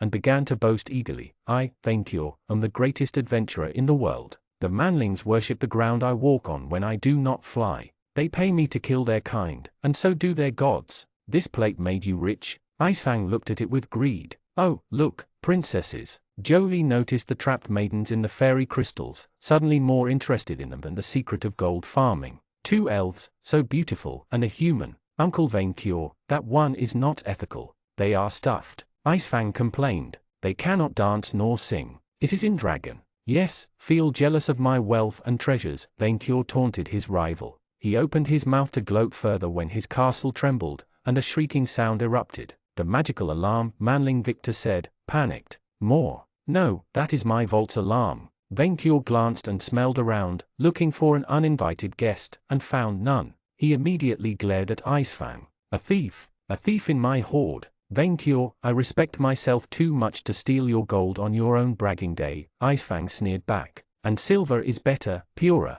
No, it is not, Venture replied to that heretic. Mayhaps this caused the sound? Genialissime asked, pointing a claw at the second set of doors in the vault. Venture squinted at them. Indeed, the gate to hell did shine strangely. At once, without much warning, the chains holding the doorway closed broke. As the gates opened, a burst of sulfuric smoke entered the vault, alongside dozens of imps, fiends, and bug-like monsters. All of them carried weapons and wore armor, walking as an ordered regiment on Venture's horde. The seals broke. Manling Victor raised his scythe, but Chock and the others reinforced them. Unless, Venture, your illegal occupation of King Mor's property ends here. A huge, tasty fiend that looked like a mix between a cow, a bat, and a humanoid stepped through the gates. We, More Hell Corporate, shall take back our market share. The sight of these paupers desecrating his treasure room briefly paralyzed Venture with fury, before he understood the situation. Ah, good thinking, Manling Victor, the dragon told his confused chief of staff. Excellent idea to bring appetizers for the early guests. Is that the buffet? Genialissime said with a cheerful expression, humming at the sulfuric smell. Nice, they smell spicy. The fiendish leader suddenly realized that he faced 7 hungry dragons of various sizes, and his troops took a step back. I thought you, Venture, would be stingy on the food, but I am pleasantly surprised, Icefang said, glimpsing at the humanoid cattle with hunger. He's a bit skinny around the edges, but it will make for a passable snack. A talking cow? Jolie looked at the fiendish captain with interested eyes. A new kind of cattle? It's grey enough not to count for my regime. Dibs on the cattle. The fiend's eyes widened in panic. Retreat, the cattle shouted to its troops. It's a trap. It's a trap. The gold coins below the fiend moved on their own, taking the shape of a manling-like creature, which immediately restrained it from behind. Venture knew he was right to give his horde self-defense classes. And then, chomp, Jolie swallowed the cattle fiend whole, and the other adult dragons rushed for the gate with hunger. The fiends tried to run away back to hell through the gate, only for them to get frozen by Icefang's chilling breath or stopped by the horde as Genialissime closed in. And so the feast began. Venture watched with quiet joy as he saw his niece and cousins catch the food and devour it with ravenous energy. Genialissime's children, too young to hunt alone, worked together to bite a screaming demon's legs and drag him to a corner. Even his bitter rival enjoyed the appetizer, showing classy table manners by snapping fiends in half before eating them like sticks. Holy hell, Victor stared at the scene, horrified, putting a hand on his mouth. It's savage. Manling Victor, you've seen me feast 4 months, Venture replied, delighting at the scene. His guests were fed, and the thieves punished. Win-win. There are more behind that door, Jolie shouted, her mouth drenched in fiendish blood, as she put her neck through the gate. Spicy. Safari time. Genialissime rejoiced, moving through the gate with the others in tow. Venture was slightly bothered that they would ignore his wealth for the food, but couldn't blame them. They had flown 4 miles and burned a lot of fat to come here. Good work, minion. Your quick thinking showcased the true depth of my wealth and the bountifulness of my domain. Your Majesty, this wasn't my doing, the manling replied. I believe the seals were sabotaged from our side, which means more not only has agents in Murmurin. This may be the opening salvo of a full invasion. Venture's eyes flared with fury. The moth attacks us on my big day. The castle trembled, and all magical alarms went off with strident sounds. The enraged Venture immediately activated his dungeon owner perk and teleported outside. On the roof, the dragon found his castle under siege by a flock of gargoyles and spearmen riding wyverns, who fought his cobbled and undead minions on the fortifications. That damn metal eagle flew high above the southern desert, followed by a large flock of flying beasts. On the ground, a black mass, the moth's land army, spread out of the sandy lands and into his dominion. That was a lot of fiends and elf cattle, more than Venture had ever seen gathered in one place. They were crossing the canals his minions had built, and rushed towards Murmurin with pillage on their minds. You will not ruin my big day. Venture incinerated the nearest gargoyles and wyvern riders with his holy breath, their corpses falling into the lava below. His mere presence emboldened the minions, who shot arrows and spears at the invaders. The dragon took flight, hunting down the panicked air force with claws and flame. 2 circles of light materialized on the castle's ramparts, and Venture instantly realized what that meant. Not my castle, the dragon snarled, flying above the crater, as the distant iron eagle fired 2 projectiles at his lair. Venture hit one with a fireball, causing it to detonate harmlessly above the crater, but the other slipped past his guard and reached his lair. A magical barrier, the very same which Furibon had hidden behind during the War of the Horde, stopped the weapon before it could hit the castle. A powerful burst of compressed wind blasted both minions and invaders in all directions, making the crater tremble, yet the barrier resisted. Manling Victor rushed out of the castle's gates, riding the black beast of Murmurin and followed by a group of undead led by corpse-sailing Jules. I had Jules activate Furibon's old defenses, Manling Victor explained as he glanced up at his master. How many enemies? All of the food in this backward desert, Venture replied, unable to count. The entire Ishvanian army is attacking us. Manling Victor panicked. Your Majesty made more mad when you punched him. The foolish moth knows my emperorness is the greatest threat to his authority, Venture replied. They are going to Murmurin? The moth is trying to take back my hard-won empire, break the seal keeping Furibon imprisoned, and ruin my big day. Venture snarled, imparting on his lackey the seriousness of the situation. I think he wants to wipe us out then continue to invade Gardamag, as he planned. He must be stopped right there. Yes. The dragon cared about one thing and one thing only. We will defend my horde and my castle, even if we have to burn every single elf out there. The coins must be protected. If that magical barrier can resist one of their wind spears, then their air force shouldn't have what it takes to break it, Manling Victor pointed out, before turning to Jules. You can hold the castle by yourself. If I can maintain the magical protections and raise the dead as they fall, I believe we will have enough forces to, Jules said. But if they take the village and climb the mountain, their mags may either disable the barrier or, more likely, wake up the volcano to sink the castle. Venture froze. That would destroy his horde. We must stop their troops at Murmurin, said Manling Victor, showing his worth as a military advisor. Your Majesty, the other minions and I can defend the castle and the town, but none of us can fly nor defeat Moore himself. He's probably commanding the attack from the Eagle's Bridge. If we take him down, the army will fall back. Minion, that is an iron bird, not a bridge, Venture replied, before glaring at the iron fortress. Everyone counted on him to save the world. It was his moment in the spotlight. Minion, will I gain a crest if I kill that moth? If not, I don't know what it will take. Venture nodded, extending his wings. Minion Victor, I promote you from my military advisor to Minion General. You will win this minion war against the moth in time before my guests arrive, and you shall protect my horde with your life. I will try. No, you will, Venture coached him. Manling Victor, you found me when you tried to steal from my horde, do you remember? Every day of my life. Then you must understand how much I trust you to entrust its safety to you, Venture continued, the manling's eyes widening at the honor. I do this because I trust you.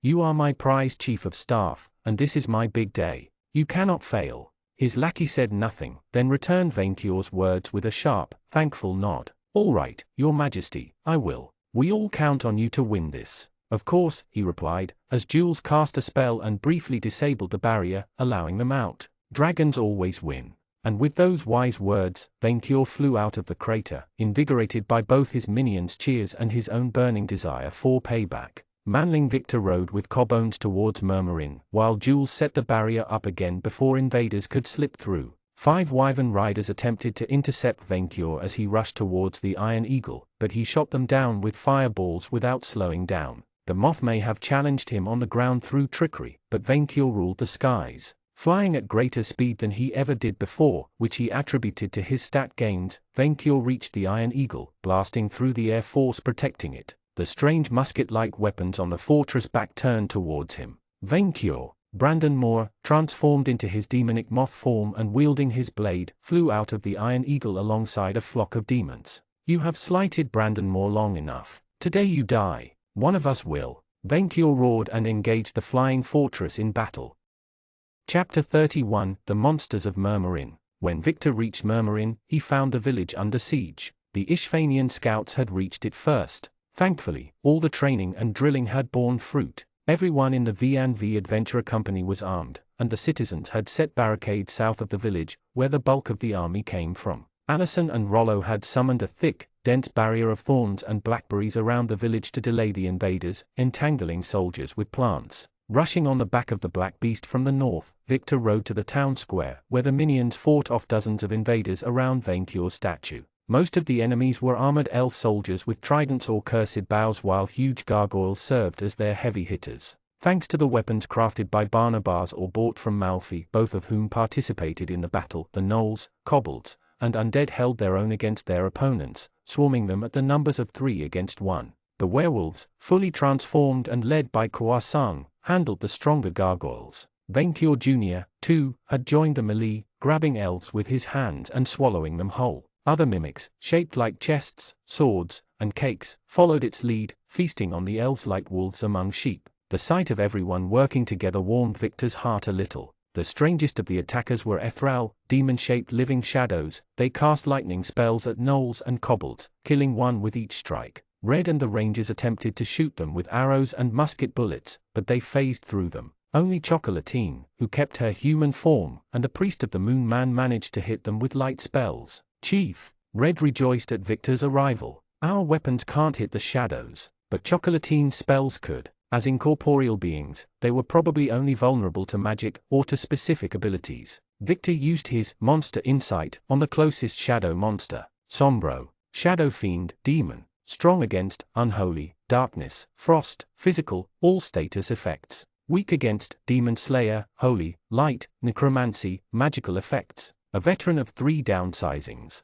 Immune to physical attacks as a bodiless soul, doesn't know you eat them for breakfast or would have fled. Hopes killing everyone in Murmurin will earn him a promotion to financial affairs. "You must be the Infercorp representative," the Shadow Fiend hissed at Victor. "Genocide Choc." "You're half right," Victor replied. "No fiend from hell can hit me, from what I heard." "But we aren't from hell," the demon said with a smug, amused tone. "We're from Happyland. Son of a." Trusting his monster insight, Victor charged at the Shadow Fiend, and cut it with his weapon. The shadowy monster laughed it off, only to find itself dragged into the side by surprise. Aha! His Helheim perk worked well against incorporeal beings. Victor felt the life force of the creature move into him, reducing his fatigue, while the fiend's soul joined Fury bonds in the scythe. "A roommate," the like said, with a tone that sounded both irritated and strangely happy. Finally, some company to talk to. By the end, he would have a lot of it. "I'm always here," Victor pointed out. "Good company." Victor, like a mounted Grim Reaper, struck down any soldier or fiend he could, receiving notifications of critical hits with half of his strikes. Months before, he doubted he could kill so many enemies so casually. Hell, he would have probably fled while using the chaos of the battle. Surviving Vaincure's antics had made him braver. A fearsome monster looking like a fiend covered in bone spikes engaged Victor in combat, parrying his scythe with a shield and trying to drag him off his mount with a spine whip.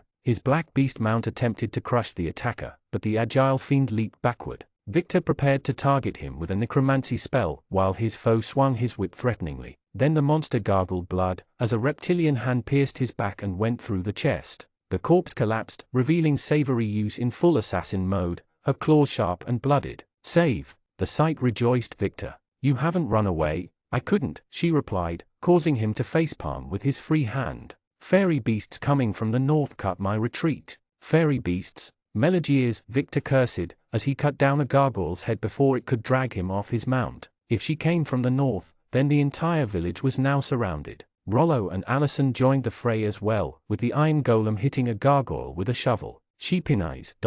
With the word, the giant gargoyle turned into a black sheep, which Rollo kindly moved out of his way. "Farmers can do that?" Victor asked, astonished. "At level 51, Rollo replied, raising his shovel threateningly at fiends. "You will all become Rollo's sheep." "Sheeps, Rollo," Allison replied, summoning giant fly traps to catch the gargoyles. "Here, it's sheeps." Victor suddenly realized he didn't want to learn where most of the sheep in Murmuring came from. Pink, who unlike the other rangers didn't fire projectiles at the fiends, began to sing, "Arise, children of the dragon, the day of glory has arrived." "Bardic song?" Victor blinked, as he cut down an elf bowman before he could shoot him off his mount. "Pink, you took levels in Bard." "Since I wrote the War of the Horde," Pink shouted back, before returning to her singing. "To arms, minions. Form your battalions, let's march, let's march. Let cattle blood fertilize our crops." Encouraged by Pink's bloodthirsty anthem, Victor and the other minions backed the remaining scouts against a house's walls and slaughtered them, with only the shadow demons managing to scamper off from the slaughter.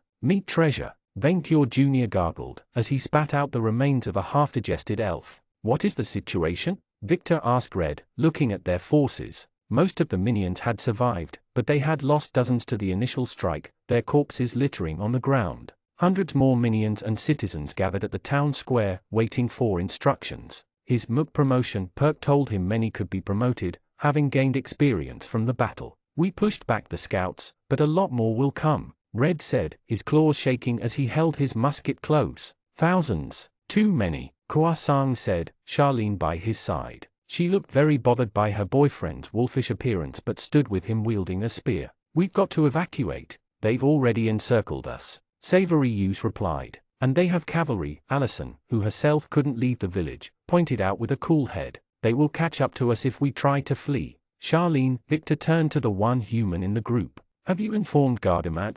Since the king was due to visit them soon with his retinue, they could warn him in time to mobilize an army and stop Moors." "I sent messenger pigeons, but archers shot most of them," she replied, clearly fearing for her life. "I have no idea if any of them got through, and it will take them hours to send an army. They were on their own." As everyone looked at him, Victor realized it fell on him to organize the defense. "We can't win a prolonged battle against their overwhelming numbers," he admitted, "especially since those were just the scouts, and the bulk of the army was running at them. All we can do is delay until Vencure takes down the flying fortress and causes the army's rout." "The Emperor has taken the field?" Blue raised his undead skull at the skies, ablaze with flames. "To lead us to victory." Victor raised his scythe, bringing hope back in the minion's heart. "The Emperor is fighting for the Great Horde as we speak, which is his gold, but also us. If these paupers take the village, they will steal our lives, our sheep, and our coins. Will we run away, tails between our legs? No, we will send them back to the nowhere from which they came. Remember how we won the War of the Horde? We bested them once, and we will do it again. For we are V and V. We are mighty. We are the Horde." That was complete, desperate improvisation based on cartoon speeches he watched on Earth, but it worked. "We are the Horde," the minions cheered, while the sanest citizens such as Allison or Charlene tentatively raising their hands in support. "We are the Horde. They will meet their doom." Yellow the Cobone couldn't help himself. "For my local monopoly." Malfi added his own battle cry. "Follow my command, and we shall prevail." Victor shouted. "For the Horde." Victor immediately singled out the minions whom he could promote, namely 10 gnolls and all the cobbled rangers save for Red himself. "Come here," he said, before touching and causing them to evolve in quick succession. "You are hereby given a pay raise." As they evolved, the gnolls grew from tiny to a 3 meters tall, monstrous, and emaciated gnoll humanoids, with a skull-like face and ashen skin.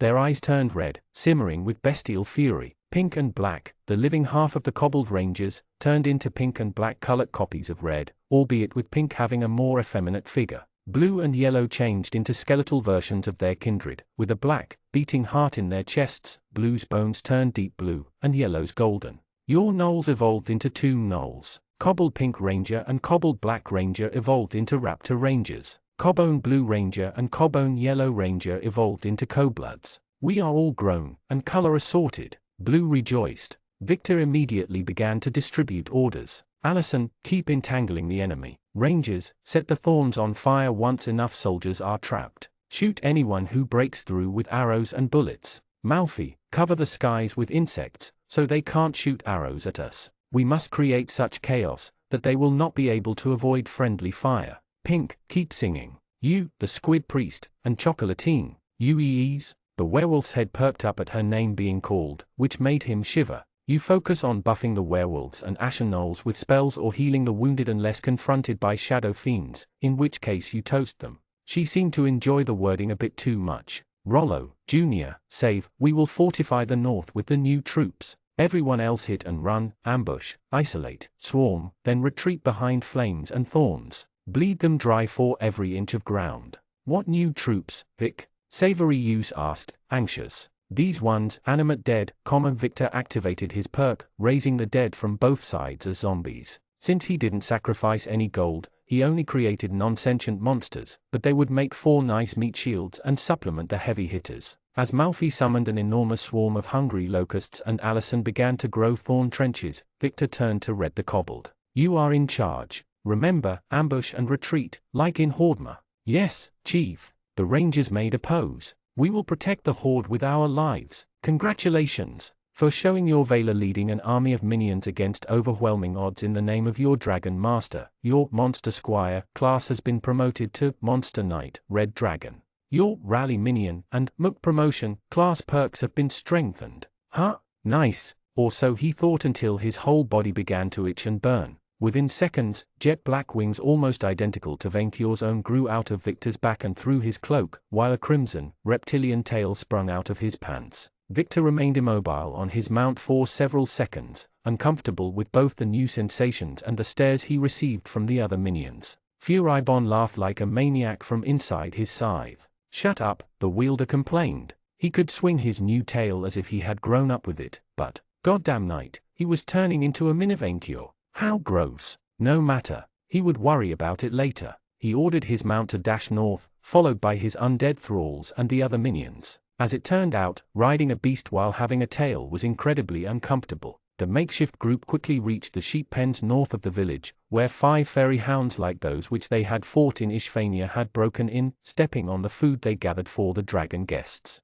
Melegears, riding the back of a horned, Black Pegasus, oversaw them from above, alongside 3 giant, monstrous crows and an escort of wyvern riders. My flock. Rollo went berserk at the sight of his sheep trampled down, his rusted body heating up, moving faster than Victor's own mount. The golem broke past the fence like an unstoppable juggernaut. Following him, the Reaper cut a fairy hound's flesh as it attempted to lunge at him, both the beast and the squire's own ride circling one another. Savory Use hid among the panicked sheep, waiting for her chance for a sneak attack. The fairy birds dived on them like birds of prey, one of them catching Savory Use by surprise and trying to drag her up. Junior grabbed some of the sheep trying to flee the battle, then launched them at the crow as improvised projectiles, forcing the crow to release its captive. Then the mimic grabbed the sword working as its lure and used it to slice the neck of a fairy hound reaching for him. Sword, Junior snarled, showing surprising swordsmanship. Above them, Melegears began to sing a spell. Victor, still struggling against but pain, attempted to blast her by channeling a blast of hellfire from his fingertips, but she immediately summoned a purple barrier around herself and her mount.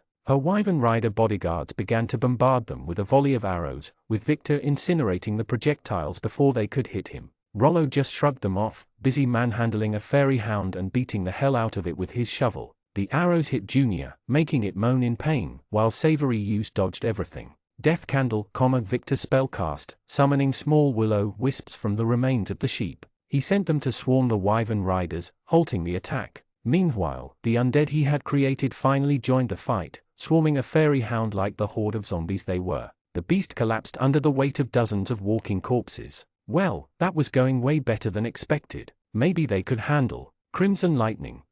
As Melegears uttered these words, a powerful red bolt of lightning hit Victor and his mount. The black beast of Murmurin was felled in one blow, while its rider ejected from its back and crashed on the dirt, losing his grip over his scythe along the way. Aho! Furibon cackled inside his scythe, as Victor struggled to get up. Will your luck finally run out? Victor raised his head from the dust, finding a fairy hound opening its jaws in hunger, ready to devour him. A shadowy giant bird descended to feast on him as well. No, it was way bigger than the birds, or a wyvern rider. The fairy hound barely had the time to look up at incoming death, before the giant flyer landed on it, its sheer strength scattering a cloud of dust and sheep in all directions. When Victor regained his sight, he found himself staring into the yellow eyes of a green dragon almost as big as Venkior, albeit more crocodilian than lizard-like. You smell like a chief of staff, and you look dragon enough to be halfway civilized, the green dragon said with a foppish, arrogant tone. The surprise sight of the ancient reptile caused the beasts and wyvern riders to halt their assault.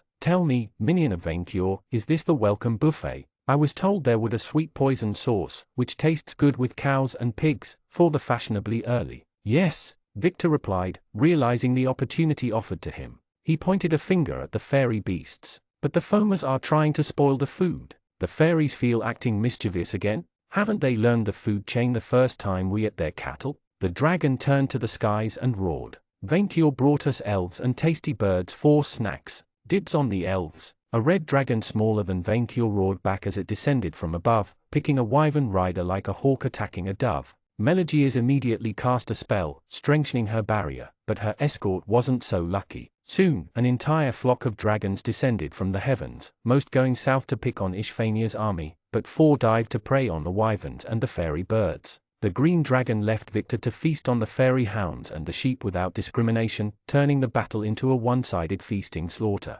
Melegiers looked down on the disaster, leaving her escort to die while slipping closer to Victor with a hateful gaze. The Hellgate has fallen, she said. My plans for Gardamag wasted. You ruined everything. It was you all along, Victor realized, as his hands reached for his scythe. The apple, the scorchers, Moor's invasion, you set it all up. None of this would have happened without you. Melegiers glared back at him. You taught Venkior the secrets of this cursed class system, and now our rightful quest to take back Altamandi will become harder than ever before. Taught? You're exaggerating there. It does not matter. More of the lizards will follow his lead, but you will not live long enough to see it. Darkest fear.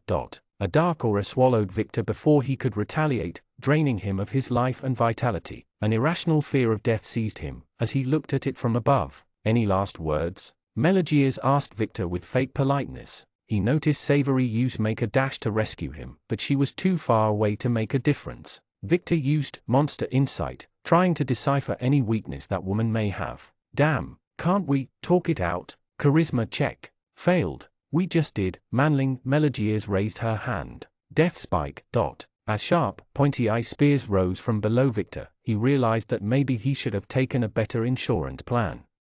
Chapter 32. The Bitter Day of Brandon Moore. Like he did back in that flying elf farm, Brandon Moore showed Venkior his cursed red wing, while his flying troops swarmed the dragon. Fina Mulata.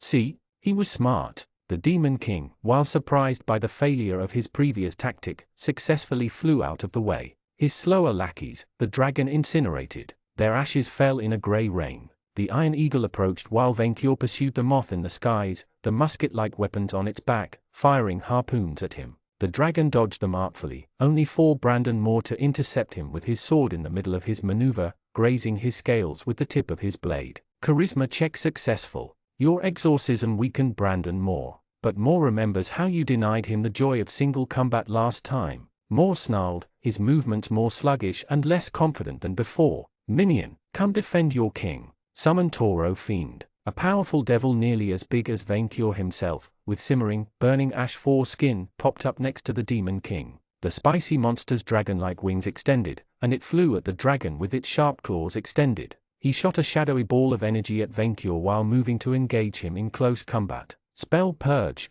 As Venkior activated his perk, the spell vanished upon reaching his marvelous scales. The monstrous devil reached him a second afterward, Venkior catching his fists with his hands. While the creature was strong, the dragon was better and pushed him back, still holding the demon's hands captive. He attempted to bite the tasty fiend's face off, but it lowered its head before Venkior's jaws could close in on him. The moth, ever the cowardly elf, retreated. He landed on the eagle's back and activated a perk of his own, pointing his blade at Vainkyur. Picador, focusing on the moth's minion first, Vainkyur breathed holy flames right in the face of the giant devil. The fiend let out a snarl of rage as he proved as weak to dragon fire as anything else. Vainkyur rotated on himself, throwing the demon towards the clouds below before chasing after the iron eagle. Harpoons! More order to a fiend operating one of the bird's muskets. The weapon instantly fired pointed, chained spears at the dragon. While he couldn't evade the harpoon in time due to that cursed Picador perk, Vainkyur did something better.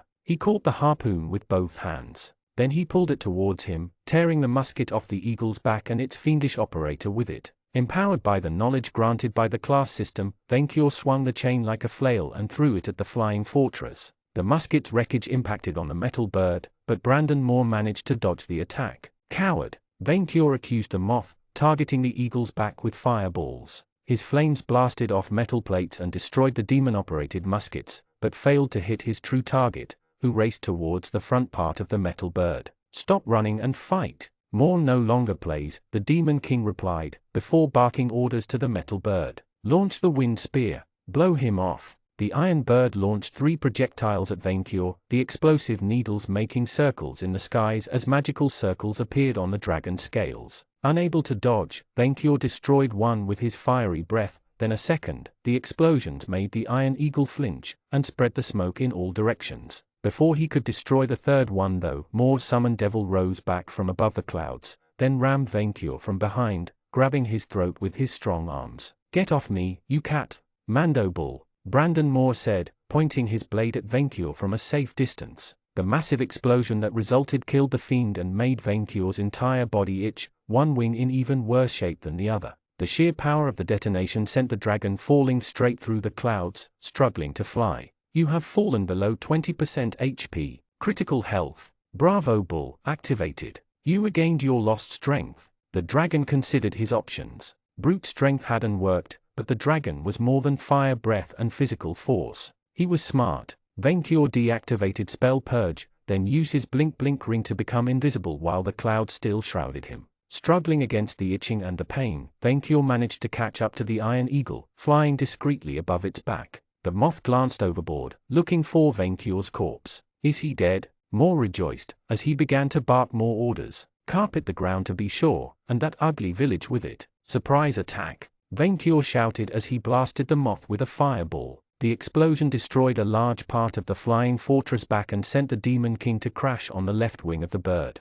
Half his body had been burnt to a crisp. I am smart enough not to give you a chance to run around this time, Vainkyur said, slightly insecure about his intelligence score and eager to showcase it. The tactic had worked on Furibon, and it proved its effectiveness again. Not so strong when you cannot hide behind your minions, are you, moth? Cornered and unable to fly away with a burned wing, Brandon Moore swung his sword and prepared to stand his ground. Airblad, but the dragon was faster, and didn't give his foe any respite. Lesser Demon Bane. Vainkyur cast his spell, the exorcism, weakening the fiend before it could finish enhancing himself. The dragon then breathed his mighty dragon fire at Moore, and weakened by the previous attack, the moth couldn't dodge. Vainkyur's flames melted his flesh and the metal underneath both, causing an explosion below the wing. The Demon King stood out of the flames as an emaciated, burnt husk. If it is any consolation, Vainkyur taunted the furious elf. You never stood a chance against me, Grass Eater. You were doomed the moment you threatened my minions.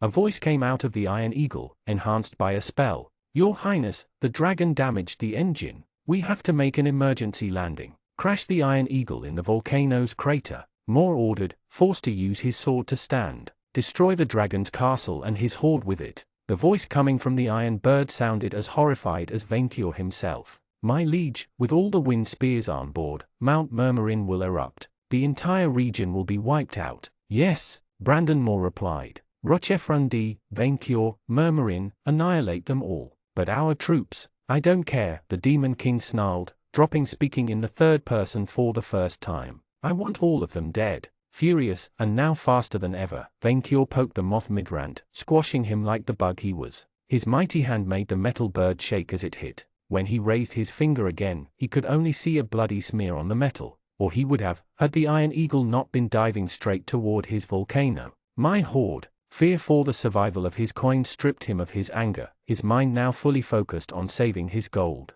Venkior flew under the Iron Eagle's wing and pushed with both hands against its underside. Grabbing the flying fortress by its underside, the dragon used all his strength to push it up and redirect the bird away from his volcano. He struggled against his wounds from the wind spear, against the pain in his wing, against the heaviness of the metal bird. Venkior was a dragon, the strongest. He could do it. He thought of the coins in his hoard, waiting for his return, of the princesses he would expose, of all his minions cheering him up on the ground. They gave him strength. Using all of his bottomless might, Venkior managed to force the fortress up, making it miss the crater by mere inches. Then, he pushed it towards the badlands and arroyos away from the mountain. The dragon, finally out of strength, finally let the bird go, struggling for breath. The bird kept going and then crashed in a remote valley, the same one where Manling Victor stashed his hoard when Furibon sickened it. The collision unleashed an incredibly powerful blast of wind which blew dust all over the region. A cloud of sand expanded in all directions. I won. Venkior rejoiced, exhausted and his wounded wing starting to let him down. I won. Then the cloud of dust reached him, covering him in dust and sending sand in his eyes. Arg! The dragon let out a snarl of frustration as he scratched his eyelids to remove it. Flawless victory. For defeating Brandon Moore and ending the threat of the Iron Eagle, you earned a crest. Venkior let out single a tear at the scene, whether because of its beauty or the sand in his eyes, he didn't know. Crest used. You can now progress up to level 60. For using a crest, you gained the Crested personal perk. Crested, you moved up from ordinary adventurer to folktale hero. You can now access more prestigious classes. Venkior, exhausted, struggled to fly back to Murmurin to burn the remaining minions of the moth. Instead, he found his early guests hunting down the fleeing elves and fiends in a good old safari hunt. The dragon was briefly worried his big day was ruined, but his kindred looked very happy with the free food. Venkior let out a sigh of relief, his pride safe. Such an easy battle, nothing like the War of the Horde, and his bragging day was safe. Truly this couldn't get better. Minion, where are you? I have been crested. But no one answered. Minion, his lackey didn't teleport to his side. Minion? Venkior repeated, now worryingly, but yet no one answered. Minion? The seed of doubt worming itself in his mind, Venkior searched for his prized lackey. He watched his minions, led by the cobbled rangers, fight off stragglers while Sweet Chocolatine captured imps in fishnets. The minions cheered Venkior as he flew over them, as they should. He didn't land to ask them, for, with his damaged wing, he knew he couldn't fly again after landing. The dragon went north, towards the sheep's pens, finding his dragon guests feasting on his pantry. Corpsailing Jules and Rollo the golem tended to his chief of staff, laying in the dirt and surrounded by other crying minions, from Malfi the fiend to that reptilian savory use. Venkior graciously landed nearby, covering the minions with dust. Minion, here you are, Venkior said while catching his breath. He immediately noticed that his lackey had grown wings and a tail, just like his master. What a faithful chief of staff. Venkior didn't have the heart to chastise him for failing to win the minion war before his guests arrived. Your Majesty, Jules the Necromancer looked up at him, and at his weak wing. Is Brandon Moore? The moth is dead, Venkior boasted. I smashed him, his bird, and his pride. I received a crest from it, just as you said, Manling Victor. His chief of staff didn't answer. Malfi the fiend exchanged a glance with the other minions, with Victor's pet mimic letting out a sad moan, then spoke up, Your Majesty, I am afraid Lord Victor cannot answer. Of course he can, I trained him to, Venkior replied, looking down to wake his minion from his nap. Manling Victor, now is not the time to sleep. My guests have arrived. Then Venkior noticed the eye spike through his lackey's chest and his empty white eyes. Manling Victor he was dead? The dragon saw red. Who dared do this? Venkior roared, his mere voice making the minions tremble in fear. The killer, that fairy, teleported away after I tried eating her. A green dragon resting on his back, his belly full, let out a belch. Venkior, your sheeps taste delicious, so soft. Venkior would have thanked him if he wasn't livid. Minion, I ordered you to become immortal. Venkior chastised his dead lackey, before turning to that pile of scrap of a golem. You, Tin Man, you are my minion now. Fetch me Chocolatine, a healer, even that dryad if needed. Nobody can cure death, Your Majesty, Rollo the golem replied. You can, Venkior said, turning to corpsailing Jules. Raise him like the kobolds. I would like to, but we cannot reanimate him, Your Majesty, Jules replied. His killer applied the necrophobia status to Victor before murdering him. He cannot be reanimated, not even as an undead until it is dispelled. I cannot even claim his soul and incarnate him as a fiend, Malfi said. Then get away, bugling, Vainkyur said, as he put his hand on Manling Victor's remains and activated his favorite perk. Spell Purge. Charisma check failed. You could not dispel the necrophobia status. Yet he had only weakened the crystal curse that fairy placed on his princesses. Not dispelled, weakened. Her sorcery was beyond even the evil Furibon's. Vainkyur glanced around at the thought, thankfully finding the side near Manling Victor. That which didn't have time to break the seal keeping that evil contained. The reality of the situation slowly dawned on Vainkyur. Manling Victor, his most prized, loyal chief of staff, class advisor, vizier, and door of the thing, was gone. The dragon remained still, trying to process what to do next, while his minions tried to cheer him up. Your Majesty, I refuse to accept this. Vainkyur cut him off brashly. Find a way to raise him. Why the rush, Vainkyur? His dragon guest asked, more surprised than anything. It's just a manling. A dragon-shaped, well-trained manling, but a manling all the same. Manling Victor is worth more than any minion, Vainkyur replied. He could find any new minion, but he could never find a second Manling Victor. He is the crown jewel of my horde. My bragging day cannot be complete without him. Your Majesty, Jules began. There is a last option to raise him, but you will need to make a great sacrifice. Anything to save my favorite minion, Vainkyur said, glancing down at the corpse with genuine sadness. Anything for my manling. Chapter 33 BFF. I'm sorry, but you can't get into heaven right now. Sitting on a chair in the middle of an endless, white expanse, Victor glared at Meal. The angel winced behind her ivory desk, the enormous pile of paper representing his case sitting on it. But you said I would get in heaven if I died in the line of duty against the forces of hell. That would be if you had taken the heaven and plan, instead of the standard karma insurance. I didn't know I would die in weeks. Also, death hurt like hell. At least Brandon Moore died, from what Meal told him. Vainkyur's guests, proving almost as dangerous as him, had eaten their way to victory both on Altamandi and hell. Unfortunately, you also died protecting a village of monsters where demons buy souls openly and most citizens have an evil or chaotic karma, the angel replied, embarrassed. I will do everything I can so we accept you into heaven on merit since you were instrumental in the bankruptcy of Moore Hell Corporate, but you may have to wait months in limbo. The fact you died a virgin on Earth might help convince my superiors of your hidden saintliness. Could it? Because he did his best on Altamandi to catch up on that front. Months sitting in a chair? Victor loathed bureaucracy. What about the lower place? Meal made a frustrated face, but searched in the papers and gave them to him. As my client, I will tell you the other offer, but I strongly advise against it, she said, Victor reading the document. Infercorp made a request that you be reincarnated as a demon mortal consultant, however, since they lack the power to dispel the necrophobia status your murderer put you under, they cannot reincarnate you into a new shape. Your soul will end in hell as it is now, helpless. Like those Isabel Moore tortured last time I visited, I do not recommend it. Curse that fairy. Victor understood why Vainkyur couldn't stand the foamers. Have I no other option? Two deities have a claim to your soul, namely Dice and the Moon Man. The angel hesitated to speak again. We also received a surprise third afterlife proposal from Camilla, the goddess of death, for, I quote, exemplary service to the Undeathstrile revolution and continued friendliness towards the church.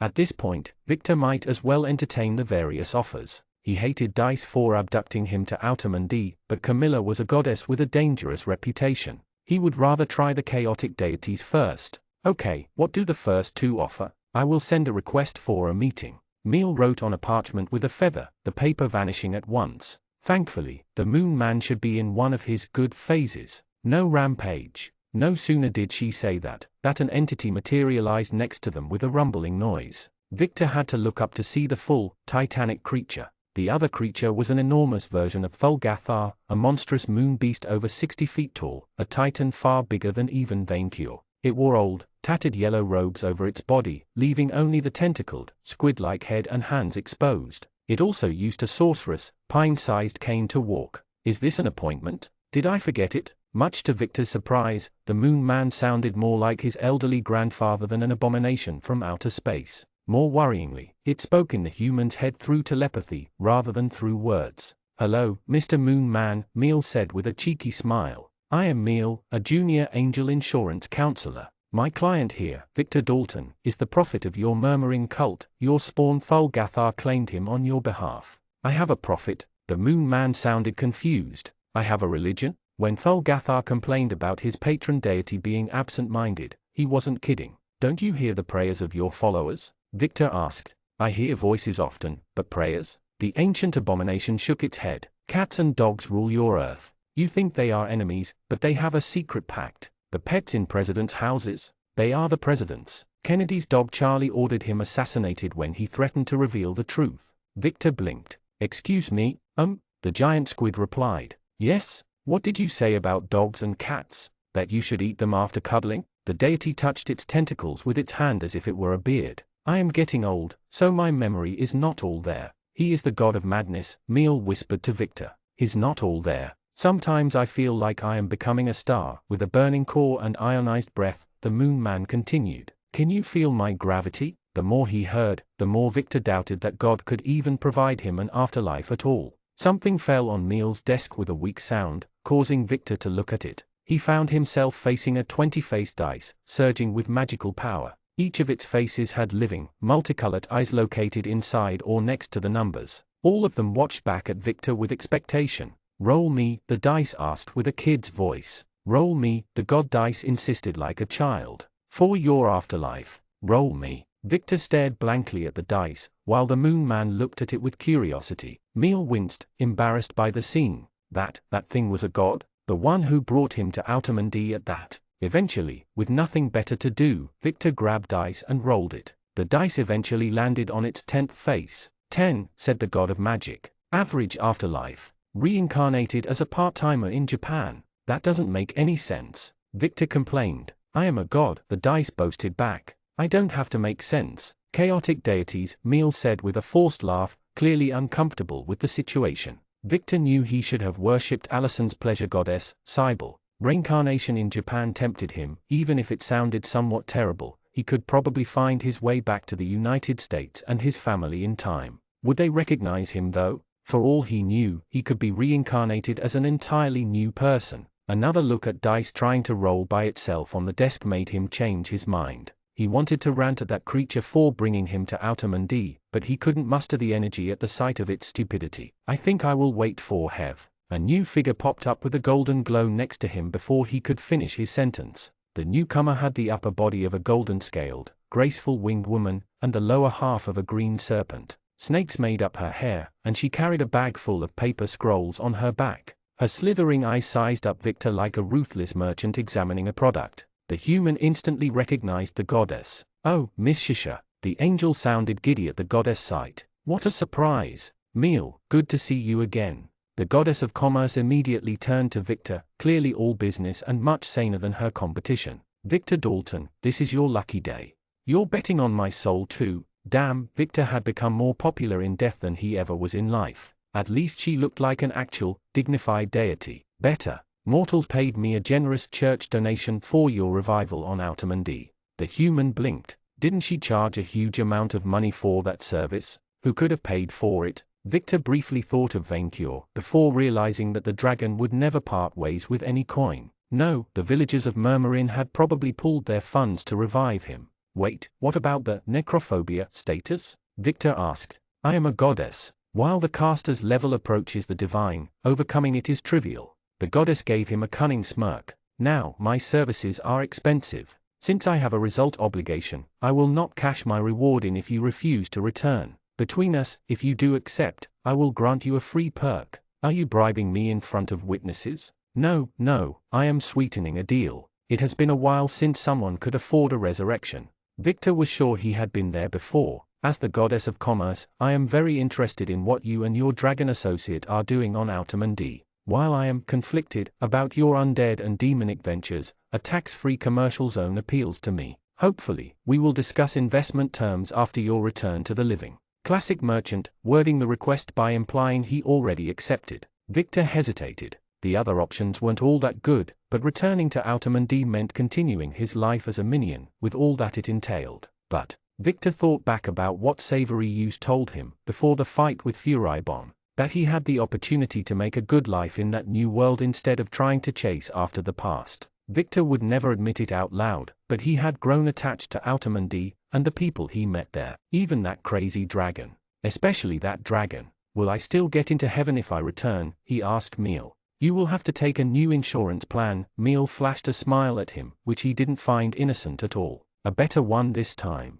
That settled it. Excellent choice, Shisha said, happy with the transaction. She touched his left arm with her cold fingers, a tattoo representing a coin with a snake symbol on it materializing on his skin. Congratulations! You earned that. Claimed by Shisha. Personal perk. Claimed by Shisha. When you level up, you have an additional 10% chance to gain a charisma or intelligence point. Merchants, bankers, and entrepreneurs always see you as a trustworthy partner and will give you a 20% discount. What? Victor asked. I said, return home and do your profit work, the Moon Man replied, as confused as Victor himself. I think. Shisha snapped her fingers, a luxurious private jet materializing out of the nothingness right next to the Moon Man. I am the goddess of commerce, Shisha told an astonished Victor. Trains are out of fashion, and I have taste. The door of the private afterlife jet opened, and Victor walked inside. Meal waved at him. Come back soon, the angel said. Yeah, right. While death had been painful, resurrection felt like waking up from a happy sleep. No sooner did Victor open his eyes, that he found Chocolatine's visage approaching to kiss him up close. Arg! Victor jumped in surprise, the startled priestess backing away. It was a trap. You see, Chocolatine, I told you he wouldn't need CPR, said Allison. Victor, realizing most of the minions and Murmurin's important inhabitants, from Charlene to Croissant, had gathered around him in a circle. Malfi carried his scythe. Welcome back, buddy. Chief, Pink Ranger cried at the scene. You are alive. As his eyes acclimated to the light, Victor realized he had been revived deep inside the vault. The gate to hell was closed, with Vencure's guest sitting in front of it, bellies full, shocked, and silent. You pulled your money to fund my revival? Victor guessed. We all did, Croissant began. No, we did, even savory use, Allison replied, glaring at the werewolf. Vencure forced you to. But it was nowhere near enough to satisfy the goddess' greed, Victor, Jules Rapace admitted. She demanded a price too high. Then who paid for the difference? How could a dragon? Icefang said, his gaze empty and distant. Why would any dragon? Victor slowly rose up and glanced around. Most of Vencure's hoard had gone missing, with a large, empty hole in the middle. Only a few thousand gold pieces, random magic items, and the Christ-tallized princesses remained. Vencure himself was whining in a corner, more saddened than Victor had ever seen him. Holy hell! My hoard, Vencure whined, his hands on his eyes. My sweet hoard. Victor struggled to find his words, staring blankly at the hole, then back at his dragon master. I think we should leave you two alone, Allison said, glancing at the others. Malfi handed Victor the scythe, and the chief of staff absent-mindedly took it, his mind working on autopilot. Even the dragons followed their example, leaving the old duo alone in the emptied vault. Why? Victor finally asked, Vencure looking at his chief of staff with destroyed eyes. He only had that word on his mind. Why? This is your bragging day.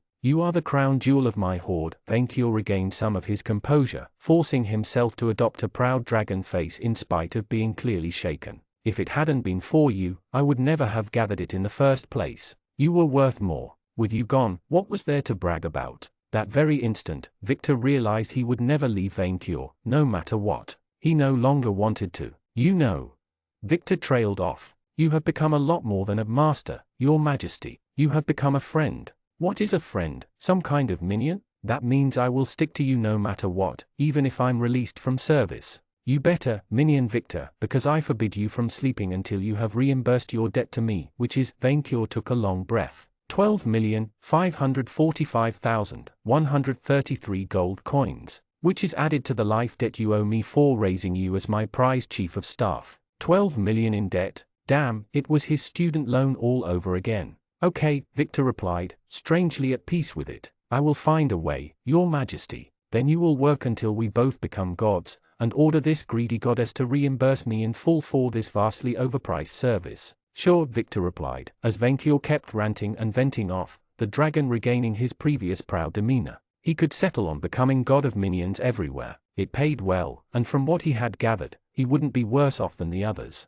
After he finished cursing Shisha, the gods, and merchants in general, Vencure calmed himself. Minion Victor, Yes, your majesty, as you wish, I promote you to my first and only friend, Vainkyur declared, in his own greedy way. You better prove yourself worthy of that honor. I hope so, Victor replied, before correcting himself. I will. I want to puke, Furibon finally spoke up from inside his scythe. Watching you gave me diabetes. Chapter 34, Bragging Day. It was a starry night, and Vainkyur would soon make his bragging speech. His gluttonous guests had gathered in Murmurin's town square for the main feast, after yesterday's elf appetizers. Dragons rested and talked, either on the ground or on nests made of the minions' houses, as Vainkyur's lackeys supplied them with a near-limitless supply of sheep, cattle, and cooked fiends. Without a hoard to show, the thought alone broke Vainkyur's heart. Although he was too dignified to cry, the Emperor of Murmurin had ordered half his minions to serve the meals to distract the dragons, and the other half to recover anything that could pass for treasure. Thankfully, the moth's army had left gifts behind after dying or retreating, including inside the wreckage of their metal bird, shiny weapons, glittering armor, and the cattle money the moth's minions had been paid with. There was a startling lack of swords, though. Vainkyur had expected the mimic retriever to bring at least one of them. His remaining minions, those who had survived the battle, had done their best, gathering a large pile of treasure right next to his statue. It was a good hoard, but nothing like the perfect, golden marvel he sacrificed to that greedy goddess. He could brag about it, but it wouldn't cement his status as the greatest dragon of all. Thankfully, he had kept the Cry's tall-eyed princesses on top. They somewhat made up for the rest, and Icefang was livid at his twin princess record being upstaged. That was all we could find, Your Majesty, his flying Grand Vizier said, throwing his scythe and every magical item on top of the hoard as a token of fealty. The other minions had done the same, returning all their magical items to the great hoard, as the cycle of life demanded. Where are the items I lent to you? Vainkyur asked, finding a few of them missing. Victor scratched the back of his head. To be honest, I kinda lost them. Vainkyur immediately guessed what happened. That fairy thief, the dragon enraged. Not only did she rob you of your life, but she also looted your corpse afterward. No, I am allowed to profit from my minions' remains. Vainkyur ranted. By robbing you, she robbed me. I vow it on your head, manling Victor. One day I shall cook that fairy and eat her for dinner. Why are you vowing on my head? Manling Victor complained. I already lost it once. Exactly, since you will never lose it ever again. Vainkyur gave his favorite minion a knowing look. This guarantees my prophecy shall come to pass. This is your bragging day. I am not contesting your logic. Yes, that is why it is called logic, Vainkyur replied. Also, King Roland, Kia, and Gardamang's royal retinue have arrived to recover Princess Merveil, Manling Victor explained. They kinda panicked when they noticed the dragons feasting and the dead demons littering the road, but then they calmed down after Charlene told them you killed more. The king wasn't even surprised, from what she told me.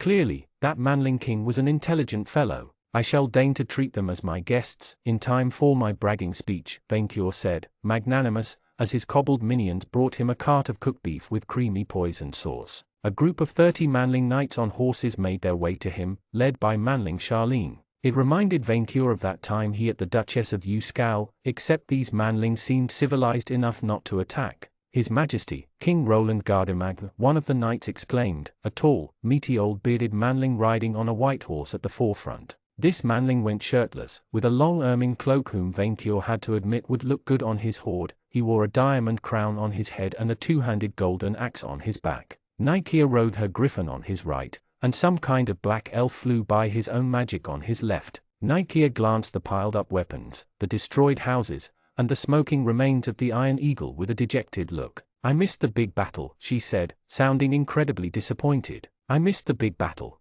Yeah, it really would have helped if you had shown up, said Manling Victor, as he landed clumsily on the ground. Since his pet's destruction, he had been forced to learn to fly to get around and hadn't quite mastered this great dragon skill. Vic? Kia recognized his chief of staff. What the hell happened to you? Is that a tail coming out of your pants? Puberty, Manling Victor replied, the dark elf letting out a laugh and Nikia having a chuckle. Also, it's what the Happyland now. It has lost its zing, the dark elf replied. My Grand Vizier has been Vainkurized, Vainkyur said, sighing as gazes turned to him. Did he have to teach them everything? It is a verb which means to become awesome. I Vainkurized that village, we Vainkurized the world, it was Vainkurizing, this meal was Vainkurlicious, it goes with everything, as my name should. Is Vainkur speech going to be our national language? Manling Victor asked with his usual strange tone. By now, his master had grown used to it. I am considering it, but the road towards civilizing your kind is long and paved with ordeals, Vainkyur replied. The Manling king, who had been carefully observing the scene, finally spoke up. Emperor Vainkyur, he said, the way he sized Vainkyur up reminding the dragon of a lion sizing up a rival. I have been hearing about you for a while, and you do not disappoint. You are exactly as I imagined you. Yes, the most powerful of emperors stand before you. Vainkyur asserted his title, in case the class system once again bothered him. The Emperor of Murmurin, and the Albane Mountains, and Ishphania. From what I understand, Manling King Roland replied. You have done a great service to Gardamag in felling the Demon King before he could bomb our cities. This act of friendship shall not go unrewarded. 15 million, Vainkyur replied, the Manlings frowning in confusion. The bounty you put on my head does not represent my net worth, which I find insulting. Thus I ask that you increase it to reflect it. That isn't the number your majesty gave me yesterday, his Grand Vizier pointed out. Shush, Manling Victor. Vainkyur hushed his chief of staff. Were you not informed? Manling Roland asked. I froze your bounty a month ago. I asked that no adventurer of Gardamag go after your head. But that was free experience and treasures. Vainkyur complained. Your Majesty, we left the previous hideout because they kept bothering us, Manling Victor reminded him. Also, I'm pretty sure we've made many enemies who will love to go after our heads. Manling King Roland cleared out his throat. Bounties are for enemies, and I would like to come as a friend. Only Manling Victor earned that title. Vainkyur chastised the upstart, the statement taking back the various Manlings. Then, as a good neighbor, King Roland replied. I have no quarrel with you, so long as you return my niece to me. I, Vainkyur, unlike you robbers, do not tax or infringe on my minion's private property, Vainkyur replied smugly. I shall release your princess back into the wild after tonight, but you better grant me my promised boon. Of course, King Roland replied, proving himself a civilized fellow, unlike that tasteless duchess. What do you want? Lands, honors, knighthood. No taxes. Vainkyur's roar made some of the guests raise their eyes from their meals to look at him. No taxes? King Roland frowned. I will not pay a dime of the treasure I burned fat to earn. Vainkyur declared. I want all my quests to be robbery exempted. No guild fee, no tax, no nothing. Ever. Deal, the king immediately agreed, as if expecting the dragon to change his mind if he didn't seize the opportunity. V&V will be forever exempt from all fees usually applied to adventurer companies. But, Manling Charlene made a face. How will I sustain the local chapter? The kingdom will fund it, King Roland replied dismissively. It is paramount that we keep good relationships with the new Ishphanian government. The new government? Manling Victor picked up. With its army destroyed and more dead, Ishphania is gone as a nation. While a demon-infested desert, it possesses resources. Enough of them that nations like the Eversun Empire, Barin, or even Prydain may try to claim it. I would rather avoid a new century war and fill the vacuum as soon as possible. But I squashed that moth. Vainkyur protested. I saved the great horde from him. Exactly, and thus I propose a treaty, the king said. Gardamag will recognize your claim as Emperor of Ishphania, making it an official adventurer state. You will still enjoy all the benefits of the Adventurer Guild and rule your territory as you wish. In exchange, I ask for a solemn vow that our countries never to take arms against the other and fight united against outside threats. A mutual protection pact. Oh, and I will never lose access to my Emperor class. Vainkyur realized. Brilliant. I accept this tribute. The Manling King nodded with dignity, then turning to his archmage, Nostradame, a map of the continent, and a pen. The dark elf conjured the tools with a snap of his fingers, the Manling King tracing a line across it. This is the Albane Mountains. They shall serve as the frontier between your dominion and Gardamag. But the mountains are mine, Vainkyur insisted. Emperor of Murmurin, Ishphania, and the Albane Mountains. The king looked up at the dragon, then at the ruins of the Iron Eagle, then back at Vainkyur. So long as we keep ownership of the Power Stone mines we opened already. I, Vainkyur, am too wealthy to lower myself to claiming your hoards for myself. The dragon tried to sound generous. Then I assent to your request, the king replied, circling a large swath of land on the map. All of this is yours. Vainkyur Knightsbane, the dragon began to voice his new title out loud and rejoiced. First of his name, Great Calamity of the Age, Defender of the Horde, and Emperor of Murmurin, Ishphania, and the Albane Mountains. Your Majesty, Nightkeer began. Yes, both Vainkyur and King Roland said at once, the dragon being disappointed when the knight turned to her fellow manling. I immediately asked to be transferred as the ambassador to the Empire of Murmurin. What? For the first time, the Manling King seemed shocked. Lady Kia, what is the meaning of this? Kia, what the hell? The dark elf echoed the king's sentiment, as the various knights present exchanged whispers. There are still remnants of Moor's army out there, Kia replied, and Melagier's escaped justice. But Kia, I missed the big battle. Knight Kia cut her ally off. No more. The king examined her, before nodding. Very well, he replied. You are the hero of the Golden Fields. If you believe you can defend Gardamag from abroad, I shall not stop you. Thank you, my liege, the knight nodded, before turning to Vainqueur. That is if the emperor accepts me. I must consult my chief of staff. Vainqueur narrowed his head towards his favorite lackey, speaking to him very, very lowly. Manling Victor? Yes, his manling whispered. Have you bread yet? His manling's face told him that, no, he hadn't. The dragon realized his hopeless lackey would never reproduce without help, and so took the matter into his own claws. I agree, Knight Kia, Vainqueur said out loud. Since my empire's capital village is under renovations, you shall be granted a room in Manling Victor's quarters. Our chiefs of staff will thus practice close minion diplomacy. Manling Roland. Yes, Knight Kia pumped her fist. Thanks, I won't let you down. I assume we are done, King Roland said, turning to his elf wizard. Can you free my niece from that prison? The caster's level surpasses mine, but with my artifacts and my optimized perks, this will be trivial, Your Majesty. You shall release my princesses after the celebration, Vainqueur said, before extending a hand towards the buffet. Now, eat. My minions shall see that you have your share of sheep. With pleasure, Emperor Vainqueur, Manling King Roland said, as he and his retinue unhorsed, kobolds leading them to their future meals. Wait, if Vainqueur had waited for that cattle wizard to dispel Manling Victor's necrophobia status, then corpse-sailing Jules or Tasty Melfi could have revived him for a cheaper price. By arriving late, that uneducated king cost him money. For the sake of his audience, Vainqueur managed to keep a straight face but raged inwardly. Did you just set me up with Kia? Manling Victor asked Vainqueur once the guests out of earshot, unaware of the great injury done to his master.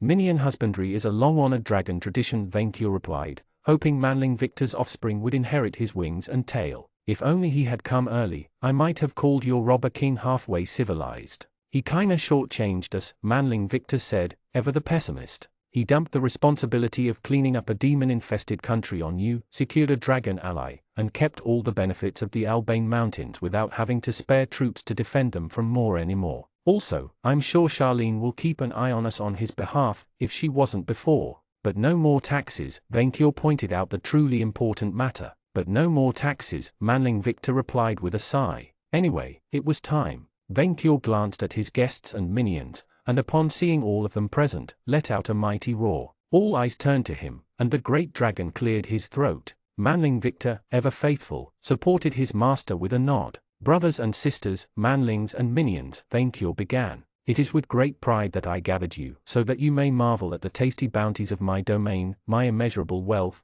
and my three princesses. The princesses aren't dancing, Icefang immediately replied. 6 out of 10. I say 8, Genialissime countered, because Vainqueur has 2 spares, which is brag-worthy. 3 princesses in one place magnify their princessness, the Black Wyrm, Blightswamp, agreed with a scientific tone. Also, the fact Vainqueur caught 3 from different species proves my theory that princessness is a contagious condition. But they aren't triplets, Icefang nitpicked, and the food is the only thing to brag about. Look at his poultry hoard. Vainqueur ignored his rival, although he noticed the dragons weren't very impressed by his treasure. Here goes nothing. Certainly, you must have heard rumors that I gathered a greater, golden hoard, Vainqueur continued, waving a hand at Manling Victor, and that I sacrificed it all to revive my greatest treasure, my prized, dragonized chief of staff. The dragons whispered between them, as Victor knelt in gratefulness. Vainqueur best dragon, the minions cheered.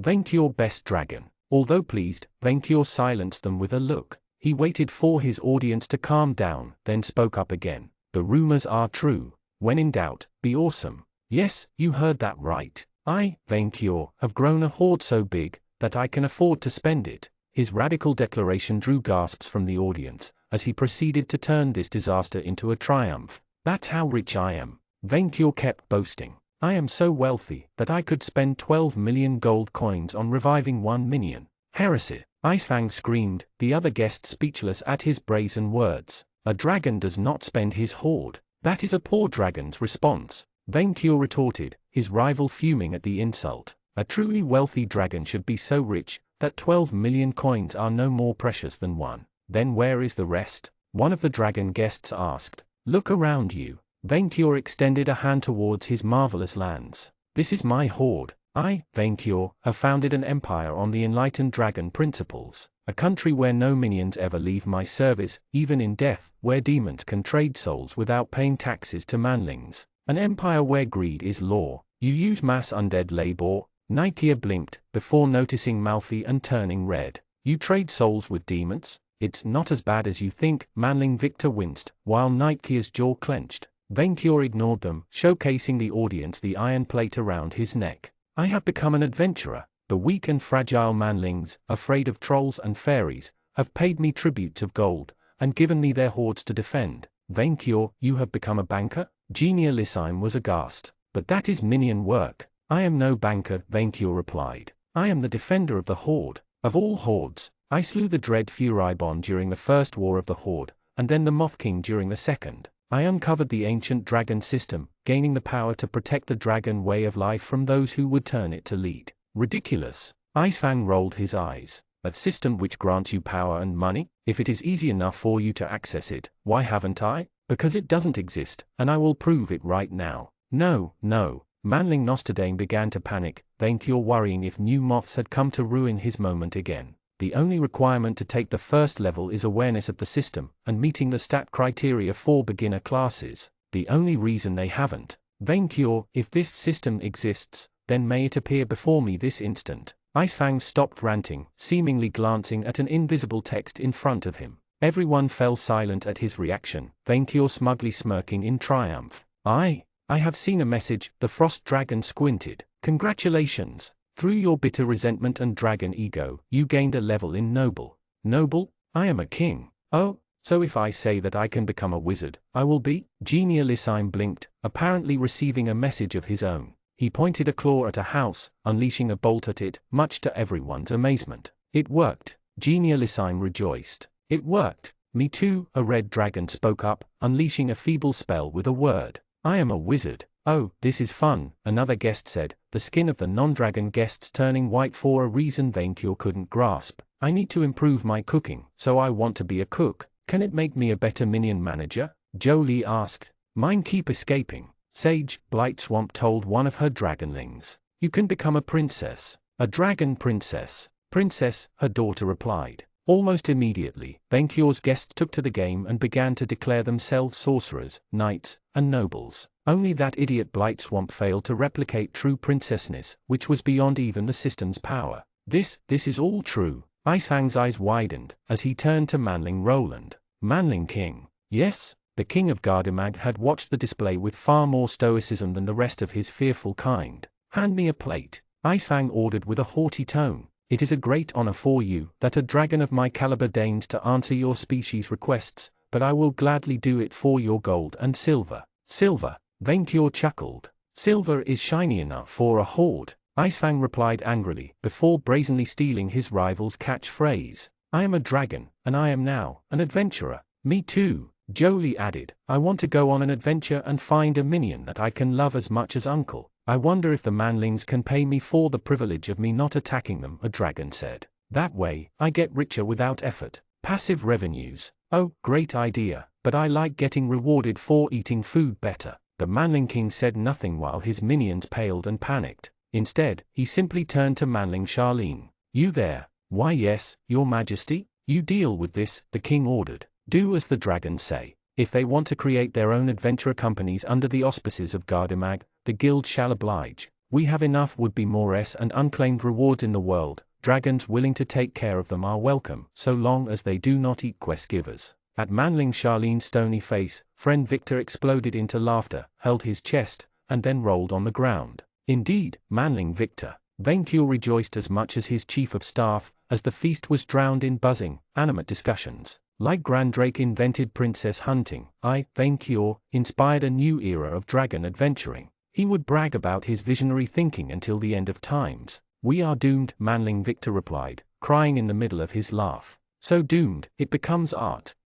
Chapter 35, Season Finale. by Vainkyur, one of his last dragon guests said, flying away under the midday sun. Amazing bragging day. Of course, it was mine, Vainkyur replied, which left his close family as the only remaining dragons. Oh, you're leaving? I do not want to leave my horde unattended for long, Genialisime replied, his mate Blightswamp at his side. You know how many greedy ratlings live near my place. You avoid eating them for a year, and then they forget the food chain. Uncle Vainkyur, Jolie could scarcely stay in place. Can I make my lair nearby? I want to become a great adventurer just like you. Jolie, there is a big flying city full of tasty elves and demons which now belongs to me, Vainkyur replied, happy to have company. I will gladly let you settle there. Great, Jolie squealed in happiness. I will bring my horde there. It was the best bragging day of the century, Genialisime congratulated Vainkyur. I cannot wait to test my new magical powers on my cattle. Just wait for my new one next century, Vainkyur said, although he wouldn't stop boasting about his great discoveries anytime soon.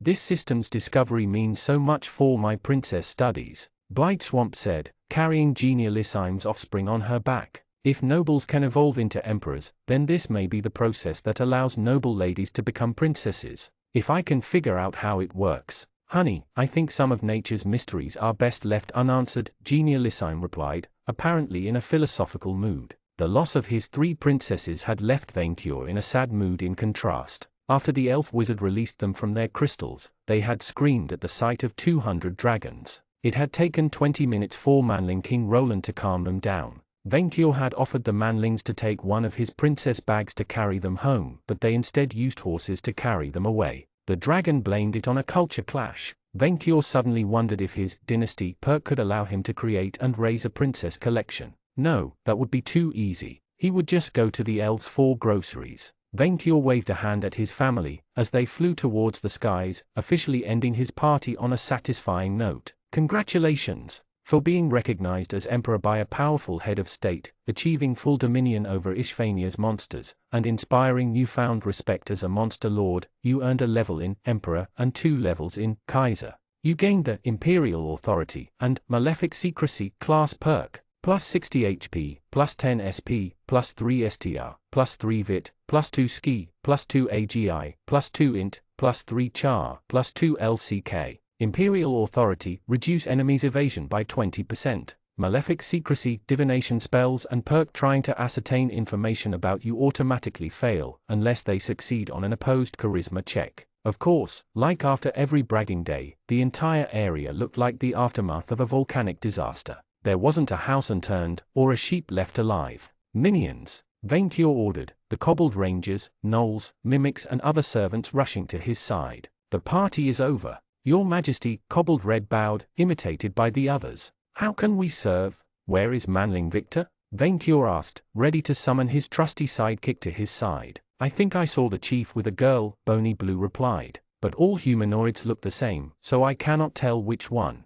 Ah, finally, Vainkyur resisted the urge to summon his minion, at least until he had bestowed his eggs upon a worthy stock. This would be his only day off this year. Then you, Kobold Rangers, shall be in charge of leading the minions for the following missions. The Kobold Rangers live to serve, your Dragon Majesty. The Rangers adopted a pose, Junior the Mimic letting out a happy bark behind them. Vainkyur immediately began to distribute orders. Ranger Red, fetch me Manling Charlene and ask her 4 quests. The holiday is over, now it is time for work. My vaults must overflow with gold again. Ranger Pink, you shall write a new chronicle of the War of the Horde, narrating the defeat of the Moth King Moor. It shall be called The Return of the Dragon, and it shall be distributed to every home, so everyone can learn of my great deeds. No work of mine will ever do justice to your Majesty's deeds, but I will do my best. Ranger Black, fetch me corpsailing Jules and have him raise every minion fallen in the line of duty. If death will not end Manling Victor's service, then I shall not deny this pleasure to my other lackeys. The rest of you, Vainkyur pointed a claw at the ravaged village, clean this up. Yes, your Majesty, they sang together, before immediately scampering to work. Vainkyur observed his minions do their merry work, dragging away corpses and repairing the houses. His eyes turned to his volcano, then to the desert which now belonged to him. How much treasure slumbered beneath the sands? How many coins cried alone, hoping for him to carry them away to his vault? His adventures made him realize he had always thought small, before meeting Manling Victor. Now, he had to see big. Soon, the entire country would be his golden hoard. Everyone would know his name, and the false news of his death would be at long last forgotten. Come to think of it, Venkior had never punished the thieves who dared lie about killing him. With his bragging day done, he could finally focus on finding them. Then he would eat them, and take their cattle. Victor woke up, his eyelids were heavy. His sworn enemy, natural light, assaulted him relentlessly. My head. He had tried his best to drink himself into oblivion after last night's disaster. Due to his red dragon life force, he had needed a lot of alcohol for it to stick, but he had managed to overcome it. Victor managed to open his eyes, his mind foggy, his back and neck hurt like hell, and his eyes struggled to become accustomed to the lighting. What happened? He remembered the dragon's mass discovery of the system, Kia getting angry at him for the whole Soul Nethermart thing, teaching beer pong to save, and Jules asking Allison how he could convert to Cybele, the Knoll bum fight, comforting Charlene after Croissant drunkenly admitted that he fed her cakes to fatten her for dinner. Victor's eyes snapped open, his eyes acclimated to the light, and Victor realized he was in an unknown, dirty bedroom, sharing a bed with someone else. The owner didn't keep the room clean, and he could see fleas hopping on the ground. Werewolves had fleas. The seed of doubt worming itself in his heart, Victor slowly raised the blanket to peek at who slept underneath. Please gods, anyone but Chocolatine, Kia, Allison, Isabel Moore, even Pink Ranger, anyone but her. Thankfully, it wasn't Chocolatine. My head. Apparently, Charlene had drunk as much as he did. Ugh. Victor sighed in relief, before realizing that he comforted her in more ways than one. He glanced at the bedside, finding a fully clothed Croissant snoring on the ground with a bottle in one hand, and Victor's side in the other. He used me to scratch his back, Furibon complained, sounding broken. To scratch his back. Victor blinked at the sight, his eyes moved to Charlene, then back to Croissant, and finally back to Charlene, who returned his gaze. That's awkward, Victor said. Charlene glanced at Croissant with an angry sneer. He tried to fatten me for dinner, she said, serves him right. He had forgotten how petty she could be when revengeful. So, I still don't like you. Charlene thought over it. You're good, but I still don't like you. Figure. Then why? You screwed me over with the dragons. No, but yes? So I screwed you. Okay. His life was weird. Someone knocked on the door, with Charlene immediately hiding beneath the blanket and faking sleep, the chief of staff putting on some pants just as an impatient Allison entered the room. Vic, you are done, Allison said, upon glimpsing at the sleeping form in the bed. First, let me say that I am so very happy you took my lessons about the worship of Cybele to heart. Yeah, I figured out I should worry about my afterlife as soon as possible. Second, She paused upon noticing Croissant sleeping on the ground, and fell silent. Not even remotely what it looks like, Victor insisted. Allison said nothing, and then showed him a casket. I brought you ice and healing potions for the breeding line outside. I hope we have enough. The breeding line? Had he heard right? His head was heavy. Yes, the line outside the house. What the Happerland did he do last night? Still in the throes of the hangover, Victor looked through the bedroom's window. A line of people, mostly women of all ages, waited in front of the house. More than 100. How did this happen? Yes, you kinda made it loud that you wanted to breed last night. The village is depopulated, and you are the second most powerful person in the empire. Allison rolled her eyes at the word. You do the math. No way. It was too good to be true, so it wasn't. There had to be a trap. He examined the line in detail, and it confirmed his fear. Most were werewolves in human form, but half of them weren't human looking at all. Furry gnolls, kobolds, mimics, festering ghouls. How many? Victor asked, worried. Since you told them you met their god, who made you his prophet and ordered the banishment of household pets, the entire cult of the Moon Man wants a piece of your genes. At some gnolls and kobolds, the fact that the mimics seem obsessed with seeing your sword treasure. At that moment, Victor realized that there could be too much of a good thing. A terrible idea crossed his mind. Who is the first in line? He asked. Allison's smile didn't reach her eyes. No. Oh please gods, no. Eighth the tick, a voice came from behind the door. Victor immediately attempted to jump through the window and escape. Much like Venkior in Hordma, his new dragon wings prevented him from passing through. This world sucks, he complained, desperately struggling to squeeze through. In your case, Allison said, before pushing on his back to help him escape, maybe in more ways than one. You foolish fiend. Kia pointed her sword at that cursed building. Why should I not bring down this place? This is a free trade area, and Happerland has invested with the full support of the Emperor, the bug fiend Malphasant replied, he and other demons protecting the Nethermart. Our presence here is perfectly legal. It is unethical, the knight complained, disgusted. I am not cleaning Ishphania of Maud's fiends just to let others take it over. Miss Keir, this is the perfectly normal result of a free market economy, the fiend replied with a hint of smugness. Nature abhors a vacuum. We are only answering the market's needs. So will we. A pillar of light fell from the heavens, a golden-haired angel materializing next to Keir herself. Meal? Keir recognized that angel, from the time she ended up in heaven back when she had just started her adventurer career. Hi Meal, have you finished your internship? Good morning, Miss Keir. Indeed, I am now a full-fledged Heaven counselor.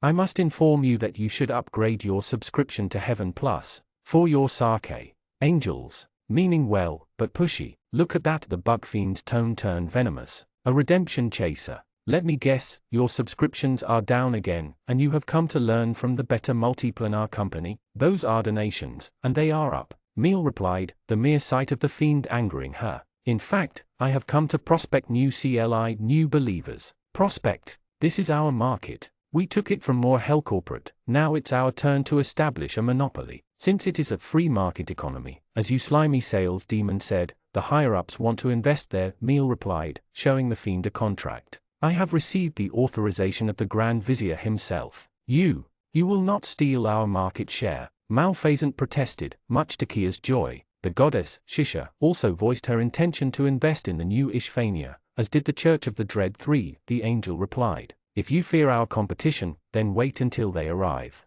Malphasant turned to his fiend bodyguards. Inform the shareholders, he ordered, and cut our prices the way the emperor cuts his foes. Is this what I think it is? Keir asked, seeing the big picture rearing its ugly head. A land ruled by, and for, greedy monsters, with no taxes, no regulations, and total freedom of religion. Meal nodded. Ishphania will become a haven for chaotic mortals and non-humans in a very short time. Now that Mr. Dalton has opened the market after breaking Maud's monopoly, we in Heaven can finally bring light to all. Having seen Heaven and its practices, Keir rolled her eyes when Meal didn't look. They were better than the alternative, but, since I cannot harm that fiend the Paladin way without voiding my diplomatic immunity, I'm going to Moria, the knight decided. Moore still has followers who need to be kicked out downstairs. You have the ear of the Emperor and his Grand Vizier, so we hope that you will convince them to take the right path. Meal gave Keir a wink similar to those in advertising. Everyone needs a shoulder angel.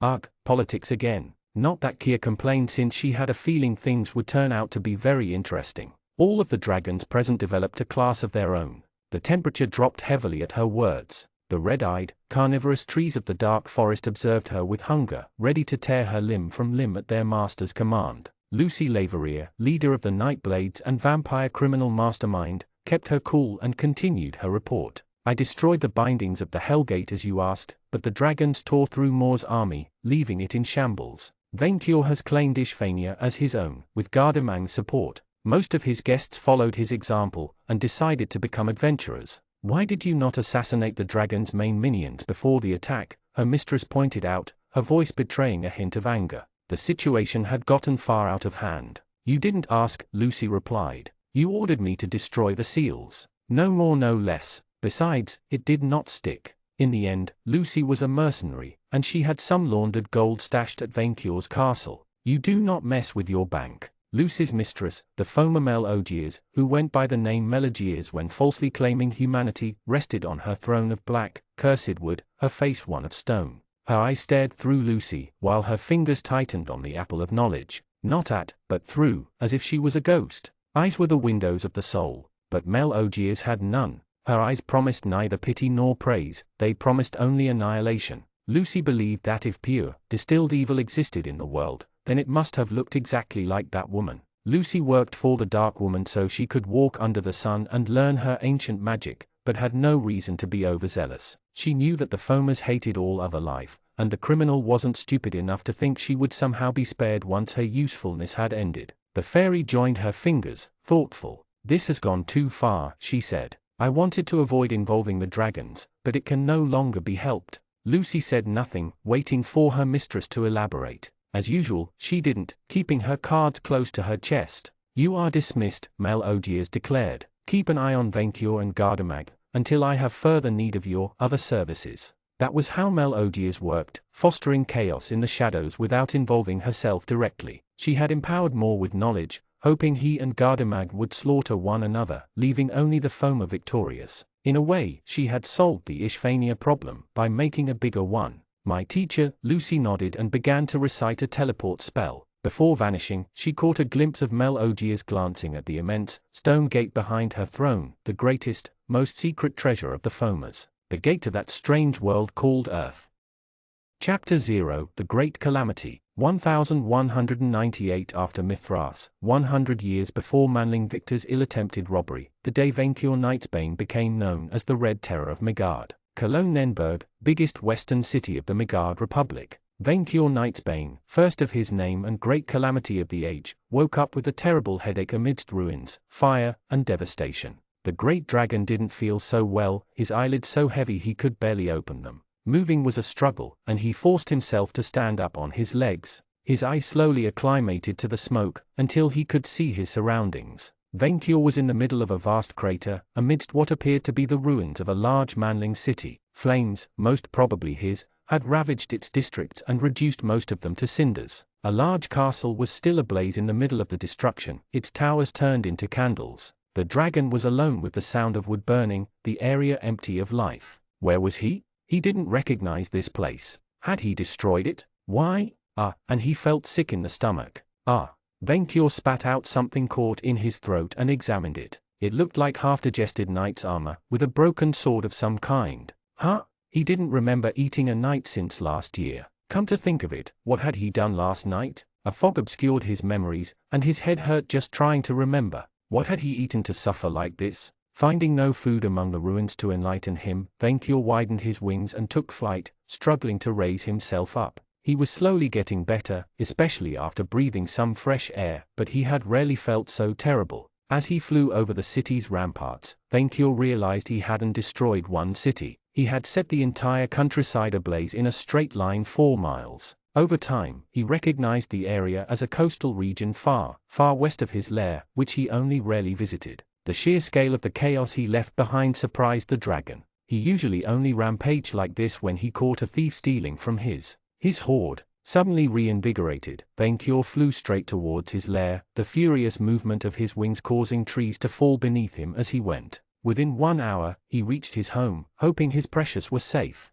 The dragon had made his lair in a cave under a grass hill, in the middle of a valley the Manlings had given him when he ordered them to. His goblin minions had built a small village of their own around the area, with wood and mud. They bred almost as fast as Venkior ate them when he ran out of cattle, feeding off the vegetables the dragon disdained. Venkior landed in front of his cave, finding 3 greenish, childlike goblins sleeping on the job. The mere sight of these slackers infuriated him, and he landed right in front of them, the aftershock sending them flying against the cave's walls. "Minions," he roared, making the area tremble. "My horde! Why, your majesty?" One of the goblins urinated on himself at the sight. "What is the matter? Where is my horde? Is it safe?" Venkior moved his head inside his cave, afraid for his gold safety. Thankfully, he found his horde inside, as perfect and shining as ever. The sight relieved him. "Your Majesty," one of the goblins struggled to find his words, as Venkior removed his head from the cave and looked down on him.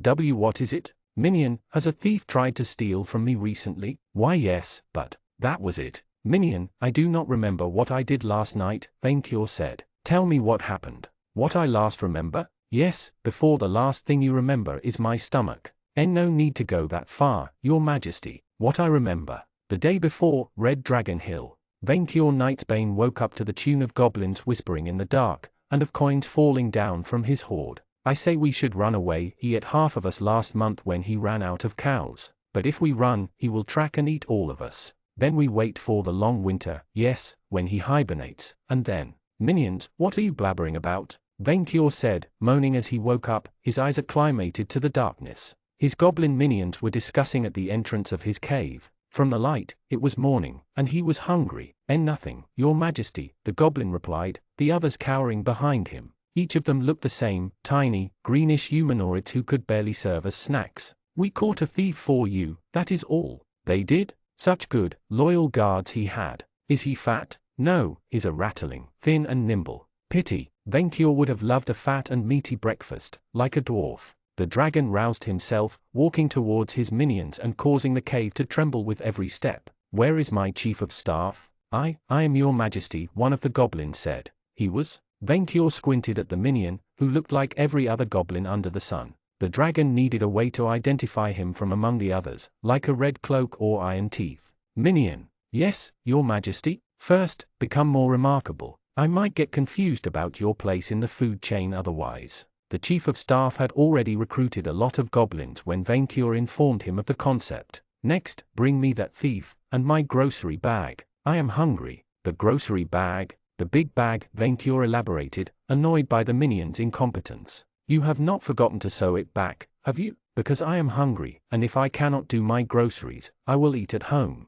Understanding the message, the goblins bolted out of the cave, with Venkior simply moving his head outside. The goblin soon climbed the hill towards his cave, keeping the thief restrained with ropes, and carrying a big, dragon-sized cowskin bag. The thief was a ratling, a strange hybrid between a rat and manling, with the ugliness of both and the tastiness of neither. The animal did show Venkior the respect the dragon expected upon seeing him, groveling in front of him. Great Venkior Nightbane. How majestuous you are. It is Nightbane, not Nightbane. Venkior roared, the goblins kneeling in obedience at his reaction. I can tell the difference.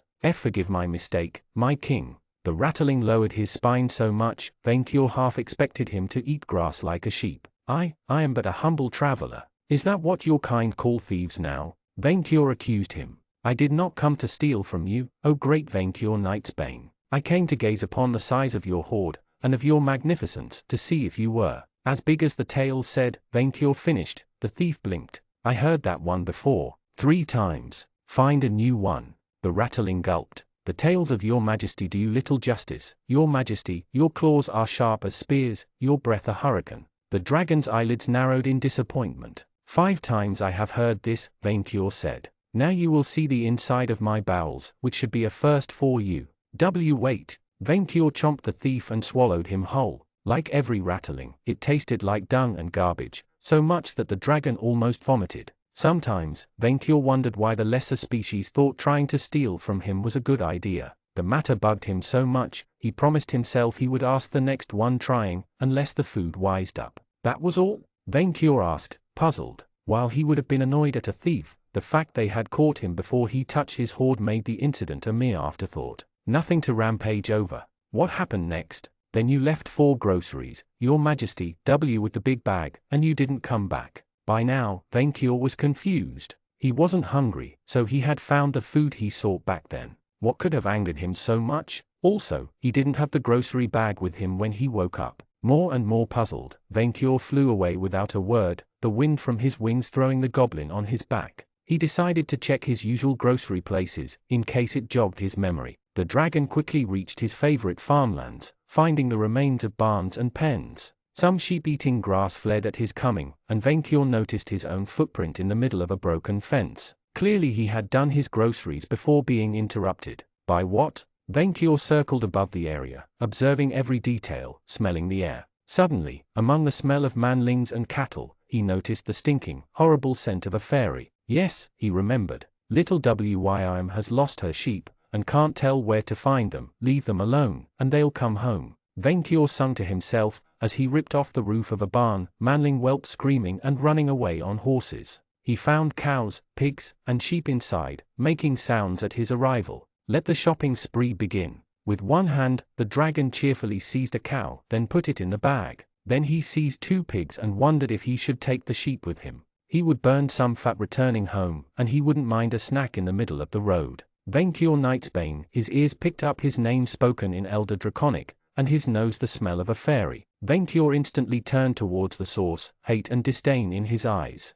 Springing from the dirt behind him, a Foma stared back. This abominable, sworn foe of dragonkind was 2 times smaller than Venkior, a deformed centaur with the lower body of a spider, and the upper half was humanoid. The torso was disproportionately larger than the lower half, covered with an insect-like armor. The left arm was a centipede with sharp blades, 4 mandibles, the left one a crimson hand. 8 multicolored eyes looked at Venkior from the creature's head, with a row of pointed teeth underneath. I am Magmel, the fairy presented himself with a chittering voice, although Venkior already knew the creature. That fairy had created half the beast the fairy lords sent against dragons during the war, from trolls to werewolves. Father of monsters. I am Venkior Nightbane, he replied. I can do everything you do, but better. The former hissed at the dragon's rebuke, a chilling cold filling the air. Have you come to glare at me? Vainqueur said at the creature with disdain. Or to die? Others will die, the former replied, his voice low and heavy. All the new folk who pollute our lands will die. Such is the word of our champion, mighty King Barlaw.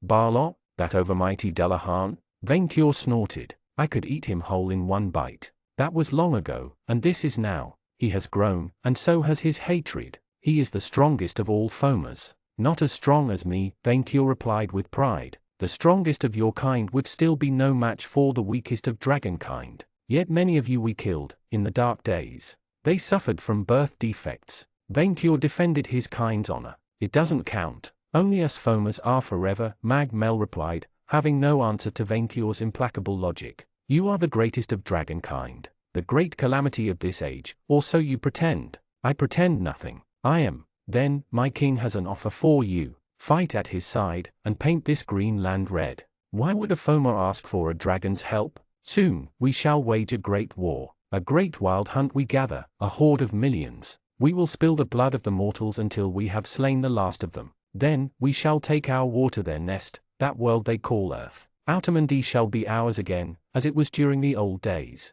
A quiet land, where the old folk rules. I have always ruled, and I still do, Vainqueur replied, looking down on the fairy with condescension. It is your kind who has grown weak enough to get defeated by manlings. Other dragons have died to them too. Handicapped dragons. The mortal are vermin, and the magic they use a disease. Diseases are cured, and the vermin which carry it, silenced. We will hunt them into their houses, and cradle their children to sleep until Outermundy is pure again. There will be a great reward for joining in this carnage, Vainqueur. A tribute of fairy gold and mortal flesh. Why would I exterminate my favorite food? If I kill all the puny races, where will I find coins and princesses? Have you thought of the logistics, fairy? Do you think we can raise gold from the air and shape slaves from the dirt? With one hand, we create life, with the other, we take it. I would rather eat coins than trust a foamer. The dragon extended his wings. Begone, fairy, before I devour you. Vainqueur Knightsbane is no one's pet. Then, on this day of the solstice, mark the words of Mag Mel. In time, the new folk, too, will come for you and your kind. The abominable fairy cursed in its archaic language, becoming one with the earth and vanishing from Vainqueur's sight. The dragon delighted then returned to his shopping. Wait, solstice? The solstice is today? Vainqueur panicked. I forgot. Quick, he needed a princess. Any princess. Vainqueur tried to remember what was so important about the solstice, but his memory remained foggy. Had the foamer cast a spell on him? Why would he need a princess? Not that he wouldn't mind getting one, but his own bragging day and the princess hunting season were far, far away. Vainqueur left his shopping barn to try and retrace his way, finding the ruins of isolated elfling castles nearby. The dragon could recognize the melted stone he left behind anywhere, and the more he saw, the more his memory slowly came back. When he reached a half-collapsed castle with 3 towers, Vainqueur had a new flashback. Finally, he had to destroy 3 castles, but he found an elfling princess with golden hair, just the way she would love it. Having barged inside their throne room by collapsing the castle's walls, Vainqueur seized the screaming princess and prepared to put her in the grocery bag with the cows. Guards and maids had run away at his coming, with one exception. An elfling wearing crimson armor and a cloak pointed a rusty toothpick at him. Vainqueur. Much to Vainqueur's surprise, this elfling spoke in Draconic with a somewhat good accent. At long last, we meet again. Elfling, while it pleases me that your kind is starting to learn the one true language, Vainqueur replied in his own tongue, I am too busy today to help you commit suicide. Fall on your sword on your own. You will not ignore me, villain. I'm 57 foot. Vainqueur was already bigger than their puny houses at that age. Not impressed. I am Orsted, of Cologne-Nenberg. Coloat? Whom? Orsted. Yes, whom? Vainqueur repeated to the stupid animal. Orsted. The elfling insisted, apparently too dim to understand Vainqueur's words even in his own tongue. And here people wondered why dragons needed minion translators. You burned my city 15 years ago. He did? Vainqueur observed the elfling closely, trying to identify him, but nope. Which one? The elfling shook. You do not remember. Elfling, if you are here to bore me to death, stop right there. I am immortal, but my patience is not. Either get to the heart of the matter or get lost. In the west, near the sea, there is a white, chalk cliff nearby. A chalk cliff? Ah, Yes, I remember, Vainkyur said, the elfling's head perking up. That is the city with the big clock? We don't have a clock tower. Our water clock was destroyed 50 years ago to put out a fire caused by a drag. The elfling froze, before glaring at Vainkyur. You burned our city twice? Your villages all look the same, Vainkyur replied. How do you expect me to remember every place I visited for groceries? After a time they all start blurring together. Gee, groceries? You think I overturn your villages because I like it? Frankly, it would be much easier if you left your cattle and princesses on display for me to take. I have better things to do than rip off your fragile roofs or collapse your towers, which I deeply regret every time I do. Towers were beautiful, like mountains. You monster. Why can't you leave us in peace? I allow you people to live in my world, is that not enough? I am good and generous, but do not ask too much. The elfling knight finished shaking, putting both hands on the rusty pommel of his blade. This is the 1,000-years-old sword of Leone. I spent years looking for it, investing all my skills in swordsmanship until I could find and master this blade. By it, you shall meet your fate. Huh? That toothpick looked very old and fragile. What is that supposed to do? To kill you? With a surge of speed whom Vainkyur had to admit surprised him, the knight charged at him and hit him in the chest with his tiny blade.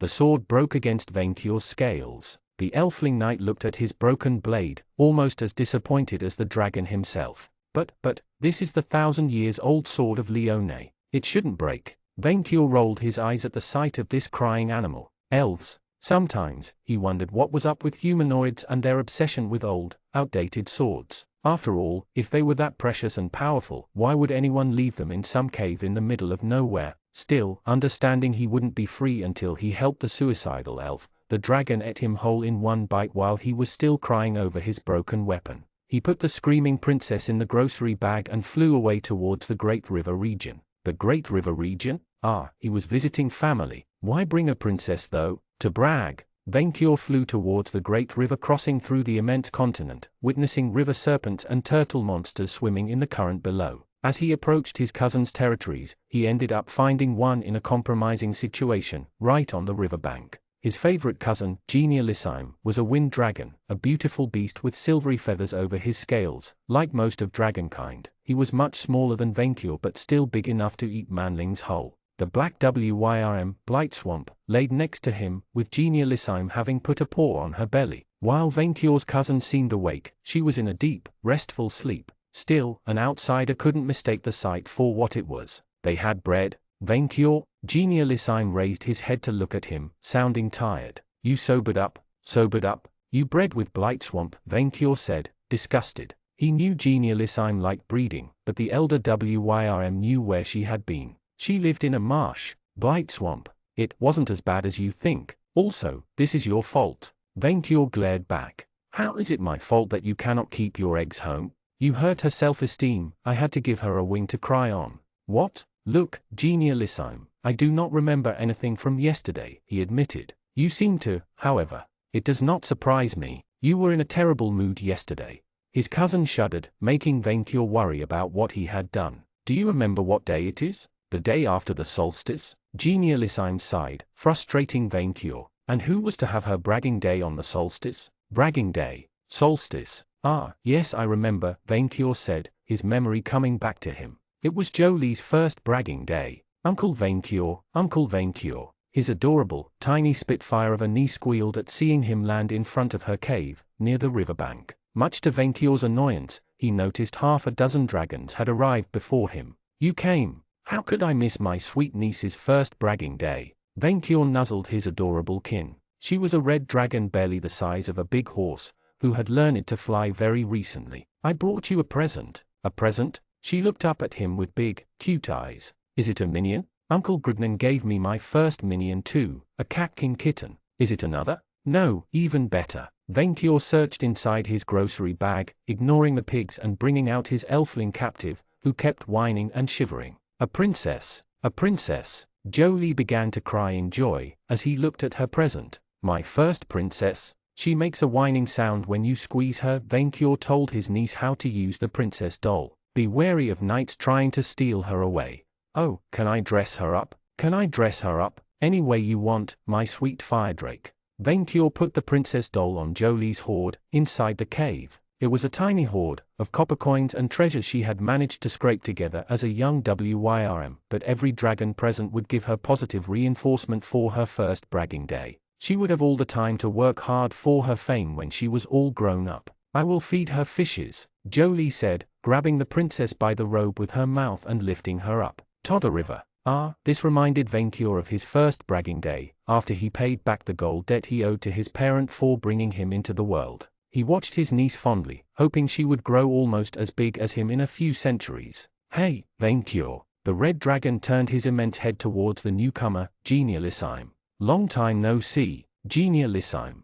Vainqueur saluted his cousin. How are you? Great. I think I will organize a bragging day in 10 years or so, after the new princess hunt season. He glanced at Jolie's hoard. I am so proud of her, gathering a hoard at her age. Yes, especially since her father had a birth disability. Vainqueur's brother had been killed by elflings, whom the red dragon had helped commit assisted suicide afterward. I hope she hasn't inherited it. Yeah, being killable sucks as an illness. I can't believe so many of us developed it the last 10 centuries. It's like a plague the puny races carry with them. Genialissime glanced at the various invites, especially a black female WYRM. Hey, Vainqueur, there is a new dwarf city nearby. Blight Swamp and I discussed it, and we think we will crash the place after Jolie is done bragging about her hoard. The bragging day hasn't even begun, and you are already preparing the after-day feast? That is a good question. A better question is, will you follow us?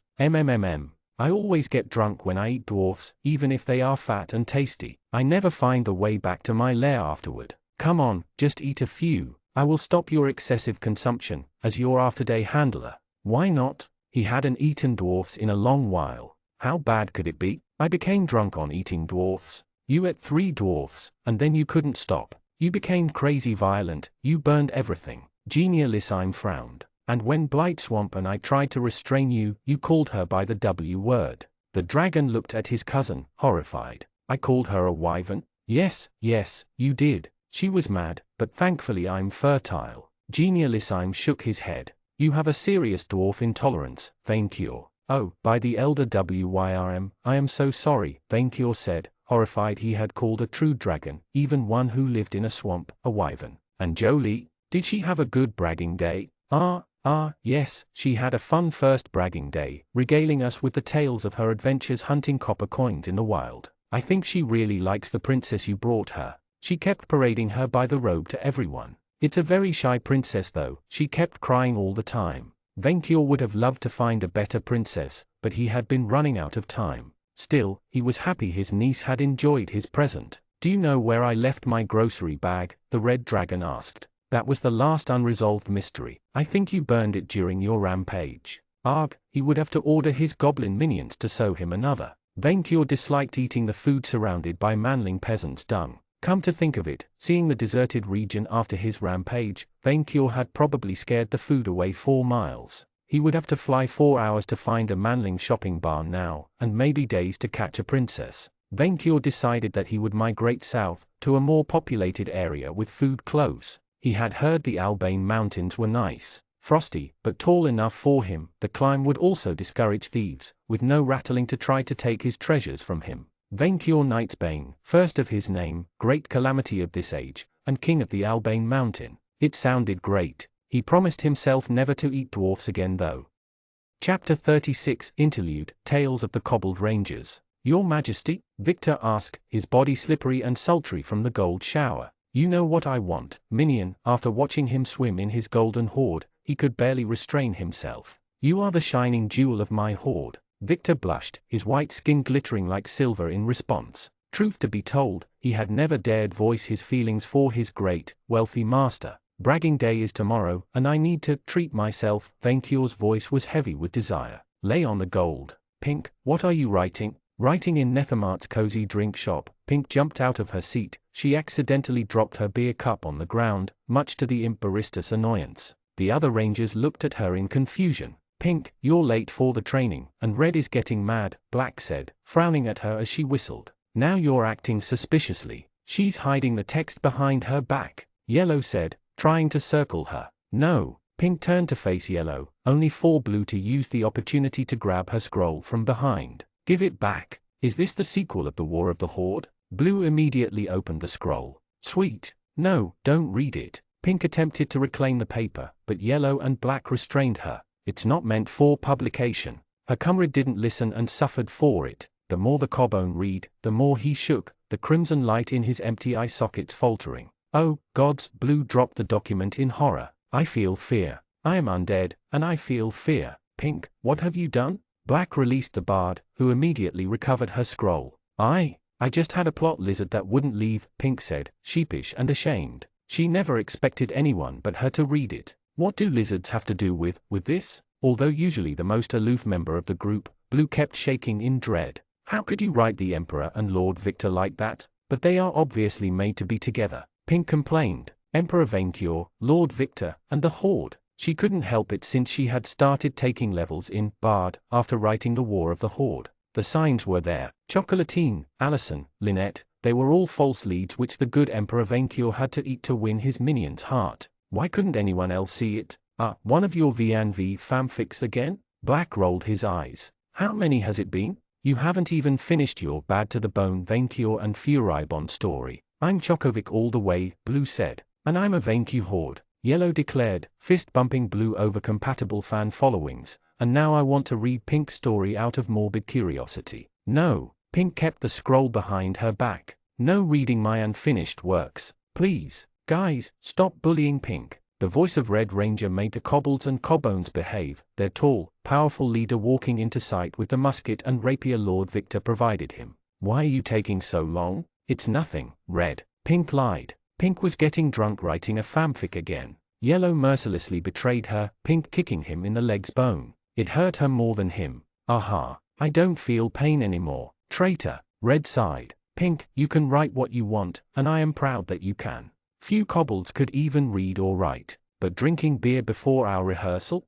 What am I supposed to think? I need to get alcohol to proceed with my writing sometimes, Pink admitted. Some of her ideas were so dark, so deep, so artistic, that she couldn't bring them out without help. When Emperor Vainqueur asked me to write about the lead event, I had to get drunk before I could commit it to paper. We all know how traumatizing the event was, Red said with sympathy. That is why we must train hard. So this kind of senseless atrocity can never happen again on our watch. Remember what Lord Victor said. We are the elite of the minions. Minion lieutenants. Black pumped a fist. We are His Majesty's shield. Red reminded them, his words brimming with charisma. The Horde's last line of defense. The last line to hold. We are the Kobold Rangers. Kobold Rangers, the group shouted, the imp barista ignoring them as he served a drink to Barnabas the troll. Pink remembered that fateful day, when they stole the apple of knowledge from that human. The second they had laid their eyes upon the ancient techniques of the Takuzatsu clan held within, of these brave warriors fighting paupers with style, the kobolds had understood what they had missed in life.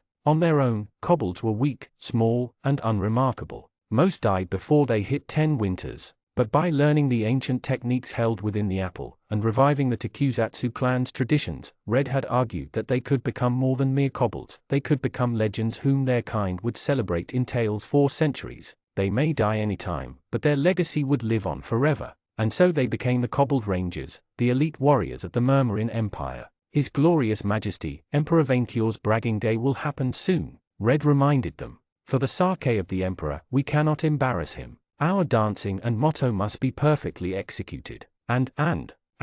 Pink frowned, sensing her leader's troubled mind. What is stressing you out so much? Rollo has a quest for us, Red continued. A very dangerous quest. A monster is feasting on the vegetables. If this continues, the livestock will starve, and His Majesty's bragging day feast will be ruined. Who would dare launch such a treacherous attack? Black spat on the ground. The elves? Worse, Red replied ominously. A rabbit. A rabbit, the ancestral nemesis of kobold kind. They fought those mammal vermin over burrows since the dawn of time. The brave fathers of the Rangers Warren had managed to fend off one of their invasions before Pink was born. Now, it was her turn to defend the burrow of Murmurin against those hungry monsters. And not any rabbit, Red added, turning away with a dark look on his face. A black rabbit. The Rangers gasped and exchanged worried looks. A black rabbit. A rabbit who gained magical powers by becoming a dark prince among its filthy, verminous kind. It could summon armies of rodents, grow to enormous sizes, and cast spells from its horn. Black rabbits were blights upon the land, devastating all in their path. Countless kobold martyrs had fallen to them. If we do not kill him, entire cultures will fall to its hunger, Red said. Rollo is convinced he will attack by twilight. Can we defeat him? Yellow joined his hands in a silent prayer. One of them killed my father with its horn. For his majesty, I am not afraid to die again. Blue replied with empty bravado, his voice breaking. If it comes to it, and we cannot defeat the black rabbit on our own, Red trailed off, turning to Pink. We will have to summon the Mimixid with your song. But she cannot control it, Black protested. Once called, there will be blood. Red slapped some sense into him. Get a hold of yourself, you coward. There is no greater honor than dying, so that his majesty may be fed. Black scratched his cheek. I am sorry, I let fear control me. It is okay to be afraid in the face of such evil, Red consoled his friend. But so long as we are together, you can rely on us. That is what being a cobbled ranger is all about. Black nodded firmly, imitated by the others. Let's repeat the motto, Red said, happy with the group's resolve. We fight for the horde. We are made of gold. Black continued. We strike from the shadows. Blue added. We strive for His Majesty. Pink shouted, the drink shop's clients glaring at their magnificent display. Prepare to meet your doom. Yellow said, going off script with his deep, undead voice. Yes, that is rig, Yellow. Red stopped in the middle of the motto, everyone else groaning, you've gone off script again. I'm sorry, it's too hard to resist. Yellow replied. I will say it right next time. Red sighed. Second attempt. The beast arrived under the twilight sun. Never before had Pink seen such a monstrous being. The incarnation of hell had fur that was as black as night, with big vicious eyes. His enormous ears reminded the bard of twin pillars of darkness. While as tall as any other rabbit, the ground shook under the immense power of its back legs. A single, golden horn shone in the middle of the monster's forehead, surging with magical power. The cobbled rangers established a defensive perimeter, Rollo's fields of carrots and lettuces behind them. Yellow and Pink carried bows, while Black and Blue had switched to spears. Red remained at the forefront, musket and rapier in hand. Pink knew this would be a dangerous fight. All of them had levels in Outlaw, but only Pink and Red had delved into other, combat-oriented classes. And this was a legendary beast, far more terrifying than Gustav the Scorcher, who killed Blue and Yellow in the past. Food, the black beast uttered with a guttural, dark voice. Pink's bard mind filled out the words left unsaid, translating the monster's black speech into true epic dialogue. Kobolds, you dare stand between me and my sweet pleasure, kobolds? Yes, we kobolds rangers shall defend His Majesty's pantry from you. Red shouted back. You shall not pass. Hungry, do not get in my way. All those who do will be eaten. You shall not pass. Red repeated. Rabbits. Then only death will remain. Come to me, my loyal soldiers. Summon Rabbit Horde.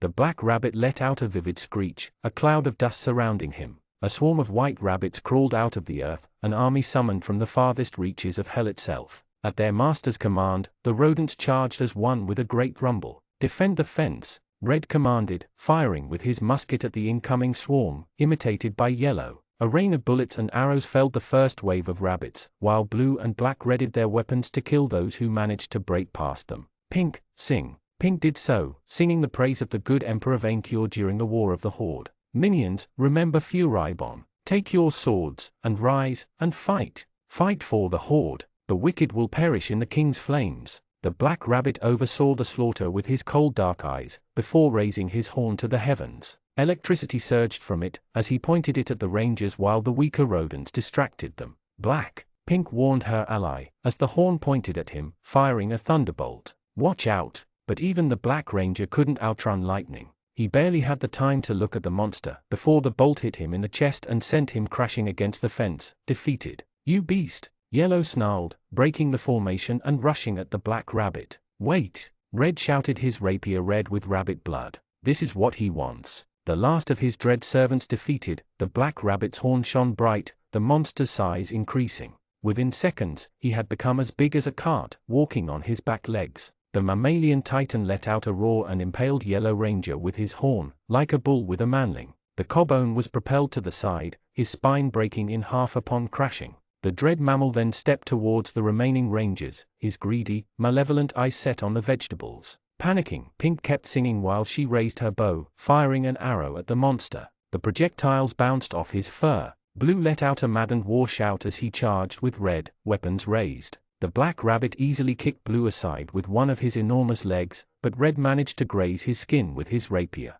He barely dodged a lightning strike from the beast's horn, needling the beast's ankles with his weapon. Fight for the horde, the bard kept cheering her friend, as he managed to halt the beast's progress. You can win. You can do it. But the Black Rabbit, infuriated by their resistance, turned to Pink, his horns surging with the power of thunder. Pink. Red jumped in the way, the lightning bolt hitting him instead of his teammate. He collapsed on the ground, trying to rise back up, only for the Black Rabbit to stomp on him. Crushed under the beast's weight, the leader of the cobbled rangers stayed down. Summon it, Yellow, struggling to put back his bones together, implored Pink. The Black Rabbit left the defeated Red behind, ignoring the last of the rangers as he walked towards the fence. Summon the Mimic said. Here goes nothing. Behold, what a shiny sword, Pink sung, as loud as she could. What a shining blade this is, trapped in stone. The Black Rabbit stepped on the fence, crushing it beneath his leg. He prepared to feast on the vegetables, when a shriek interrupted him. The dreaded Excalitrap, Vaincure Jr., rushed into sight, its bloodthirst roused by Pink's words.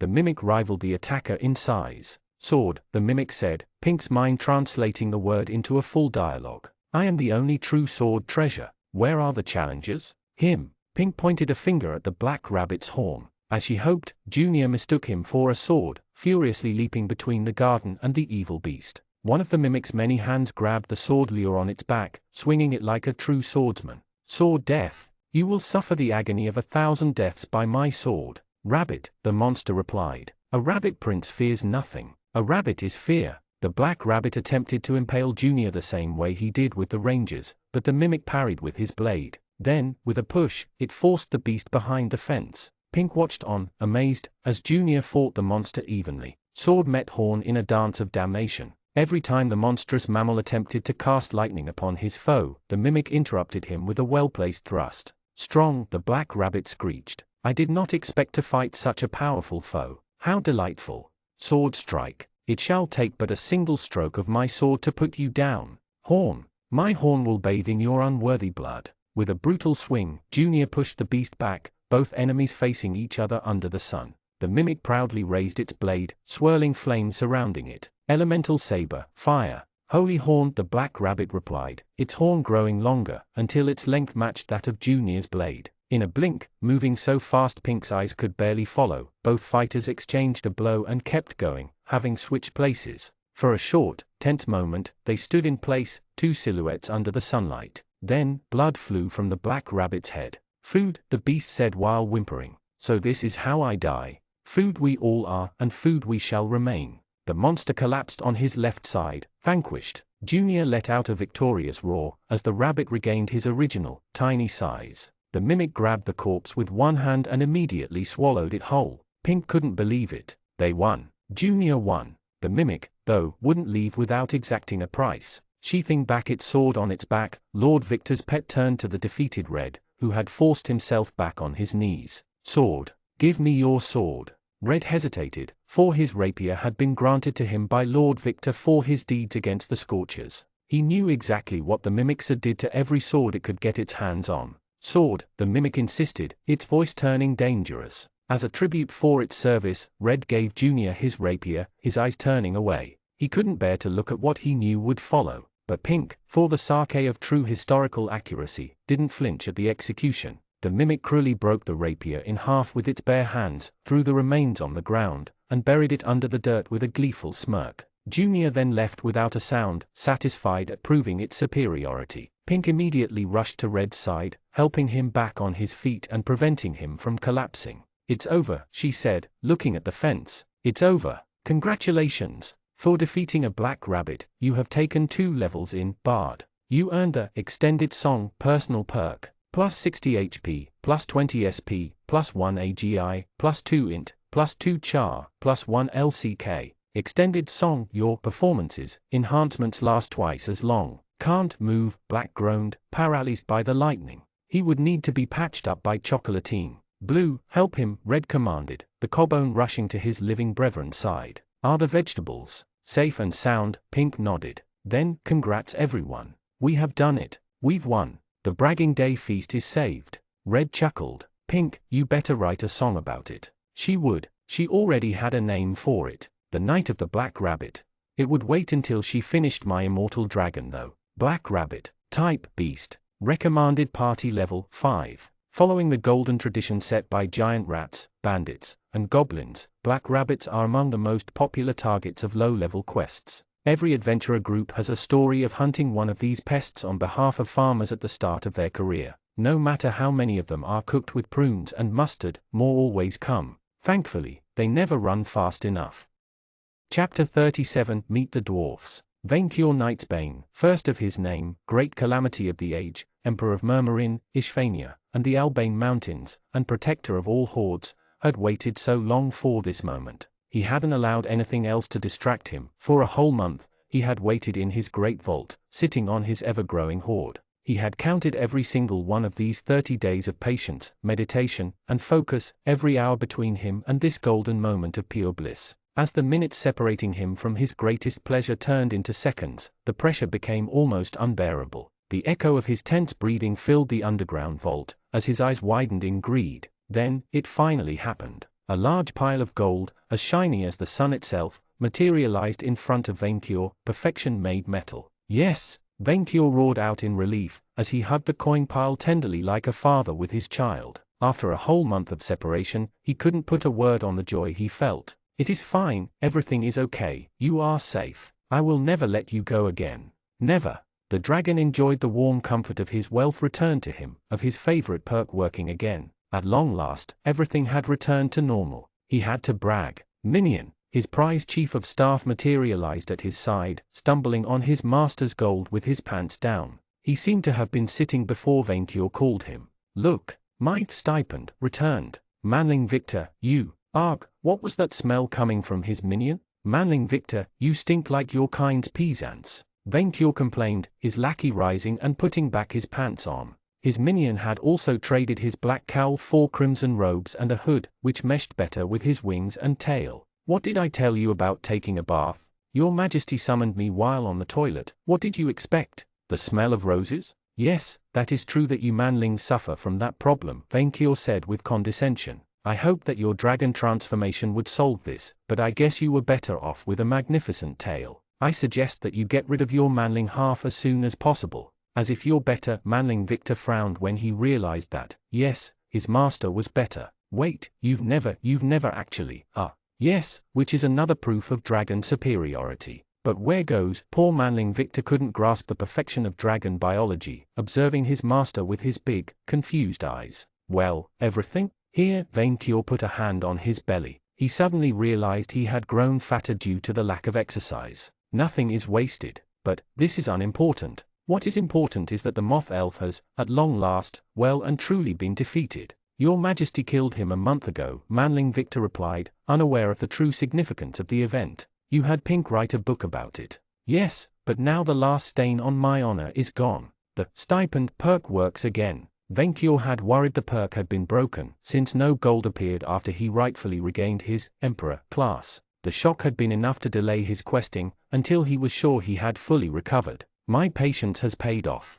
Wait, so all this time you shut yourself in your vault, asking not to be bothered except to get food or gold for the hoard. You did nothing but wait for the money to fall on your lap. Manling Victor put a hand on his face, which he often did for reasons that eluded his master. Your Majesty has become a true landowner. I have not waited, Manling Victor, I have rested, Vainkyur replied, adding his new pile of gold to his ever-growing hoard, destroying Brandon Mora, ending his scheme to destroy his hoard, and organizing the most revolutionary bragging day known to dragonkind had exhausted him. That was a wonderful vacation. Doing nothing for 30 days. 30 days watching my hoard, Vainkyur clarified. Now that my perk works, all we need is to find you a crest, so that I may bestow noble levels on you through my dynasty perk. You will need that sweet stipend if you are to reimburse your debt to me, which is. The dragon recalculated the debt, removing the funds his minion had delivered to him the last month. 12,227,512 gold coins. I'm just glad I managed to scrape 300,000 together in 1 month, Manling Victor congratulated himself. At this rate, it will take you 4 years to reimburse me, which is too slow, Vainkyur chastised his minion. As an adventurer, I earned 12 million coins in much less time. While I do not expect you to surpass me, I want higher reimbursements. Yes, but I've also been working full-time to keep your Majesty's empire stable, Manling Victor pointed out. I swear more money will come soon. It will definitely take less than 4 years. I hope. We shall see, Vainqueur said. Friend Victor may have been his trusted chief of staff, but his master wouldn't let him off the hook until he had reimbursed his life debt. I hope you used my vacation time well, to grow my empire and breed. Yeah, I did both, more than I would have liked. It's exhausting. The dragon hummed the air, instantly recognizing a new scent on his lackey. You smell of dwarfs, Vainqueur frowned in disapproval. You have not bred with dwarfs, have you? They are not minion material. No, we've welcomed new ambassadors from the underground realm of Agartha, Manling Victor replied. I was actually preparing for a meeting with them before you summoned me. Dwarfs are not minion material, Vainqueur repeated. They were meaty and tasty, but since they always made him drunk when he ate more than 3, they made 4 poor emergency rations. I still think your Majesty should see them, Manling Victor insisted. Also, I finally identified the scammers who took credit for your death. Vainqueur's head immediately perked up in interest. Where, he asked, gleeful at the idea of settling the score. Charlene studied the guild's archives, and identified them as a disbanded silver-inked adventurer company from the merchant Republic of Barin, the Blue Rose Legion. They were a classic 4-person party specialized in big game, monster hunting work. Disbanded? They are dead? Disappointing. Vainqueur would have Jules raised these criminals from the dead as skeletons, so he could kill them properly. I'm not sure. The papers said that they separated in Barin 20 years ago, dissolving the group. I think that after claiming the reward for your Majesty's head, they earned enough money to retire. The mere idea infuriated Vainqueur, who had already taken their slander personally. Thankfully, Charlene found a quest in Barin which could help us investigate. I could even get a crest out of it. Excellent. Then we leave tomorrow for that quest, Manling Victor. What? Manling Victor panicked. Like that? I shall not be denied in my rightful revenge, Vainqueur replied. I shall take a tribute of cattle for staining my reputation, and seize the gold they received for my demise. Then we shall return to fulfilling quests and growing my hoard further. Must I remind you that VNV now has competition from my kindred? Oh, I almost forgot, we received a promotion last week. Manling Victor searched in his pockets, bringing out 2 bronze plates. Here. Bronze, the dragon squinted, unimpressed. Bronze. His minion sounded as annoyed as his master. How can it be that I am not gold yet? Vainqueur complained angrily. I saved your robber king's princess, slew the evil Furibon, and put the demon Grasshopper in his place. The Adventurer Guild is having a tough time reorganizing their rankings, with all the new dragon adventurers registering. Icefang even created the first dragon-only Silver Dragon Adventurer Company. Silver? Vainqueur recoiled in disgust. How could Icefang live with himself? VNV cannot fall behind these poor excuses for dragons, Manling Victor. I swear it, we shall wear gold plates before the end of the year. Can we talk about the VNV Empire's situation first, though? I've got a lot on my plate. Minion, you are my Grand Dragon Vizier and doer of the thing. Dealing with Minion administration is your job. And as long as he was in crippling debt to his dragon master, Vainqueur would not allow him to rest on his laurels. I get it, and I'm starting to like it, Manling Victor trailed off, Vainqueur frowning. Had he not enjoyed it before? But we're getting a lot of newcomers, especially representatives from other states or overplanar investors, and they want to meet the Emperor. Some even say you are dead and your minions are keeping up a charade. What? Vainqueur's booming voice made the vault tremble. Who would be stupid enough to think I can die? Had the secret of dragon mortality spread to the paupers? Who else knew? Lots of people, apparently. Manling Victor scratched the back of his head. It would be good if you could show up, to dispel the rumors. The dragon sighed. He could not truly blame them, of course. Everyone wanted to see His Majesty in the flesh at least once in their empty life. Fine, fine, the dragon replied. What do they want? To touch my scales, hoping it will cure their sick? Come to think of it, Vainqueur could charge the Manlings for this service. Food for thought. Well, your Majesty, the country is now fully yours. Minion, it always was. Yes, but now that the Empire has crushed the Elven resistance, which I always wanted to say, we now control all of Ishvania, including the old capital of Moria. It's closer to a demon-infested dungeon than anything, which your niece and Kia are busy cleaning up, but Ishvania is more or less pacified. The news that his niece had adopted the family business of getting paid for eating smaller creatures warmed Vainqueur's heart, but he didn't understand his chief of staff's point. And?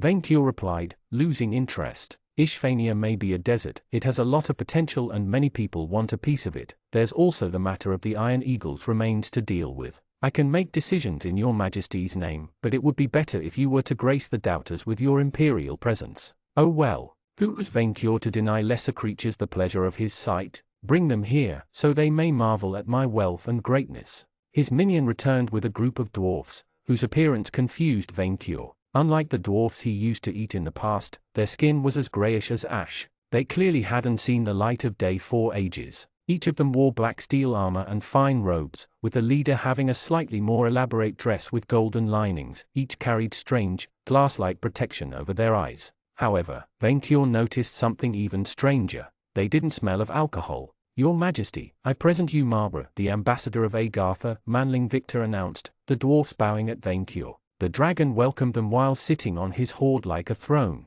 Your Imperial Majesty, it is a great honor to meet you, the ambassador said, the dragon puffing up his chest at the praise. The tales of your revolt against the elven bourgeoisie reached even our own supreme leader's ears. Yes, I squashed the cattle Brandon Moore with my hand, Vainkyur boasted, which I found extremely gratifying. Indeed, Marbra agreed, as he stopped bowing and clenched his fists. I remember my visceral feeling of contentment when our supreme leader cut the heads of the dark elf oppressors, seized their means of production, and established an avragist, dwarf-made utopia. Served these smug pointy ears right. I know, Vainkyur nodded, understanding where this feeling came from. Elves are so arrogant, as if they were the apex species everyone looked up to, even if they are cattle who eat grass and breed with trees. Exactly, elves were always looking down on us because they were tall, beautiful, and had higher intelligence scores. Marbra went on a tirade. They oppressed and mocked the Agarthans, forcing them to mine jewels underground while monopolizing the profits. But they had copied dragons again? Had the grass shoppers ever had an idea of their own? Truly, if they didn't make the best princesses, there would be nothing to salvage from elves, Vainkyur agreed. No matter how many times we dragons put them in their place, at the bottom of the food chain, they never learn. We Agarthans delighted when we learned how you cast down one of their outdated feudal states. Wait, are you dwarfs, or Agarthans? Manling Victor asked, confused. You keep using those words interchangeably. We are Agarthans by our nation and Duergars by our species, but we call ourselves dwarfs as a political statement, for we are all equally small. Too many names. Vainkyur subtracted them a point in the potential minion ranking. Most of the dwarfs on the surface are traitors to the revolution or helpless drunks that we expelled. Interesting, Vainkyur replied. If these dwarfs expelled their drunks, then he could perhaps eat them safely. Emperor Vainkyur, let me first congratulate you on your nation's first step towards achieving averagism, Marbra said. You are among the first people of the surface to have taken this step towards a true post-feudalism world. Minion, translate for me, Vainkyur ordered his chief of staff, unable to understand the lesser creature's language. He's impressed that you overthrew the local elf nobility to replace it with absolute authority, which is close to what they have. We have fully finished our own revolution, Marbra explained his thinking. By overthrowing the elven bourgeois, and shortening the heads of anyone taller than our current supreme leader, we Agarthans have achieved perfect equality of height. That is averagism, everyone is equally average. But what about children and younger people? Manling Victor asked. We use heeled boots, Marbra replied, pointing at his shoes. Everyone is as tall as our supreme leader. No exceptions. Vainkyur didn't understand. What was the point of ruling lesser species if they weren't smaller than him? You moved away from feudalism and abolished the elven bourgeoisie, you are stuck at the hordist imperialism stage of economic development. Marbra continued to speak nonsense. Thankfully, hordist imperialism is but a step towards true averagism. Your Majesty just has to seize the means of production to better safeguard them, as did our supreme leader.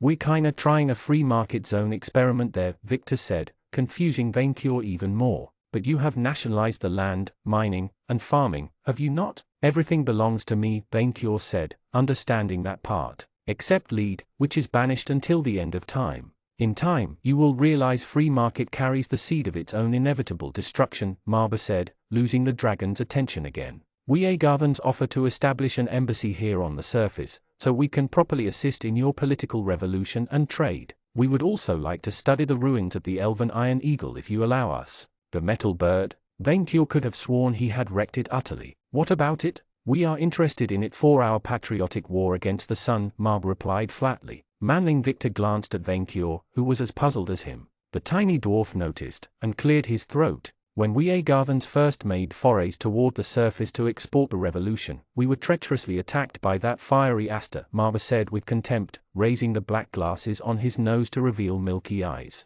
It burned the eyes of our ancestors, forcing us to wear these sunglasses. Ever since, we Agarthans have declared war on the sun and its apostate god, Mithras. The sun cowardly stayed too far away for us to reach, but the wind spears might be the key to bring the fight to it. I cannot condone it, Venkyo replied firmly. The sun was made by dragons to fight cold. I will not allow dwarfs to harm it. We do not want to destroy the sun, just to force it to stop burning our eyes, Marb tried to reassure him. We want to coexist with the sky, but on our terms. In any case, we would like to exchange technology, and maybe buy some of your power stone supply. Minion, Venkyo whispered to his lackey, low enough that the dwarfs wouldn't hear. Are they serious? I think so, his chief of staff replied with a sigh. I do not think they share my values, Venkyo said. They are ridiculous. What does your majesty want me to do about it? Cook them, obviously. Okay, they are eccentric, but they can offer us a lot. Does your majesty remember the teleport stone we used to escape? Manling Victor corrected himself when his master squinted at him, tactically retreat from more. It was called an Agarthan warp stone. Venkyo guessed what the name implied. It was dwarf made. I think we would benefit from a technology exchange. They get the bird, we get the stones? As his vizier answered with a nod, Venkyo turned back to Marbra, suddenly interested. What are these power stones that you want? The robber king of Gardimag also spoke of them. Marbra snapped his fingers, a member of his retinue opening a small box. Venkyo peeked at the content, a dozen glowing stones of different colors, from the purest blue to fiery red. Unlike his beloved gems, they appeared raw and fragile, like glass. Yet, he could sense the red one radiating heat, a white one cold, and the clearest releasing a faint stream of air around itself. These are power stones, a magical mineral imbued with elemental power, Marb explained. We Agarthans need them for our forges, and we are ready to share our gold and perfectly safe magical items in exchange for a steady supply. Wind power stones are what allow Mor's old capital to fly, and the eagle's bombs to work, Victor added. The Albane Mountains have a lot of deposits, as does the Ishfanian Desert.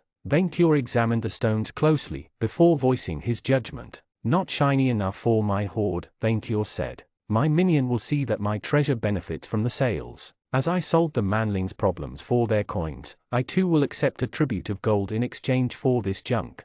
Your majesty is truly a true friend of the revolution. Mara bowed deeply. I will see your vizier for the fine print. We will deliver you our newest creations, which have been tested, and tested. You said tested thrice, Manling Victor pointed out. Yes, to assert the fact our magic item prototypes are perfectly safe to use since we tested them before sending them to you. Now return to me with gold, or do not return. Venkyo sent them away, the dwarfs bowing and leaving the vault. Congratulations! For showcasing your imperial majesty to foreign diplomats, you earned a level in Emperor. Plus 30 HP, plus 10 SP, plus 1 STR, plus 1 VIT, plus 1 Ski, plus 1 AGI, plus 1 Int, plus 1 Char. Once the dwarfs had left though, the dragon looked at his chief of staff with a heavy gaze. They are odd, too odd to be minions. Manling Victor looked up at his master. This is where your majesty draws the line? I believe everyone has the potential to make for a good minion, if properly trained, Venkyo replied. But I have quality standards, and they do not meet them. And that tested comment makes me wonder if I just made a big mistake granting them access to the Iron Eagle. Manling Victor sighed. But so long as the apple of knowledge remains unaccounted for, we need their expertise. Venkyo frowned. What does your vegetable have to do with this?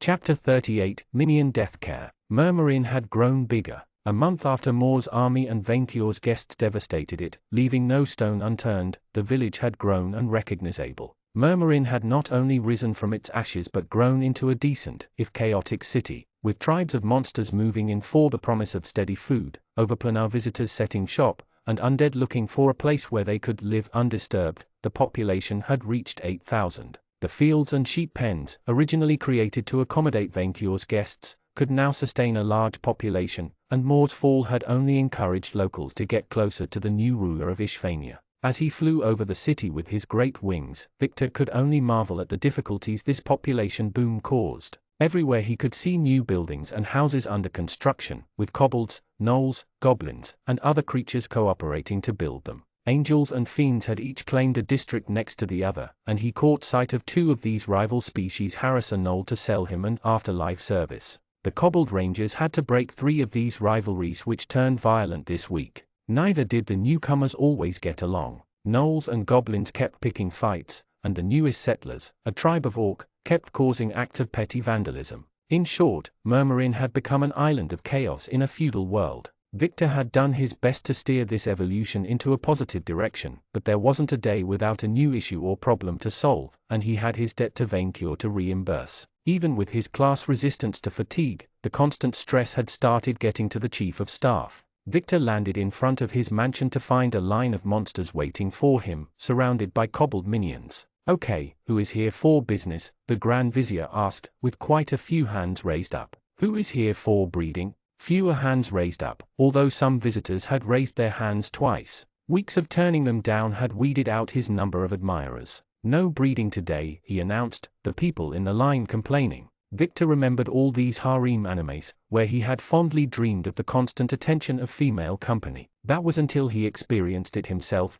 Constant sexual harassment and outright stalking didn't feel nice, it was tiresome and outright disturbing. Some even broke into his mansion to steal his hair. Eventually, he just kept turning down almost everyone and having the Cobbled Rangers restrain the ones who didn't get the memo. It wasn't that Victor disdained female attention, and he even indulged a bit, but being treated as a breeding stallion annoyed him. Thankfully, most of his harassers eventually lost interest, with a few exceptions. Chocolatine, Victor frowned upon finding her in the line with a big smile. "I'm not here for breeding," she said. "I'm here for the new temple." Victor frowned, before remembering that matter. Still, he doubted she had changed her mind about him. "After I'm done with other urgent matters," he said with a sigh, the werewolf pumping her fist. The chief of staff walked inside his home, with Charlene waiting for him, a pile of papers in hands. Someone else had gotten to her first, much to her dismay. "But honey," Croissant begged on his knees for her to come back again. "I swear I love you." "Croissant, I do not know in how many languages I have to say it," Charlene replied. "We're done. I have a busy day, so unless you are here for business." "Honey, I have thought over it for weeks," Croissant insisted. "I am so sorry. You lied to me, hiding that you were a werewolf," Charlene complained. "And all the cakes you gave me, I thought it was sweet, but you fattened me up for dinner." "Okay, yes, maybe our relationship started as animal husbandry, but I care," Croissant said. It's like a pig you have fed 4 years to make ham, only to find you couldn't go through with it." "Real smooth, Croissant," Victor thought, as Charlene reddened at the pig comment. It didn't help that she had lost weight since she broke up with him. "A pig? Is that what I am to you?" "Yes," Croissant replied, mistaking her anger for blushing. "You are my cute piglet." Victor struggled to keep a straight face, as Charlene turned into a tomato. "Enough," she said, turning to undead guards. "Take him off government property." But Croissant found himself surrounded by skeletons and was forcefully dragged out, crestfallen. Victor shook his head at the sight. "That was therapeutic," Charlene replied, adjusting her hair with a hand. "But he's annoying. I can issue a restraining order if you wish. The Cobbled Rangers hate him, so they will love the job." "No," she replied, dusting off her clothes. "He will give up eventually. If he was anything like his sister, no, he wouldn't." "What will it be this morning?" he asked, as Charlene handed him a pile of paper bigger than yesterday's one. "The Universal Minion Death Care Project, the new shared temple project, legalizing murder." "Legalizing murder?" Victor almost choked. "Or waste disposal, if you want to sound politically correct," Charlene replied, taking this with more stoicism than him. "With the Angel-Demon price war, Savory U sensed an opportunity and lobbies to open an official assassin guild." "I do not sleep enough to deal with this madness," Victor replied with a sigh. "I know," she replied with a knowing smile. "Next, there is the quest you wanted to tackle in Barin." Kia also sent a message saying that Moria is more or less pacified, and Barnabas has been introduced to the new Agarthan smiths. He said they will deliver new magical items next week. Put the temple last on the agenda, Victor decided, since Chocolatine would attend. "Vaincure wants to leave tomorrow, so let's deal with the quest first." She pointed at a paper in her pile, Victor reading it. It detailed the quest and a map of the southern continent. "The quest comes from Barin's leader, the legendary tactician and merchant Barsino," Charlene explained. "He wants to recover an ancient artifact, the Bottle of Mo, kept within the desert's most dangerous dungeon, the Tower of Sabla. Barsano informed me he would gladly reveal the location of the Blue Rose Legion's members in exchange for the artifact. The Tower of Sabla, the place where the ancient ritual that turned Ishfania and the southern continent into a desert took place. It was a super dungeon that frightened everyone. However, the tales of the riches held within encouraged tomb raiders to try their hand at conquering it. So far, few returned alive. It is a very dangerous quest. The Tower of Sabla is considered a challenge for adventurers in their high 50s. Barsano believes that, I quote, a Dragon Emperor of Vaincure's caliber should prove powerful enough to triumph, and it would certainly contain crests for Victor. I will ask Kia if she wants to tag along, he decided. The paladin would certainly enjoy the adventure, and they would need the extra muscle. We begin with the universal death care then? Victor nodded, entering the dining hall of the mansion, which he had more often than not turned into a reunion room. Ghostly will-o-wisp provided additional light, and skeleton servants polished a large, rounded table with handkerchiefs. The chief of staff sat and observed as Charlene invited Malfi, Meal, and Jules into the room. Since she couldn't rely on the usual guild fee, Charlene had to more or less depend on both Gardemag and V&V's donations to maintain her chapter. Eventually, confronted with the challenge of building an administration for the city, Victor settled on employing her part-time as an assistant, his own chief of staff. Instead of stressing out, being put in charge of the city's administration improved her mood a lot. Victor guessed she had stagnated at Valbane, and being promoted to city administrator helped with her self-esteem. She was actually a nice person to hang out with, when not stressed out and annoyed. Of course, Victor also worked on her in other ways. Dead and fiendish gentleman, angel lady, Victor welcomed the group, as they sat around the table. I gathered you to officiate the new Minion Death Care project. Before we begin, I want to say that I love the name, Victor, Jules said, the most enthusiastic of the three about the idea. He had even offered a large share in his new undead startup to the Vizier, which would help a lot with the debt. Death sucks. Trust me, I've been there twice. It sucks. It's painful, and you have to wait months before going to a decent afterlife. Which Victor wasn't even sure was that good. So I've been thinking we can make sentient undead cheaply. Since many minions of V&V die in the line of duty, I think our guild should owe them something for their service. Hence my idea, V&V minions can have their own undeath pension plan, allowing them to be raised as undead after death. I was against the idea of creating sentient undead for labor, but the idea of making necromancy a societal institution won me and the Church of Camilla over, Jules added. The minions' individual contribution will determine what kind of undead we can raise them as. I suggest like them for the most deserving, Furibon said from within Victor's side, startling the chief of staff. He had almost forgotten the like, since the undead spent his time talking with the other sealed souls rather than his jailer. You will need a virgin sacrifice, but it is worth it. Undeads are a plague, Meal stated, drawing a glare from both Jules and some of the skeletons. Instead, you should make heaven insurance mandatory. This is the only way to ensure a good, safe afterlife for all. This is a free market economy, redemption chaser, Malfi butted in, before turning to Victor. I say that Infercorp gets a priority claim on the souls first. We have been pillars of the Empire since its conception, and we are all about customer service. Hence why minions can choose between 3 retirement plans, Victor said. Undeath, heaven insurance, or whatever hell. Happyland, Malfi corrected. Whatever Happyland proposes. But one of the options is immoral and the other immoral, Meal complained. If you want people to sign with you, offer them an afterlife they want without a month-long delay. You were a particular case. Meal defended her poor customer service. Certainly if heaven is as good as an afterlife as it advertises itself, people will flock to your outdated overplanar company, Malfi taunted her. Also, Mr. Victor, you have heard Infercorp opened its succubus brothel in Murmurin. It would be great if you could, as the Vizier, sample the wares. For safety reasons. Sample the wares? Victor's head perked up, while Charlene rolled her eyes. Is it always open? Always, for a friend. Mr. Victor, I have great news for you. Meal immediately went on the offensive. Thanks to your service to the cause of universal heavenly insurance, my higher-ups have decided to offer you a free guardian angel, who will do everything you want. Everything. Oh, Mr. Victor, it seems that a large public donation has slipped from my hand. Malfi put a large purse full of money on the table. It would be a shame if nobody picked it up. Okay, thank you, but this deal isn't negotiable. Victor stopped them as Charlene distributed them pieces of paper. Take it or leave it. The 3 examined the documents and eventually signed. Victor noticed Malfi and Meal exchange a heavy, tense gaze as they handed out the papers. He could almost see the lightning between their eyes. Why did he have the feeling he had started a war? 20 minutes later, the three had switched places with a very enthusiastic savory youth, who carried a basket. "Hey, Vic. How has it been?" "I'm fine, Victor replied. "Work is tiring, but we manage." "Manage? Vic, you've done great. I leave the village for 3 weeks, and I find a city on my way back. Oh, and I have a gift for you." Savory youth opened the basket, revealing an array of cheese within.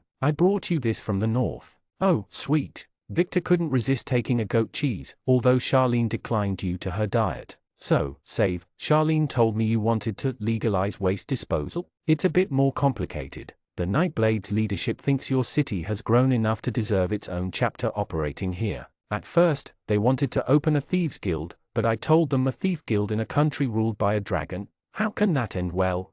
"You don't say," the chief of staff deadpanned. "So instead, I suggested they open an assassin guild," Savory Youth explained happily. "It will be good for the economy, Vic." Victor gave her a blank stare. "It will create jobs." Savory Youth defended her profession. "Like my nephew, Po Tyan. He couldn't find work with his law degree, so he reinvented himself as a respected hired killer. Vic, as long as there are 3 people on the planet, there will be a victim, an assassin, and a silent partner. If you do not regulate it, the Nightblades will still carry out contracts, except we will do it in seedy back alleys instead of offices with government oversight." "What kind of argument is that?" Victor contested. "You will legalize every crime under the sun with it." "Of course not. Waste disposal is a community service, taking care of troublemakers. What is the difference with mercenary work, besides the fact we cleanly kill our targets in their home instead of on a battlefield?" "There's a difference between killing a soldier and assassinating someone's business rival," Victor replied.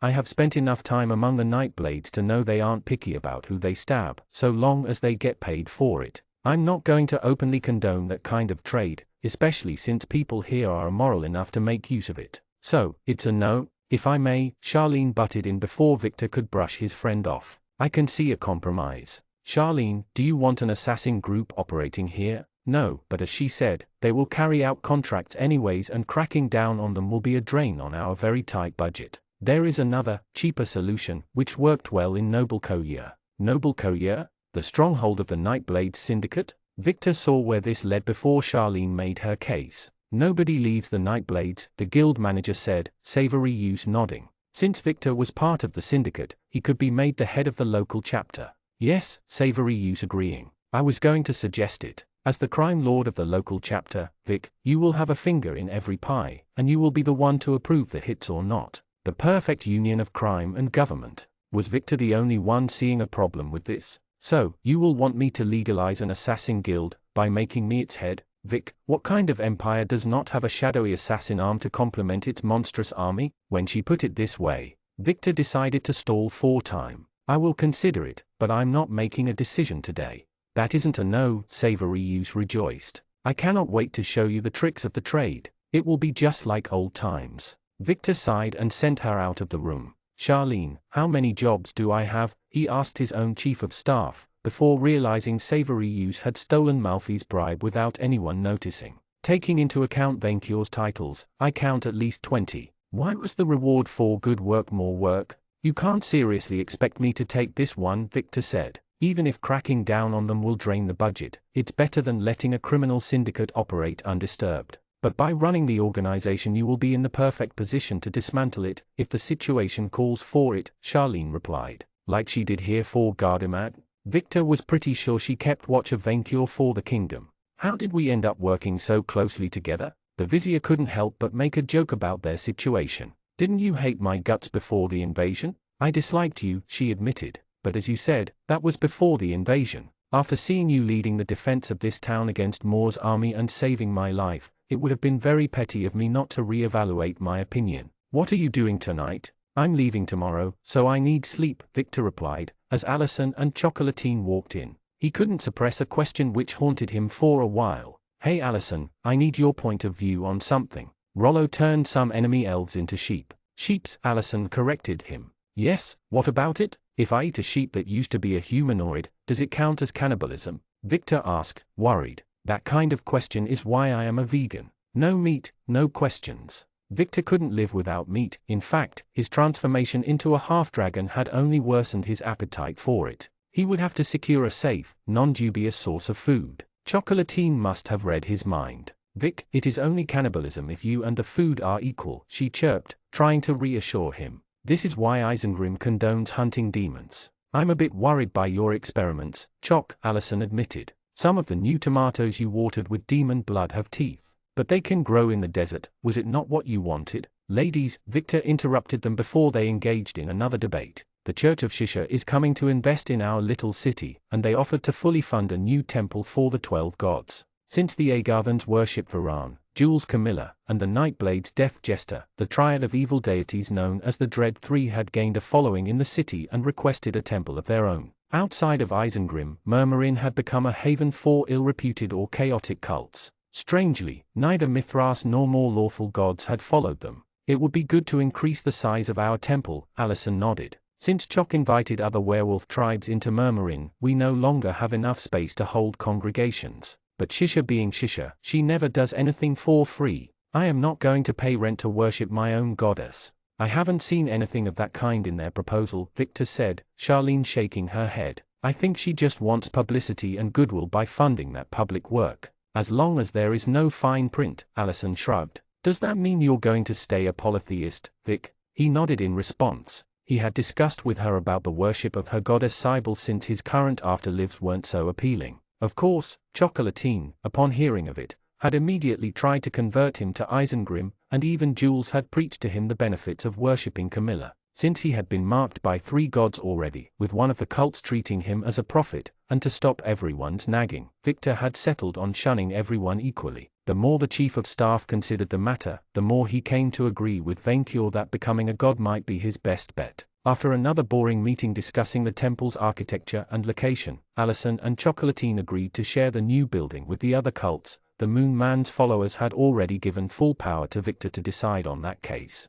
Vic, Chocolatine asked, after the meeting ended, can I talk to you alone for a minute? Charlene, do I have another meeting soon? Victor begged his assistant. You still have 6 scheduled, but the first begins in 10 minutes. Victor slammed his head against the table in tiredness. Okay, 1 minute. Yes, Chocolatine pumped her fist, as Allison and Charlene exchanged a glance and quietly left. You know Malfi is opening a new casino? Yes. Although the fiend hadn't tried to pitch it to him as hard as the succubus brothel. What about it? I have two VIP invitations for the luxury lounge. Of course she hadn't given up. Chocolatine. But you have bread with 7 people this month, Charlene included. Yes, but your special Chocolatine. Victor suddenly realized that wasn't the phrasing he should have used, at all. Wait, how do you know? You stalked me? No, I smelled you. Victor recoiled. Just 1 date. 1 date. And if it doesn't work, I give up. Victor's eyes widened. Really? Yes,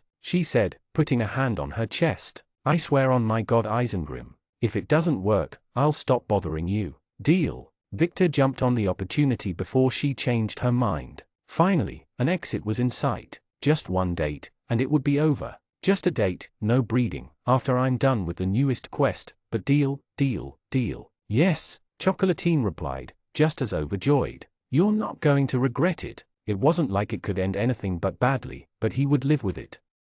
Chapter 39, The Ballad of Jolie Dragon. Uncle Vainkur. Jolie rejoiced, as the Emperor of all landed in her open lair with his chief of staff. You've come, Jolie, how beautiful you are today. Vainkur scratched his niece between the horns as he did back when she was a dragonling, making her wriggle in pleasure. She had grown fatter on demon meat, just like him. Who is my favorite dragon, after me? You are. Vainkur remembered promising himself to rampage in Maud's flying demon farm, back when he had confronted that grasshopper for the first time. He had been recalled to his horde before he could properly crush the moth and ravage his land, so Jolie had beaten him to it. His niece, her minions, and Nikia had cleaned up the city the same way Vainkur's guests had with Murmurin, destroying most of the houses and leaving beautiful, flat ruins laying everywhere. Jolie had decided to celebrate by hosting a sitting party of her own, drinking a strange green liquid from an amphora. Hello again, Victor. Nikia drank her own tiny cup next to her griffin, giving one to manling Victor.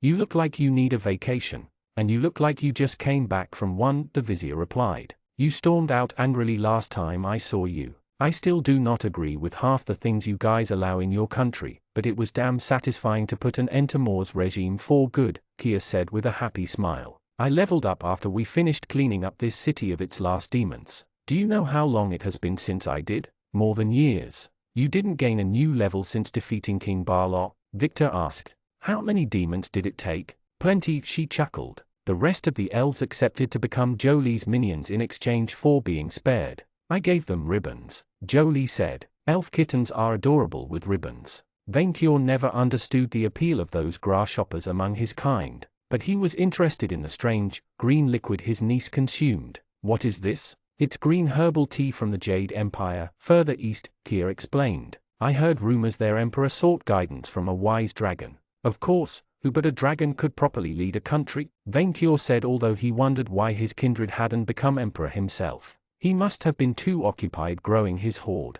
Jolie gave her uncle a large bowl, allowing him to taste, and spit out the drink. Arg, it tastes like grass. Tea is made with herbs, Your Majesty, Manling Victor said. Do you have cow milk? Venkior asked his niece, who shook her head. Sheep blood then? Any meat juice? Have you found the apple? Manling Victor asked his kindred while Venkior complained about the lack of edible drink, who shook her head. So Melegia still has it. That spells trouble. Unfortunately, she could be anywhere in the world. Unlike most foamers, she can pass for a human easily enough even without magic. She smells like the rest of her fairy kind, no matter how she looks, Venkior replied. I will eat her after this Blue Rose Legion. I will avenge slights in order of personal importance. Thank you, my liege, Victor replied with obsequiousness. I'm glad to hear you put my actual death right behind your fake one.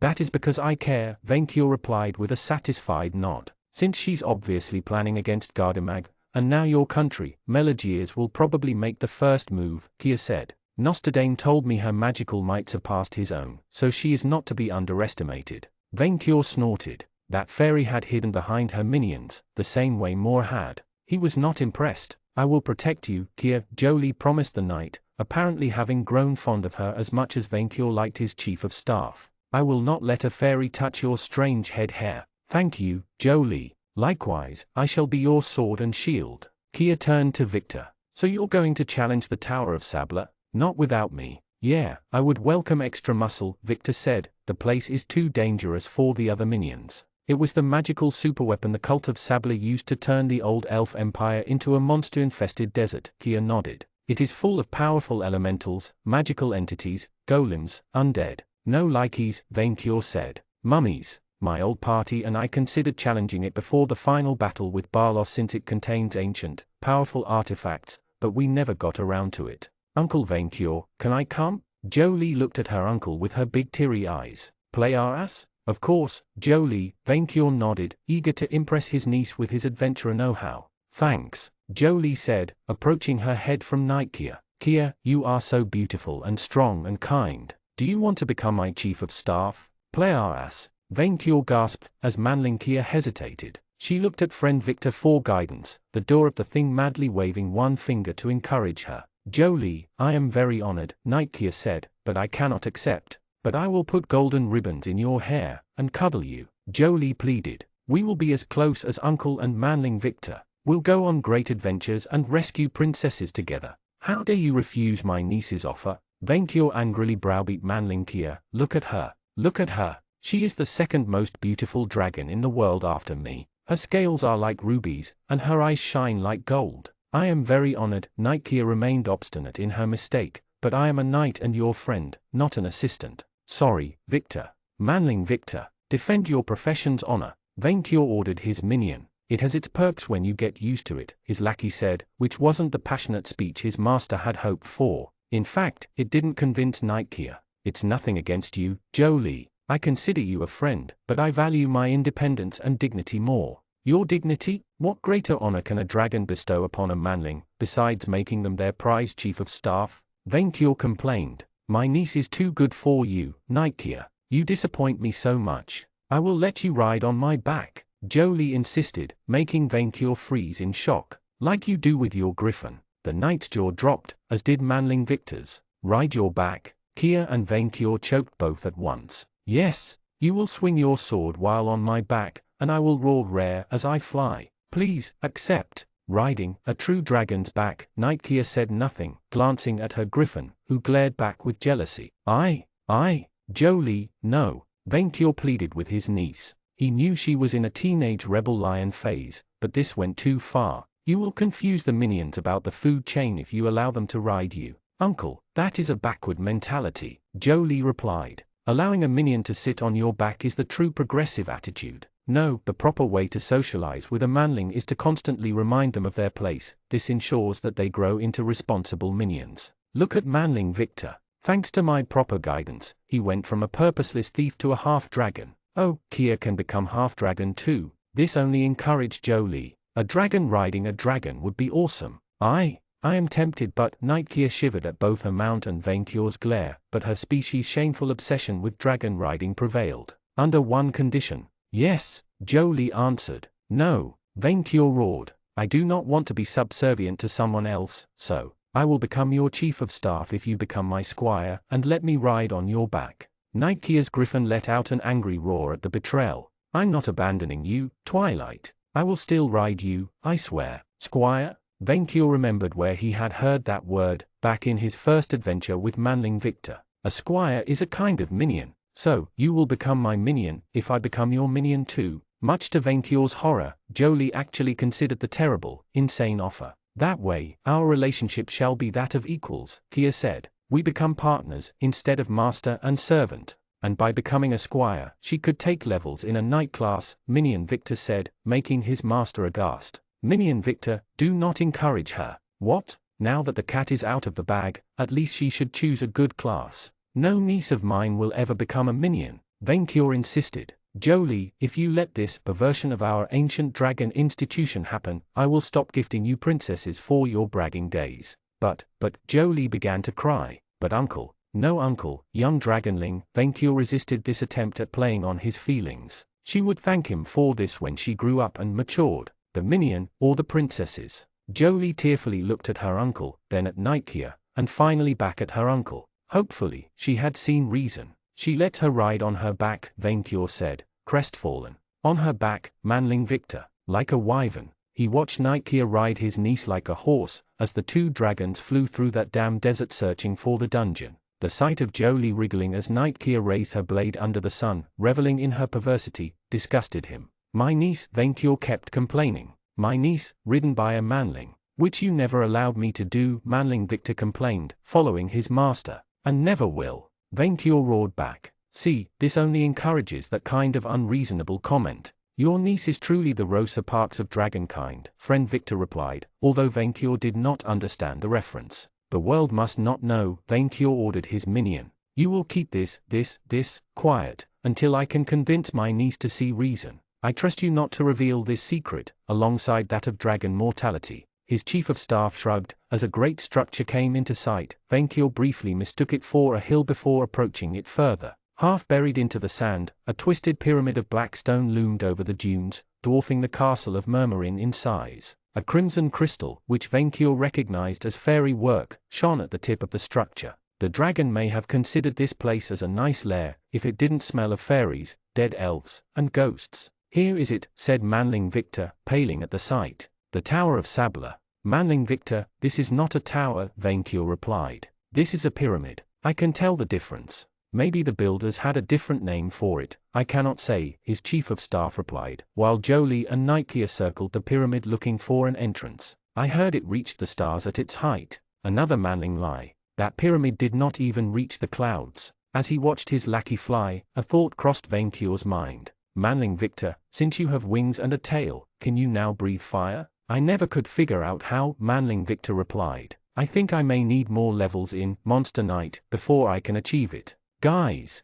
Kia shouted at them, Jolie having stopped flying in front of the pyramid's left side. Look! Vainqueur followed, and squinted. His niece faced a huge, dragon-sized hole in the pyramid. I'm pretty sure this is recent, Kia said. This is concerning, manling Victor said. A monster escaped from within? No, the stones point to something getting in. See, Jolie, Vainqueur taught his niece. This is how I conquered the castle of the evil Furibon, by making a path instead of playing by the Lyca's rules. My minion, read me your book, Jolie said happily. The wealthy always win. Indeed we always do, Vainqueur replied, flying into the hole to enter the pyramid. Whoever had gotten there had done it the dragon way, crushing anything its path, smashing through walls, tossing marble elf statues to the ground, leaving only ruins in its path. Mosaics representing scenes of slaughter and mass manling sacrifices had been defaced, pillars overturned. As he landed on the dusty ground and observed the chaos, Vainqueur couldn't help but frown. The one responsible had demolished the decorations like a savage beast, even those which would complement his horde.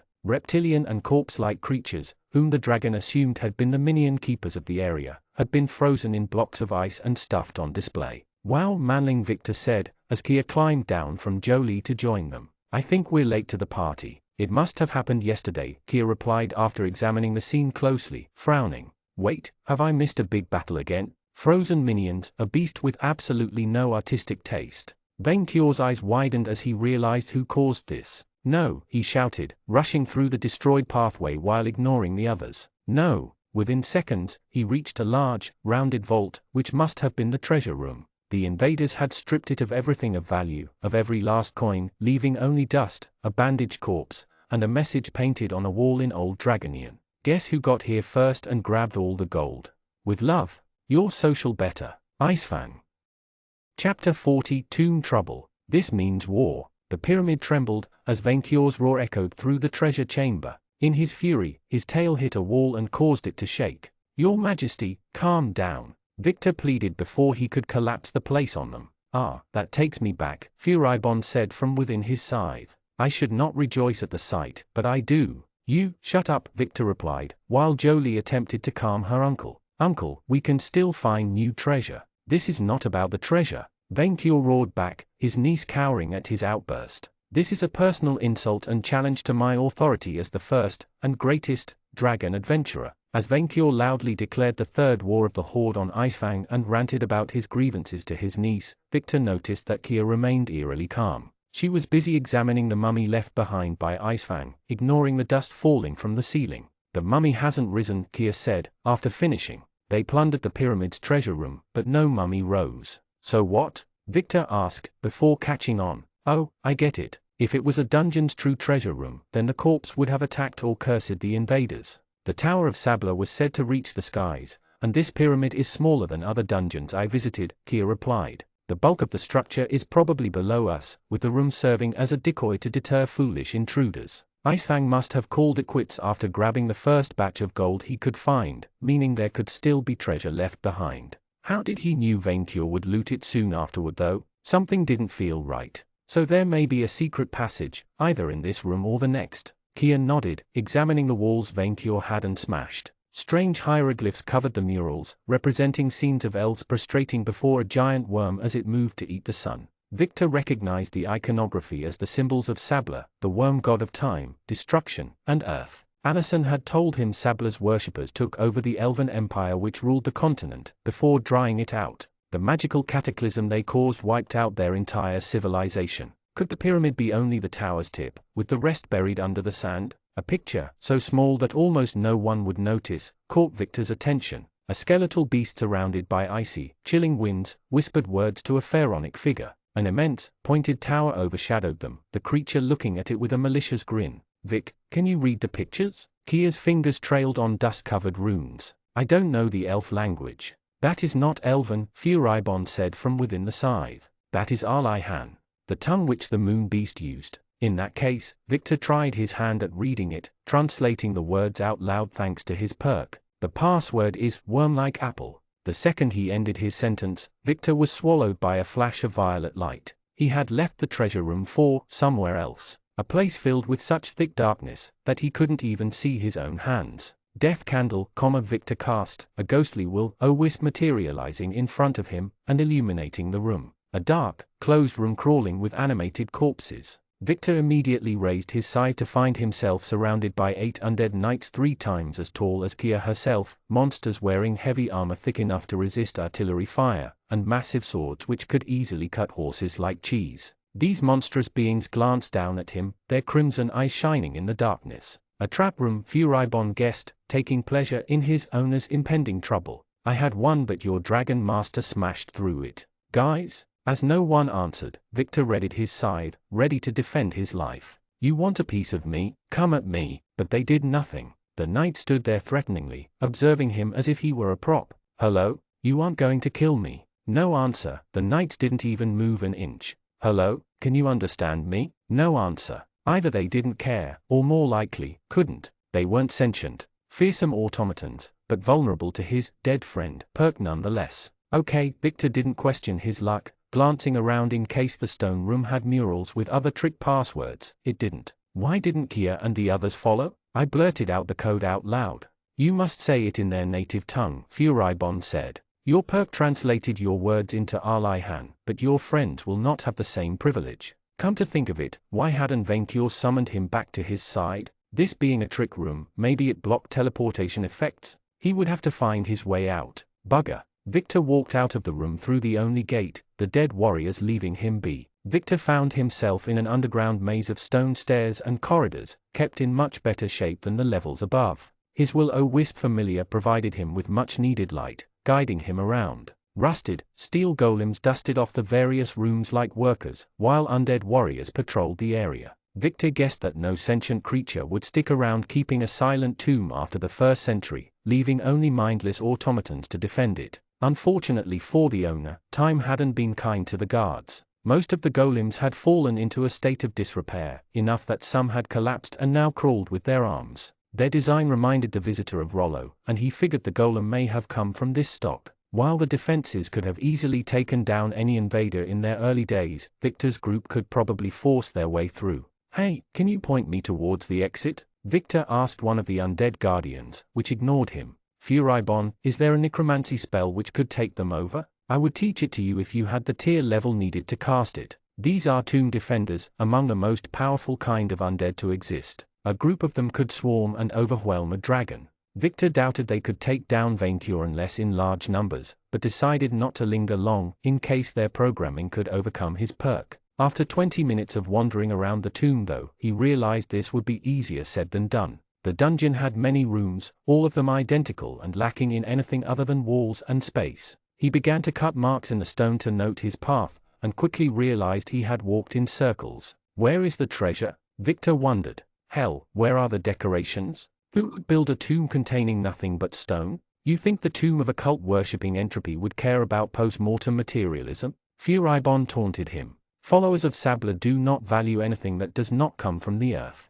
Wait, you knew this tomb might have no treasure, and you said nothing? I hope that you and that dragon would die for nothing. Is that too much to ask? Also, have you tried the second room on your left? Victor glanced in that direction, finding a room he hadn't marked yet. He stepped inside, finding it to be slightly different from the others. For one thing, a black sarcophagus laid in the center, covered with worm symbols and purple gemstones. Murals similar to those of the fake treasure room adorned the walls, alongside decorations such as canopic jars on pillars and scimitars. One of the decorations contrasted starkly with the others by its brightness, a golden shield covered with gemstones, attached to the wall in front of the sarcophagus. Victor's I-4 treasure immediately identified it as a crest. Trap, Furibon replied. Victor first glanced at the sarcophagus, in case it was a mimic or some other dangerous device. He warily knocked at the surface with his scythe, remaining at a respectable distance. When no mummy rose to kill him, Victor turned to look at the crest, poking it with his scythe. Instead of causing the roof to collapse or the like, he received a notification. Crest used. You can now progress up to level 60. For using a crest, you gained the Crested personal perk. Crested, you moved up from ordinary adventurer to folktale hero. You can now access more prestigious classes. Victor panicked, as the sarcophagus began to open from within, with a loud, squeaky sound. A chilling wind filled the room, bony, bandaged fingers seizing the edge of the coffin. His side acting as his only protection, Victor found himself staring back at the most terrifying mummy he had ever seen. A monstrous creature clad in old, dusty green robes, with bones made of black obsidian. The bandages holding them together were scrolls covered with hieroglyphs. A funerary mask hid its skull save for two glowing lights in place of the eyes. The entity radiated malice and sorceress power, the invisible pressure it released dwarfing even Melodiers. Victor immediately activated his Monster Insight perk to find the creature's weakness. He was already fighting in an enclosed space, so he needed any advantage. Akenapop. Black Pharaoh, undead / eldritch. Weak against spirit, life, and holy. Strong against pretty much everything else. The great calamity of a previous age, and one of the superbosses of Outermundi. the prophet of Sabla who ruled the southern continent from behind the scenes, before destroying it with a magical superweapon, can cause sandstorms and quakes, raise armies of the dead, and kill you with a mean look. Recommended party level to take him on, mid-80s. Run, Forrest, run. Trespasser, the powerful being spoke with heavy words, the magic in his words making the room tremble. Is it time to end the world? No, Victor blurted out in panic. Oh, the ancient mummy sounded, confused, the power in his voice gone. Before Victor knew it, his confusion turned to annoyance. Then scram, fleshbag. The ancient terror laid on his back and closed his sarcophagus. Victor stood there, astonished by the absurdity of the situation before Furibon drew him out of his trance. Run, you idiot, the like said, panicking, before he changes his mind and destroys us both. Following the wise advice, Victor immediately attempted to bolt the hell out of the room, but the stone door hadn't risen back up. He examined the hieroglyphs, searching frantically for any password which could teleport him out. Unfortunately, before he could find a switch, the sarcophagus opened up again, Akhenaten rising back from it, a lot less dramatically this time. The mummy's glowing eyes peered at Victor with a hawk's focus. Wait, fleshbag, the mummy spoke, all the gravitas of his previous tone replaced with curiosity. If this is not the end of the world, why are you there? That was a very interesting question. Victor's mind worked furiously to find an excuse. The Black Pharaoh was clearly not very patient. Speak, fleshbag. I was checking up if everything was fine. Victor lied through his teeth. See if you were still there and ready for the big day. Ah, the mummy pondered his words, seemingly believing him. Victor thanked the gods for his perks and their charisma bonus against monsters. It is true that I have not woken up for centuries, but as you can see, I am perfectly fine. Yes, indeed, Victor nodded. Since you are indeed perfectly and dangerously unalive, I will take my leave. Charisma check. Failed. Victor could have sworn the pressure had grown tenfold. The Black Pharaoh quickly raised a hand, casting a spell faster than the Chief of Staff's brain could compute. Epic magic scan.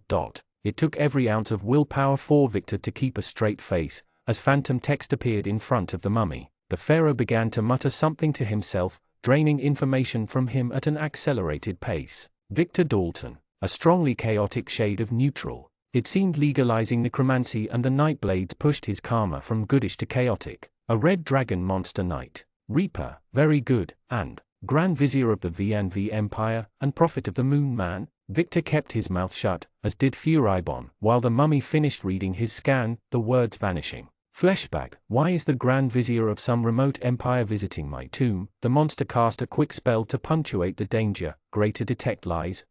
Okay, so, no trickery. Maybe half-truths could work. He didn't have to say the full truth, just avoid lying. I have come to search for the mythical artifact called the Bottle of Mo, Victor admitted. The mummy nodded to himself, unsurprised. I see how it is, the superboss said. Necromancer, why did you not tell me your real reasons for waking me up? Play along, play along, play along. Because you're intimidating, and I thought you would think me for a thief. I had a terrible time last time this happened. I may be intimidating, but you will never usurp your emperor with this attitude. Nor do I recommend it yet. You may be just starting, or I assume you are considering your low level, but your mindset leaves much to be desired. I do not share my advice with every would-be cultist who knocks at my door. Come again? It is not enough to wear robes, manipulate an emperor from behind the scenes, and steal souls to become a true Grand Vizier, the mummy continued. You need a special mindset. You cannot imagine the number of advisors cut down by pesky paladins because they wanted to be emperor in place of the emperor. Instead, you should make your emperor a powerless figurehead, so your enemies will blame him instead of you. Thus you can justify claiming power by removing an evil ruler. The mummy sounded very patronizing, like talking to a child, but Victor didn't dispel his misconception. Patience is the mother of victory. Your time will come. What matters is not to appear in charge, but to be, step by step. I assumed your soul familiar would have taught you that. Victor has much to learn, Furibon said with an obsequious, servile tone, eager not to contradict the almighty mummy. But he is rash and rarely listens. The student's faults lie with the teacher, and I detect a lie in your sentence. The Pharaoh rebuked the like. How many countries have you conquered yet, fleshbag Victor? One, Victor quickly replied, the mummy clearly unimpressed. But we're just getting started. Then clearly you need guidance. This should be the moment where self-righteous gods like Mithras or Seng empower a group of knights and peasants to cast you down. They have done so for centuries, and so they are very good at it. So you must be better, starting with the basics. Do your empire's legions have face-concealing helmets? No. Good. Does your lair have air vents a gnome could crawl through? No, Furibon replied, before pausing. Do secret passages count? There are secret passages in the castle? Victor asked. Why didn't you tell me? Because Furibon caught himself. Because it wasn't the time. You must do away with secret passages, except for escape routes, the mummy said. This is the second stratagem. Next is the third stratagem, become an only child. Victor wisely decided not to interrupt the creature, as it went on to deliver a full tirade about killing holy knights whenever possible, and the best methods to do so. The chief of staff hoped he could stall long enough for Vaincure and the others to rescue him. How long would it take? Stratagem 13, the rule of fire. If you kill someone, especially a cunning rogue, shoot the corpse with a volley of arrows to be sure, then cremate it. Finally, disperse the ashes to the winds. That way, they will not rise to bother you again, as an undead or second-born. Huh? Victor asked, his curiosity getting the better of him. Even if deities intervene, asking for a friend. The more savage the vessel, the harder the task, even for gods. Undead are cheap to make with the corpse intact, dispersed ashes are harder. Now, stratagem 14, the law of no last request. 7 hours later. Stratagem 52, no secret passages. Have architects check your lair for any secret passage you do not know about, then collapse them. But, no secret passages, the pharaoh cut off Furibon. One closely guarded route for emergency escape, and nothing else. A secret passage will be found and used by enemies to infiltrate your lair, collapse or booby-trap them, or both. Both? Victor asked, scribbling notes on a scroll the mummy provided from his bandages. Have the passage collapse on the intruder when they reach the end. Then unbury the corpses, shoot them, then cremation. If one flesh bag is missing, assume it escaped. That is brilliant, Furibon said, impressed. Why did I never think of it? 12 hours later, after a passionate lecture about political intrigue, conquest, managing minions, public relationship, magical research, and architecture. And so, that is why the flesh bags must be provided with an endless stream of mindless entertainment, so they stay docile. Cats are good, cats are distracting. When the helpless masses realize you intend to conquer and then destroy the world, it will be too late. Amazing, Victor admitted, so enthralled by the lecture he no longer had to struggle against tiredness. So many ideas. What about assassin rings? As said in stratagem 44, only employ those who fight for money, so long as you can outbid the competition. Those who fight for fun give the enemy sporting chances or turn on you when they can no longer rein in their murderous impulses. But what if, hypothetically, the treasure is guarded by an immense dragon and cannot be used? The mummy pondered the question like a philosopher pondering a complex problem. Offer them nobility titles. Do not ask them to work the land. Killers do not want to farm, they want to kill. A dog is a dog, not an ox. Each flesh bag in their place. Like what Gardaman should have done with the Scorchers, Furibon added his viewpoint. The lesson is to avoid mercenaries and make them vassals instead. Make them work for more than money. The mummy nodded to himself, satisfied with the seminar. This covers the 100 stratagems of the Grand Vizier.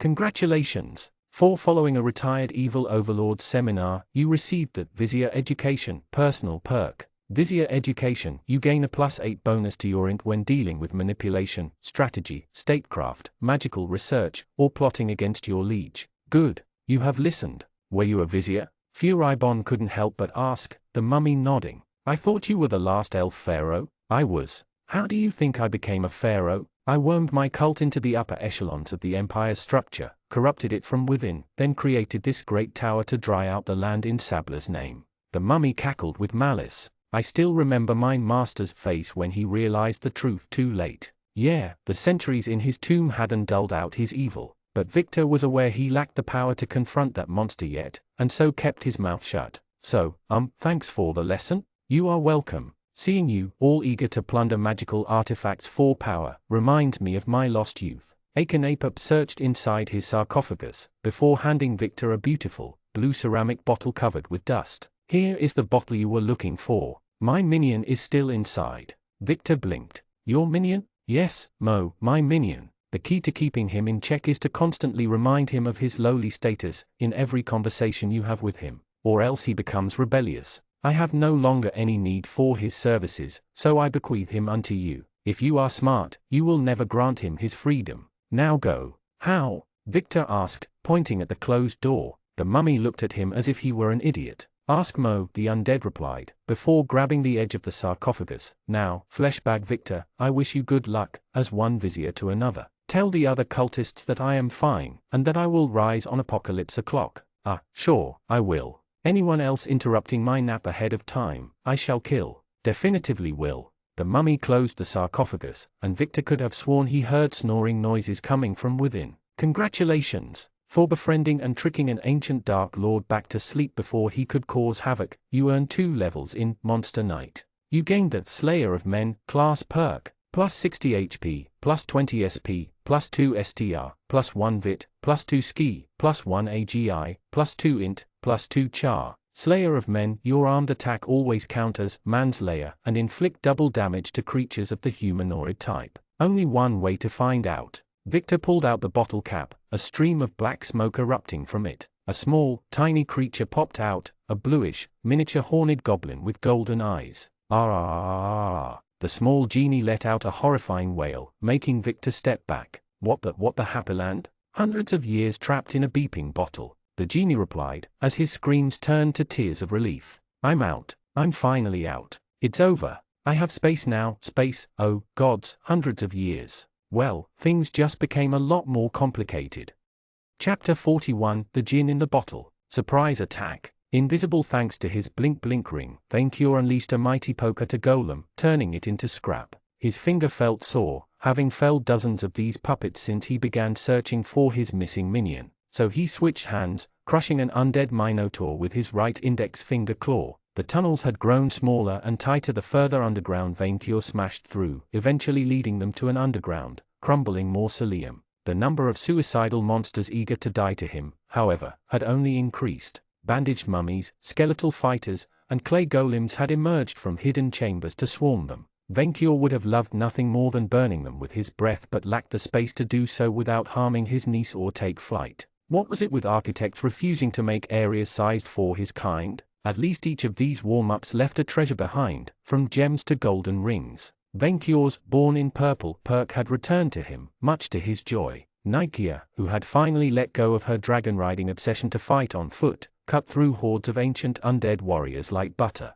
Her sword shone like the sun, empowered by a glowing aura. Meanwhile, Jolie swallowed a bandaged elf corpse with her mouth, letting out a belch. At long last, Vainkur finished smashing the last of the golems, the mausoleum turning silent. "Congratulations! You earned a level in Gladiator. Plus 30 HP, plus 2 STR, plus 1 VIT, plus 1 AGI, plus 1 Char, plus 1 LCK. It's getting harder as we go down," Nightkia said, sheathing her sword. "Harder? No, tiresome, especially since he only got a level out of it." Vainkur looked at the exit, finding it smaller than the previous. He could barely slip his neck through. "They get tastier," Jolie said, her belly full of dusty undead meat. "Dry food is the best food. I am not squeezing through a dusty tunnel again." Vainkur complained, he already had sand sullying his claws. "I will make a bigger one." "Your Majesty will collapse the whole floor on us if you do that," Nightkia protested. Vainkur grumbled. While he would undoubtedly survive it and didn't care if Nightkia didn't, he wanted to protect his niece.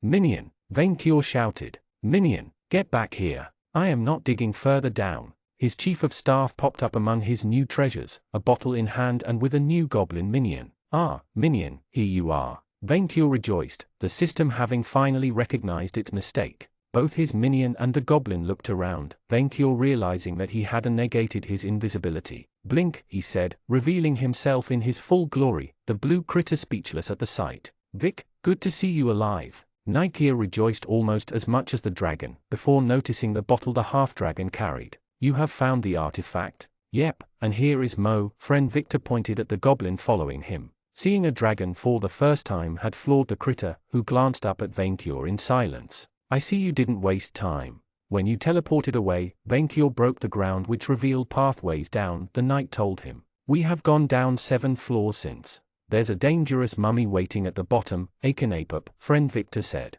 "He's very tough. In the 80-level league, according to my monster insight. I managed to talk him out of killing me, but the next one to wake him up will not share that mercy. This mummy is just as dangerous as King Barlaw." Nightkia sounded excited at the thought. "I knew there was something worth fighting down there. I will bring my whole party to finish him off." King Barlaw, the Blue Goblin, Mo, asked. The first Dullahan? He is still around? Kia killed him, Manling Victor said, the goblin's eyes widening in surprise. PFF, he was only the second calamity of this age, Vainkur replied, puffing his chest. Neither can this mummy compare to me. Oh, it is an elf mummy, right? Jolie asked, salivating at the thought. Where does it make its nest? Does it have friends? At the bottom of the dungeon, in a hidden crypt, Manling Victor said. Since Mo wished me up, maybe he can help us skip the floors. No, I cannot, the Blue Goblin said. No wish can negatively affect the creator of my bottle, Akanapop. I cannot wish him away, teleport armies to his doorstep, or cause the tower to collapse.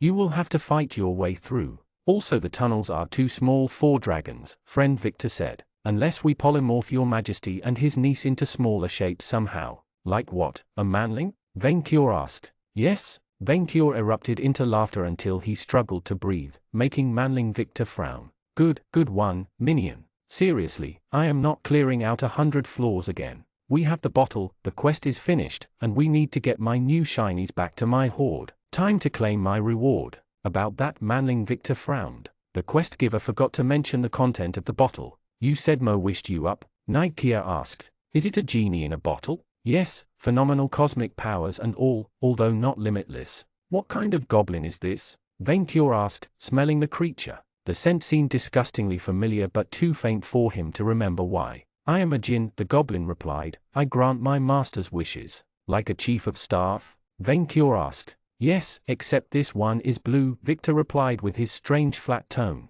I can grant any wish from the owner of the bottle, within limits, said Mo. Like only 3 wishes? Victor asked. You can make as many wishes you want, Master Victor, but I can only fulfill yours. A minion's minion? Jolie asked, looking at the goblin with her big, curious eyes, much to his discomfort. If someone wants to become my master, Master Victor has to transfer ownership of the bottle or be killed for it. Now that I think of it, if my master gets killed and then revived, maybe it would count as ownership transfer. I am not paying millions to raise Manling Victor again, Vainkur brushed the creature off. What wish can you grant, Chief of Staff of my Chief of Staff? You don't want me to transfer ownership to you? Friend Victor asked, ever eager to please his master. I am too good to claim my indebted minion's hoard for myself. What wish can I grant? Mo repeated. Good question, but a better question would be, what wish can I not grant? My powers are great, but they cannot overcome those of the gods or powers which rival my own. Neither can I affect the entire world.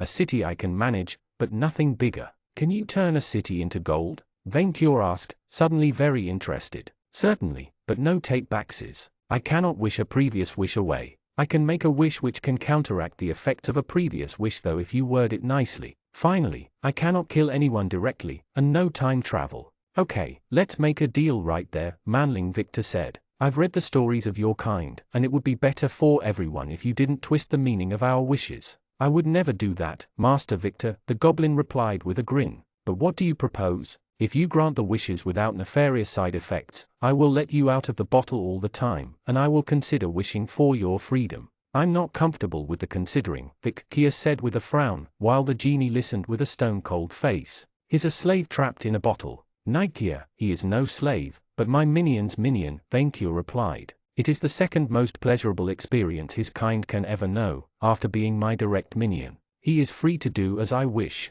I accept your kind offer, Master Victor, the genie said, showing his teeth. In fact, I will gladly continue to fulfill your wishes after you free me, out of the kindness of my heart. Yeah, no offense, but I don't really trust you right now, Victor said. I'm not releasing you until after probation. Also, the quest giver Barsino wants the bottle. Yes, only the bottle, Nikeya pointed out. We can give it to him after releasing the genie first. I'm pretty sure he wanted the full wish-granting package. Master, what can this quest giver provide that I cannot top with a wish? The genie asked, eager to stay with the better team. Exactly, Vainkur said. Minion subcontracting at its finest. Tell me where these cursed adventurers are, now. The genie looked up at Vainkur, then turned to Manling Victor for a translation. Mo, I wish to learn the location of the members of the Blue Rose Legion, a disbanded adventurer company from Barin. Mo snapped his fingers, a scroll magically appearing in his hand. He opened it, revealing a map of the continent and other land masses that Vainkur did not recognize. For red crosses formed on the paper, dispersed across the world, a name picture above them. Each cross is one of them, Mo said. I took the liberty to have them move on their own with the target, Master. Manling Victor grabbed the map, frowning as he examined it. They are pretty far apart. That one, Dextra, is in the Gardemagnian city of Noble Coyer, Kia said after glancing at it. But the others are in other countries. The Fallen Harmonian League to the east, the Winter Kingdoms to the north, and the Vampire Kingdom of the Nightlands. The Winter Kingdoms. Icefang's Dominion. Minion, summon them to this room, Vaincure ordered, so that I may eat them. They are too far away, and most too well protected magically, for me to forcefully teleport them here, Mo said. I cannot teleport someone from across the world against their will. What about teleporting us to them? Manling Victor asked. Oh, good idea, Vaincure nodded. Can you teleport us back to my horde as well? I do not want to burn fat by flying on the return trip. That wish I can grant, but I cannot teleport an entire army to their doorstep. I recognize one of the names, said Nightkia, after examining the map more closely. Garland Renoy, a high-level scorcher. He and his mercenaries managed to escape to the east before the Shining Crusade could catch him. He still has a hefty bounty on his head. Good. Vaincure would get paid doing something he would have done for free. But first, Manling Victor, can your chief of staff wish for a crest? I already found one down there, but good question. Manling Victor turned to his goblin. Can you create a crest? Maybe a legendary one? Trust me, Master Victor, while I so dearly wish I could, the genie said, grinding his teeth. I cannot affect the class system in any way. No free crests, nor level, nor magical stat boost. Then can you? A powerful divine magic protects crests from being located through supernatural means, the genie interrupted Manling Victor, frustrated with the subject. I am sure that part was intentionally meant to screw my kind over. You are disappointing, minion of my minion, Vaincure told the djinn. Your Majesty, please don't mock my debt-solving plan, Manling Victor replied. Mo, you can create gold from nothing, right?